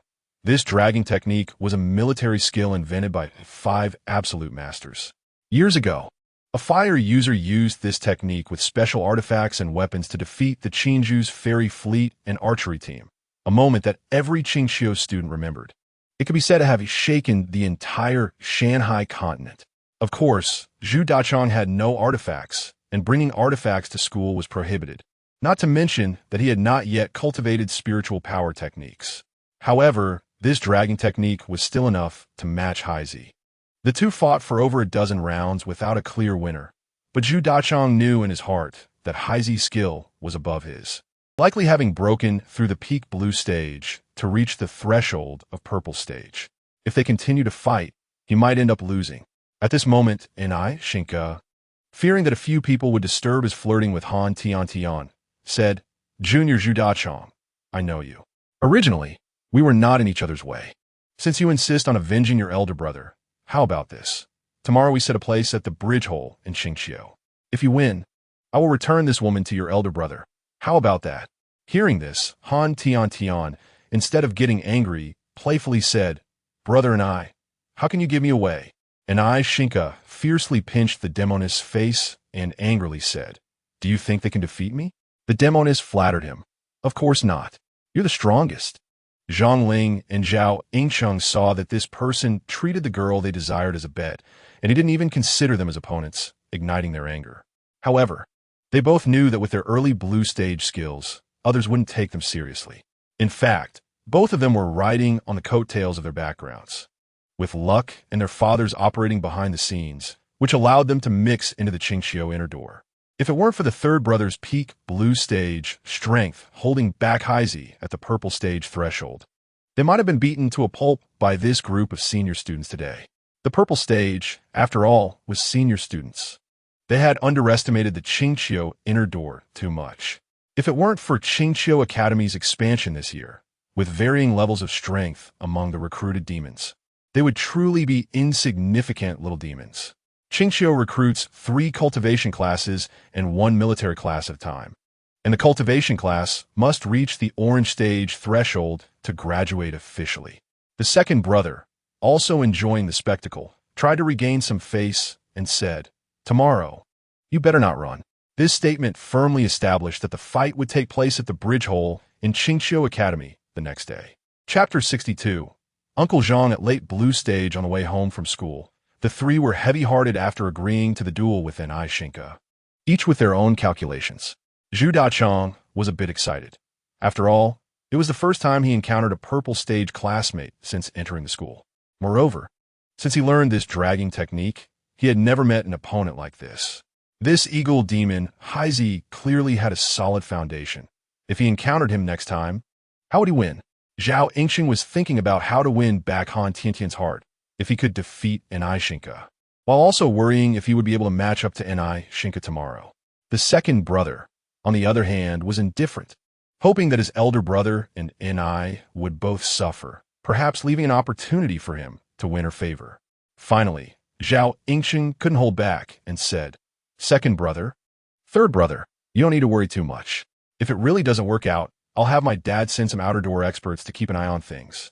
If we're at a disadvantage, they can come over quickly." Zhu Dachang nodded in agreement, saying it was indeed necessary. That group of Hai Jing's people were quite fierce. If Hai Jing brought a few fellow disciples, he might not be able to handle it. The second brother, however, said, "Third brother, why boost their morale? Don't worry. Tomorrow I'll call over 20 to 30 mining demon experts. They won't scare easily. Last time, when Wang Irma saw the mining demon experts in my area, he ran off and never came back." There's a little story about the brotherhood of Zhu Dachang, the second brother, and the third brother. When they first entered Qingqiu, Zhu Dachang was waiting for his first love when he was stopped by a 30-something outer door disciple demon. The demon, holding a small knife, said he had lost a bet and wanted to borrow some spiritual stones from Zhu Dachang. The middle-aged demon thought that a kid of Zhu Dachang's age would be scared and hand over the stones. But he didn't expect Zhu Dachang to be bold and wanted to test if he could take down an adult demon using the skills his brother taught him. As soon as they fought, Zhu Dachang broke the outer door disciple's hand on the spot. Afterwards, he handed him over to the outer door management. That day, Zhao Yingxing happened to be playing at his father's place, and a few managers saw that Zhu Dachang, though young, was so brave. The outer door demon was not easy either, having reached mid-blue stage. The outer and inner doors are indeed very different. The outer door might be in their 30s, yet they're still a mid-level blue stage monster. Zhao Yingxing also likes capable and bold people, and upon learning that Zhu Dachang and he were classmates in the Qingqiu Academy's inner door, he insisted on bringing Zhu Dachang to the back of the affairs office to become sworn brothers. Zhu Dachang was also happy to have a good friend in the new school. There was more to this story. A gambling monster knew that Zhu Dachang was from the outer door, and after coming out, he brought several monsters to the Qingqiu inner door to seek revenge. Although the adult monster was a disciple of the outer door, he had someone backing him. That day after school, Mu's own ghost rushed over to tell Zhu Dachang that someone was questioning his news at the door. Zhang Ling was also sitting nearby and initially didn't want to get involved, but knowing that among the group of girls always surrounding Zhu Dachang was someone he admired, he wanted to show off and establish his presence. So he said to Zhu Dachang, "Don't be afraid. I can solve this with just one word." Zhu Dachang naturally wasn't afraid, but seeing Zhang Ling standing up for him, he didn't say much. Another classmate, Zhao Yingxing, heard about this and came over to say he would accompany Zhu Dachang. Zhao Yingxing didn't want to show off. He genuinely didn't want to see someone like Zhu Dachang get into trouble. Zhang Ling, fearing Zhao Yingxing would steal his thunder, immediately called a local group of people over, which indeed scared off the outer door disciples. The reason Zhang Ling knew these people was simple. His parents were afraid that he was too weak and would be bullied, so they provided many spirit stones to the monster mine and hired some late-stage blue monsters to protect him. The monsters his parents hired were just a group of fairies working at the mine, happy to earn some extra money. The outer door disciples were indeed scared off by the people Zhang Ling brought. The leader among them was called Uncle Zhang, a bear monster known for his loyalty.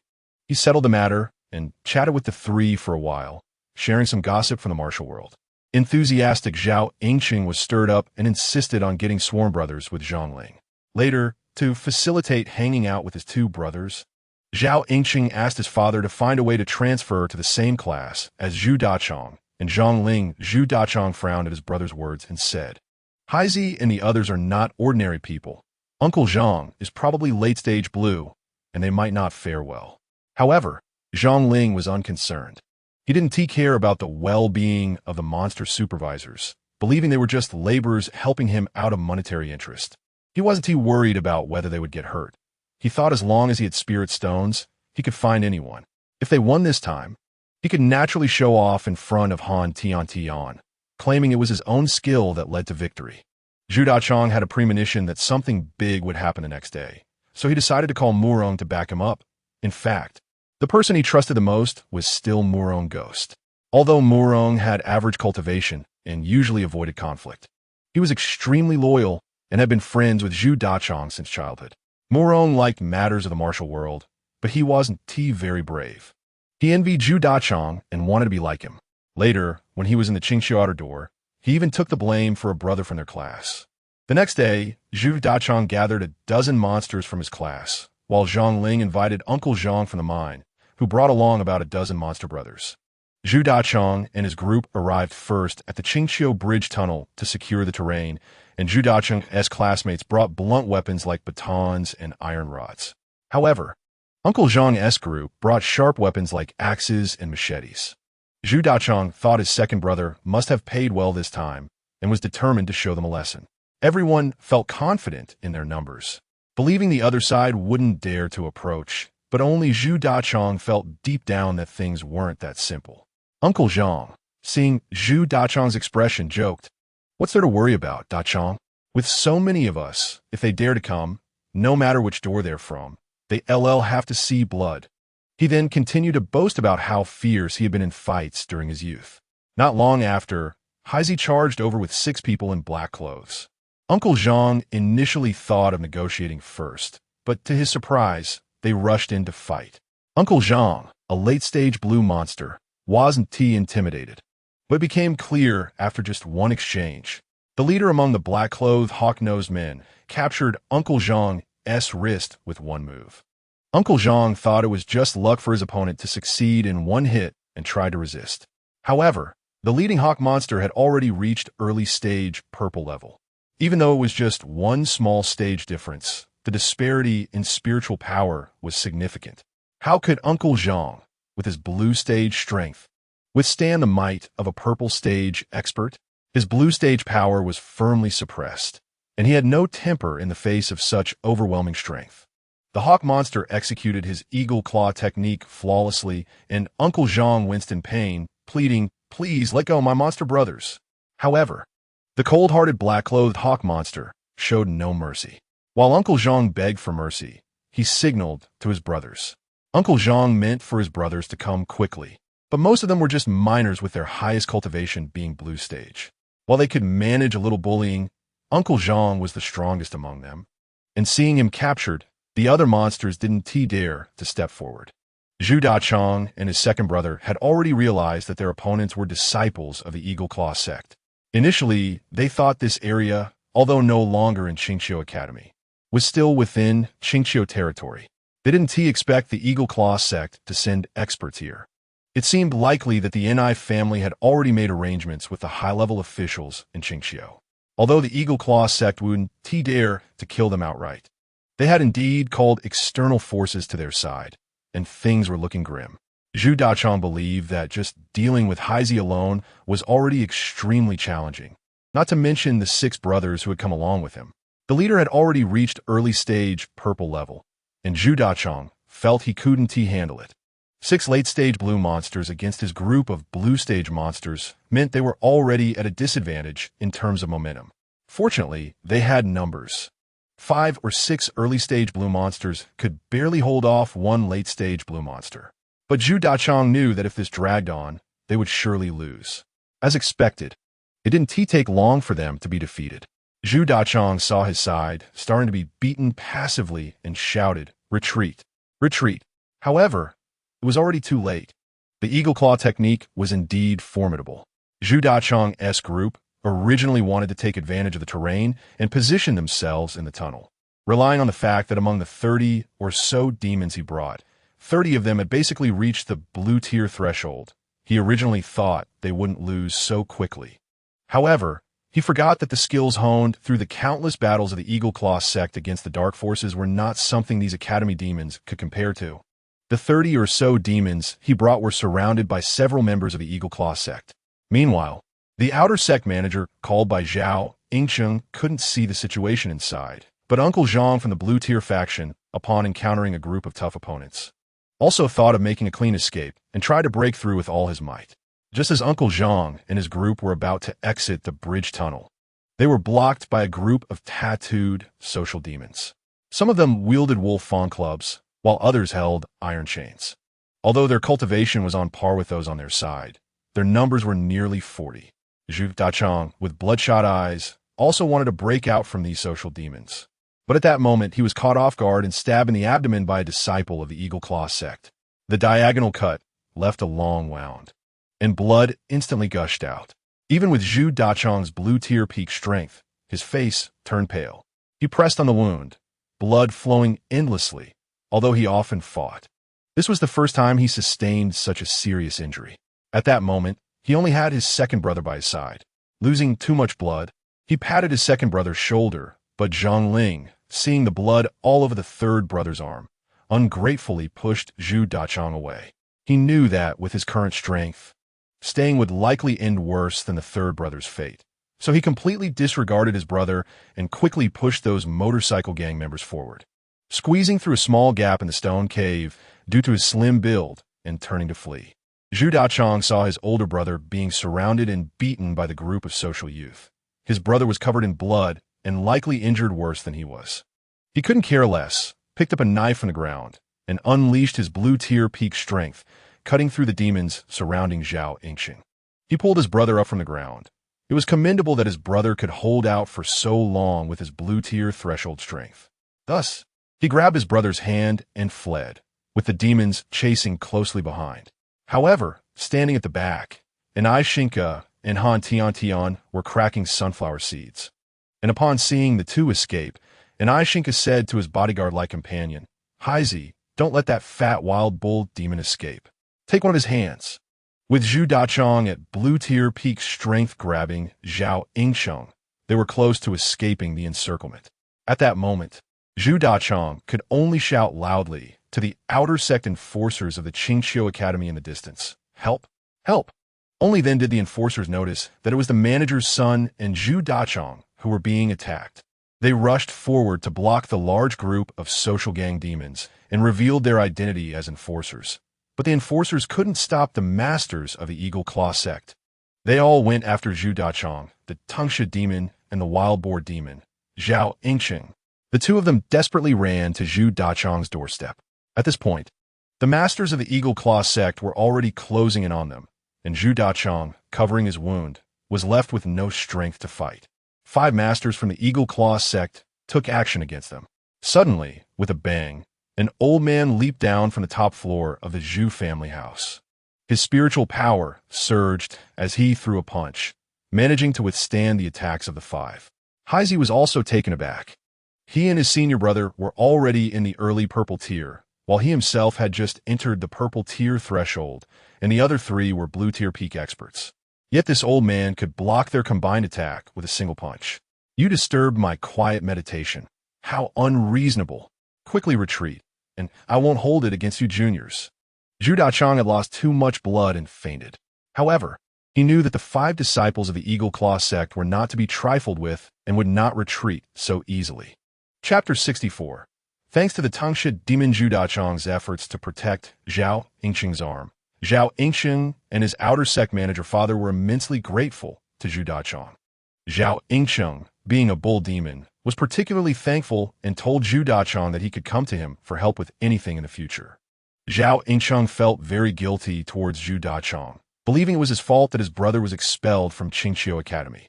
He wanted his father to fight for Zhu Dachang to have an outer sect qualification at Qingqiu Academy, but Zhu Dachang smiled and refused, believing that with his talent, even if he took a year off, he could still enter the inner sect the following year. After the betrayal by his second brother, Zhu Dachang became more suspicious and sensitive. Meanwhile, the Ni family feared that the two would retaliate against their son, so they made an issue out of the fight between the two groups. even bribing the instructors of the inner sect of Qingxiu Academy to claim that Zhu Dachong and Zhao Yingsheng had used magical tools during the fight. And they actually found magical tools with their fingerprints at the scene. It must be said that the NI family had invested a lot of effort in their son. The Tengshi demon Zhu Dachong was ordered to be expelled from Qingxiu Academy for a year, while Zhao Yingsheng, after his father's repeated requests, was sent back to the outer sect of Qingxiu Academy to cultivate. It wasn't that old Zhu didn't have the ability to settle this matter. When old Zhu learned of this in anger, he had already made a name for himself in the Wind God District, while the NI family didn't even know where they were. However, it was a very sensitive time in the Wind God District, and his brother was about to participate in a war between the bird and beast tribes. Since Qingxiu would still recruit students next year, Zhu Dachong still had a chance. So he didn't entangle himself with the NI family too much. However, he would remember this debt. After the Tengshi demon Zhu Dachong was discharged, Zhao Yingsheng came to see him. Clearly, after this lesson, Zhao Yingsheng had become much more subdued.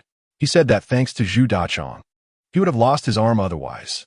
But Zhu Dachong's injury hadn't healed well, and he was forcibly sent back to his hometown, Zhu family village, by his grandfather. Although he felt extremely disappointed in his second brother, he still worried about whether his brother Zhao Yingsheng would face further schemes from the NI family in the future. So he often wrote letters to his brother. Zhao Yingsheng, being a rough man, would always reply with reassuring words. The dull and monotonous life in Zhu family village made Tengshi demon Zhu Dachong long to return to Wind God City. In Zhu family village, aside from practicing and going to the river to catch fish and shrimp every day, he could only sleep. After practicing, he could only spar with himself. Initially, his older brother Zhu Dada would play with him, telling stories about his experiences in the Wind God Army camp. Later, his brother was recalled to the army to prepare for battle, and Zhu Dachong was left alone in Zhu family village, feeling more and more gloomy day by day. Old Zhu would occasionally visit Zhu Dachong, but every time he came home, he saw his son looking dejected. Old Zhu sighed, knowing he hadn't stood up for Zhu Dachong this time, and felt somewhat guilty. Seeing Zhu Dachong's listless appearance, he decided to tell him an extremely important secret of his Zhu family. Seeing Zhu Dachong's dispirited state, old Zhu looked at his head and asked what he had been doing lately. Have you been practicing properly? At this rate, will you amount to anything? Zhu Dachong replied despondently that it was too oppressive here, and it wasn't good for his practice. If you don't let me go back, I'll definitely work hard and reapply to Qingxiu Academy next year. Don't even think about it. You can't leave this village until you reach purple tier cultivation, old Zhu said loudly, slamming the door shut. In the early morning, just when Zhu Dachong was having a good dream, old Zhu mysteriously called Tengshi demon Zhu Dachong to get up at around 4 or 5 in the morning, saying he wanted to take him to see the old cave in Zhu family village. Seeing his father so mysterious, Zhu Dachong knew there must be something good. And since he had been so bored in Zhu family village these days, he hurriedly followed his father's swift footsteps. After circling around 7 or 8 bends, following the old man, I finally saw my family's old cave. The old man pushed open the creaky wooden door and fumbled for a while until he found something like a mechanism. With a swift step, he went up, and with a bang, he dove in. The serpent demon Zhu Dachong immediately became very curious about what this place was like, wondering if it was hiding treasures. So he imitated the old man and followed him into the cave. Once inside, he found it was very dark, and there was a long staircase made of stone leading down. Zhu Dachong walked forward for about 100 meters and saw an extremely ancient bronze door, inscribed with characters he could not understand. The old man from his Zhu family turned the dusty, ancient stone lion beside him, and before Zhu Dachong could see how the old man operated, the bronze door opened with a creak, revealing that it was actually a door of opportunity. As the bronze door slowly opened, the old man walked into the stone chamber and waved at Zhu Dachong, who followed him inside. However, what he saw truly shocked the serpent demon Dachong. Inside was a dazzling array of treasures, shining brilliantly. Zhu Dachong had seen many rare treasures since he was young. Following the old man, since the old man was in the business of selling magical artifacts, he could publicly claim to be an appraiser of ancient treasures, and thus many people often came to the Zhu residence to discuss business. Zhu Dachong had followed his father and had seen a lot over time. However, what appeared before Zhu Dachang's eyes were the legendary magical artifacts. He never expected that there would be so many good things in Zhu family village. Zhu Dachang hurriedly stepped forward to examine the treasures, repeatedly looking at his family's magical artifacts, while the old man Zhu was beside him, proudly smiling with his phone in hand. Zhu Dachang, appearing as if he had never seen such things before, made the old man Zhu both amused and exasperated. Zhu Dachang discovered that although the quality of these magical artifacts was not very high, generally only those with extremely powerful backgrounds could forge a magical artifact. The process of crafting a magical artifact was not simple at all. From the mining of rare spiritual stones and metals to smelting and polishing, each step was incredibly intricate. Generally, small demons or common demons would hardly ever have the opportunity to own a magical artifact for self-defense. In the Shan Hai continent, there were special masters for crafting artifacts, and they were all selected from the best. The power of magical artifacts was immense. Yet, the serpent demon Zhu Dachang was astonished to find 9 different shaped magical artifacts neatly displayed under the Zhu family's dilapidated cave, leaving him utterly speechless. Chapter 65. Secrets of the Wind God District. After a long while of being stunned, the serpent demon Zhu Dachang finally spoke. "Father, are all these magical artifacts ours?" The old man Zhu nodded with a smile and said, "Yes and no, my son. Let me ask you, do you know where magical artifacts come from?" Zhu Dachang replied, "Isn't it because of the war between the avian and beast tribes in the past? The avian tribe was very powerful and almost wiped out the beast tribe. And then experts from Qingqiu descended from the heavens, teaching the beast tribe how to create magical artifacts and practice spells. Our beast tribe became powerful, and within a few years, we forged a large number of magical artifacts, allowing our warriors to gradually push back the avian tribe. Now, we can say that the beast and avian tribes are evenly matched." Haha, the old man Zhu chuckled. "That's right. But do you know the story of these magical artifacts afterward?" Zhu Dachang shook his head. The avian coalition was defeated by the 5 masters that appeared from Qingqiu Academy back then. Our entire beast tribe admired Qingqiu immensely, so we celebrated, wanting to praise the masters of Qingqiu Academy. The 18 masters then followed one person's command to openly recruit students across the Shan Hai continent, regardless of whether one was from the beast, avian, or human tribes. As long as you could meet the assessment standards, you could become a student of Qingqiu Academy. Among the 18 masters, many were from the human tribe, so every year there were many human students at Qingqiu, followed by the beast tribe. At that time, every beast tribe member dreamed of getting into Qingqiu. The beast tribe also promoted youth movements, vigorously encouraging demon cultivation, while Qingqiu Academy advocated for fair development between the avian and beast tribes. Just as the beast tribe was moving towards peace and development, it split into 2 factions, one led by Ying Long, who believed that although Qingqiu Academy had helped the beast tribe a lot, the hatred of the beast tribe could not be overlooked, and the avian tribe should pay blood for blood. The other faction advocated for the peaceful development that Qingqiu Academy espoused. It was said that the leaders of the 2 factions, Ying Long and Huang Laojiu, were both disciples of Qingqiu's fire people. In the competition between the 2 factions, Ying Long ultimately prevailed and became the mainstream, driving Huang Laojiu to the wind god. In the end, Qingqiu intervened. At that time, although Ying Long's power had grown significantly, Qingqiu was still his teacher. So he and Huang Laojiu reached an agreement. The ultimate teachings of Qingqiu could not be passed down. From then on, young demons wishing to learn real spells could only do so at Qingqiu Academy. This is the reason you were determined to get into Qingqiu Academy, right? The old man Zhu smiled, but did not answer, adding, "The situation in Wind God City is not different.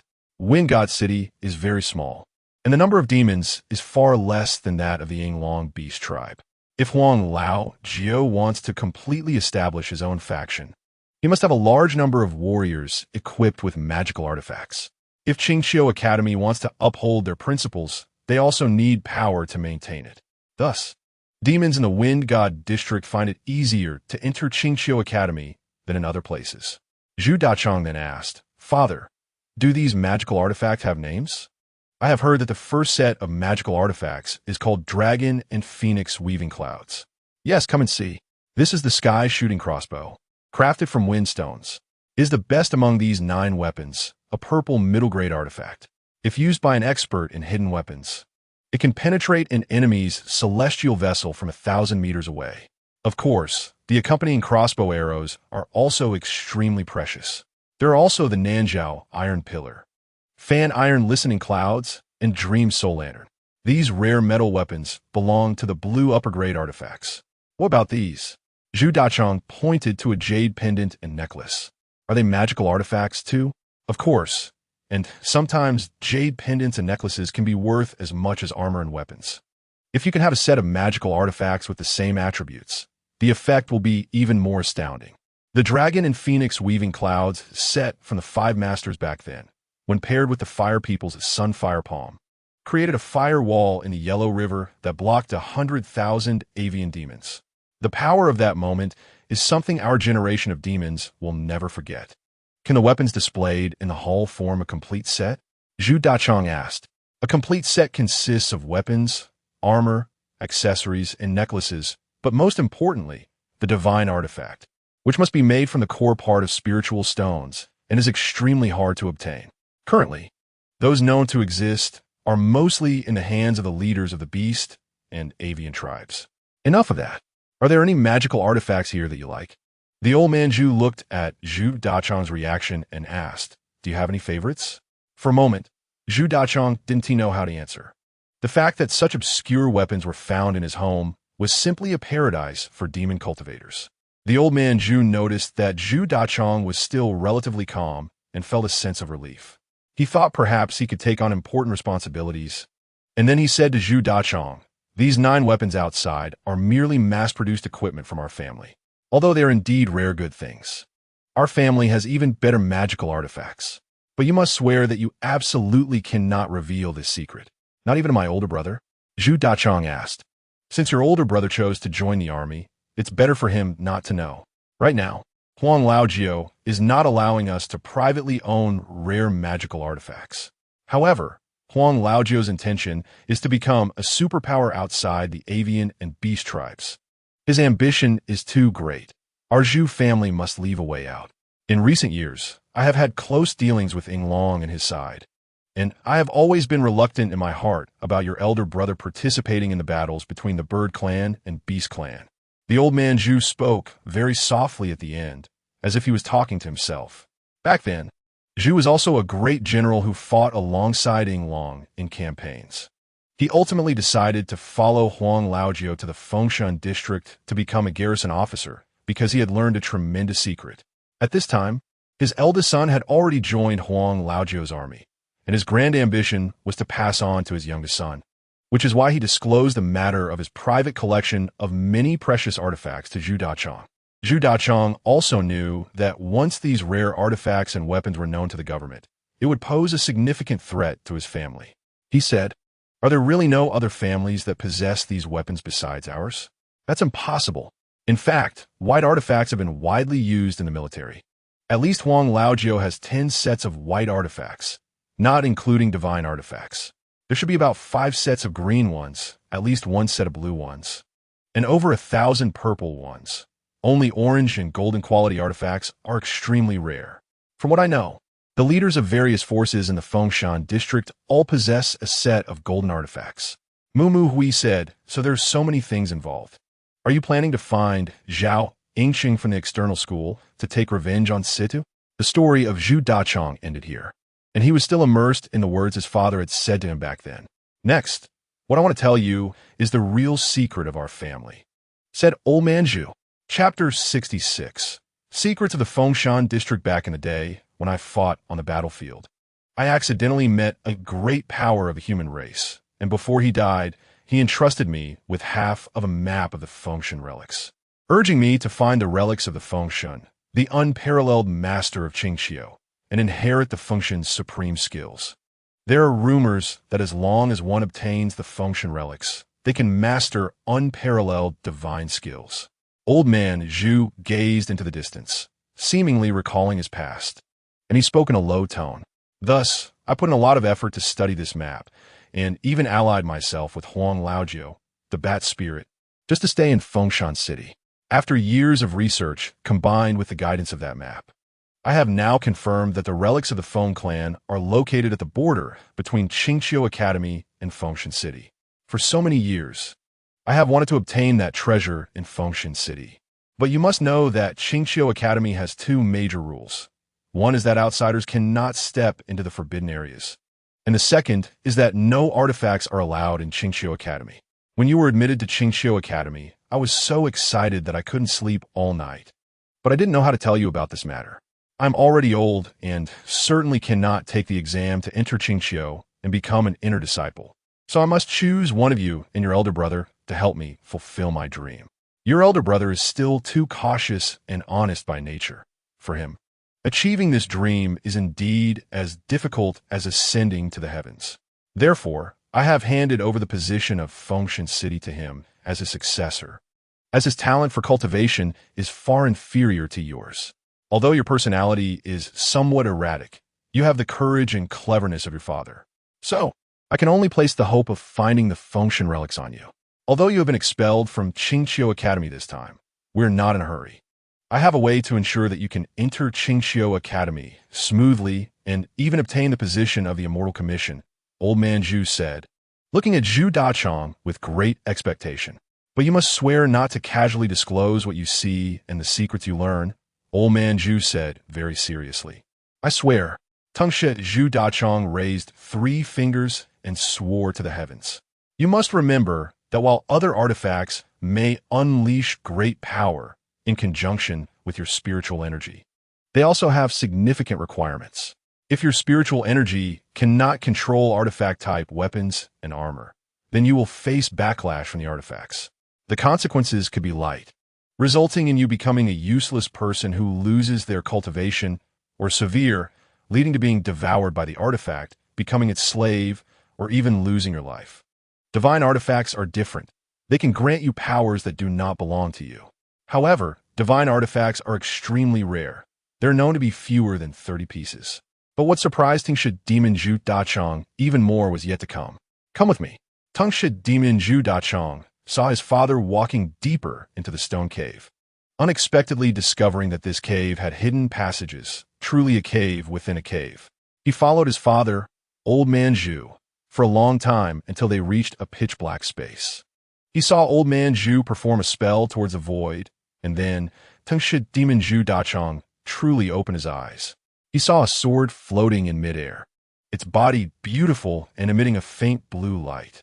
The sword was exceptionally long, appearing to be a treasure sword continuously pieced together from spirit stones, floating in the dim void, leaving one in awe and admiration. Dad, could this be an orange weapon? Tungshet Demon Zhu Dachong was stunned, staring fixedly at this extremely precious weapon. It is extremely difficult for spirit beasts to reach the orange tier, and similarly, it is incredibly challenging for artifacts to reach the orange quality. No, this is a set of orange gear. Zhu Dachong was taken aback. If the government could turn a blind eye to rare artifacts, then an orange set in Fengshan absolutely could not be privately owned, as its power is immense. And once an orange artifact is produced, it poses a threat to the entire Fengshan district.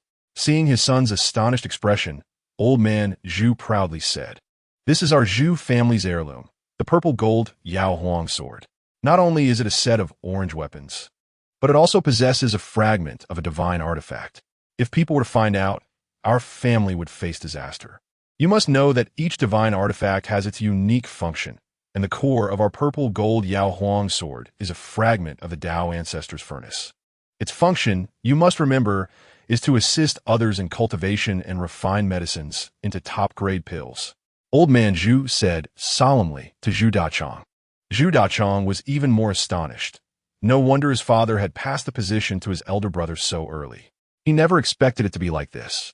His father basically returned to Zhu family village every few days. It turned out there was such a secret. Father, with this fragment, wouldn't that make us invincible in the world? Zhu Dachong already envisioned himself breaking through to the orange tier here, becoming an unparalleled master, wielding the black Yao sword and killing all around.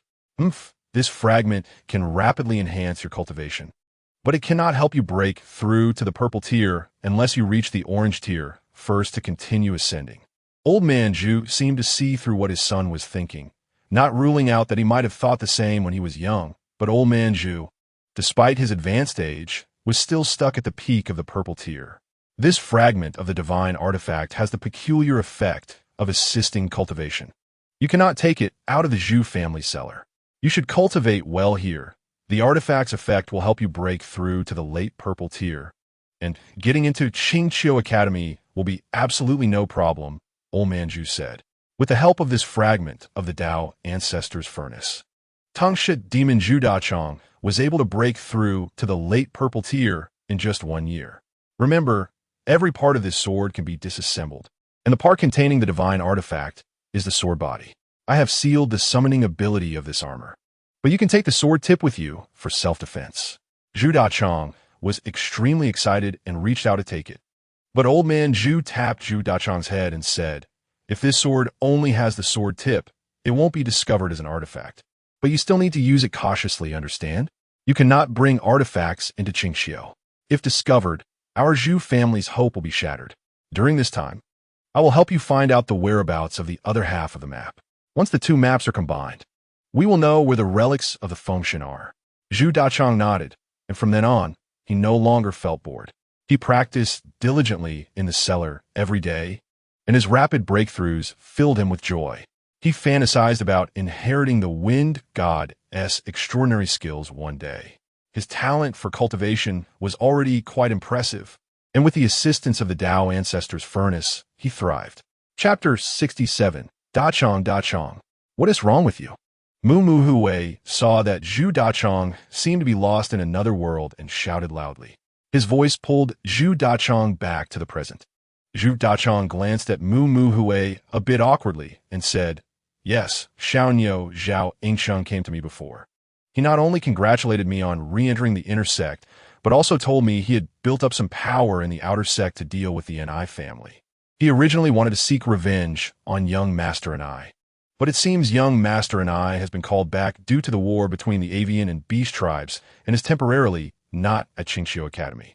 So I plan to use my family's magical artifacts and their outer sect's strength to take down Situ outside the school. The more Zhu Dachong spoke, the more vicious he sounded, as if he truly harbored a deep hatred for Situ. So you want to use Zhao Yingsheng and your family's magical artifacts to deal with Situ? That's right. Ting Ting is the woman I love. When I saw Situ with her that time, she looked so happy while laughing. Some say I might ruin my life over love. And Situ is always so close to Ting Ting while ignoring me. I hate it when others don't take me seriously. It makes me very unhappy. I want to find an opportunity to eliminate him. Zhu Dachong said with great resentment. You need to think this through. After all, aside from the annual holidays, we have to stay in school. Haha, right? Originally, as long as we didn't leave the Qingqiu Academy's grounds, it would be fine. But ever since that incident with us and the NI family, the school has strictly prohibited intersect students from going out. If caught, it's expulsion. To be honest, I played a part in the current rules of Qingqiu, so we can only wait for the annual holiday to take action. And as far as I know, Situ has a group of crows under him, which are quite notorious in the territory of Miemeng Laozu. Moreover, Situ's good brother Yagu is in the outer sect. Your plan might be a bit too risky, Mu Hui said. This matter may need to be carefully considered. Situ is not as simple as you imagine. Even if you have a purple artifact that won't be discovered by the school, you should not be careless. Situ likely has more secrets than you do. Or perhaps you could ask Hui Yun Tingting what the situation is between her and Situ. Mu Hui didn't want Tung Shi Zhu Dachong to act too impulsively, since falling into Situ's trap could lead to trouble. I don't want to ask Tingting about such things, but I learned from my elder brother's situation that if you want to win your beloved, you must clear all obstacles. In the past, it was the NI family that cleared us. Now it's my turn to clear others. Mu Hui saw the fierce look in Tung Shi Zhu Dachong's eyes and knew this matter could affect his lifelong values. Clearing all obstacles. Zhu Dachong truly was a ruthless person, but it would be better for such a person to stay in his own camp. He nodded and didn't say anything further. However, he could preliminarily judge that Zhu Dachong was on the same side as him. His current priorities were to rally the support of his classmates and to quickly find a way to break through from purple rank to orange rank. After all, Mianming Lao Zhu was always a thorn in Mu Muhui's heart. Although he had entered Qingqiu Academy, Mianming would definitely not let him off, just like Situ. Mu Muhui had refined his dark star, and Situ would surely unite all possible forces to take revenge on him. Moreover, this generation had many experts, unlike previous years. Just among those he had seen, there was Tung Shi Zhu Dachong in the late purple rank, Niuemo Wang Bai Shi, who should not be weaker than the peak of purple, Situ at the peak of purple, and Hua Huan also at the peak of purple. It was possible that there were experts even in his class. So Mu Muhui said, "As of now, our overall strength is about equal to Situ's. The only advantage we have is my identity as a Xianwei. We need to understand the strength of other classmates and plan our next steps." After all, Qingqiu Academy has two hard rules. First, it won't allow outsiders to enter the inner academy. Second, the use of magical artifacts is prohibited. If that's the case, as long as we have the support of the majority in our class, we will be in an invincible position, right? I believe you understand this better than I do. Dachong brother, how could Zhu Dachong not understand? After all, he had originally aimed to become a Xianwei in Qingqiu Academy. But he didn't expect so many experts to emerge this year.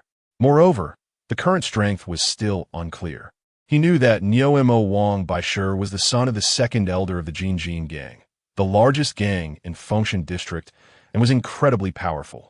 Almost no one among the younger generation in Fengshan City was unaware of him. As for Mu Muhui, he hadn't shared too much of his past with Zhu Dachong, but he was a well-informed person.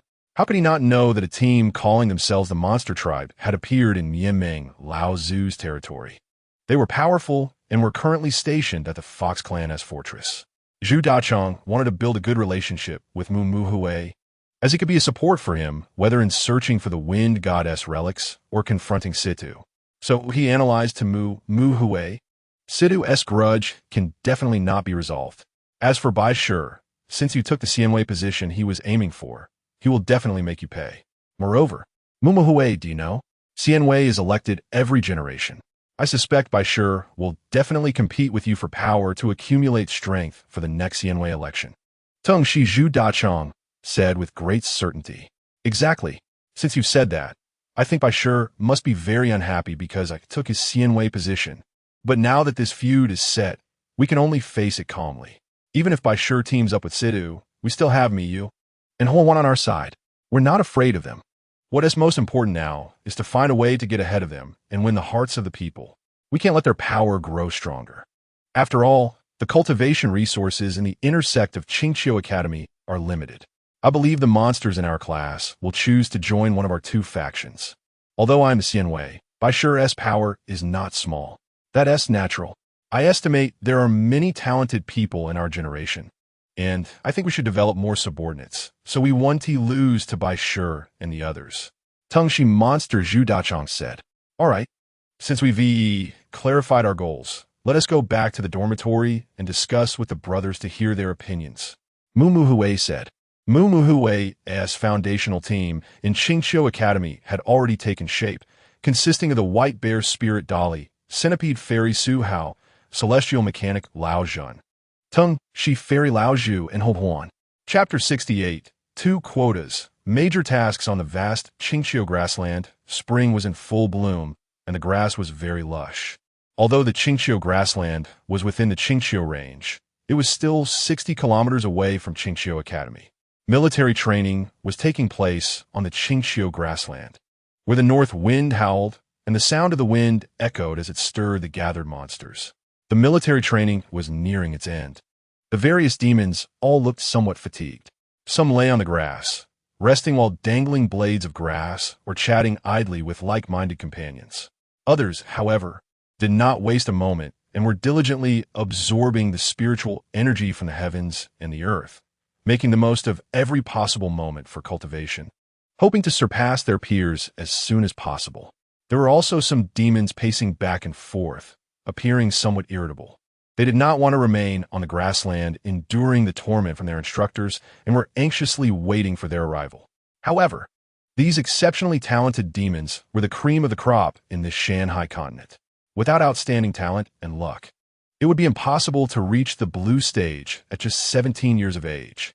Thus, these demons either had extremely noble bloodlines, coming from prestigious families with elders guiding every step of their cultivation to avoid unnecessary detours, or they had accumulated significant resources from their clans to be much more outstanding than their peers. Most demons in Shan Hai were still struggling in the gray, green, and yellow stages. Those without remarkable family backgrounds either experienced fortuitous encounters or relied on relentless efforts to reach the long-aspired Cheongqiu Academy. At this moment, as students of the academy, they had undergone various trials to finally arrive here. They gritted their teeth, hoping to be the one in a million who could become a master at the orange stage.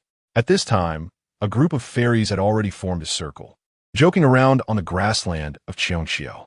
Leading them was a figure dressed in a black cloak, with bright eyes and a somewhat handsome, yet resolute face. He was at ease among the crowd of demons and was clearly the leader of this group. He was the stone monkey, Mu Mu Hui. Beside him stood the tall and slender-tongued Shi Jing, Zhu Dechong, and the human expert, Hua Huan. Both of them were even taller than Mu Mu Hui. The tongue Shi Jing, Zhu Dechong, had clever eyes and long limbs, dressed in a Taoist robe, exuding an air of ethereal grace. He smiled with half-closed eyes at everyone. Those who did not know him would think he was amiable, but in reality, he hid a purple dagger in his robe. And if provoked, he would show his ruthlessness and malice. Hua Huan was also tall and slender, with a well-proportioned physique and several strands of silver hair among his black locks. He was extremely handsome, rivaling even Sidhu. Hua Huan was not very talkative. Although he was the strongest among the group, he only voiced his opinions at critical moments. His long fingers indicated extraordinary strength. Next was the diminutive old man, Zhen, who spoke the most among the demons. He had a high nose and a weathered face, standing under 6 meters tall. Following him was the bear demon, Dali, whose muscles bulged, with eyes as big as a cow's. He looked somewhat loyal and honest, but was actually quite crafty, despite his explosive muscles in his arms and legs. He only had a well-defined set of six-pack abs and a bit of a belly, adding some humor to his appearance. Then there was the scorpion demon, Su Hao, who had small, focused eyes and wore a pair of self-made glasses.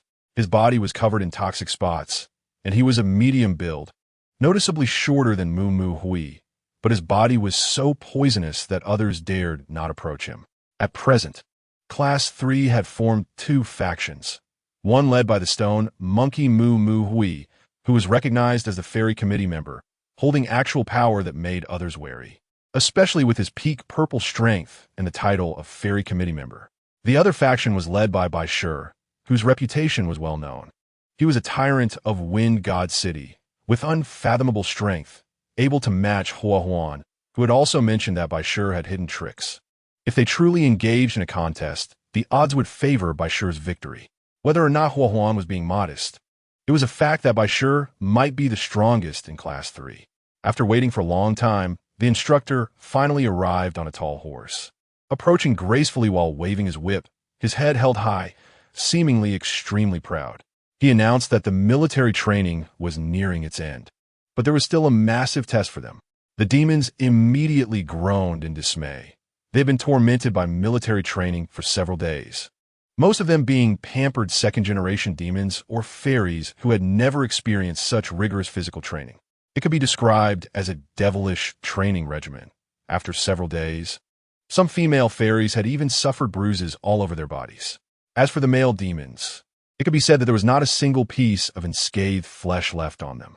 They thought to themselves, cultivation is for improving our capabilities. Why do we have to endure such cruel physical training? The instructors forced them to do 300 sit-ups and run 30 kilometers daily, without the use of any spells, with violators facing double punishment. Hence, many demons from prominent families had long since grown to despise the instructor, believing he was too cold-blooded for devising such physical trials. Those who had entered Cheongqiu through their own efforts understood the benefits hidden within. Thus, the instructor's face became the nightmare of some delicate demons. Moreover, it wasn't just the dreadful physical training. They also faced a 1,000-meter obstacle course, where they had to evade powerful spiritual cannon fire. The real, terrifying spiritual power had been removed, leaving only a strong impact. However, if they failed to dodge, it would still cause them immense pain. There were also numerous obstacle barriers, although the power of the spiritual cannon was not as strong as when used in battles against avian or beast tribes. Being hit would still cause internal injuries, showing that the lives of Cheongcheo's inner disciples were not taken seriously, although there were protective measures. It was said that during one training session, a small field mouse demon, despite its size, endured a weak version of the spiritual cannon hit, and, although it had already reached the blue stage threshold, it died on the spot. Chapter 69. The competition. The instructor looked at the frightened demons with great satisfaction, straightened his expression, and proudly said, "The weather is nice today. Does everyone know what kind of training I have prepared for you?" Upon hearing the word training, the demons tensed up. Were they going to train again? The fairies now wore faces full of despair at the mere mention of cultivation, their expressions as bitter as could be. "Instructor, please, is today us gathering for training?" Some demons nearly howled in despair. They looked at the instructor with pleading eyes. Even the slightest chance of not training would make them happy, especially for beings like old Jun, who had relied purely on pills to become a fairy and had never experienced hardship. How could they endure such relentless trials? They had even received reliable news that there would be no physical training today, an intel that Moo Hui had obtained. The instructor had informed Moo Hui ahead of time that there would be no physical training today, but for him, it might still be a test. "I believe some of you have received news that there will be no physical training today, right?" He chuckled. "Yes, today I have gathered everyone together, not for training," the instructor slowly said. Hearing that there would be no training, the fairies all breathed a sigh of relief, their originally bitter faces transforming into expressions of joy. As long as there was no training, many demons were satisfied with anything. Not to mention these demons. Even the stone monkey Moo Hui felt a bit anxious facing such intense training. As the instructor announced that there would be no training today, the crowd erupted in excitement. Some fairies began excitedly waving the items they used during training, while others danced joyfully and even started chanting "Long live the instructor! Long live!" Some even broke into song. Everyone quiet down. However, as the instructor paused, the breath of the crowd tightened again. If there was no training, what would come next? Physical training is extremely important. The reason I hurriedly called everyone here today is to select the 2 most outstanding fairies from Class 3. The last 2 standing on the stage will be assigned important tasks by me. There are 2 bows on the platform. Whoever grabs them, I will hand the tasks to them. Upon hearing this, the crowd erupted again. "What do you mean there's no physical training today? Are we going to fight instead? This is going to be tough." The 2 strongest monsters, the selection? Since entering the Cheongcheo Academy, each of these monsters believes they are the best. But that is not the case. The reality is harsh, and there are already outstanding individuals among them. Suddenly, a monster was kicked away. It turned out a small fairy had attacked the bull demon King Baishur. What kind of figure is the bull demon King Baishur? The small fairy's punch hadn't even reached him before the bull demon King Baishur's body shook and unleashed immense spiritual power. The small fairies looked at their peer, who was far beyond them, in terror. They knew the bull demon king was very powerful, but they never expected him to be this strong. The spiritual power of the bull demon King Baishur surged, reaching the peak of the purple tier, scaring many fairies into not daring to challenge him. His heavy punches easily drove back most of those who wanted to attack him. After all, everyone had to know their place. Next to him stood Situ, whose magical aura also made some small fairies afraid to approach. He spread his wings, and with a single strike, a spiritual storm swept across the entire grassland. The small fairies thought to themselves, each one stronger than the last. The purple peak is something they could only look up to, but in Baishur's camp, there were actually 2 of them. This is truly terrifying. Everyone looked in panic at Situ, who was bursting with powerful magic, and at the bull demon King Baishur, who was exuding immense spiritual power. They never imagined there could be such incredible figures among their peers. They were astonished and trembling. An intense battle began. Even though they knew their strength was far inferior to the Bull Demon King, some small fairies still mustered the courage to approach him, wanted to find out where the gap in strength lay. Some monsters, knowing they couldn't team match the others, quickly fled. The Bull Demon King knocked one monster down with a punch, roaring in fury. His strength was immense, enveloped in a strong light. Against the fast-moving fairies, the Bull Demon King Baishur, with a single punch, could break through their speed. Under absolute power, no one could escape from the Bull Demon King's elimination. Meanwhile, the stone monkey Moo Moo Hui was the same. He merely pointed out those monsters who approached him using only simple moves, like stepping on their toes or delivering a quick chop, neither overly aggressive nor letting other monsters know the gap in strength, prompting them to retreat. In the end, everyone even hesitated to step forward, knowing they were no match for the Immortal Commissioner. After all, he was the Immortal Commissioner, and no one wanted to offend him. Only Situ charged towards the stone monkey Moo Moo Hui. However, Situ's body erupted with magical light, charging fiercely. Before the stone monkey Moo Moo Hui could act, Hua Huan charged ahead, his fingertips surging with spiritual power. He said to Moo Moo Hui, go grab the bows on the platform. Leave Situ to me. No one wanted to miss this opportunity, but only two could stand in the end. That's right. The more outstanding monsters in this training will perform in the archery competition at the end of military training. The one selected first for archery from Class 3 was the Bull Demon King Baishur. He appeared riding a tall, red steed, his gaze fierce and murderous. The Bull Demon King Baishur pulled back 3 arrows on the bow simultaneously, his eyes fixed on the target. With a whoosh, the 3 arrows struck 3 different targets, earning cheers from those eliminated from other classes. The other was the stone monkey Moo Moo Hui, dressed in a black robe. He glanced at the bows on the platform, grabbed one, and humbly bowed to everyone. Turning to face the targets, he released 4 waves of spiritual power, hitting 4 different targets from 1,000 miles away.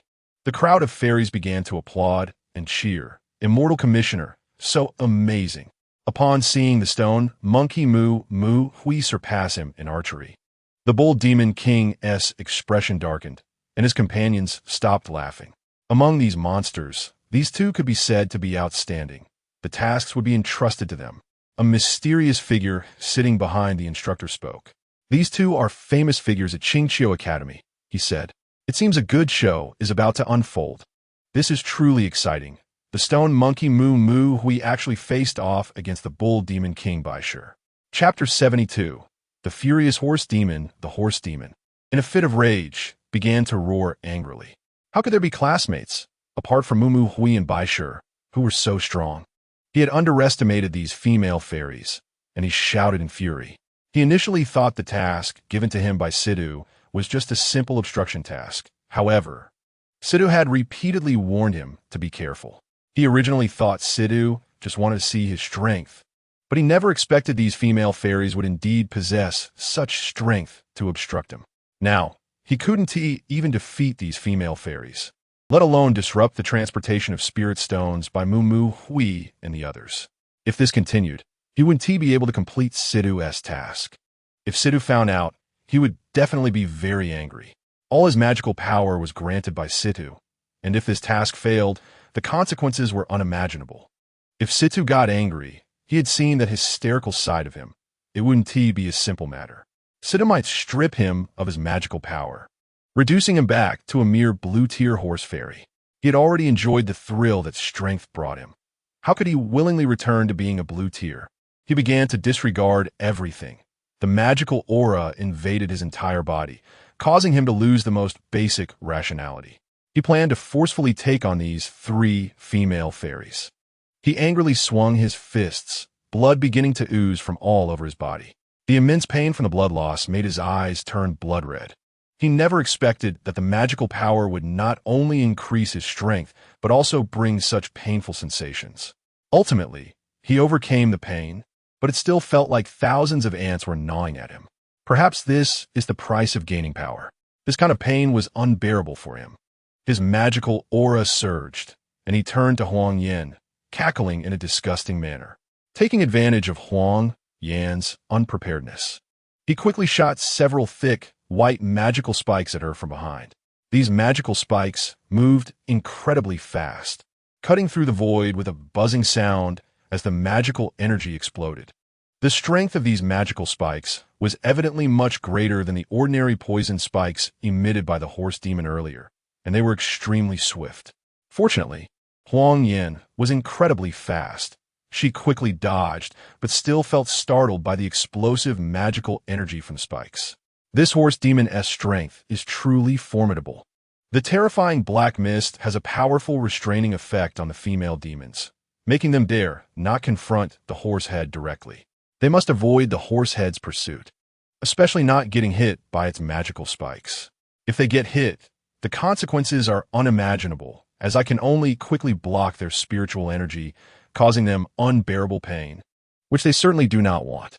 Originally, the horsehead thought that the power gained from enduring such great pain would surely allow it to defeat the 3 female demons in one fell swoop.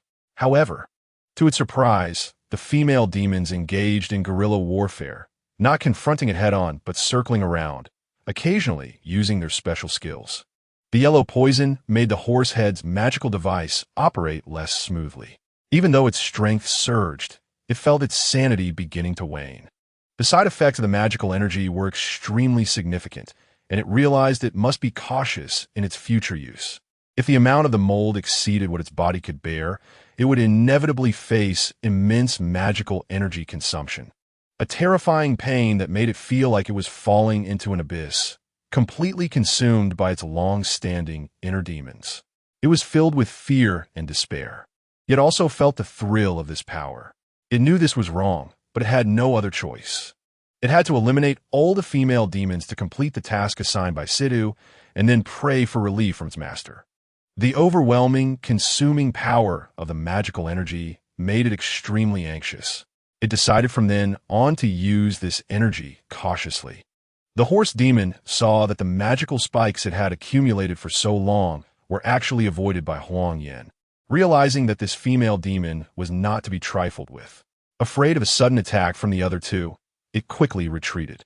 The blood-red stump from the horse demon's severed arm made Huang Yin anxious about any further developments, so she grabbed her white poison sword and sprinted after the horse demon. Horse demon, don't run. The horse demon knew that defeating Huang Yin and Xie Yao head-on would be difficult. It kept flapping its insect-like wings, with only one task: to slow down the stone monkey Mu Mu Hui's transport of the spirit stones. It didn't want to get entangled with Xie Yao and Huang Yin. After all, their speed should not surpass its own, as its wings were a product of evolution. Huang Yin would not let the horse demon escape. She continuously swung her platinum sword, launching yellow spiritual energy cannons at it. However, the horse demon's wings did indeed provide it with a speed boost. Taking advantage of Huang Yin's moment of negligence, it broke through. Huang Yin calmly glanced at the horse demon. Although its speed was fast, the sudden surge made the replenishment of magical energy quite significant, causing it to start gasping for breath, with the air it exhaled tinged with red magical energy. At that moment, a green-haired woman flashed by. It was Yang Fan, wrapped in white bandages, her special transformation. After transforming, her hair turned a light green from the toxic gas waves, and her appearance became even more alluring and pure. The green-haired woman, wrapped in white bandages, moved swiftly and kicked the horse demon. Then the bandages transformed into a solid, white magical spike that pierced through the horse demon's body. Unexpectedly, the horse demon opened its mouth wide, and the green woman quickly converted the white magical spike into spiritual energy. It seemed there was no other choice but to transform again. At this moment, the horse demon's face became more ferocious, its tongue extending out, sharp and long, with a magical eye on its face shining with intense light. Blocked. Huang Yin and Xie Yao rushed to Yang Fan's side. It was 3 against 1. To complete the task assigned by Sidhu, the horse demon activated its second transformation. Its spiritual energy broke through the blue peak and reached the early purple stage. It opened its mouth wide, its skin turning to stone, resembling a suit of armor. Its hands grew larger, and it transformed into a terrifying giant in front of Huang Yin, Xie Yao, and Yang Fan, covered in heavy armor, with only one red eye flashing continuously. The horse demon opened its mouth, seemingly losing its sanity, revealing extremely sharp teeth, with disgusting saliva spilling out. "I will eat you all, haha." Clearly, the horse demon's cultivation could not control the magical energy in the second transformation. In the past, even the exceptionally gifted Situ and the stone monkey Moo Moo Hui could not control such terrifying magical energy, let alone this mere horse demon. Once the horse demon underwent its second evolution, it completely lost its rationality. Chapter 70. The instructor had just informed them that the task was to transport 2 enormous spirit stones to the Qingxiu Academy, which were recently excavated from the Jinqiu grassland. These top-grade spirit stones were lightweight, translucent, and filled with immense spiritual energy, making the magical devices crafted from them incredibly powerful. The temporary magical fluctuations were particularly intense, and their quality had significantly increased. Several powerful field demons were needed to transport these spirit stones back to the Qingqiu Academy. However, the stone monkey Moo Moo Hui had already decided on the personnel for transporting the spirit stones. They were Teng Shi, Jing Zhu, and Chong, with the 2 of them responsible for lifting the main weight of the spirit stones, while the other mortal, Lao Zhen, was tasked with monitoring the situation, and Hua Huan was in charge of main output. However, he was currently unaware of the situation with the White Stone Bull Demon King. On the surface, there was only a peak purple Sidu, but the White Stone Bull Demon King was deeply rooted in Fengshan City, so he surely had many experts following him. Moreover, with Situ present, he would definitely gather many strong allies. Unlike ordinary spirit beasts, Situ was from the Demon Feather clan of the Dark Demon Star, possessing both spiritual and magical energy, which attracted many classmates. Moo Moo Hui was very worried that his classmates would side with Moo Moo Hui because of this. However, regarding this transport of spirit stones, Moo Moo Hui's strength was very clear, as were his teammates' strengths. However, he had no understanding of the levels of the experts under the Bull Demon King White Stone, only that their current strategy could be set. If they encountered the Bull Demon King White Stone, how to respond would be crucial. After all, the Bull Demon King's strength was high, having reached the Purple Peak. Perhaps only top experts could contend with him, and his established strategy was to use Hua Huan to hold off the White Stone Bull Demon King. However, how much chance of success would that have? The stone monkey Moo Moo Hui was very troubled, unsure of the odds, but there was no way to delay the transport, which was urgent. If he showed even a hint of panic now, it could affect the morale of the entire team. However, with a powerhouse like Hua Huan present, he felt much more at ease. After all, Hua Huan's strength was evident, although he claimed to be evenly matched with the White Stone Bull Demon King. Moo Moo Hui knew that if a real fight broke out, the Bull Demon King might not necessarily defeat Hua Huan. Still, they had to transport the spirit stones while also preventing the Bull Demon King's ambush, which was quite a headache for Moo Moo Hui. Therefore, he had to rely on the 3 sisters of drug absorption mentioned by Jiang how to ensure this temporary escort, so that the alchemists of Qingqiu Academy could turn the spirit stones into magical devices. This magical device would later be used in everyone's magical device classes, and whoever could transport it to the Qingqiu Academy first would be responsible for its custody. Both the stone monkey Moo Moo Hui and the Bull Demon King White Stone could not miss this opportunity. Although Moo Moo Hui had the title of Immortal Committee, this transport was crucial for 2 reasons. First, many demons in the class were watching to see who would be superior, the stone monkey Moo Moo Hui or the Bull Demon King White Stone. The demons were well aware of the Bull Demon King's reputation and recognized the strength of the stone monkey Moo Moo Hui, and the title of Immortal Committee certainly gave Moo Moo Hui an advantage. No one knew who was stronger or who would be better to follow. On one side is the powerful and renowned Bull Demon King Bai Shi, and on the other is the sinister and imposing stone monkey Moo Moo Hui, who serves as a member of the Immortal Commission. Everyone finds it hard to make a choice in their hearts. The next day, they are set to depart. The goal of both teams is to deliver the spirit stones back to Qingqiu Academy. Whoever arrives first will take control of the magical artifacts in the future.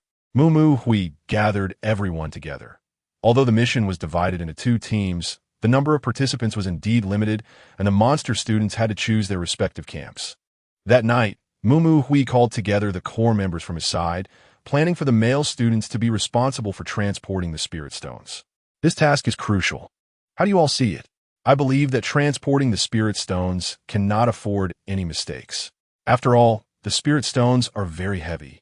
And if only a few of us are pulling them, we won't have enough manpower to defend against the bull demon and his attacks. Yes, our manpower is indeed insufficient. I've seen that spirit stone. It is enormous. How about this? By Shan Hai Jing, Dali, and I will be responsible for pulling the spirit stones.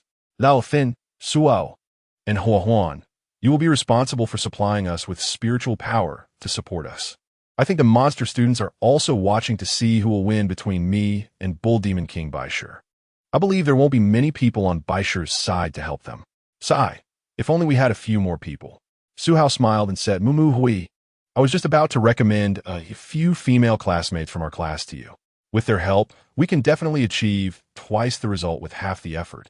You can come in now, Su Hao said, and 3 female monsters walked into Mumu Hui's dormitory. All 3 female monsters were quite beautiful. The one in front, slightly shorter, was named Yang Fan. She had a small face, lively eyes that revealed a hint of charm, but combined with her playful nose, it gave off a touch of innocence. Her lips were slightly thin, but there was still a certain beauty to them. Her face was extremely delicate, and she wore beautiful pendants on either side of her head that jingled and were quite endearing. The second one was named Huang Yan, who was quite graceful. Of medium build, with round eyes that matched her willow leaf eyebrows, and her messy bangs covered her forehead, giving her a slightly rosy complexion. She was also extremely beautiful and graceful. Huang Yan was the oldest of the 3 female monsters. Although her looks weren't as exquisite as Yang Fan's, she was very generous. The third was named Xie Yao, who was extremely beautiful. Although her looks didn't match those of the eldest and the youngest, she was tall and graceful, with long legs that attracted attention. Her hairstyle was fashionable, with a slight wave framing her face, exuding charm and elegance. Mimivi. These are the 3 heroines of the West Poison. They're also my junior sisters, skilled in various poisons, and they can replenish our spiritual power to prevent others from ambushing us. All right, with the help of these 3 heroines, I think transporting the spirit stones back to Qingqiu Academy will not be a problem. The next day, early in the morning, Mumu Hui led a team that set off first. The 3 sisters danced at the front, able to replenish the spirits of the monsters. Huang Yan was the lead dancer. During their temporary transportation, they were suddenly pushed by a monster. He was a centaur-like monster. Even among monsters, there were knights, and he rode a tall horse. But he himself was also a horse demon, which Su Hao had poisoned to death. The 3 female monsters celebrated and danced in front while the male monsters struggled to pull the heavy burdens behind them, needing to transport them from the military training area to Qingqiu Academy. Chapter 71, that horse demon, was precisely sent by the Bull Demon King to lead the charge. Yang Fan among the 3 sisters was pushed back. Instantly, the 3 sisters, who were known for their use of poison, were not to be trifled with. They all became furious. Because of their expertise in poison, they were never liked by other monsters, so if any monster bullied one of them, the others would band together. This was the benefit of their unity. No monster would dare provoke a poison user, as one could never tell when they might be poisoned to death. Although they were all ruthless, the poison users also had genuine feelings. At least among the 3 sisters, they stood united against outsiders and never left anyone behind. What the monsters did not understand was that as long as they were united, any type of monster, whether it be the Qin tribe or the Beast tribe, whether insects or beasts, could coexist harmoniously. However, due to such biases, the Middle Waste had divided into the Qin tribe and the Beast tribe, allowing the human race to take advantage. If the monster race could not recognize this issue, they would surely be exterminated by the human race in the future, and the monster race could very well become the slaves of the human race. The reason Mumu Hui created the monster camp was to prevent this from happening. He aimed to thwart the human race's conspiracy and hoped to create a scene of peace for the monster race. That said, the one who pushed them was indeed a horse demon. The 3 female monsters were instantly enraged, and the horse demon was not to be trifled with. Since the Bull Demon King dared to send a horse demon to cause trouble, his strength was not simple. With the assistance of the 3 female monsters, we wanted to quickly transport the spirit stones, so Huan also joined in to help pull the spirit stones. With Huan's addition, the pressure on the group was significantly reduced, and the boys quickly walked while pulling the spirit stones. Lao Zhen and Su Hao were about to take action, but were stopped by the eldest sister Huang Yin among the 3 female monsters. It's okay. This horse demon dares to come. Senior brother, you should quickly supply spiritual power to Mu Hui and not delay the process. This demon is more than enough for us 3 sisters to deal with. Horse demon, today we 3 sisters will handle you. The horse demon bellowed. You 3 little demons? The eldest sister Huang Yin was the first to draw a white sword, which erupted with a strong light as she slashed toward the horse demon. The horse demon possessed peak blue power, and the violent red light was a unique skill of Baishur the bull demon king. He appeared extremely ferocious. The white sword struck the horse demon, causing yellow spiritual power to burst forth against the horse demon's reinforced skin, sparks flying. The horse demon roared in anger, unleashing a powerful punch. Huang Yin nimbly dodged back, avoiding the horse demon's heavy punch. Huang Yin's sword transformed again, its tip breaking off, and the white sword sprayed out a fierce yellow poison, which splattered against the horse demon's tough skin, causing red light to shimmer. Huang Yin quickly moved, unleashing streams of yellow poison, but the horse demon chuckled and opened its mouth wide, swallowing the yellow spiritual power and poison in one gulp, seemingly unharmed, even burping in satisfaction. Huang Yin would not allow herself to be underestimated. Seeing Huang Yan's agility, the horse demon couldn't subdue her for a moment and began to emit a magical aura. This is magical energy. I didn't expect Situ to give this horse demon magical energy to win people's hearts. Let you see my latest transformation. Mu Hui was shocked that Situ would give the magical energy and transformation to the horse demon.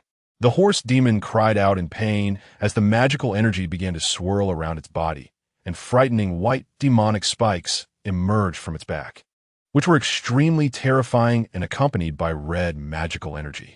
The original horse head had changed into a monstrous form with a single eye and sharp fangs. Is this the power of magical energy? I am truly amazed. As the horse demon's pain increased, it sprouted massive wings resembling those of insects. Its size expanded, and its magical aura soared, completely transforming it from the horse demon it once was. Huang Yin, holding her sword calmly, cursed, "What a monster!" The horse demon's cultivation surged after its transformation. With the shaking of the horse demon's body, even the Qingqiu grassland trembled slightly. However, Huang Yin was not afraid at all. The white spirit's sword in her hand was instantly enveloped in yellow, spiritual energy. Suddenly, the horse demon felt the ground beneath him become scorching hot, and a cloud of yellow, poisonous mist rose from the ground. The horse demon knew the potency of this poison, and fortunately, he had evolved wings, allowing him to soar into the air and evade the attack. However, Huang Yan's strength was not limited to that. As soon as he landed, more yellow poisonous mist would rise from the ground, continuously eroding the demonic horse that had been corrupted. One yellow spiritual force, another yellow spiritual force, and a third. The horse demon used his insect-like wings, which were completely mismatched with his body size, to dodge Huang Yan's spiritual force cannons and poisonous mist. With an explosion of yellow mist, Huang Yan accurately hit the horse demon, who angrily shouted and glared at her. The barbs on his body transformed into thousands of poisonous spikes that continuously shot towards Huang Yan. Huang Yin immediately used yellow spiritual energy to block the horse demon's red poisonous spikes, appearing extremely calm and unflustered. As the poisonous spikes flew past Huang Yin, the horse demon saw that all his spikes were blocked by the shield formed from Huang Yan's poisonous gas. He jumped high into the sky, planning to attack Huang Yin from above. As he descended from the sky, it seemed that the bottleneck of his blue peak cultivation had begun to loosen. Huang Yin was also aware of the horse demon's terror, and at this moment, Xie Yao and Yang Fan also made their moves. A massive explosion sent the horse demon flying into the air, and the horse demon widened his eyes in surprise. Xie Yao had transformed into a gigantic spider, It was unclear whether she was controlling the spider or was a spider herself. Her two ferocious eyes were different colors. One was normal, while the other was filled with a violent red, without a pupil. She expressed no joy at her success, thinking, "Is this all you've got?" The demonic energy surrounding the horse demon surged as he declared, "You dare to underestimate me?" His thin, insect-like wings fluttered continuously. At this moment, Huang Yin seized the opportunity while the horse demon was recovering his spiritual energy and swiftly severed one of the horse demon's hands. The horse demon's only eyes spun in pain, and red demonic energy spewed from his mouth, revealing sharp white teeth that were frightening. Chapter 73. The defeat of the horse demon, having evolved with ghostly demonic energy into a deep armor, cackled as he approached the three sisters, looking imposing and invincible. In reality, he was a hollow shell, although his severed arm had regrown. The spiritual energy used for regeneration, combined with the dissipating rationality from the demonic energy, meant that overall, his strength had not only stagnated but regressed. With his limited intelligence, he only recognized that increased power was a good thing, and thus he shouted in arrogance, showcasing his evolution. He originally thought that one evolution would be enough to defeat the three demonesses, but he did not expect them to be so formidable. Even though he had evolved to the second stage, the three remained composed and courageous. Standing at the forefront, the eldest sister Huang Yin was poised and graceful, wielding a white sword, her expression unchanged, seemingly unafraid of the horse demon's second evolution. The yellow spiritual energy swirling around her sword indicated that she was preparing for her next attack. She had a handsome face, was dignified, and wore a faint smile. Clad in shining white armor, the gentle breeze from the valley lightly swayed her bangs, making her slightly gaunt yet striking face smirk, as if she had already seen through the horse demon's attack patterns. Though the horse demon's second evolution temporarily boosted his power, the terrifying demonic energy was rapidly eroding his rationality. In battle, the most crucial factor is the ability to rationally assess the situation. The horse demon's singular focus on increasing his strength was utterly misguided. Huang Yin looked to her sides, where the exquisitely featured Yang Fan and the graceful Xie Yao stood. The three exchanged smiles, each contemplating a strategy to counter the horse demon, who was brimming with demonic energy yet was on the verge of losing his sanity. Suddenly, the eldest sister Huang Yan's white sword erupted with a strong burst of yellow poisonous spiritual energy, causing the horse demon to relax his guard. He thought, "Is this all you pitiful blue fairies can do? No matter how many tricks you use, it will ultimately come to nothing." Just as the horse demon lamented that his power was far greater than theirs, the delicate-featured Yang Fan sprouted a long poisonous spike from behind her, the sharp tip bursting forth with a terrifying green toxic gas. Xie Yao was not to be outdone. Her talent for poison was the strongest among the three sisters. Although her cultivation might be slightly inferior, her innate gift for poison was unparalleled, and she emitted the unique blue toxin of her spider form. Eldest sister Huang Yin, second sister Xie Yao, and third sister Yang Fan had all once learned from the Western poison sect, but each possessed different poisonous abilities. Thus, they devised a combined skill that would mix their poisons to attack their enemies. Although the three demonesses had perhaps only reached the late blue stage in terms of strength and cultivation, their united effort unleashed a formidable power that was certainly not to be underestimated. Their combined skill, if it hit an enemy directly, would be equivalent to the enemy being struck by three different poisons, all of which complemented each other, causing immense suffering. During the test at Qingqiu Academy, the three sisters' different poisons displayed their might in the elimination round. One fairy, relying on her absolute defensive strength, managed to withstand this combined attack, only to be left writhing in pain on the ground afterward. This was not even the full power of the sisters' poison techniques.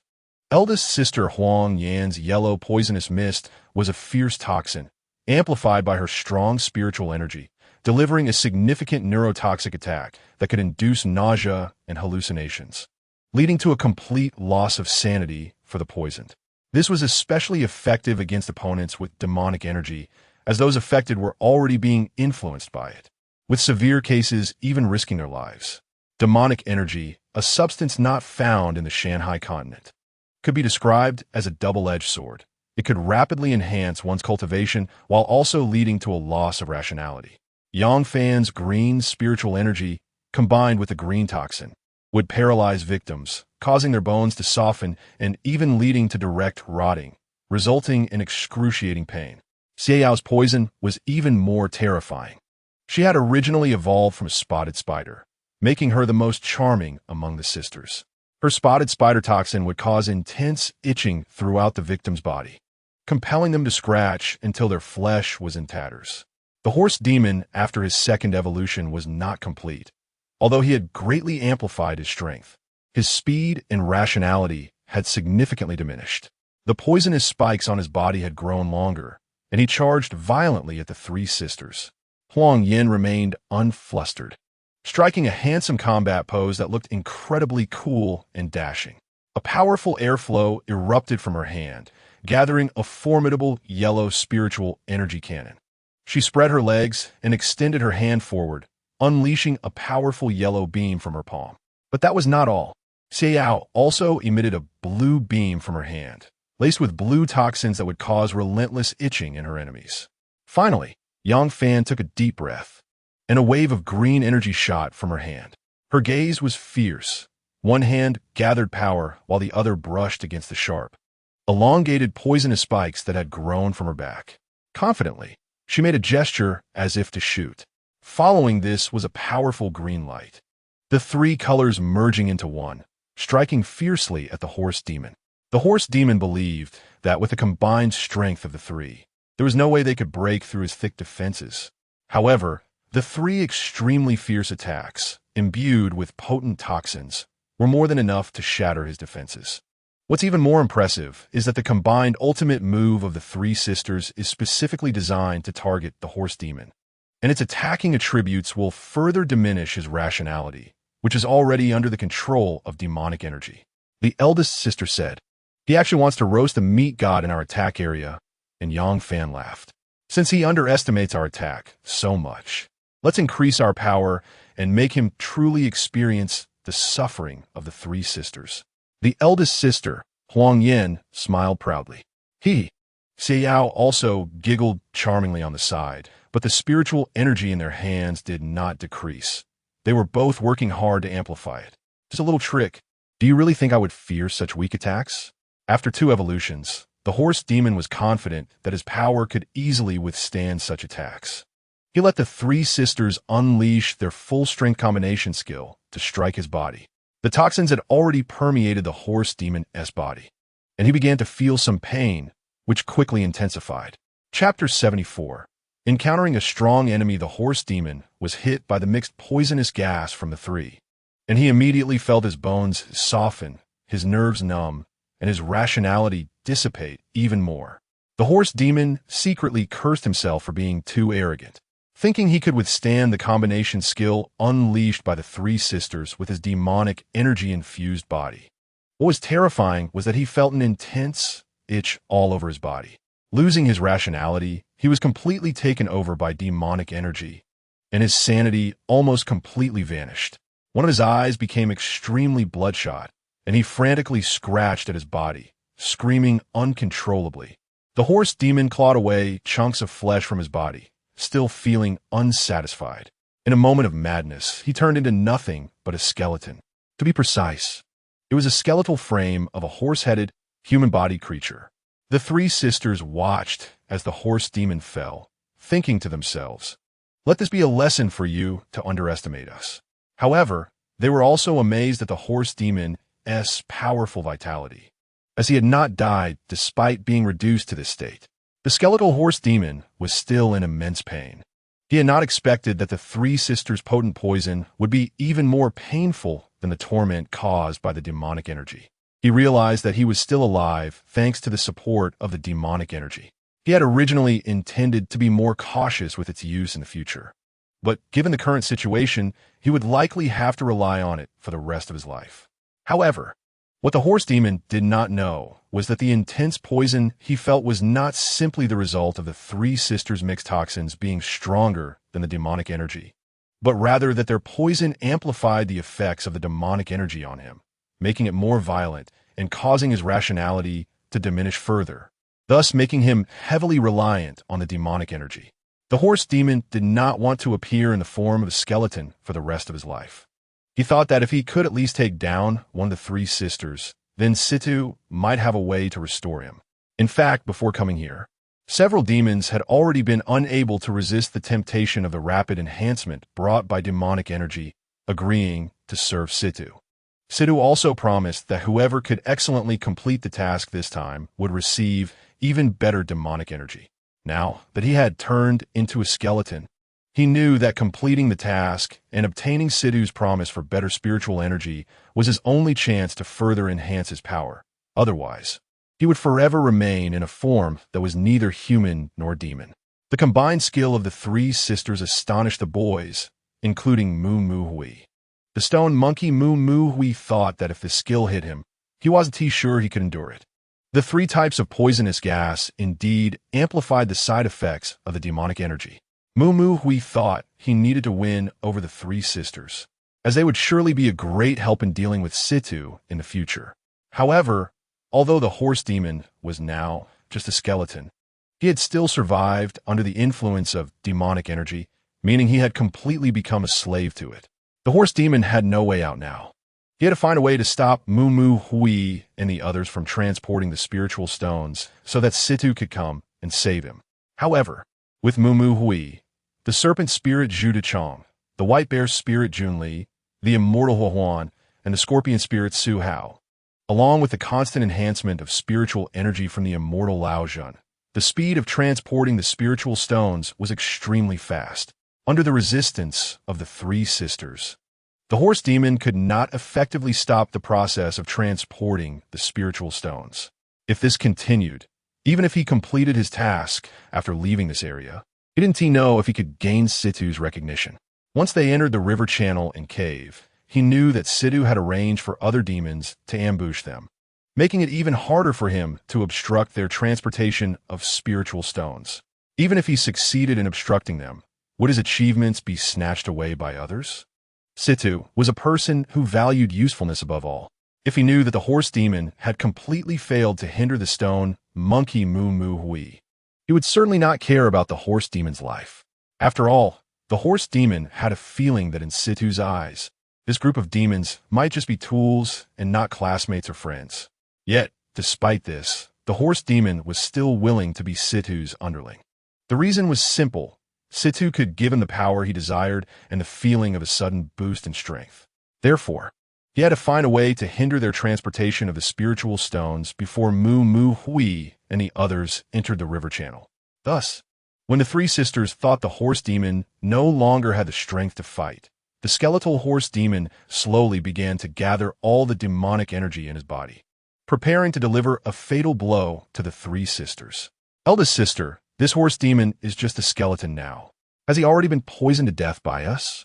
Should we go back and report to Brother Moo Moo Hui? Said the exquisitely featured Yang Fan, who actually wanted to join Moo Moo Hui's team for an unspoken reason.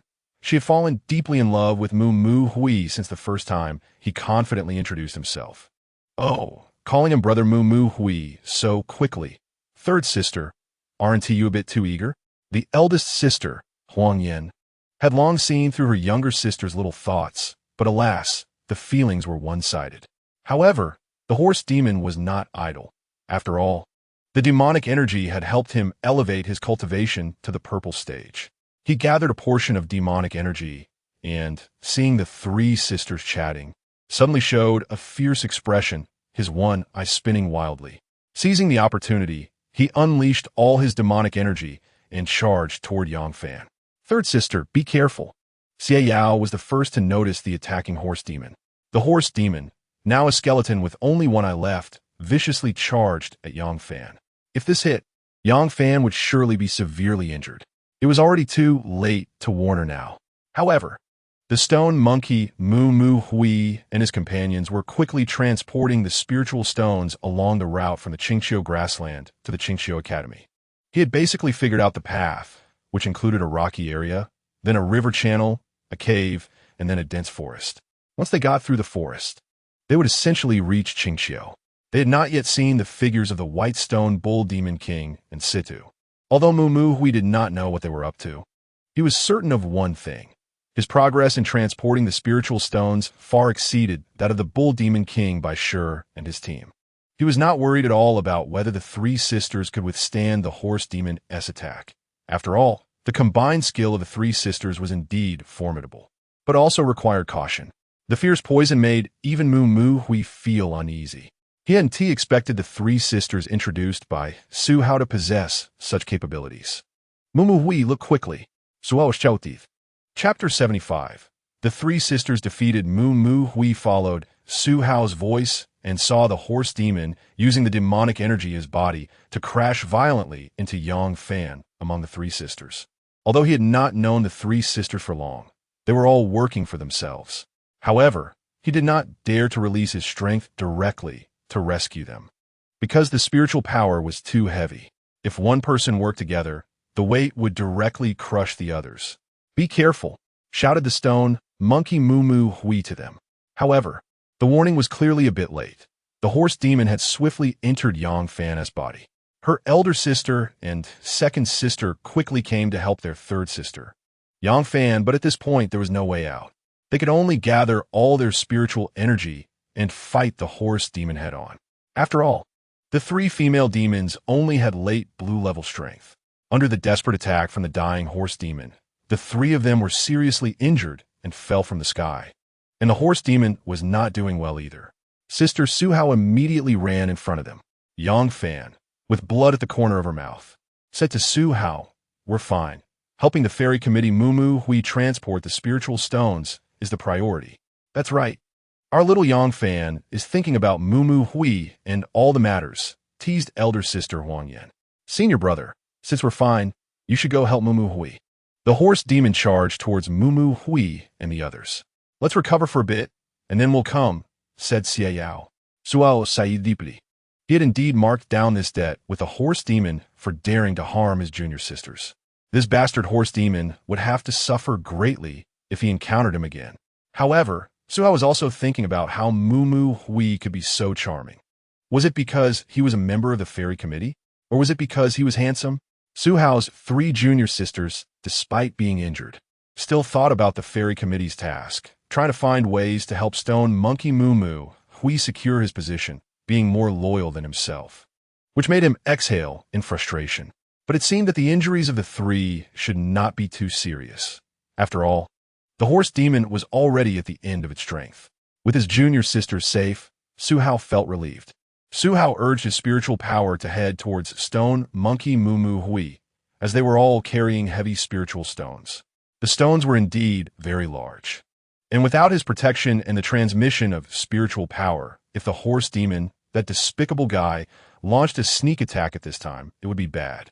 Meanwhile, on stone monkey Mu Hui's side, they quickened their pace and finally reached the riverbank, where Lao Zhan had prepared a bamboo raft to enter the river and the cave. The horse demon's demonic energy began to dissipate gradually, hiding to recover. He knew that if the demonic energy began to backfire, the poison would no longer be suppressed. And with old poison plus new poison, his life would likely be lost. The horse demon watched as stone monkey Mu Hui's team, carrying the spiritual stones, was about to cross the river and successfully enter the cave. He roared in despair.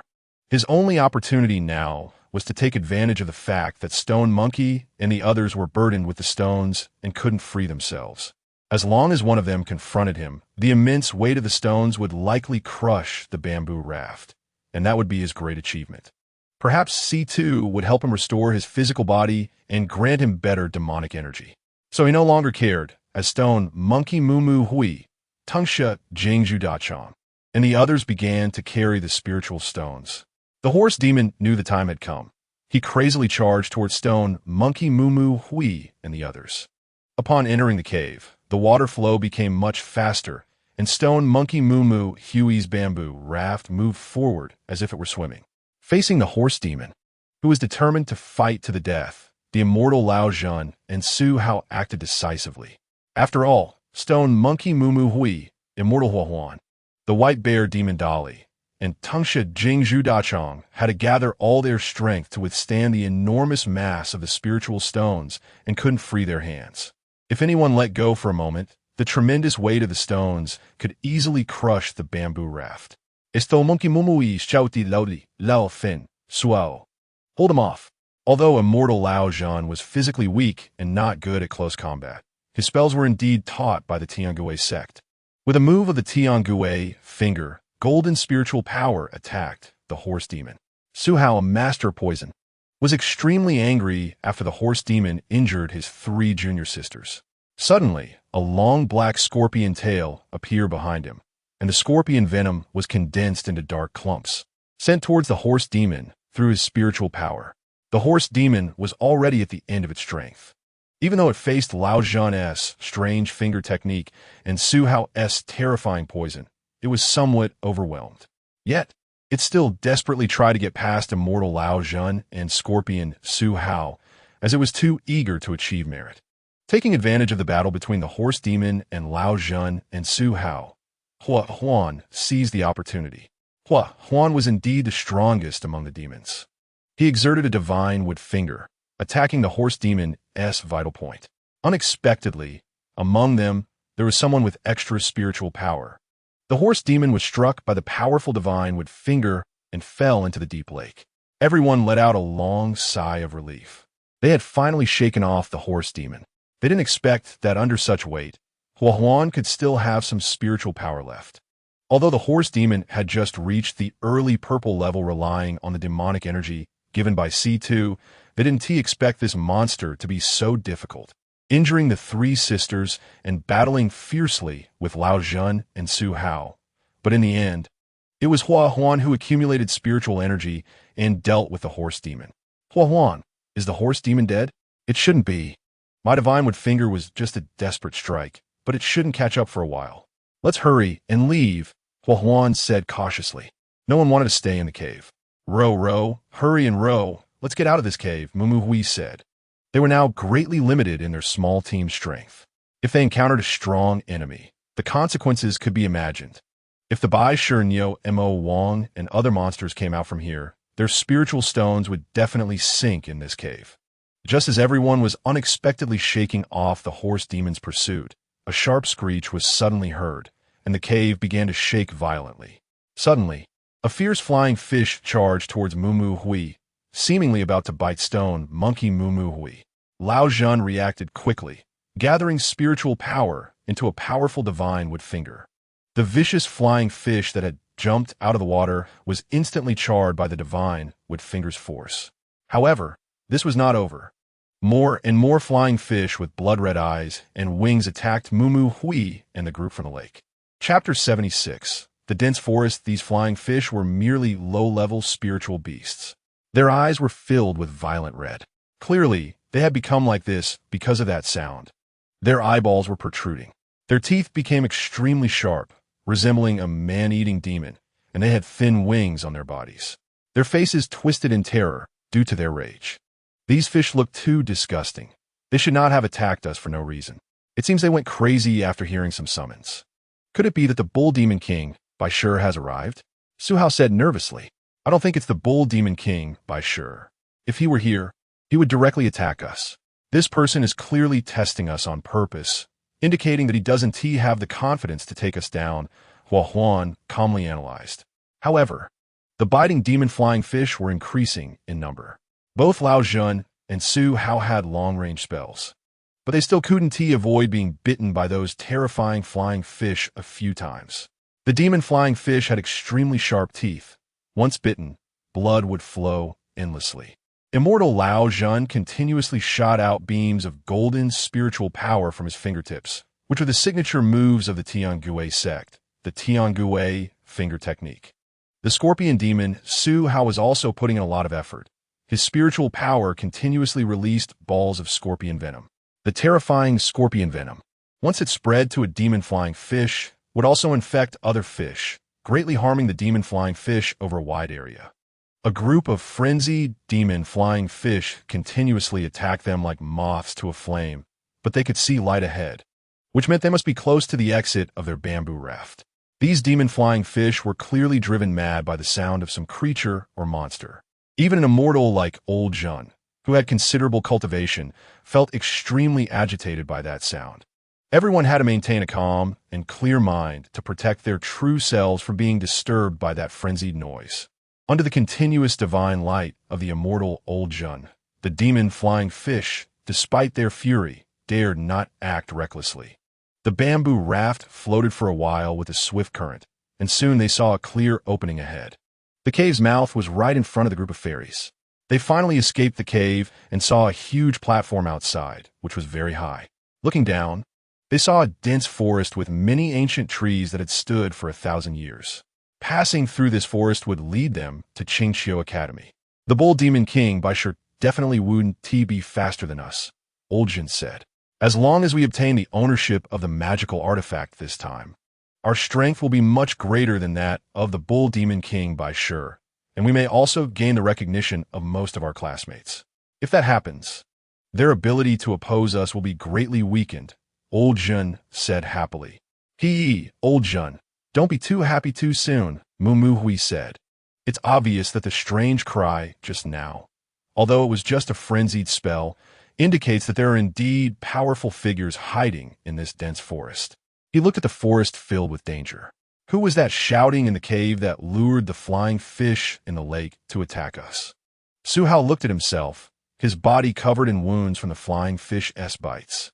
However, the demon-flying fish didn't fare well either, as he was poisonous. With everyone working together, they had finally shaken off the pursuit of the flying fish and the horse demon. But they didn't know if the creature that made the loud noise was waiting for them behind. However, the stone monkey Mu Hui was not afraid at all. The group was finally one step closer to Qingqiu Academy. They walked out of the cave and saw that there was a waterfall at the foot of the mountain.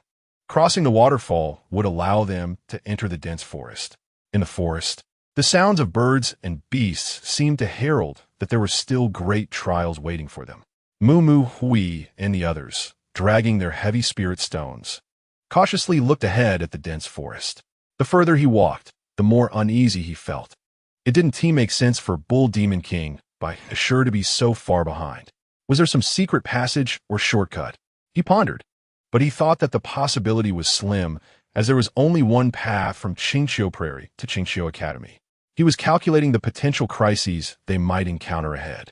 Suddenly, a strange sound attracted everyone's attention, and they knew there must be an ambush ahead. Suddenly, 3 huge fireballs came flying at them, and a creature that resembled both a bird and a cat flew out, its wings enormous, and its cry was like that of a female ghost, sending chills down their spines. Old Jin and Su Hao quickly launched long-range attacks at the creature, but their spells completely failed to hit it. The creature was incredibly fast, clearly a speed-type monster. The fireballs it unleashed were extremely powerful. Based on Mu Hui's assessment, this giant bird was at least a mid-level purple tier expert, much stronger than the previous horse demon. It was evident that Old Jun and Su Hao felt somewhat powerless against this creature, and they were both left battered and bruised by the owl's attacks. "Senior brother, we're here to help you." At that moment, the 3 sisters of the female demons arrived, but even with the addition of the 3 female demons, the 5 of them still struggled against the cat-bird-like monster, with many getting injured. The creature's strength was indeed formidable. The monster continuously launched purple fireballs, and the toxic spiritual beams from the 3 sisters collided with it, creating a strong burst of flames. Suddenly, the monster's body swelled with dark energy. The purple flames engulfed its original face, revealing only its terrifying eyes and a wicked mouth that seemed to mock everyone. Finally, the terrifying eyes and crooked mouth erupted with purple flames, vanishing before them. Yang Fan spread his arms, and the poisonous spikes on his back emerged again. You found me." It turned out that the monster that had disappeared in the firelight suddenly appeared behind Yang Fan. Relying on his extraordinary perceptive ability, Yang Fan sensed the creature behind him. Even though he was prepared, the monster struck him down to the ground with a single blow. Seeing her sister being attacked, Xie Yao's eyes suddenly changed. One was red and the other was yellow. In the yellow eye, it seemed like a clock was turning, while the red eye emitted intense energy. The monster felt a moment of loss of control over its body, as Xie Yao's yellow, I had the power to control human bodies. However, in the face of absolute strength, her newly acquired ability proved ineffective. The monster swatted Xie Yao away with a wing, instantly injuring both demons. The monster laughed triumphantly, its demonic energy surging again. Chapter 77. The main character appears.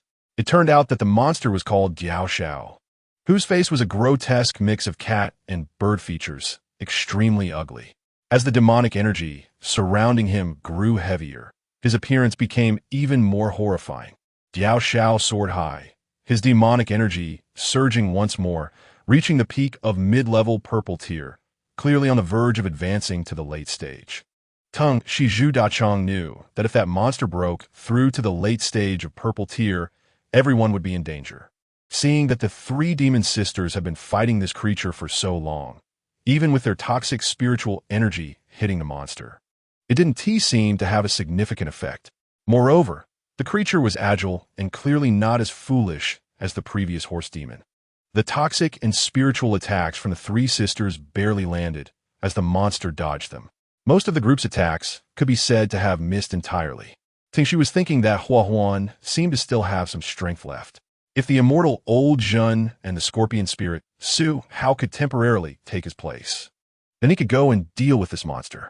Diao Shao was incredibly powerful, and this monster could potentially affect the progress of transporting the spirit stones, which was an important task. After pondering, she said to Hua Huan, do you still have some strength left? If immortal Old Zhen and scorpion spirit, Su Hao, take my place, can you handle it? Hua Huan immediately understood Zhu Dachong's intention. If the battle continued, this monster could very well break through to the late purple stage. It should be fine, Hua Huan replied. I have a secret method to temporarily boost my spiritual energy. Do you have confidence in dealing with this monster? If it goes on too long, our speed of transport will be greatly reduced. Zhu Dachong smiled and said, I'll try to finish it quickly. We can't let that monster's strength grow any further. Otherwise, the three demon sisters will be in danger. Zhu Dachong thought to himself, this generation is truly abnormal. In my generation, even those at the blue peak level could be considered among the top for their age, and only 2 or 3 monsters in my cohort reached the purple tier. Those 3 purple tier classmates were outstanding among demons. However, in this generation, purple tier cultivators are everywhere, and even demonic energy has appeared. Such a thing can rapidly increase the cultivation of demons. Demonic energy is truly an abnormal existence. Even so, the abundance of purple tier cultivation in this session surprised Zhu Dachong. The astonishing cultivation talent of his classmates filled him, a late-stage purple tier spirit, with a sense of crisis. Originally, Zhu Dachong had received a family heirloom, significantly boosting his cultivation, and with a purple magical artifact for protection, he was filled with confidence. Eager to make a name for himself, at Qingqiu Academy, Zhu Dachong hesitated no longer. He took out a purple dagger, its blade reflecting cold light. Mu Hui thought, this owl monster is formidable, probably not something those 3 demon sisters can handle. Should I go help? Let Lao Zhen and Su Hao take my place, Zhu Dachong said solemnly. All right, I was thinking the same. Lao Zhen, Su Hao, come back and take Zhu Dachong's place. We mustn't stop. Let's keep moving, Mu Hui decisively said. The immortal Lao Zhen and scorpion spirit, Su Hao, quickly returned to take Zhu Dachong's position. The others exerted all their strength to carry the spirit stones, especially by Xiong Jing Dali, whose face was red from the effort. Zhu Dachong cautiously transferred the weight to Su Hao and Lao Zhen. However, the combined spiritual power of Lao Zhen and Su Hao could not match that of Zhu Dachong, and their cultivation levels were not comparable. Everyone felt the pressure multiplied. They had to exert all their strength just to barely keep moving, and their speed was much slower than before. Mu Hui even worried whether the two would catch up. But everyone knew that Zhu Dachong had a good chance of dealing with this monster, so they could only hope for a quick resolution. After all, if this owl continued to evolve, the consequences would be unimaginable. Dachong, hurry back. We can hold on for a bit, but not for long, the immortal Lao Zhan and Su Hao both said, unable to bear the weight of the spirit stones that Zhu Dachong had just endured. The stone monkey, Mu Mu Hui, knew they couldn't afford a delay. But the three sisters were indeed struggling against the owl monster. The owl monster was indeed powerful. Under the influence of demonic energy, its size increased, and its feathers changed from brown to black. It flapped its wings, creating strong gusts of wind that easily dispersed the poison mist emitted by the three sisters. Tangshe Zhu Dachong, whose strength was also remarkable, launched a fierce attack on the owl. The owl, bolstered by demonic energy, was not afraid of Tangshe Zhu Dachong's punch, which was filled with intense spiritual fluctuations. It flapped its wings continuously, and soon Zhu Dachong noticed that the small stones around him began to be drawn together by the gusts, quickly forming a powerful storm. Take this, Zhu Dachong. Zhu Dachong was astonished that it knew his name. The owl screeched in anger. It and the horse demon were under the command of the bull demon king because Situ had methods to enhance their strength. Situ promised them that if they obstructed the stone monkey Mu Mu Hui from transporting spirit stones in this competition, they would gain better demonic energy. It had seen Zhu Dachong before, and Situ had explicitly wanted Zhu Dachong dead on the road. However, Zhu Dachong was a late-stage purple-tier spirit. How could he be easily defeated by a mid-stage purple-tier owl? He moved quickly, drawing an extremely small dagger from his long robe, and that powerful storm was suddenly pierced by that short dagger. No one saw what kind of technique Tangshe Zhu Dachong used. Seeing the owl being broken through in one move, the three demon sisters quickly attempted to pursue the advantage. The three sisters gathered a beam of light filled with yellow, blue, and green colors. This beam was much faster than the demon sisters' combination technique, though its effect was not as pronounced. The monster clearly did not expect this beam to be so fast. It was immediately struck by the light, feeling weak all over and even somewhat dizzy. The owl sensed that the demonic energy seemed to be breaking through its last line of defense. The owl knew the power of this light, but did not expect it to be so fast. Coupled with Zhu Dachong's strength, the monster felt that it might not be able to stop them today. However, the fact that they had forced Zhu Dachong out had already obstructed the progress of the stone monkey and his group. The monster wanted to attack again, but a heavy voice said, "Step back, owl." A tall figure emerged from the forest, accompanied by a cloaked figure. Chapter 78. The terrifying power of Baishur, the bull demon king. Baishur finally appeared, and the stone monkey Mu Mu Hui stared at him, feeling a mix of fear and awe as this formidable enemy finally showed himself.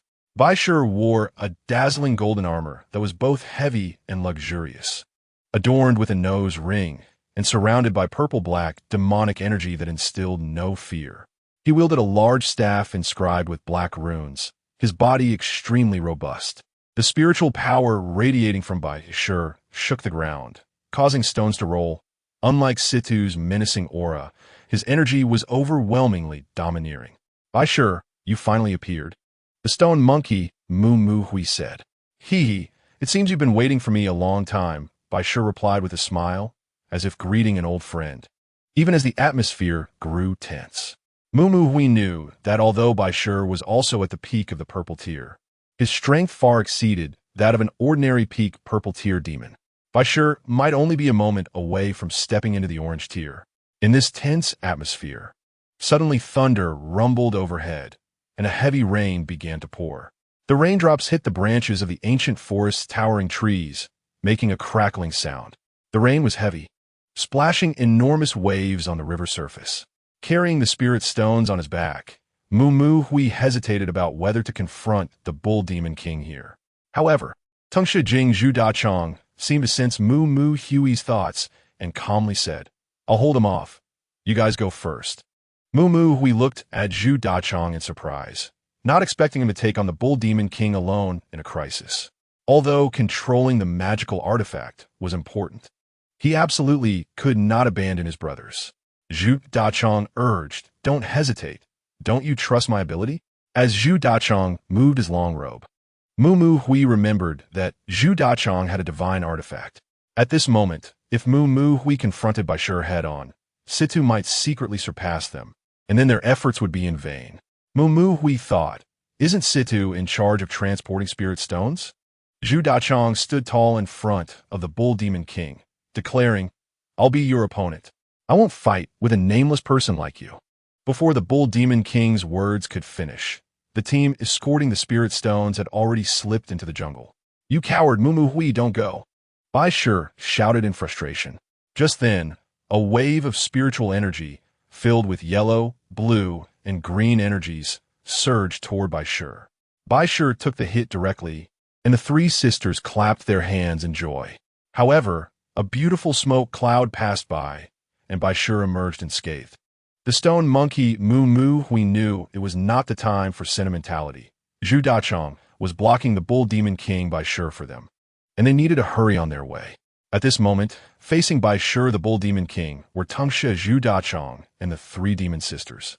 The heavy raindrops soaked the clothes of the three sisters and Tangsha, Zhu Dachong, while the rain bounced off Bai Shi's armor.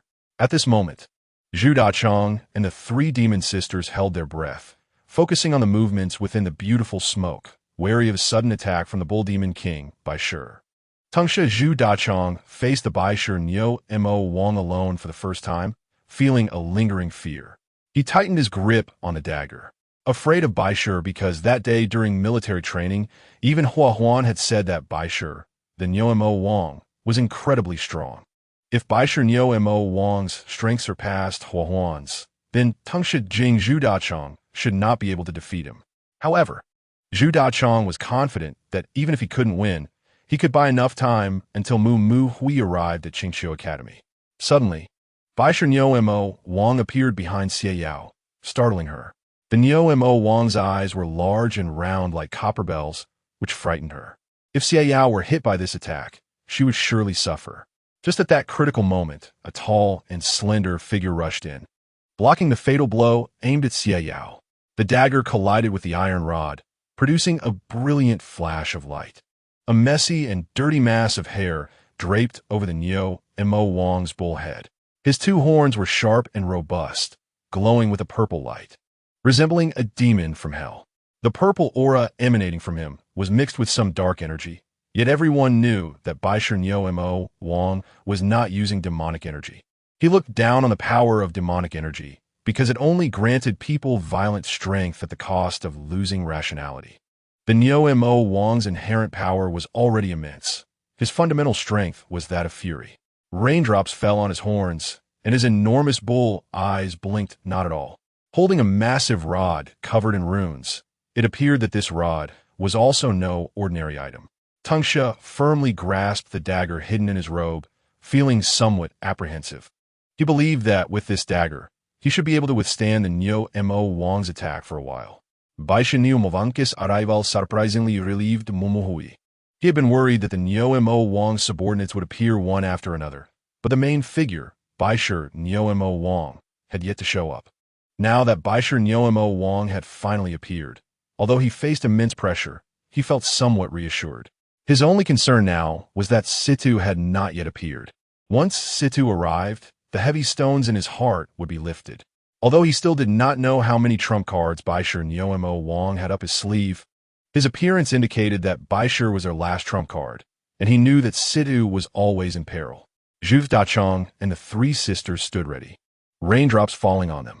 Huang Yin and her two sisters, Yang Fan and Xie Yao, said, Our main task is to assist Tangsha.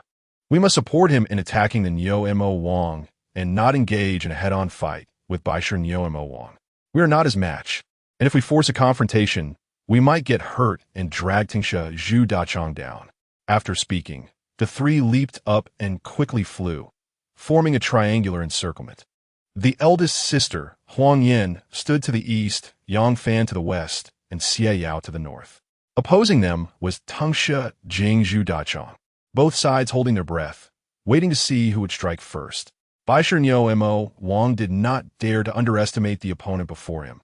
After all, he had exchanged blows with Situ and suspected that this person might be equally strong. He felt that this person's abilities and aura were very peculiar. Moreover, someone who could stand before him without fear was certainly not an easy opponent.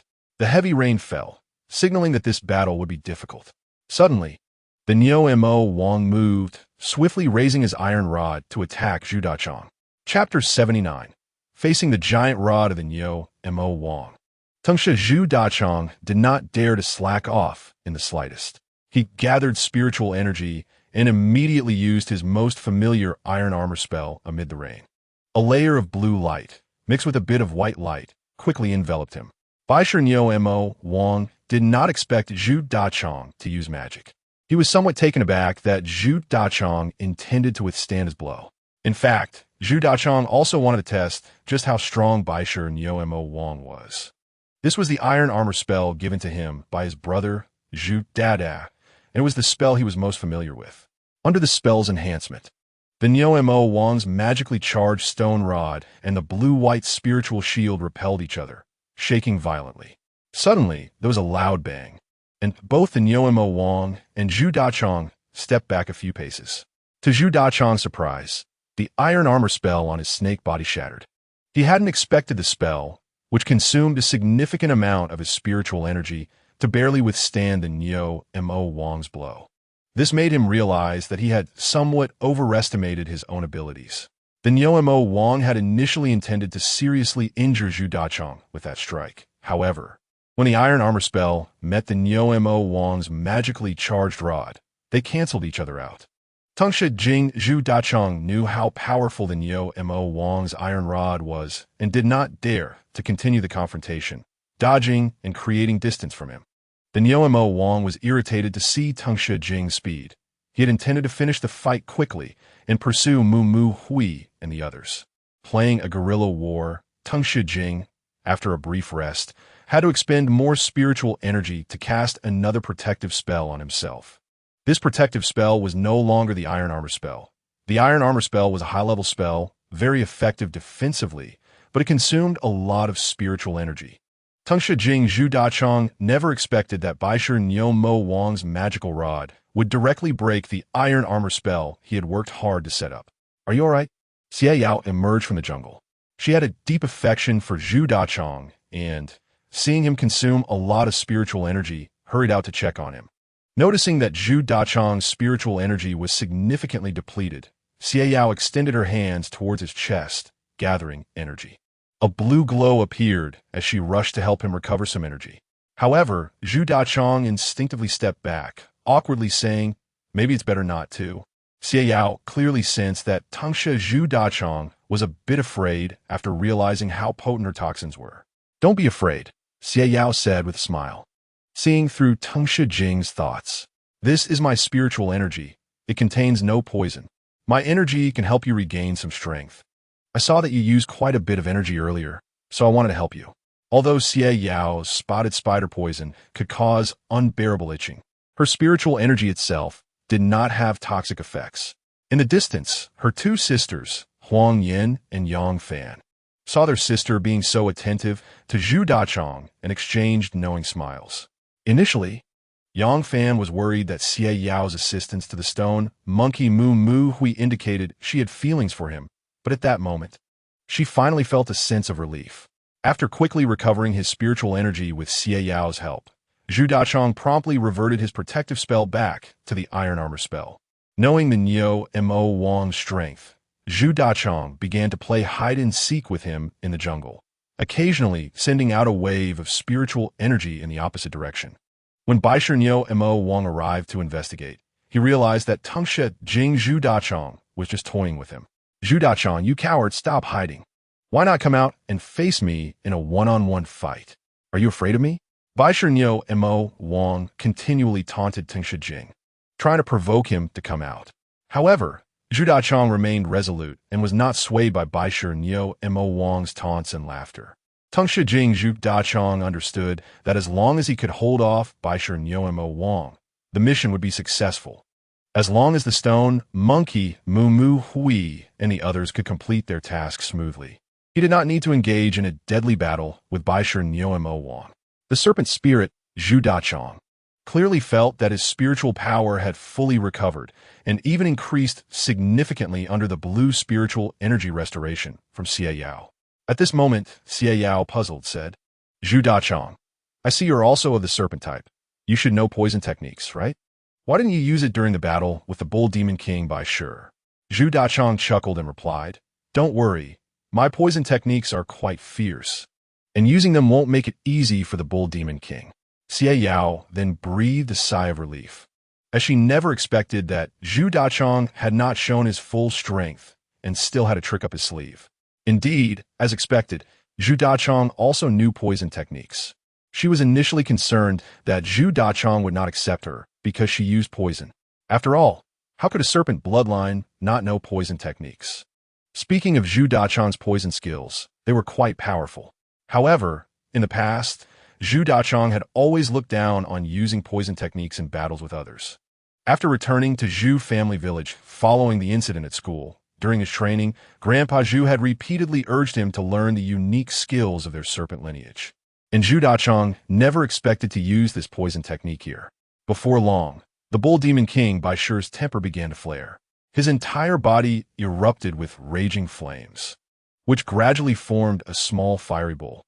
This fiery bull started to consume nearby trees with its blazing flames. Even in such heavy rain, the flames seemed unaffected. Zhu Dachong was astonished that the flames did not diminish at all under the torrential rain. If the Bull Demon King unleashed such flames under these favorable conditions, he would inevitably destroy the advantageous terrain. Zhu Dachong was unsure how long he could hold out against the Bull Demon King without favorable terrain. The fact that the flames were unaffected by the heavy rain reminded him of what his father, Grandpa Zhu, had told him about the eternal firewall left by the Fire Absolute during the war between the Bird and Beast clans, which blocked the Bird clan's army. The Fire Bull continuously devoured nearby trees, and the Bull Demon King by Sure clearly aimed to force Zhu Dachong into a corner. If this continued, the forest might be engulfed in flames. At this moment, Zhu Dachong knew he could no longer hold back. Suddenly, a long green blade of light surged towards the Bull Demon King by Sure. The speed of the blade was so fast that by Sure thought it was merely a feint, but the blade actually left a wound on his thick arm. Chapter 80. The Bull Demon King by Sure felt a sharp pain in the wound, agony sweeping over his entire body. He looked at his arm and realized that the previous attack was not as simple as he thought. The wound he received began to rot, and he felt a piercing pain from the injury. Indeed, this was the unique snake venom of the serpent lineage. Once poisoned, the rot would linger in the victim's body, causing confusion and intense pain. This snake venom was famously known as piercing heart and bone. This ultimate skill was the signature move of Zhu family's serpent lineage. The serpent spirit's attack caused the Bull Demon King to emit pain sounds. Despite the pain, Bai Sure remained unfazed. In fact, he felt a sense of triumph, realizing that Zhu Dachong had indeed been forced to show his hand, and this kid had clearly begun to reveal his trump card. Huh, aren't you good at dodging? Why aren't you dodging now? Zhu Dachong had two reasons for revealing himself. First, the Bull Demon King's fiery bull was continuously destroying trees, and it seemed that each time it burned some, the bull's size increased. If he continued to hide, who knew how big the bull would grow, leading to disastrous consequences. Moreover, the trees around Yongfan and Huang Yin, among the three demon sisters, were sparse. If he allowed the fire to continue, their positions would be exposed. Given the power of the Bull Demon King by Sure, even if those two teamed up, they wouldn't be able to withstand his attack. Without trees for concealment, the three demon sisters would be in serious trouble. After all, the Bull Demon King was at the peak of the purple stage and could easily deal with them. Looking at the Bull Demon King's position in the distance, Mu Mu Hui was startled and said to everyone, "Stop for a moment." Upon hearing this, everyone halted because he saw a gigantic fireball in the dense forest. They were all shocked that, even under such heavy rain, the Bull Demon King by Sure could still wield fire, and the power of his flames seemed completely unaffected by the rain. Thick black smoke rose fiercely in the rain-soaked forest. This fire was not afraid of water. How terrifying the Bull Demon King was. The immortal Tianji, Xianren, Lao, Zhen expressed his astonishment. The stone monkey Mu Mu Hui distinctly felt that the Bull Demon King by Sure's power was still surging, and his terrifying strength continued to rise. He was unsure how long Zhu Dachong could withstand the Bull Demon King, but he felt that Zhu Dachong's spiritual power was still on the rise. Having appeared, The serpent spirit Zhu Dachong did not waste words with the Bull Demon King, Bai Shi. He pulled out a long hidden purple dagger from his sleeve. Bai Shi observed carefully as the purple dagger suddenly extended to 100 meters. The attack that had just injured him was not a blade of light, but a tangible dagger. Bai Shi was very surprised that this serpent spirit was so powerful. He also lamented that the subordinates of the stone monkey Mu Mu Hui had so many capable individuals. If his own subordinates were to face a stronger enemy alone, they wouldn't dare to use such methods. Bai Shi felt a tinge of jealousy toward Mu Mu Hui. The serpent spirit's cultivation surged, and the purple dagger emitted a blade of light before quickly retracting. Now, the Bull Demon King realized that this was not just a blade of light, but Zhu Dachong's attack frequency was incredibly fast, almost like a blade of light. As a result, the speed of the purple dagger was so fast that the Bull Demon King found it somewhat challenging. He wanted to engage in close combat with the serpent spirit, but the rapid dagger forced him to hesitate. After all, the purple dagger could unleash such powerful force. Just a slight graze could cause the wound to rot. And even the Bull Demon King didn't dare to withstand it. Feeling somewhat constrained by the dagger, the Bull Demon King shouted, "Do you think this is enough to deal with me?" Suddenly, he began to continuously condense purple spiritual power around him. Under the Bull Demon King, by Shi's urging, the spiritual power formed blocks of purple petrified skin, densely creating a set of armor. His original golden armor had almost been completely corroded, now tattered and offering no defensive capability. Although the golden armor he wore had been entirely corroded by Zhu Dachong's snake poison, he had used spiritual power to forge himself a set of armor. The Bull Demon King, Bai Shi, decided to tear off the remaining tattered armor, exposing his strong physique. His bulging muscles, drenched by the rain, let out a satisfying roar. The Bull Demon King, Bai Shi, shouted loudly, and his body transformed into a black and purple petrified form. The stone armor made his already imposing figure appear even more frighteningly strong. Taking advantage of the Bull Demon King's roar, Zhu Dachong's blade of light struck the Bull Demon King's body again. Even though it hit, unlike before, the Bull Demon King, Bai Shi's strong body, showed no signs of rot, and his movements were not hindered at all. Moreover, the multiple rotten wounds inflicted by Zhu Dachong had healed completely. Not to mention that the Bull Demon King's strength at the Purple Peak stage was inherently much higher than that of the serpent spirit Zhu Dachong. The numerous talents and skills of the Bull Demon King are by no means weaker than those of the snake spirit Zhu Dachong. However, the strength of the White Stone Bull Demon King still astonished Zhu Dachong as he realized the gap between them. With such a powerful body and fierce fighting spirit, besides the Bull Demon, only the Stone Monkey could match him. Zhu Dachong knew that even under equal circumstances, he had no confidence in defeating the Bull Demon King. At this moment, Zhu Dachong had exhausted all his tricks. Even his most relied upon purple artifact was now unable to inflict any damage on the White Stone Bull Demon King. Forcing me to use the stone sculpture technique.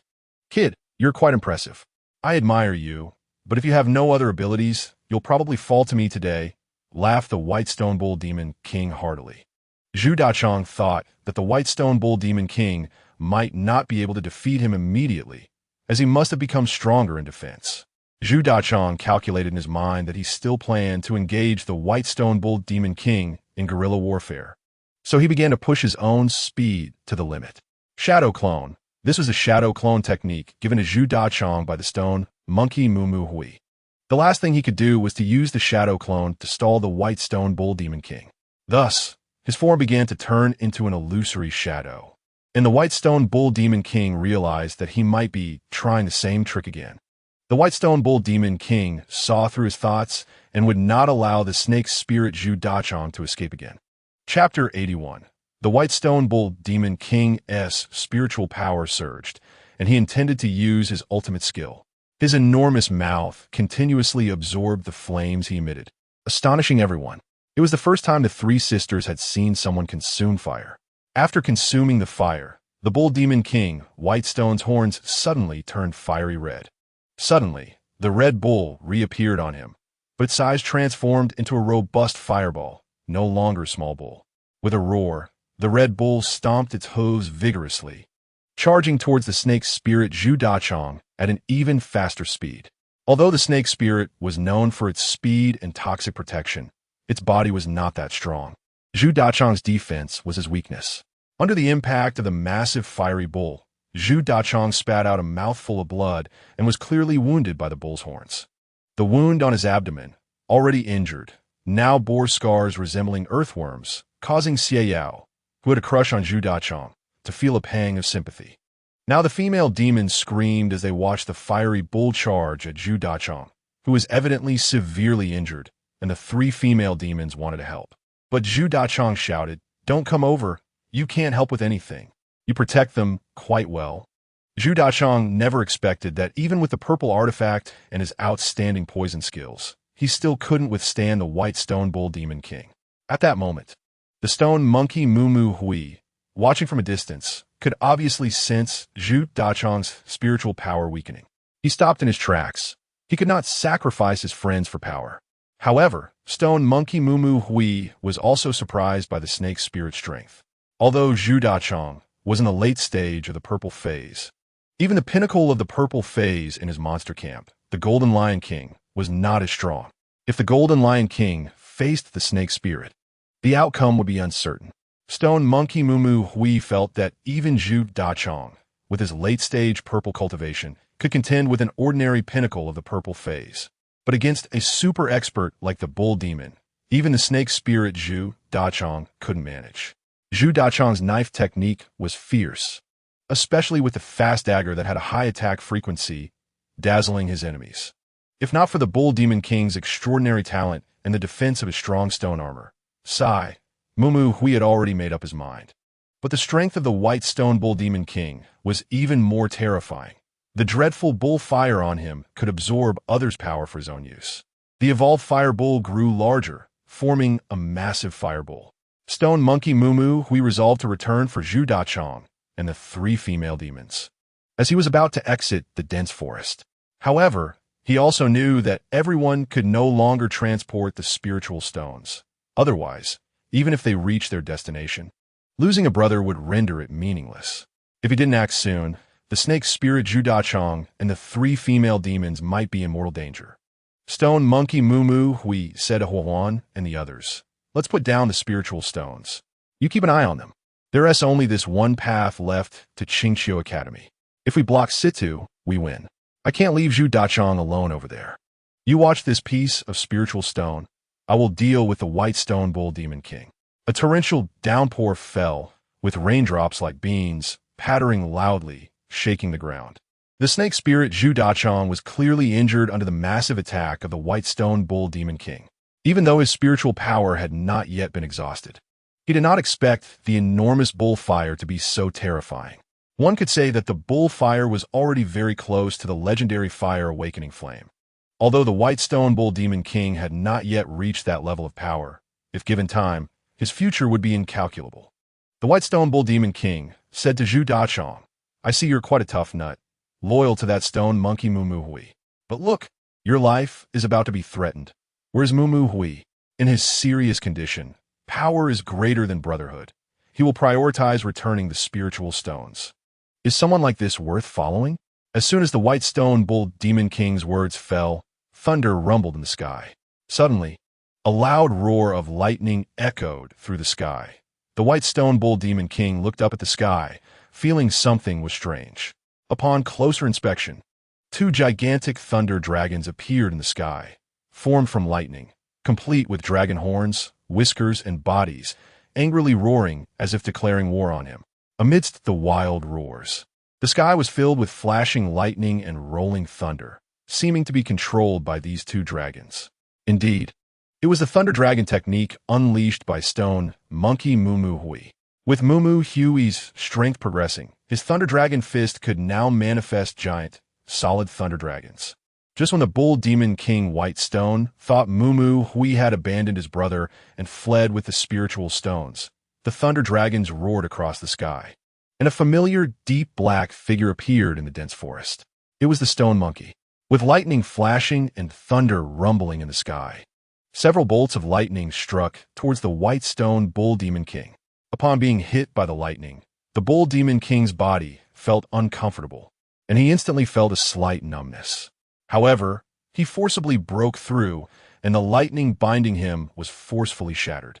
The stone monkey marveled at the strength and toughness of the white stone bull demon king. Unfortunately, they were on opposing sides. Otherwise, the white stone bull demon king would have been a formidable opponent. The bull demon king let out a loud roar, suddenly growing several times larger, like a giant, charging towards the thunder dragons. The two thunder dragons, seeing the bull demon king charging fearlessly, also roared as they charged toward him.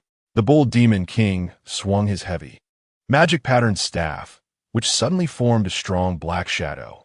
One strike landed on the head of a thunder dragon, causing its lightning body to seem to dissipate.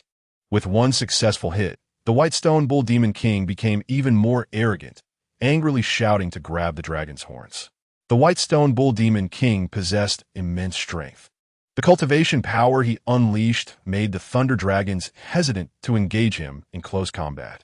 Just as one dragon was caught off guard, the bull demon king seized a thunder dragon covered in lightning and began to laugh heartily, engaging in a struggle with the two thunder dragons, who desperately tried to shake him off. The white stone bull demon king grabbed one thunder dragon's horn, while his other hand caught the whiskers of the other thunder dragon.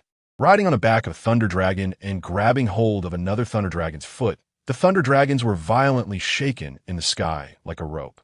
Oh my! Moo Hui was somewhat amazed by the power of the bull demon king. At this moment, he had no time to think. The two thunder dragons were dissipated by the bull demon king. Chapter 82. After descending, the bull demon king by sure was filled with spiritual power.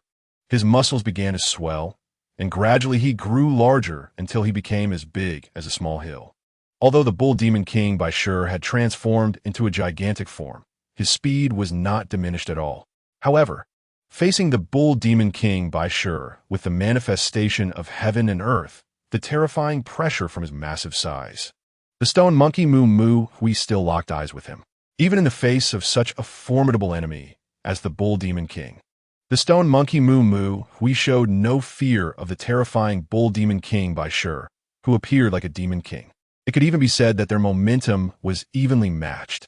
The bull demon king by sure also acknowledged that in this class, the only one who could contend with his fierce fighting spirit and cultivation was the stone monkey Moo Hui.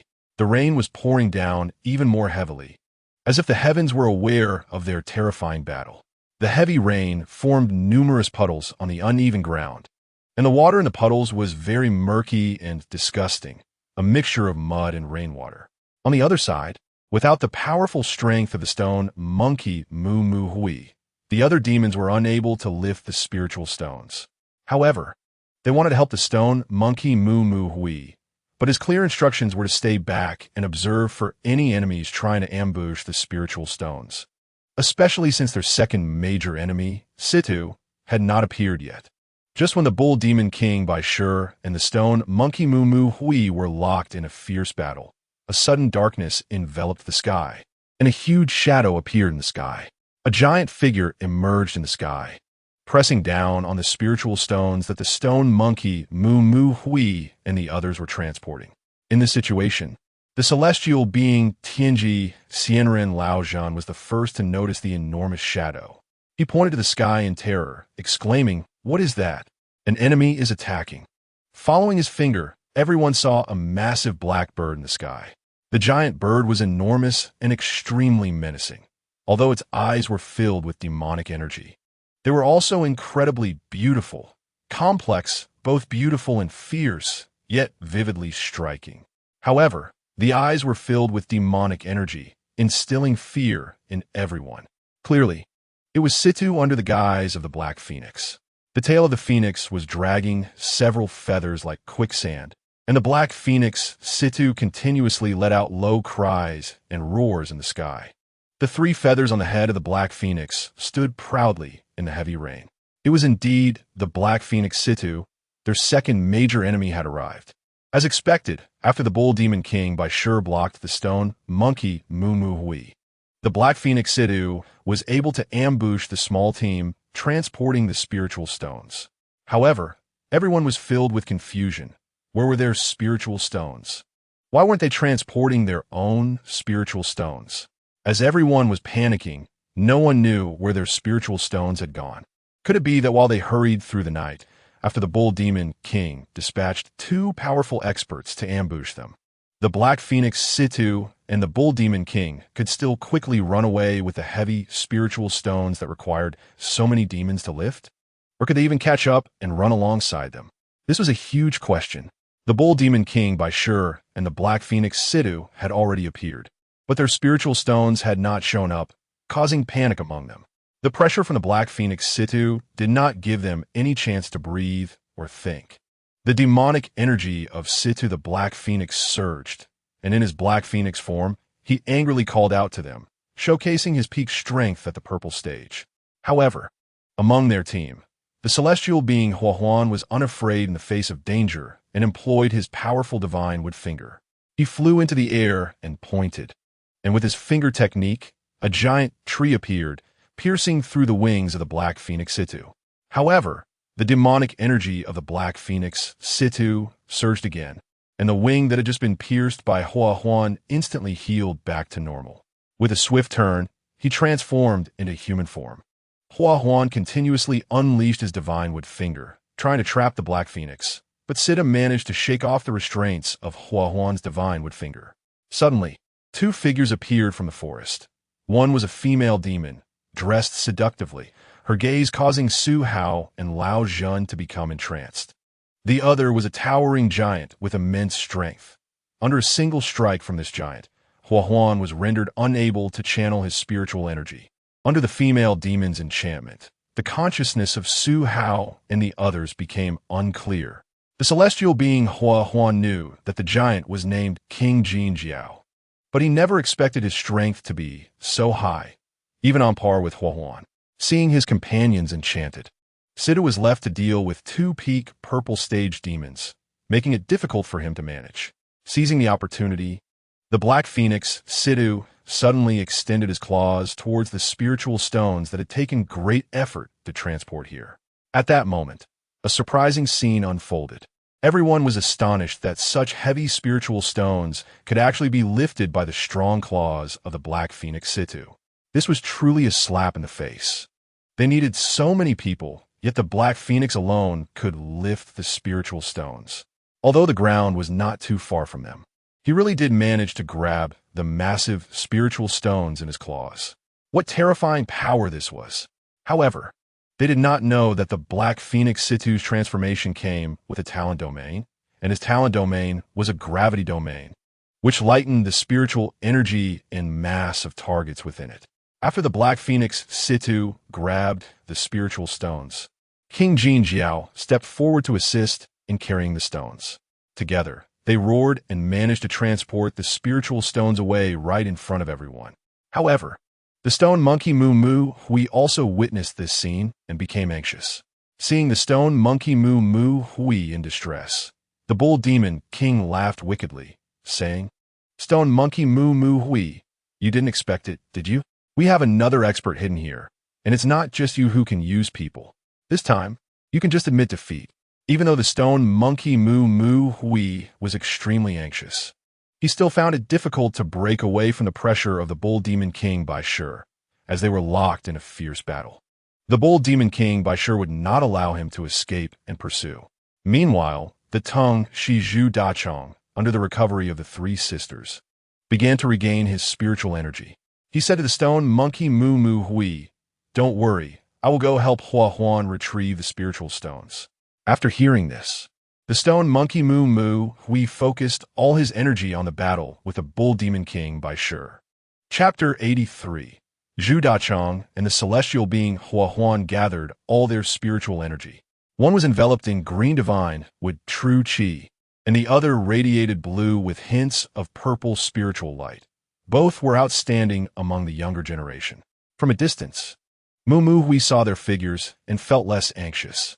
After all, with their abilities, they could face any danger. As long as he could hold off the Bull Demon King, he believed no one could defeat them. Huahuan and the Tung Shi Jing Zhu Dachong flew in the air, determined to retrieve the spiritual stones stolen by Situ. However, they lamented that after Situ transformed, he could lift the spiritual stones by himself, a power that left them in awe. Meanwhile, the rain continued to pour on the mountain sea continent, and the thunder roared incessantly in their ears, as if foretelling the fierce battle ahead, causing the once confident duo to feel a hint of unease. Zhu Dachong asked Fire Huahuan, "Do you have confidence in defeating them?" Fire Huahuan glanced at the slightly weaker spiritual energy of the Tangsha monster and said, "I'll handle that Black Phoenix later. You just need to hold down the Golden Horn King. Once I've dealt with the Black Phoenix, I'll come to help you defeat the Golden Horn King." Fire Huahuan originally meant well, but Zhu Dachong thought Fire Huahuan was being overly cautious. If he couldn't handle the White Stone Bull Demon King, could he not even defeat his subordinate, the Golden Horn King? He secretly thought to himself that he must defeat the Golden Horn King before Fire Huahuan could. Their flying speed was incredibly fast, and the raindrops were still heavy. The rapid speed caused the raindrops to whip past their cheeks like water bullets, making their flight somewhat uncomfortable and painful, since they concentrated all their spiritual energy on speed. It wasn't long before Tangsha, Zhu Dachong, and Fire Huahuan caught up with the Black Phoenix Situ and the Golden Horn King. They saw that the Black Phoenix Situ was firmly grasping the spiritual stone with its enormous claws, while below, the Golden Horn King was steadily supporting the spiritual stone with his extremely strong arms. It seemed that the Golden Horn King was certainly not an ordinary opponent. Perhaps in pure strength, he was even more terrifying than the White Bear Demon S brute force. With his personal strength, he could steadily lift the spiritual stone and maintain a consistent speed for both of them, which made Tangsha Zhu Dachong and Fire Huahuan not dare to underestimate him. Tangsha Zhu Dachong's eyes spun as he estimated the distance, planning to sneak attack the two with his purple dagger artifact from behind. However, just as he drew out the dagger and prepared to launch a full-on attack, he realized that he didn't have enough spiritual energy to activate the heart-piercing spell.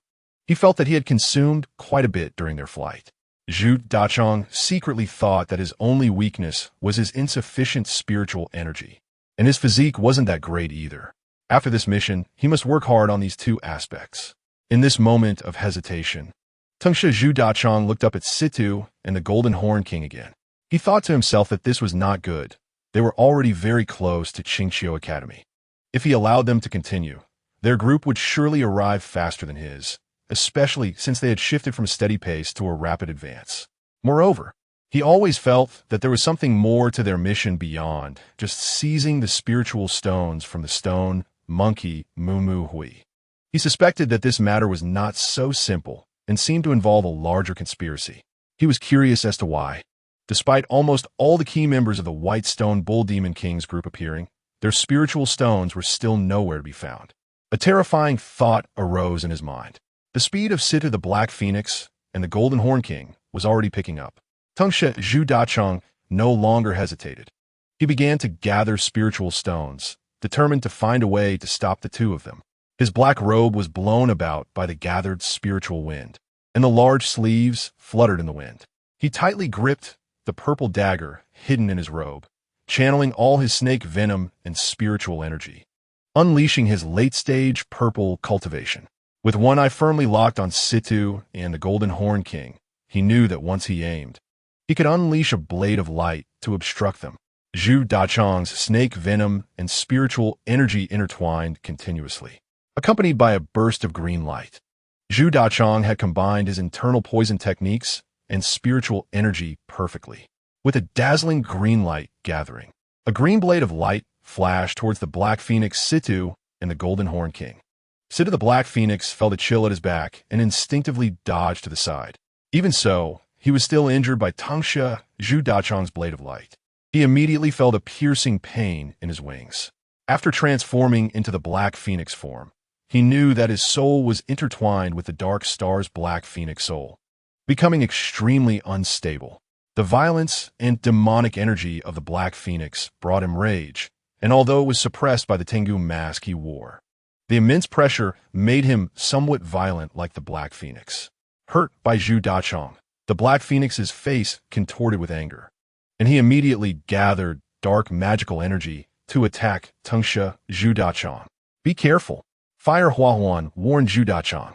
Fire Huahuan knew very well how formidable Situ the Black Phoenix was, Once touched by that magical energy, it had a tremendous impact on one's mind. And magical energy was far more violent than spiritual energy. Fire Huahuan understood that Zhu Dachong had not fully recovered from his earlier battle with the Bull Demon King. And if he faced Situ, who possessed the Black Phoenix's golden body, he would be somewhat fatigued. Zhu Dachong's current spiritual energy was insufficient to deal with Situ the Black Phoenix. Thus, Fire Huahuan began to rapidly unleash green spiritual waves mixed with golden energy, attacking Situ the Black Phoenix, who retreated repeatedly. Situ the Black Phoenix did not expect that two experts would catch up. The power of the Tengsha monster was not low, and the strange purple dagger in his hand was incredibly powerful. Even with his Black Phoenix golden body, he did not dare to take it head-on. Seeing Situ falter under Fire Huahuan's attacks, the Golden Horn King could not sit idly by. Zhu Dachong could not let the Golden Horn King cause any trouble. He always felt that the Golden Horn King's strength was weaker than that of Situ the Black Phoenix. Thus, he quickly began to attack the Golden Horn King, preventing him from coming to help Situ the Black Phoenix. The Golden Horn King thought to himself that he had underestimated Zhu Dachong. He was repeatedly at a disadvantage under Zhu Dachong's speed. With a loud roar, he raised his Wolf Fang club and struck at Tengsha Zhu Dachong. Chapter 84. The Golden Horn King, however. The Golden Horn King was not to be underestimated. His strength was also at the peak of purple, and he had not fully unleashed his power. Under the rapid harassment of Tengsha Zhu Dachong, he smiled sinisterly without opening his big mouth, his lips curling up in a wicked grin. He had no worries about any opponent being faster than him. The Golden Horn King, with his disheveled hair, maintained a calm demeanor as he raised his Wolf Fang club to strike fiercely at Tengsha Zhu Dachong. Be careful, Zhu Dachong. This Golden Horn King is not so simple, Fire Huahuan said. He realized that things were not as he had imagined. Zhu Dachong seemed to underestimate the Golden Horn King, continuously attacking and sometimes even forgetting to defend. The Golden Horn King was clearly becoming more and more courageous in battle. Fire Huahuan began to worry about Zhu Dachong, but he also knew that Tengsha Zhu Dachong was a proud individual and probably would not heed his advice. What? Tengsha Zhu Dachong was astonished to find that the iron armor spell he had painstakingly cast on himself shattered suddenly under the powerful impact of the Golden Horn King's Wolf Fang club. He understood that this Golden Horn King's strength must be immense. However, he did not expect that it could rival the power of the White Stone Bull Demon King. One Wolf Fang club shattered the iron armor spell he had spent so much spiritual energy to gather. Feeling unwilling, Zhu Dachong quickly drew a purple dagger from his robe, holding it with both hands as if preparing to resist some kind of impact. The Golden Horn King chuckled. What are you trying to do with that strange posture? You look too bizarre. As the Golden Horn King was mocking the stone monkey, who was being tormented by the Tengsha demon Zhu Dachong, he noticed that the purple dagger in Zhu Dachong's hand had only its blade left, shooting a massive blade light towards the Golden Horn King. The Golden Horn King, wielding a wolf-toothed club, struggled to defend himself, but the speed of the blade light was too fast, slicing through his body. The poison of the Tengsha demon seeped into him, and it was no joke. The Golden Horn King immediately felt dizzy and weak, his wolf-toothed club trembling in his hand. He realized that he had underestimated Zhu Dachong, who could certainly rival the White Stone Bull Demon King and must have some special abilities. Unexpectedly, you little brat are forcing me to use this move. The Golden Horn King had no choice but to act. Although he was immensely strong, the Tengsha demon was incredibly fast, with one attacking and the other dodging. Neither could gain the upper hand. However, the blade light from the Tengsha demon truly made the Golden Horn King feel a sense of crisis. Suddenly, his massive body became illusory and elusive. Zhu Dachong had always thought of the Golden Horn King as a brute with no strategy, just like when he fought the White Stone Bull Demon King. Strength was great, but as long as he didn't get hit by such a brute, he could hold him off. At this moment, he had to admit that what Fire Huan said was right. It was indeed not a wise choice to confront the Golden Horn King head-on. He began to utilize his speed and agility, along with the powerful technique of shadow clones, to evade the Golden Horn King's attacks. However, he did not expect the Golden Horn King to suddenly become blurry as well. The Golden Horn King was not using speed. His figure was becoming indistinct. Zhu Dachong, surprised, thought hard about what the Golden Horn King was trying to do. He recalled the Golden Horn King's appearance. His head seemed a bit small compared to his massive body, and his long hair hung down over his small head, looking somewhat comical. But underestimating him because of this would surely lead to disaster, as the Golden Horn King was not inferior to the White Stone Bull Demon King in terms of defense or strength. The only difference was that the Golden Horn King seemed to lack the magical attacks that the Bull Demon King possessed. Zhu Dachong suddenly realized that the Golden Horn King's indistinctness might be a magical attack, and he broke out in a cold sweat. But now it was too late. He suddenly felt a chill behind him, knowing it must be the Golden Horn King. The Golden Horn King moved at lightning speed, invisible throughout the entire process, revealing his true form only when he charged in front of Zhu Dachong. His golden horn shone brightly, and with a bang, all his strength collided with Zhu Dachong, who spat out a mouthful of blood, clearly suffering severe internal injuries.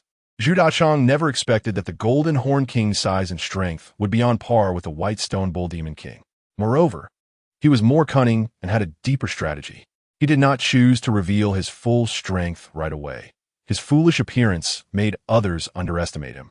Who would have thought that this sudden attack would make Zhu Dachong realize that this person's strength was close to that of the White Stone Bull Demon King? But now, he was already severely injured. After that collision, Zhu Dachong felt like his body was turning upside down, and his head was a bit dizzy. "Are you all right?" Fire Huan asked, seeing that Zhu Dachong had taken such a heavy blow and was swaying.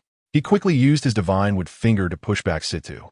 The Golden Horn King's horn, shining brightly, was about to defeat Zhu Dachong completely when Fire Huan tightly grasped it, shouting, "Stop your madness." With a roar, Fire Huan pushed the Golden Horn King back. His expression was serious as he asked Zhu Dachong, "How are you?" Zhu Dachong was about to answer, but felt his insides churning painfully, spitting out blood, clearly unable to continue fighting. Initially, Fire Huan thought that while the Golden Horn King looked mighty, his strength was inferior to Situ's, at least easier to deal with. But now, Fire Huan realized he had been intentionally misled. It was clear that the Golden Horn King's strength was not simple. He could be said to be evenly matched with Situ. Furthermore, the cunning and scheming of the Golden Horn King allowed him to defeat the Tangsha demon Zhu Dachong in such a short time. And now he had to face the attacks of two powerful adversaries alone. Situ's Black Phoenix body surged with power. He knew this was the best chance to deal with Fire Huan. He even considered going for a kill to eliminate the top expert under Mu Mu Hui. A demon storm suddenly surged towards Fire Huan. Chapter 85. The Clash of the Stone Monkey and the Bull Demon. Seeing the strength of Situ's storm, Fire Huan realized it was indeed powerful. He could see that Situ's strength was becoming somewhat frantic, constantly trying to use magic to wear down Fire Huan's magical energy. Waves of black magic continuously surged towards Fire Huan like a torrent. Fire Huan could only use his Divine Wood technique to form a heavenly barrier to resist Situ's terrifying attacks. However, the ancient tree barrier was already struggling against such domineering magic. Zhu Dachong, seeing Situ so frenzied, already had a good idea of Situ's intentions. "Don't worry about me. You should leave first. It looks like they are intent on killing you." Zhu Dachong, who was also cunning and ruthless, immediately guessed Situ's thoughts. He knew Situ would take the opportunity of a 2-on-1 to have Fire Huan killed here. Even if the Academy investigated later, there would be no evidence left. And the White Stone Bull Demon King would use his connections in Fengshan City to smooth things over. However, Fire Huan would not listen. He gathered all his spiritual power, the Divine Wood energy soaring into the sky, and his handsome face displayed a rare fierceness. He knew this was a real blood battle. Originally, in a situation of equal strength, Situ and his team would not dare to kill, as the Qingqiu Academy would pursue them if they found out that classmates were killing each other. Now, Zhu Dachong was almost out of combat power, and his vital force was already cut off. If he were to be rendered powerless, the stone monkey Mu Mu Hui would also be in jeopardy. He did not expect their attacks to be so vicious, aiming to put them all to death. In reality, the White Stone Bull Demon King did not intend to kill them, but Situ wanted to eliminate them all. After all, The stone monkey Mu Mu Hui had a grudge against him for seizing the Dark Star, and Zhu Dachang was also a thorn in his side. Long before this, Sidu had developed feelings for Hui Yuntingting but kept it to himself, only realizing he had feelings for her when he saw her walking with Zhu Dachang. If it weren't for fearing breaking the school rules, he might have already targeted Zhu Dachang. As for Fire Huan, if it weren't for his impressive strength in the entrance exam, how could he have prevented his only friend, Yagu, from entering the inner door? Therefore, he was now filled with malice, ready to kill them all, even if the academy expelled him. The Black Phoenix body and boundless magical energy made his mind even more evil and ruthless.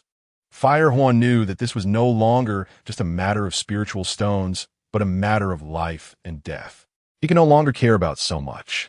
If he were still alive, Situ and the others would not dare to kill Zhu Dachang. But once he became powerless, death would be waiting for everyone. Today, it seemed that no one who knew the truth would escape.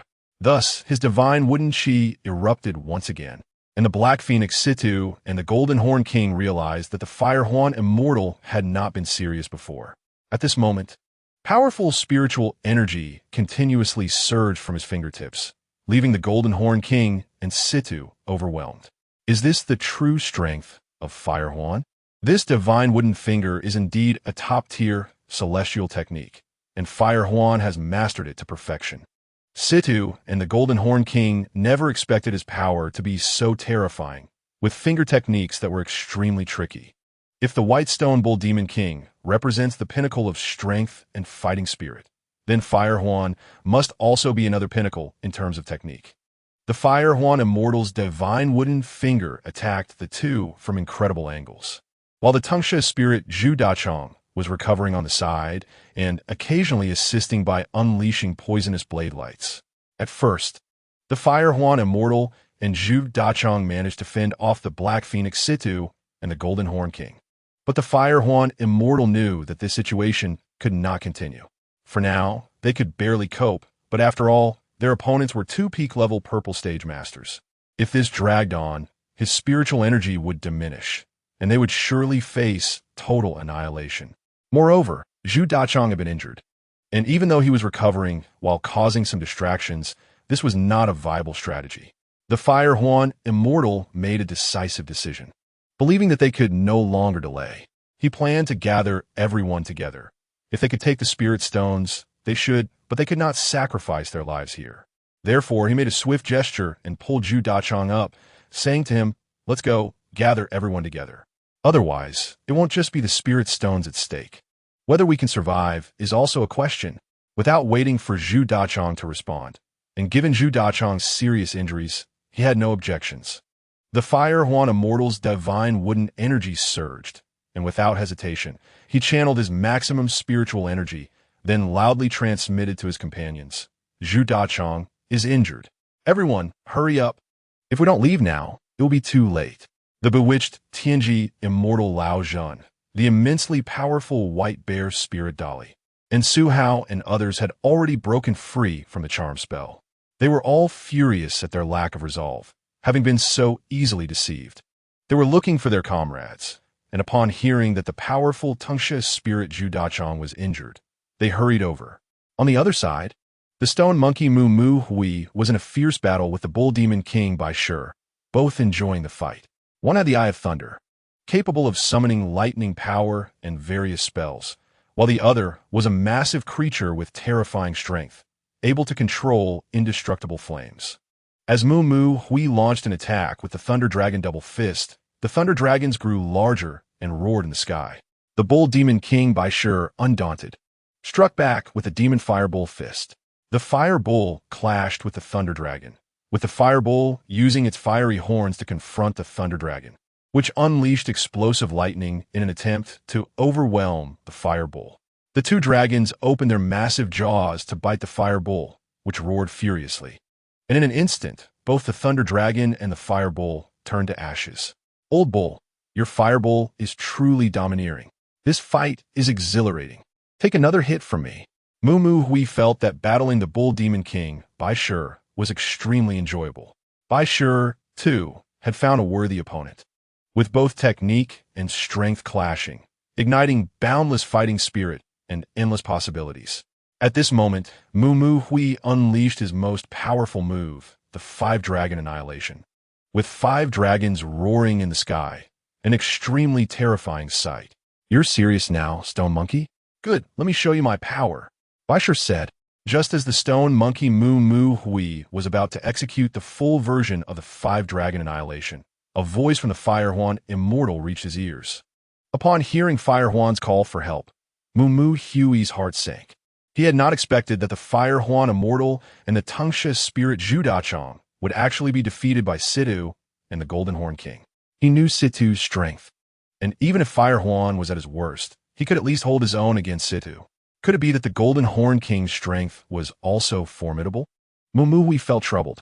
Hearing Fire Huan's cry for help pulled the originally battle-absorbed Stone Monkey Mu Mu Hui back to reality. He had wanted to finish his duel with the Bull Demon King Baisher, as it was his first encounter with a monster who shared his fighting spirit. But his rationality told him that this was not the time. He understood that he could not be reckless. He was responsible for more than just his own life. If he acted impulsively, what would happen to the monsters in the camp? If he acted selfishly, what would become of his classmates who had allied with him? Moreover, he could not ignore the Fire Huan Immortal and Zhu Dachong. He resolved to go and save the Fire Huan Immortal and the Tangsha Spirit Zhu Dachong. That was his priority now, or he would surely regret it later. Since it was the Fire Huan calling for help, something must have truly gone wrong. Otherwise, he would not have recklessly called everyone to gather. He also knew how powerful Fire Huan's divine wooden finger was. If he didn't use demonic energy, he could not possibly counter the Fire Huan Immortal's divine wooden finger. So something must have happened. Mu Mu Hui realized the situation was dire. His battle with the Bull Demon King Baisher had consumed too much of his attention, causing him to forget his original purpose. After all, Mu Mu Hui and his companion's main goal was to transport the Spirit Stones back to the Qingxiu Academy, not to determine a winner against the Bull Demon King Baisher. If he were to indulge in a moment of combat and forget about his classmates and friends, how could he face them afterward? Why has the attack stopped? The Bull Demon King Baisher was clearly not satisfied with simply halting the fight, but he also knew that Mu Mu Hui might be planning to rescue someone. However, at this moment, Baisher believed that fighting was more important than anything else. Now that Mu Mu Hui was about to leave, Baisher would not allow it. If they were to fight, it should be a clear victory. He had initially thought Mu Mu Hui was weaker than him, but now he felt extremely uncomfortable with Mu Mu Hui taking his place. Now that they had established who was stronger, Baisher felt a sense of closure. Mu Mu Hui was focused on rescuing his friends. Aware that the Bull Demon King would not let him go, an idea struck him. He shouted, "Change!" And suddenly, countless clones of the Stone Monkey Mu Mu Hui appeared. The Bull Demon King Baisher sensed something was off. The Bull Demon King was afraid of the many clones. What if Mu Mu Hui escaped? At this moment, he raised his rune-covered staff and swung it heavily at all the monkeys, wanting to see if they were illusions or the real Stone Monkey. However, his probing unexpectedly revealed that each of those monkeys was strong, with their attacks and defenses orderly, completely unlike mere illusions. Thus, the Bull Demon King bellowed, "Good. Let's have a good fight today. Ha ha ha." After 3 attempts to test, the Stone Monkey Mu Mu Hui knew he could leave, under the continuous assault of his clones. The Bull Demon King realized that Mu Mu Hui was still present, and Mu Mu Hui thought the Bull Demon King must also recognize his presence. He planned to use a strategy of deception to mislead the Bull Demon King. The Stone Monkey Mu Mu Hui quickly performed a technique and slipped away, while the other clones remained in place, playing hide-and-seek with the Bull Demon King. After multiple attempts to probe, the Bull Demon King also believed that the Stone Monkey Mu Mu Hui intended to fight him to the bitter end. But who would have thought that in the face of so many clones, this monkey would actually engage in guerrilla warfare like the Tangsha Spirit? "Don't run. Let's settle this." The White Stone Bull Demon angrily struck down a Stone Monkey clone with a stick and said, however, Mu Mu Hui had already flown towards the direction of the sound.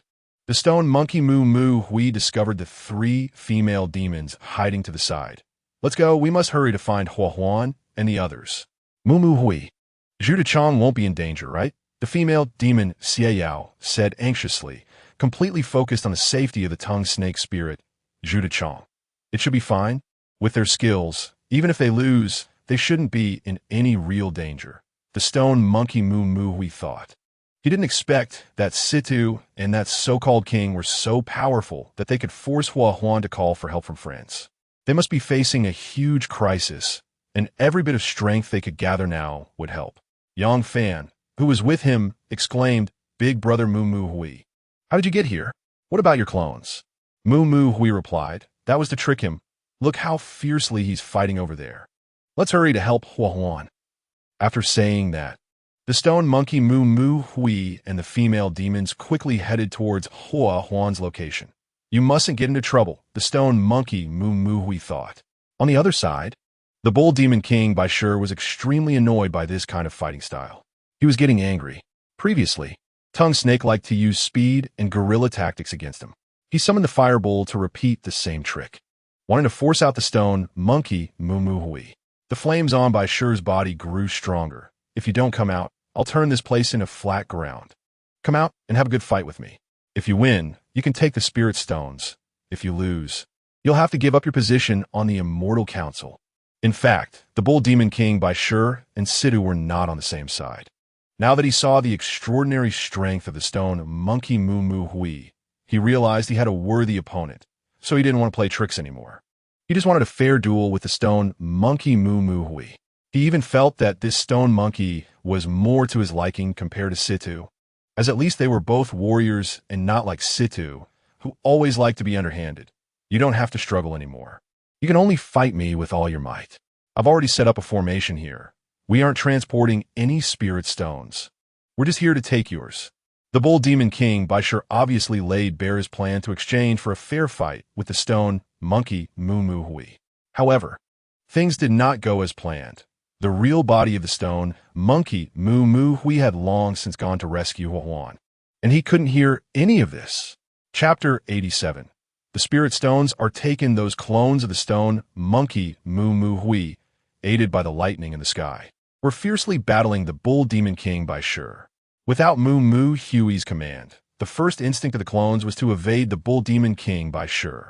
If they were caught, they would use a mutually destructive tactic to exhaust the bull demon king Bai Shi, which made the bull demon king quite alarmed at how violently the clones had become. But each clone was big, and the impatient bull demon king Bai Shi was infuriated. He roared, and the bull fire on his body intensified. The bull demon king Bai Shi unleashed his powerful bull fire true energy, instantly flattening a 10-kilometer radius of the dense forest. Watching his flames burn all the stone monkey Hui's clones, the bull demon realized this was the trick of the stone monkey Hui. "This monkey Hui dares to play tricks on me. I can't believe I just said so much. It really infuriates me."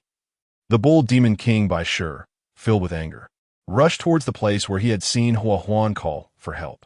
In the blink of an eye, the stone monkey Hui had arrived there. He saw that the black phoenix Situ had transformed into the black phoenix form, with 3 feathers on his head glowing with violent demonic energy, and the tail feathers shimmering with demonic energy. The black phoenix Situ was battling with Huan, the divine wood. Meanwhile, Tongue Snake Zhu Chong had sustained severe injuries and could only recover his spiritual energy on the side. Despite his pale face, he was still using a purple artifact to shoot out waves of sword light to assist Huan. However, Huan was indeed facing 2 opponents. And what surprised Hui even more was that the Golden Horn King, who was incredibly powerful, was also at the peak of the purple stage, wielding a wolf fawn club and charging towards Huan at the right moment. Just as Huan was about to be attacked from both sides, the stone monkey Hui charged forward. The stone monkey Hui moved at lightning speed, using his lightning eye to absorb the rolling heavenly thunder, significantly boosting his speed. Before the Golden Horn King could even react, he kicked the heavy Golden Horn King down. "Ha! Stone monkey Hui, you still came? Today, I will make you all die here." The black phoenix Situ shouted frantically, completely consumed by demonic energy, needing blood to calm his rage and unease. In reality, demonic energy was a very terrifying double-edged sword. Situ did not notice that during the examination at Xingqiu Academy, the erosion of demonic energy on him was not so severe. The stone monkey Mu Mu Hui was also aware of Situ's background. With his strong fighting spirit and willpower that did not rely entirely on demonic energy, he successfully suppressed the demonic power temporarily, preventing himself from becoming a slave to the demonic energy. "Return the dark demon star to me, or you'll all die here today," the black phoenix roared, terrifyingly powerful. The stone monkey Mu Mu Hui would never return the dark demon star to the black phoenix Situ. He shouted, raising his catfish stick, determined to let Situ take a hit first. At that moment, the Western Poison Three Sisters, Huang Yin, Yang Fan, Xiao, along with the Scorpion Spirit Su Hao, the Old Zhun Tianji, Immortal, and the White Bear Spirit, Li had all arrived. The others had also broken free from the enchantment of the seductive female demons and made it here. When they saw the Black Phoenix Situ with a fierce expression and the Winged Stone Monkey Mu Mu Hui standing together, both surrounded by surging demonic energy, it was a terrifying sight. The two demon lords were masters of demonic energy, and at this moment, the stone monkey Mu Mu Hui no longer held back. With both demonic energy and lightning power unleashed, the furious Mu Mu Hui felt for the first time the urge to kill Situ. He was beginning to understand why Situ wanted to kill him so badly. Perhaps only one could become the true master of demonic energy. "I will kill you, Situ," Mu Mu Hui shouted crazily. However, just as the stone monkey Mu Mu Hui and his companions gained the upper hand, a massive figure suddenly descended from the stormy sky, causing everyone to feel a chill. The figure was enormous, instilling fear as it came down from the sky. It was none other than the Bull Demon King Bai Shi. "You monkey head dare to play tricks on me? Let's see if I won't strip your skin and pull out your tendons today," the Bull Demon King Bai Shi roared. Seeing the stone monkey Mu Mu Hui, he was shocked. The battle armor of the stone monkey Mu Mu Hui had turned black, and he no longer resembled an immortal. He was entirely a chaotic demon monkey. "Goodness, you didn't show this state when you fought me earlier." Previously, the stone monkey Mu Mu Hui had primarily relied on lightning to spar with the Bull Demon King. Now, influenced by demonic energy, the stone monkey Mu Mu Hui was extremely fierce, engaging in brutal combat with Situ, turning the battle chaotic. The Bull Demon King Bai Shi was also stirred up. "All right, I'm joining in." With the addition of the Bull Demon King Bai Shi, the battle became even more intense. The three sisters, Huang Yin and the others, joined the fray, while Su Hao utilized his poison to continuously attack Situ. The three sisters also aimed to use poison techniques to disrupt Situ's mental state, hoping to gain the upper hand and take him down in one fell swoop. Situ's eyes turned red with anger, filled with hatred towards the three sisters and the Scorpion Spirit Su Hao's poisonous attacks. Their Western poison left him in a daze, feeling unwell all over. He detested these poison users immensely and silently noted them down, vowing to tear them apart if he encountered them again. In this chaotic battle, who would ultimately be more skilled and seize the spirit stones? The two factions fought fiercely, with the Firewind Immortals Divine would finger clashing against C2's Black Phoenix Golden Body. The Scorpion Spirit Zhu Dachong struggled due to his injuries, making it difficult to handle the Golden Horned King. So the three female demons, Old Zhun and Su Hao, went to assist him. The stone monkey Mu Mu Hui took advantage of the heavy rain and lightning, with the power of thunder continuously surging into his left eye, the Thunder Eye. The White Stone Bull Demon was also amazed by Mu Mu Hui's abilities, as the fusion of demonic energy and lightning power was impressive. He never expected that a mere stone monkey could grow to such a level. The battle between him and Mu Mu Hui was intense, while everyone else and the Bull Demon subordinates were locked in a fierce struggle, with a variety of spells flying around. Chapter 88. The Bull Demon's formation. A great battle was about to erupt. First, the three demon sisters Huang Yin, Yang Fan, and Xiao had already realized that their poison was very effective against the Black Phoenix C Tuesday. Meanwhile, Su Hao, the Scorpion Spirit, was also cunning and insidious, using scorpion poison bombs to attack the Black Phoenix C Tuesday. C2 felt his mental state weakening significantly and had no choice but to retract his golden body, transforming into a second evolution form to fight against them. Zhu Dachong, the Scorpion Spirit, and Old Jun were waiting for the opportunity to deliver a fatal blow to C2's day. The 6 of them were targeting C2 alone, with Old Jun and Zhu Dachong teaming up to constantly harass C2 with their blade lights and divine fingers. The 3 demon sisters used 3 types of poison, yellow, green, and blue, combined with their unique spiritual energy to suppress C2 from transforming back into the Black Phoenix. Once C2 transformed, they would cause chaos in his mind, making his bones soft and his spirit numb. Using their respective strengths, they managed to push C2 back, demonstrating that their combination was a perfect counter to C2's peak purple phase power as the Black Phoenix. The Scorpion Spirit Su Hao utilized his Scorpion Poison in conjunction with Old Zheng's Divine Finger for quick strikes, targeting C2's vital points. C2 dared not transform into his Black Phoenix golden body, as although it would enhance his physique and demonic energy, under the assault of these 6, he was struggling. He felt increasingly unable to control the overpowering demonic energy due to the poison. Not only did he have to deal with the spells from the others, but he also had to guard against Zhu Dachong's blade lights. Despite being severely injured, Zhu Dachong still had fighting strength thanks to the recovery from the demoness Xie Yao. They fought while retreating, seemingly confident in the abilities of the stone monkey Mu Mu Hui and the fire wind immortal on the other side. Facing 6 monsters, C2 had no time to recover his spiritual energy. Additionally, he had to prevent Zhu Dachong from executing his piercing blade techniques, which left him flustered as he couldn't use his Black Phoenix golden body. Meanwhile, on the other side, the Golden Horned King, with his small head and disheveled hair, raised his Wolf Fang club, which contained golden power. The collision with the White Bear's Iron Fist and the Firewind's Divine Wood Finger created a visible shockwave between them. He didn't expect that a blue-tier White Bear spirit could exert such great force, as the Iron Fist made the Golden Horned King's hand tremble in pain. With a low growl, the Golden Horned King was pushed back 2 steps, creating 2 large pits in the muddy ground. The formal combat against the Golden Horned King was initiated by the Firewind Immortal and the powerful White Bear's Domineering Bear Fist and the Firewind Immortal's Divine Wood Finger. The first-time combat of the White Bear's powerful fist was exceptionally fierce, managing to shake the Purple Peak Golden Horned King. The Firewind Immortal thought that, given some time, the White Bear would certainly become a top expert. However, the Golden Horned King's Wolf Fang Club was not to be underestimated. Its strange techniques were rapid and powerful, yet it only produced a faint sound, making the White Bear and the Firewind Immortal extremely cautious, fearing that the peculiar techniques would strike them at any moment. As the Firewind Immortal grew increasingly alarmed, he realized that the Golden Horned King was not only physically strong, but also difficult to deal with in terms of techniques.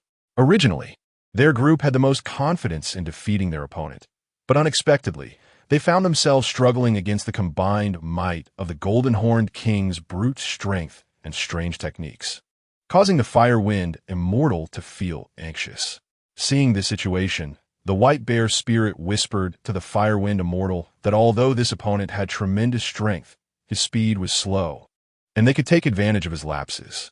After hearing this, the Firewind Immortal devised a strategy. Next, it was Mu Mu Hui facing the White Stone Bull Demon. The White Stone Bull Demon grew more excited as the battle progressed. Having roamed Wind God City for many years, he had never encountered such an opponent. He was currently using his signature move, the Demonic Bullfire attack, with a small red bull slowly gathering power from his body, growing larger as it consumed the surrounding energy during the fight. Mu Mu Hui activated his enhanced spirit absorption technique, and both fought with their techniques and strength, exhausting all means. Mu Mu Hui thought that without the rainy weather, he might not have been able to match the White Stone Bull Demon in strength. If not for the rain, he might have been at a disadvantage. However, Mu Mu Hui did not feel discouraged. He bore not only the responsibility of the monsters in the demon camp, but also the support of his brothers behind him. Realizing this, he combined demonic energy with lightning, attacking the White Stone Bull Demon recklessly. The White Stone Bull Demon had not enjoyed such an intense battle in a long time. The fight became increasingly fierce, and he seemed to have forgotten the strategy he had discussed with C2's day. This situation was advantageous for Mu Mu Hui, as C2 could not use his Black Phoenix golden body and was forced to defend himself. Clearly, if Zhu Dachong, who was at the peak of the purple stage, recovered his strength, C2 might face defeat. Meanwhile, the Golden Horned King was evenly matched with the Firewind Immortal. But the Firewind Immortal and the powerful White Bear Spirit demonstrated excellent teamwork.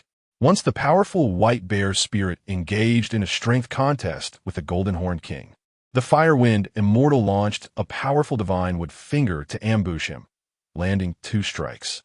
Over time, if either side resolved their battle first, the balance between Mu Mu Hui and the White Stone Bull Demon would soon be disrupted, and the scales of victory seemed to tilt towards Mu Mu Hui. However, the White Stone Bull Demon was also unwilling to back down. He was thoroughly enjoying the fight with the Stone Monkey. The Golden Horned King, Black Phoenix C2, and the White Stone Bull Demon were all exceptionally gifted spirit beasts, and they would never give up so easily. In the mountains and forests of the sea and mountain continent, the battle among the demons was tumultuous. However, the first issue arose on C2's side. As Zhu Dachong had already regained much of his strength, a green light flashed and struck C2, causing his second evolution to begin to dissipate. C2 realized that once he weakened, these monsters would attack him frantically. Seeing that the situation was also deteriorating for the Golden Horned King, he shouted at the White Stone Bull Demon, "By sure, what are you waiting for?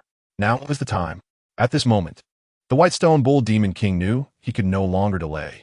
He forced back the Stone Monkey Mu Mu Hui with a stick and shouted, "Demon Immortal Formation." At that moment, a huge black hole was summoned in the sky, and several demons descended from above. Chapter 89, Demon Immortal Formation, facing the various demons summoned by the White Stone Bull Demon King. The Stone Monkey Mu Mu Hui and his team realized that this was the true trump card of the White Stone Bull Demon King. The members of Mu Mu Hui's team felt a sense of despair.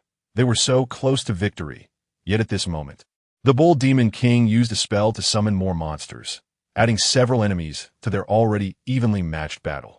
Originally, the strength of the 3 White Stone Bull Demons was on par with that of the Stone Monkey Mu Mu Hui, but with these reinforcements, the tide of battle would shift. They were caught in a bitter struggle, having finally glimpsed the dawn of victory, but now faced with an unexpected turn of events. The demons in Mu Mu Hui's team found it hard to accept. Even the usually stoic Fire Huan Immortal sighed deeply. It turned out that the White Stone Bull Demon King had prepared this formation in advance, waiting for the Stone Monkey Mu Mu Hui to walk into his trap. Mu Mu Hui never expected this. He had already concluded that this was an elaborate scheme. He did not anticipate that the powerful White Stone Bull Demon King would be so clever, accurately gauging human emotions. First, he sent weaker horse demons and owl demons to harass them. Then the Golden Horn King, Situ, and the White Stone Bull Demon King appeared, leading Mu Mu Hui and his team to mistakenly believe that this was all the strength they possessed, before finally summoning the Demon Immortal Formation to deliver a fatal blow to Mu Mu Hui's team. Moreover, he now clearly understood that the White Stone Bull Demon King had never intended to transport spirit stones. As long as they seized his spirit stones, the instructors would be unable to identify them later, and it was even possible that another spirit stone had already been damaged by them. At that time, they would only need to accuse the Stone Monkey Mu Mu Hui of embezzling the spirit stones, and Mu Mu Hui's position as an immortal commissioner would be in jeopardy. It was a web of schemes, truly a masterful tactic. However, what Mu Mu Hui did not know was that this strategy was not conceived by the Bull Demon King, but by another mysterious female demon. At this moment, as Mu Mu Hui looked closely, he saw that among the newly arrived demons was the enchanting female demon who had once captivated many demons. She had flowing black hair, a face both seductive and innocent, large eyes, and long eyelashes with a drop of rain, embodying a graceful figure. Her enchanting skills were extremely powerful. The Old Jun Immortal, the Big Bear Demon Dali, and the Scorpion Demon Su Hao had all been ensnared by this ability. It was uncertain whether they could resist her charm after having suffered from it once. Although her strength was not high, she could potentially remove 3 fighters from their ranks in an instant. Additionally, there was a burly female bear demon with a robust build, strong arms that supported her wall-like figure, and an imposing presence. She was likely at the peak of the blue tier, with black skin, green bean-like eyes, a flat nose, and a large mouth, making her look quite fearsome. However, judging by her strong arms, only the big bear demon, Dali, might be able to contend with her. Another was the platypus demon Hui, sporting a pompadour hairstyle with a tuft of brown fur at the front, exuding an air of dominance. His thick eyebrows and square face made him look quite comical, and though he was a committee member with considerable strength at the mid-purple tier, his always smiling demeanor led others to underestimate him. After all, who among the committee members lacked powerful abilities? Lastly, there was another committee member with round eyes and striking long legs, comparable to those of the enchanting female demons. However, her appearance was clean and elegant, surpassing even the enchanting demon in beauty. She was the Lotus Boy, transformed from a lotus flower, able to resist poisons and already on the threshold of the purple tier. The other two were the defeated Horse Demon and Owl Demon, both of whom were also deeply imbued with demonic energy. Suddenly, 6 formidable enemies appeared, and Hui realized that the battle situation might be completely reversed. However, in the center of the dense forest, Hui stood on a rugged boulder. Clad in a black cloak, his eyes blood-red. At this moment, his innate abilities were fully activated. Not only did wings of a red-feathered eagle sprout from his back, but even the fins of a sharp-eyed shark and a dragon tail burst forth. He knew he could not allow the newly arrived demons to join the fray, or else they would face certain death today. He resolved to fight against the 6 demons alone, even if it meant sacrificing himself, so that his brothers would not lose their lives here. After all, they were all students of the Qing Chiu Academy, and each had limitless potential for the future. He had to create a path for their escape. However, he had already fallen into the trap laid by the Bull Demon King. The White Stone Bull Demon King would not allow him to withstand it alone. The Bull Demon King was currently using the Demon Immortal formation, and their plan was to completely ensnare Hui and his team. The power of this formation was terrifying, with strength that was shocking. However, Hui and the demons on his side were soon forced together by Situ and the Golden Horn King. Hui and his teammates stood back to back, united in life and death. Hui shouted, "Why did you all come? Quickly leave, I'll hold them off." "Ha ha, don't be foolish, Hui. How could I let you escape today? None of you will leave here alive," Situ said frantically, clearly somewhat deranged from the demonic energy. "We won't leave," the 6 people who stood back to back with Hui said. "You won't be able to leave even if you want to," the Golden Horn King said, shaking his small head. "White Stone Bull Demon King, hurry up and cast your spell," Situ said cruelly. The White Stone Bull Demon King felt a sense of regret for the group of demons who were united in life and death. But as a renowned hero of Wind God City, how could he show mercy? He began to chant spells continuously, and, at that moment, a massive surge of spiritual energy coalesced above Hui's team in the dense forest. This was the trap set by the White Stone Bull Demon King and the Black Phoenix Situ, ensuring that they would not escape. Although the White Stone Bull Demon King activated the spell, he still wanted to defeat them head-on. However, he had agreed with Situ, the Black Phoenix, to capture them all and eliminate future threats. He had previously warned the stone monkey Hui, although Hui was no longer present at that time. Who could he blame? The formation was now taking shape, and there was no room for regret. Chapter 90. Death Battle. Although their side also consisted of 9 demons, they were now facing another 9 living forces, and the disparity in strength became apparent to Hui's team. What was even more terrifying was that the Bull Demon King seemed to be summoning something even more dreadful. While Hui did not know what other trump cards the White Stone Bull Demon King had yet to reveal from the gathering momentum. Once it fully coalesced and joined the Bull Demon King's side, their side might quickly fall back, crumbling like a mountain. Spiritual energy was their weapon, and those who wielded it were the generals. "Brothers, are you afraid?" the stone monkey Hui asked. "I'm not afraid. My 3 sisters will definitely help you bring the spirit stones to Qing Chiu Academy," the delicate-faced Yang Fan replied, her hair wet from the rain. Yet her expression was resolute, radiating a sense of bravery. Seeing her so determined, the eldest sister Huang Yin and the second sister Xie Yao nodded in agreement, as if this nod was a promise. "We won't retreat either," "We will fight to the bitter end," Su Hao and the others said. "The matter of the spirit stone is of great importance and must not easily fall into their hands.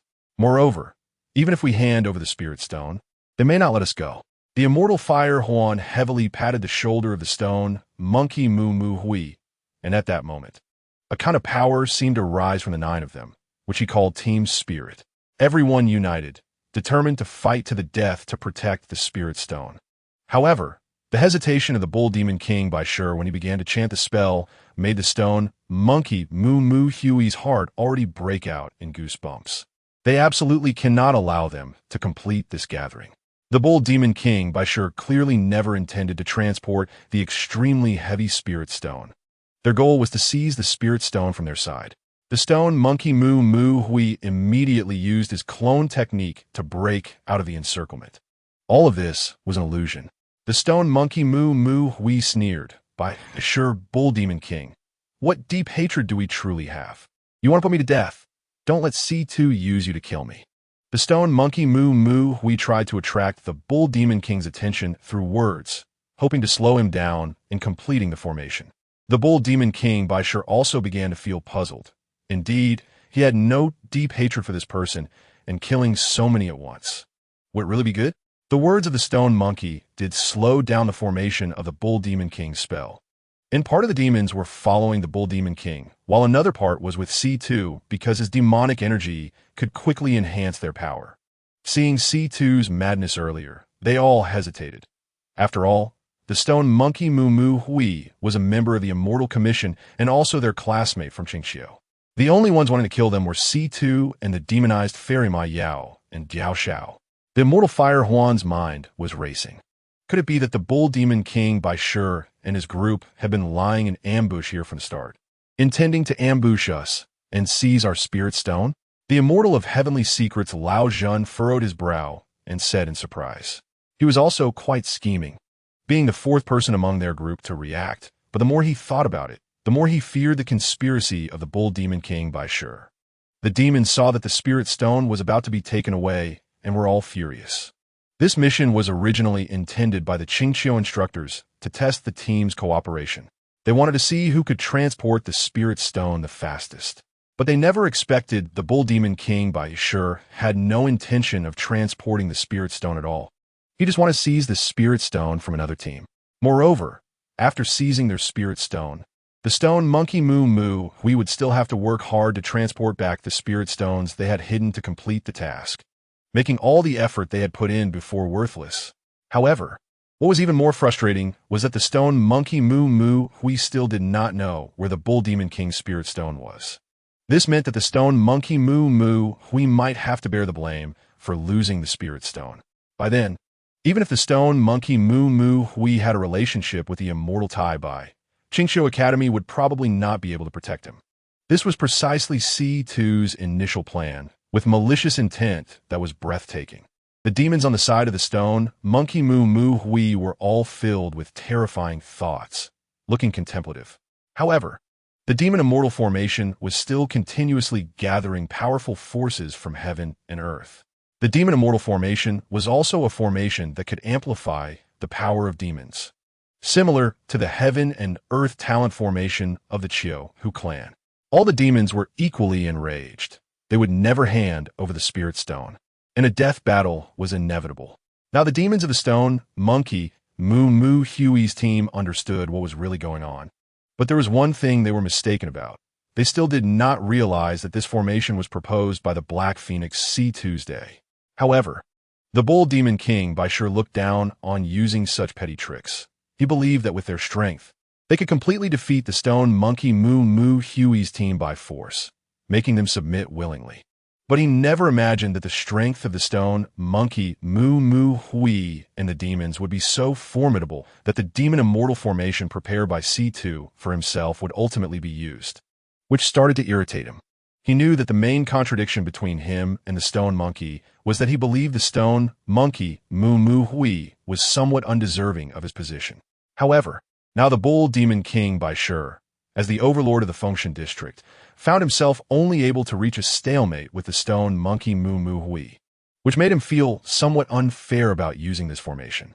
He decided that if the stone monkey Moo Moo Hui left the spirit stone, he would let them go. But despite the myriad thoughts in his mind, the demon immortal formation was still forming. This time, his biggest target remained the stone monkey Moo Moo Hui. Faced with such a powerful formation, the other demons were somewhat panicked. But the Bull Demon King by sure saw that the stone monkey Moo Moo Hui remained calm and composed, full of battle intent and ease.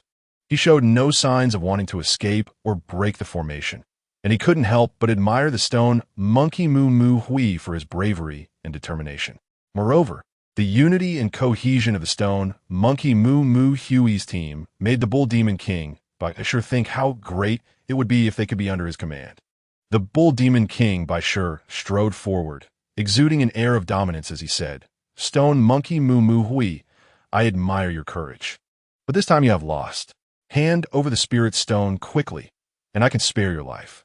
Yes, Moo Moo Hui, if you hand over the spirit stone, we can let you go. You're so handsome. It's a pity to die."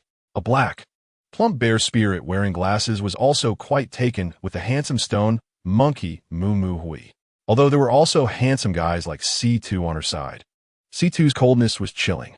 The bear spirit was one of the Bull Demon King by sure's subordinates. "Immortal Commissioner, this spirit stone is wasted in your hands. We am a top-notch magical artifact craftsman. As long as you hand over the spirit stone to us, we will clear a path for you." Chapter 91. Breaking the formation. The speaker was the platypus spirit Hui, who was also a member of the class committee, mainly responsible for assisting the instructors in teaching about magical artifacts. Speaking of which, it was still a relatively idle role. Hui participated in this action because the Bull Demon King by sure promised that when he took charge of the magical artifacts, the artifacts forged from the spirit stone could be lent to him for safekeeping. He was a magical artifact enthusiast and had a good relationship with the Bull Demon King by sure, having known him since the time in Function City. However, this time he participated solely for the magical artifacts and had no intention of harming the stone monkey Moo Moo Hui. A wave of clamorous persuasion to surrender overwhelmed them. The Bull Demon King by sure also planned to let the stone monkey Moo Moo Hui go if he handed over the spirit stone, thinking that perhaps this time the stone monkey Moo Moo Hui would soften. However, contrary to the Bull Demon King by sure's complete expectations, when his fierce eyes met the stone monkey Moo Moo Hui's eyes again, he found that the monkey showed no signs of softening at all. The Bull Demon King by sure realized that under the persuasion of the crowd, the stone monkey Moo Moo Hui had firmly resolved his own will and showed no intention of backing down. Why should he back down? He dared to break through any injustice in this world. What could make the stone monkey make any concessions? After all, he was the great king Moo Moo Hui of the monster camp. Just like by sure, he was also a king among monsters. Who was the stone monkey Moo Moo Hui?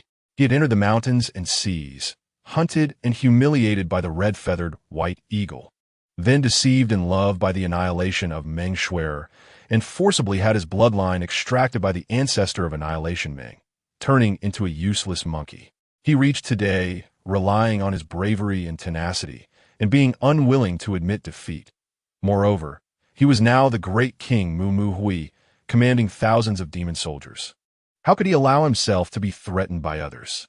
Therefore, the stone monkey Moo Moo Hui not only had no intention of handing over the spirit stone, but instead was filled with killing intent and battle spirit in his eyes. There is only the stone monkey Moo Moo Hui who fights to the death, not one who surrenders. He was even more concerned about the formation's formation, his whole body tense, feeling that his heartbeat was filled with battle intent. The Bull Demon King by sure admired him in his heart. If he was willing to hand over the spirit stone just like that, he wouldn't be the stone monkey Moo Moo Hui he knew. Just like this, facing an enemy even stronger than himself, he still remained true to his original intention and insisted on fighting. Such an opponent is truly too eager. The stone monkey Moo Moo Hui deserves his respect, but now they are enemies, and he must strike without mercy. The Bull Demon King by sure knows that it is pointless to say more to the stone monkey Moo Moo Hui and the others at this point. However, he does not want to kill them. After all, these people can be considered true warriors. By sure, the Bull Demon King raised his magic staff and let out a gentle sigh. with eyes as big as copper bells and an overwhelming aura for the first time. He felt pity for his opponent. The laws of heaven have almost formed, and the warriors standing at the four corners. Bai Shi, the bull demon king, guarding the east. The good at magical artifacts, the platypus Hu Hui in the south, the sinister black phoenix Situ in the west, and the golden horn king, with monstrous strength and magic in the north, formed a battle formation.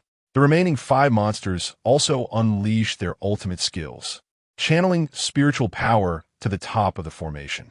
This monster immortal formation completely combined their spiritual energy and aura, erupting into a cage-like formation that trapped others tightly inside.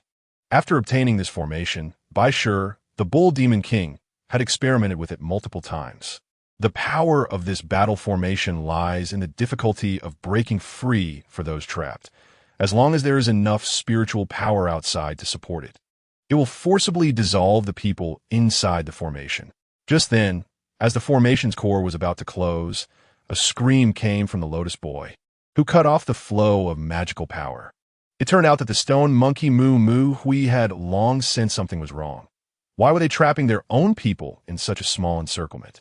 Thus, he left a clone behind while his real self had already escaped like a hare.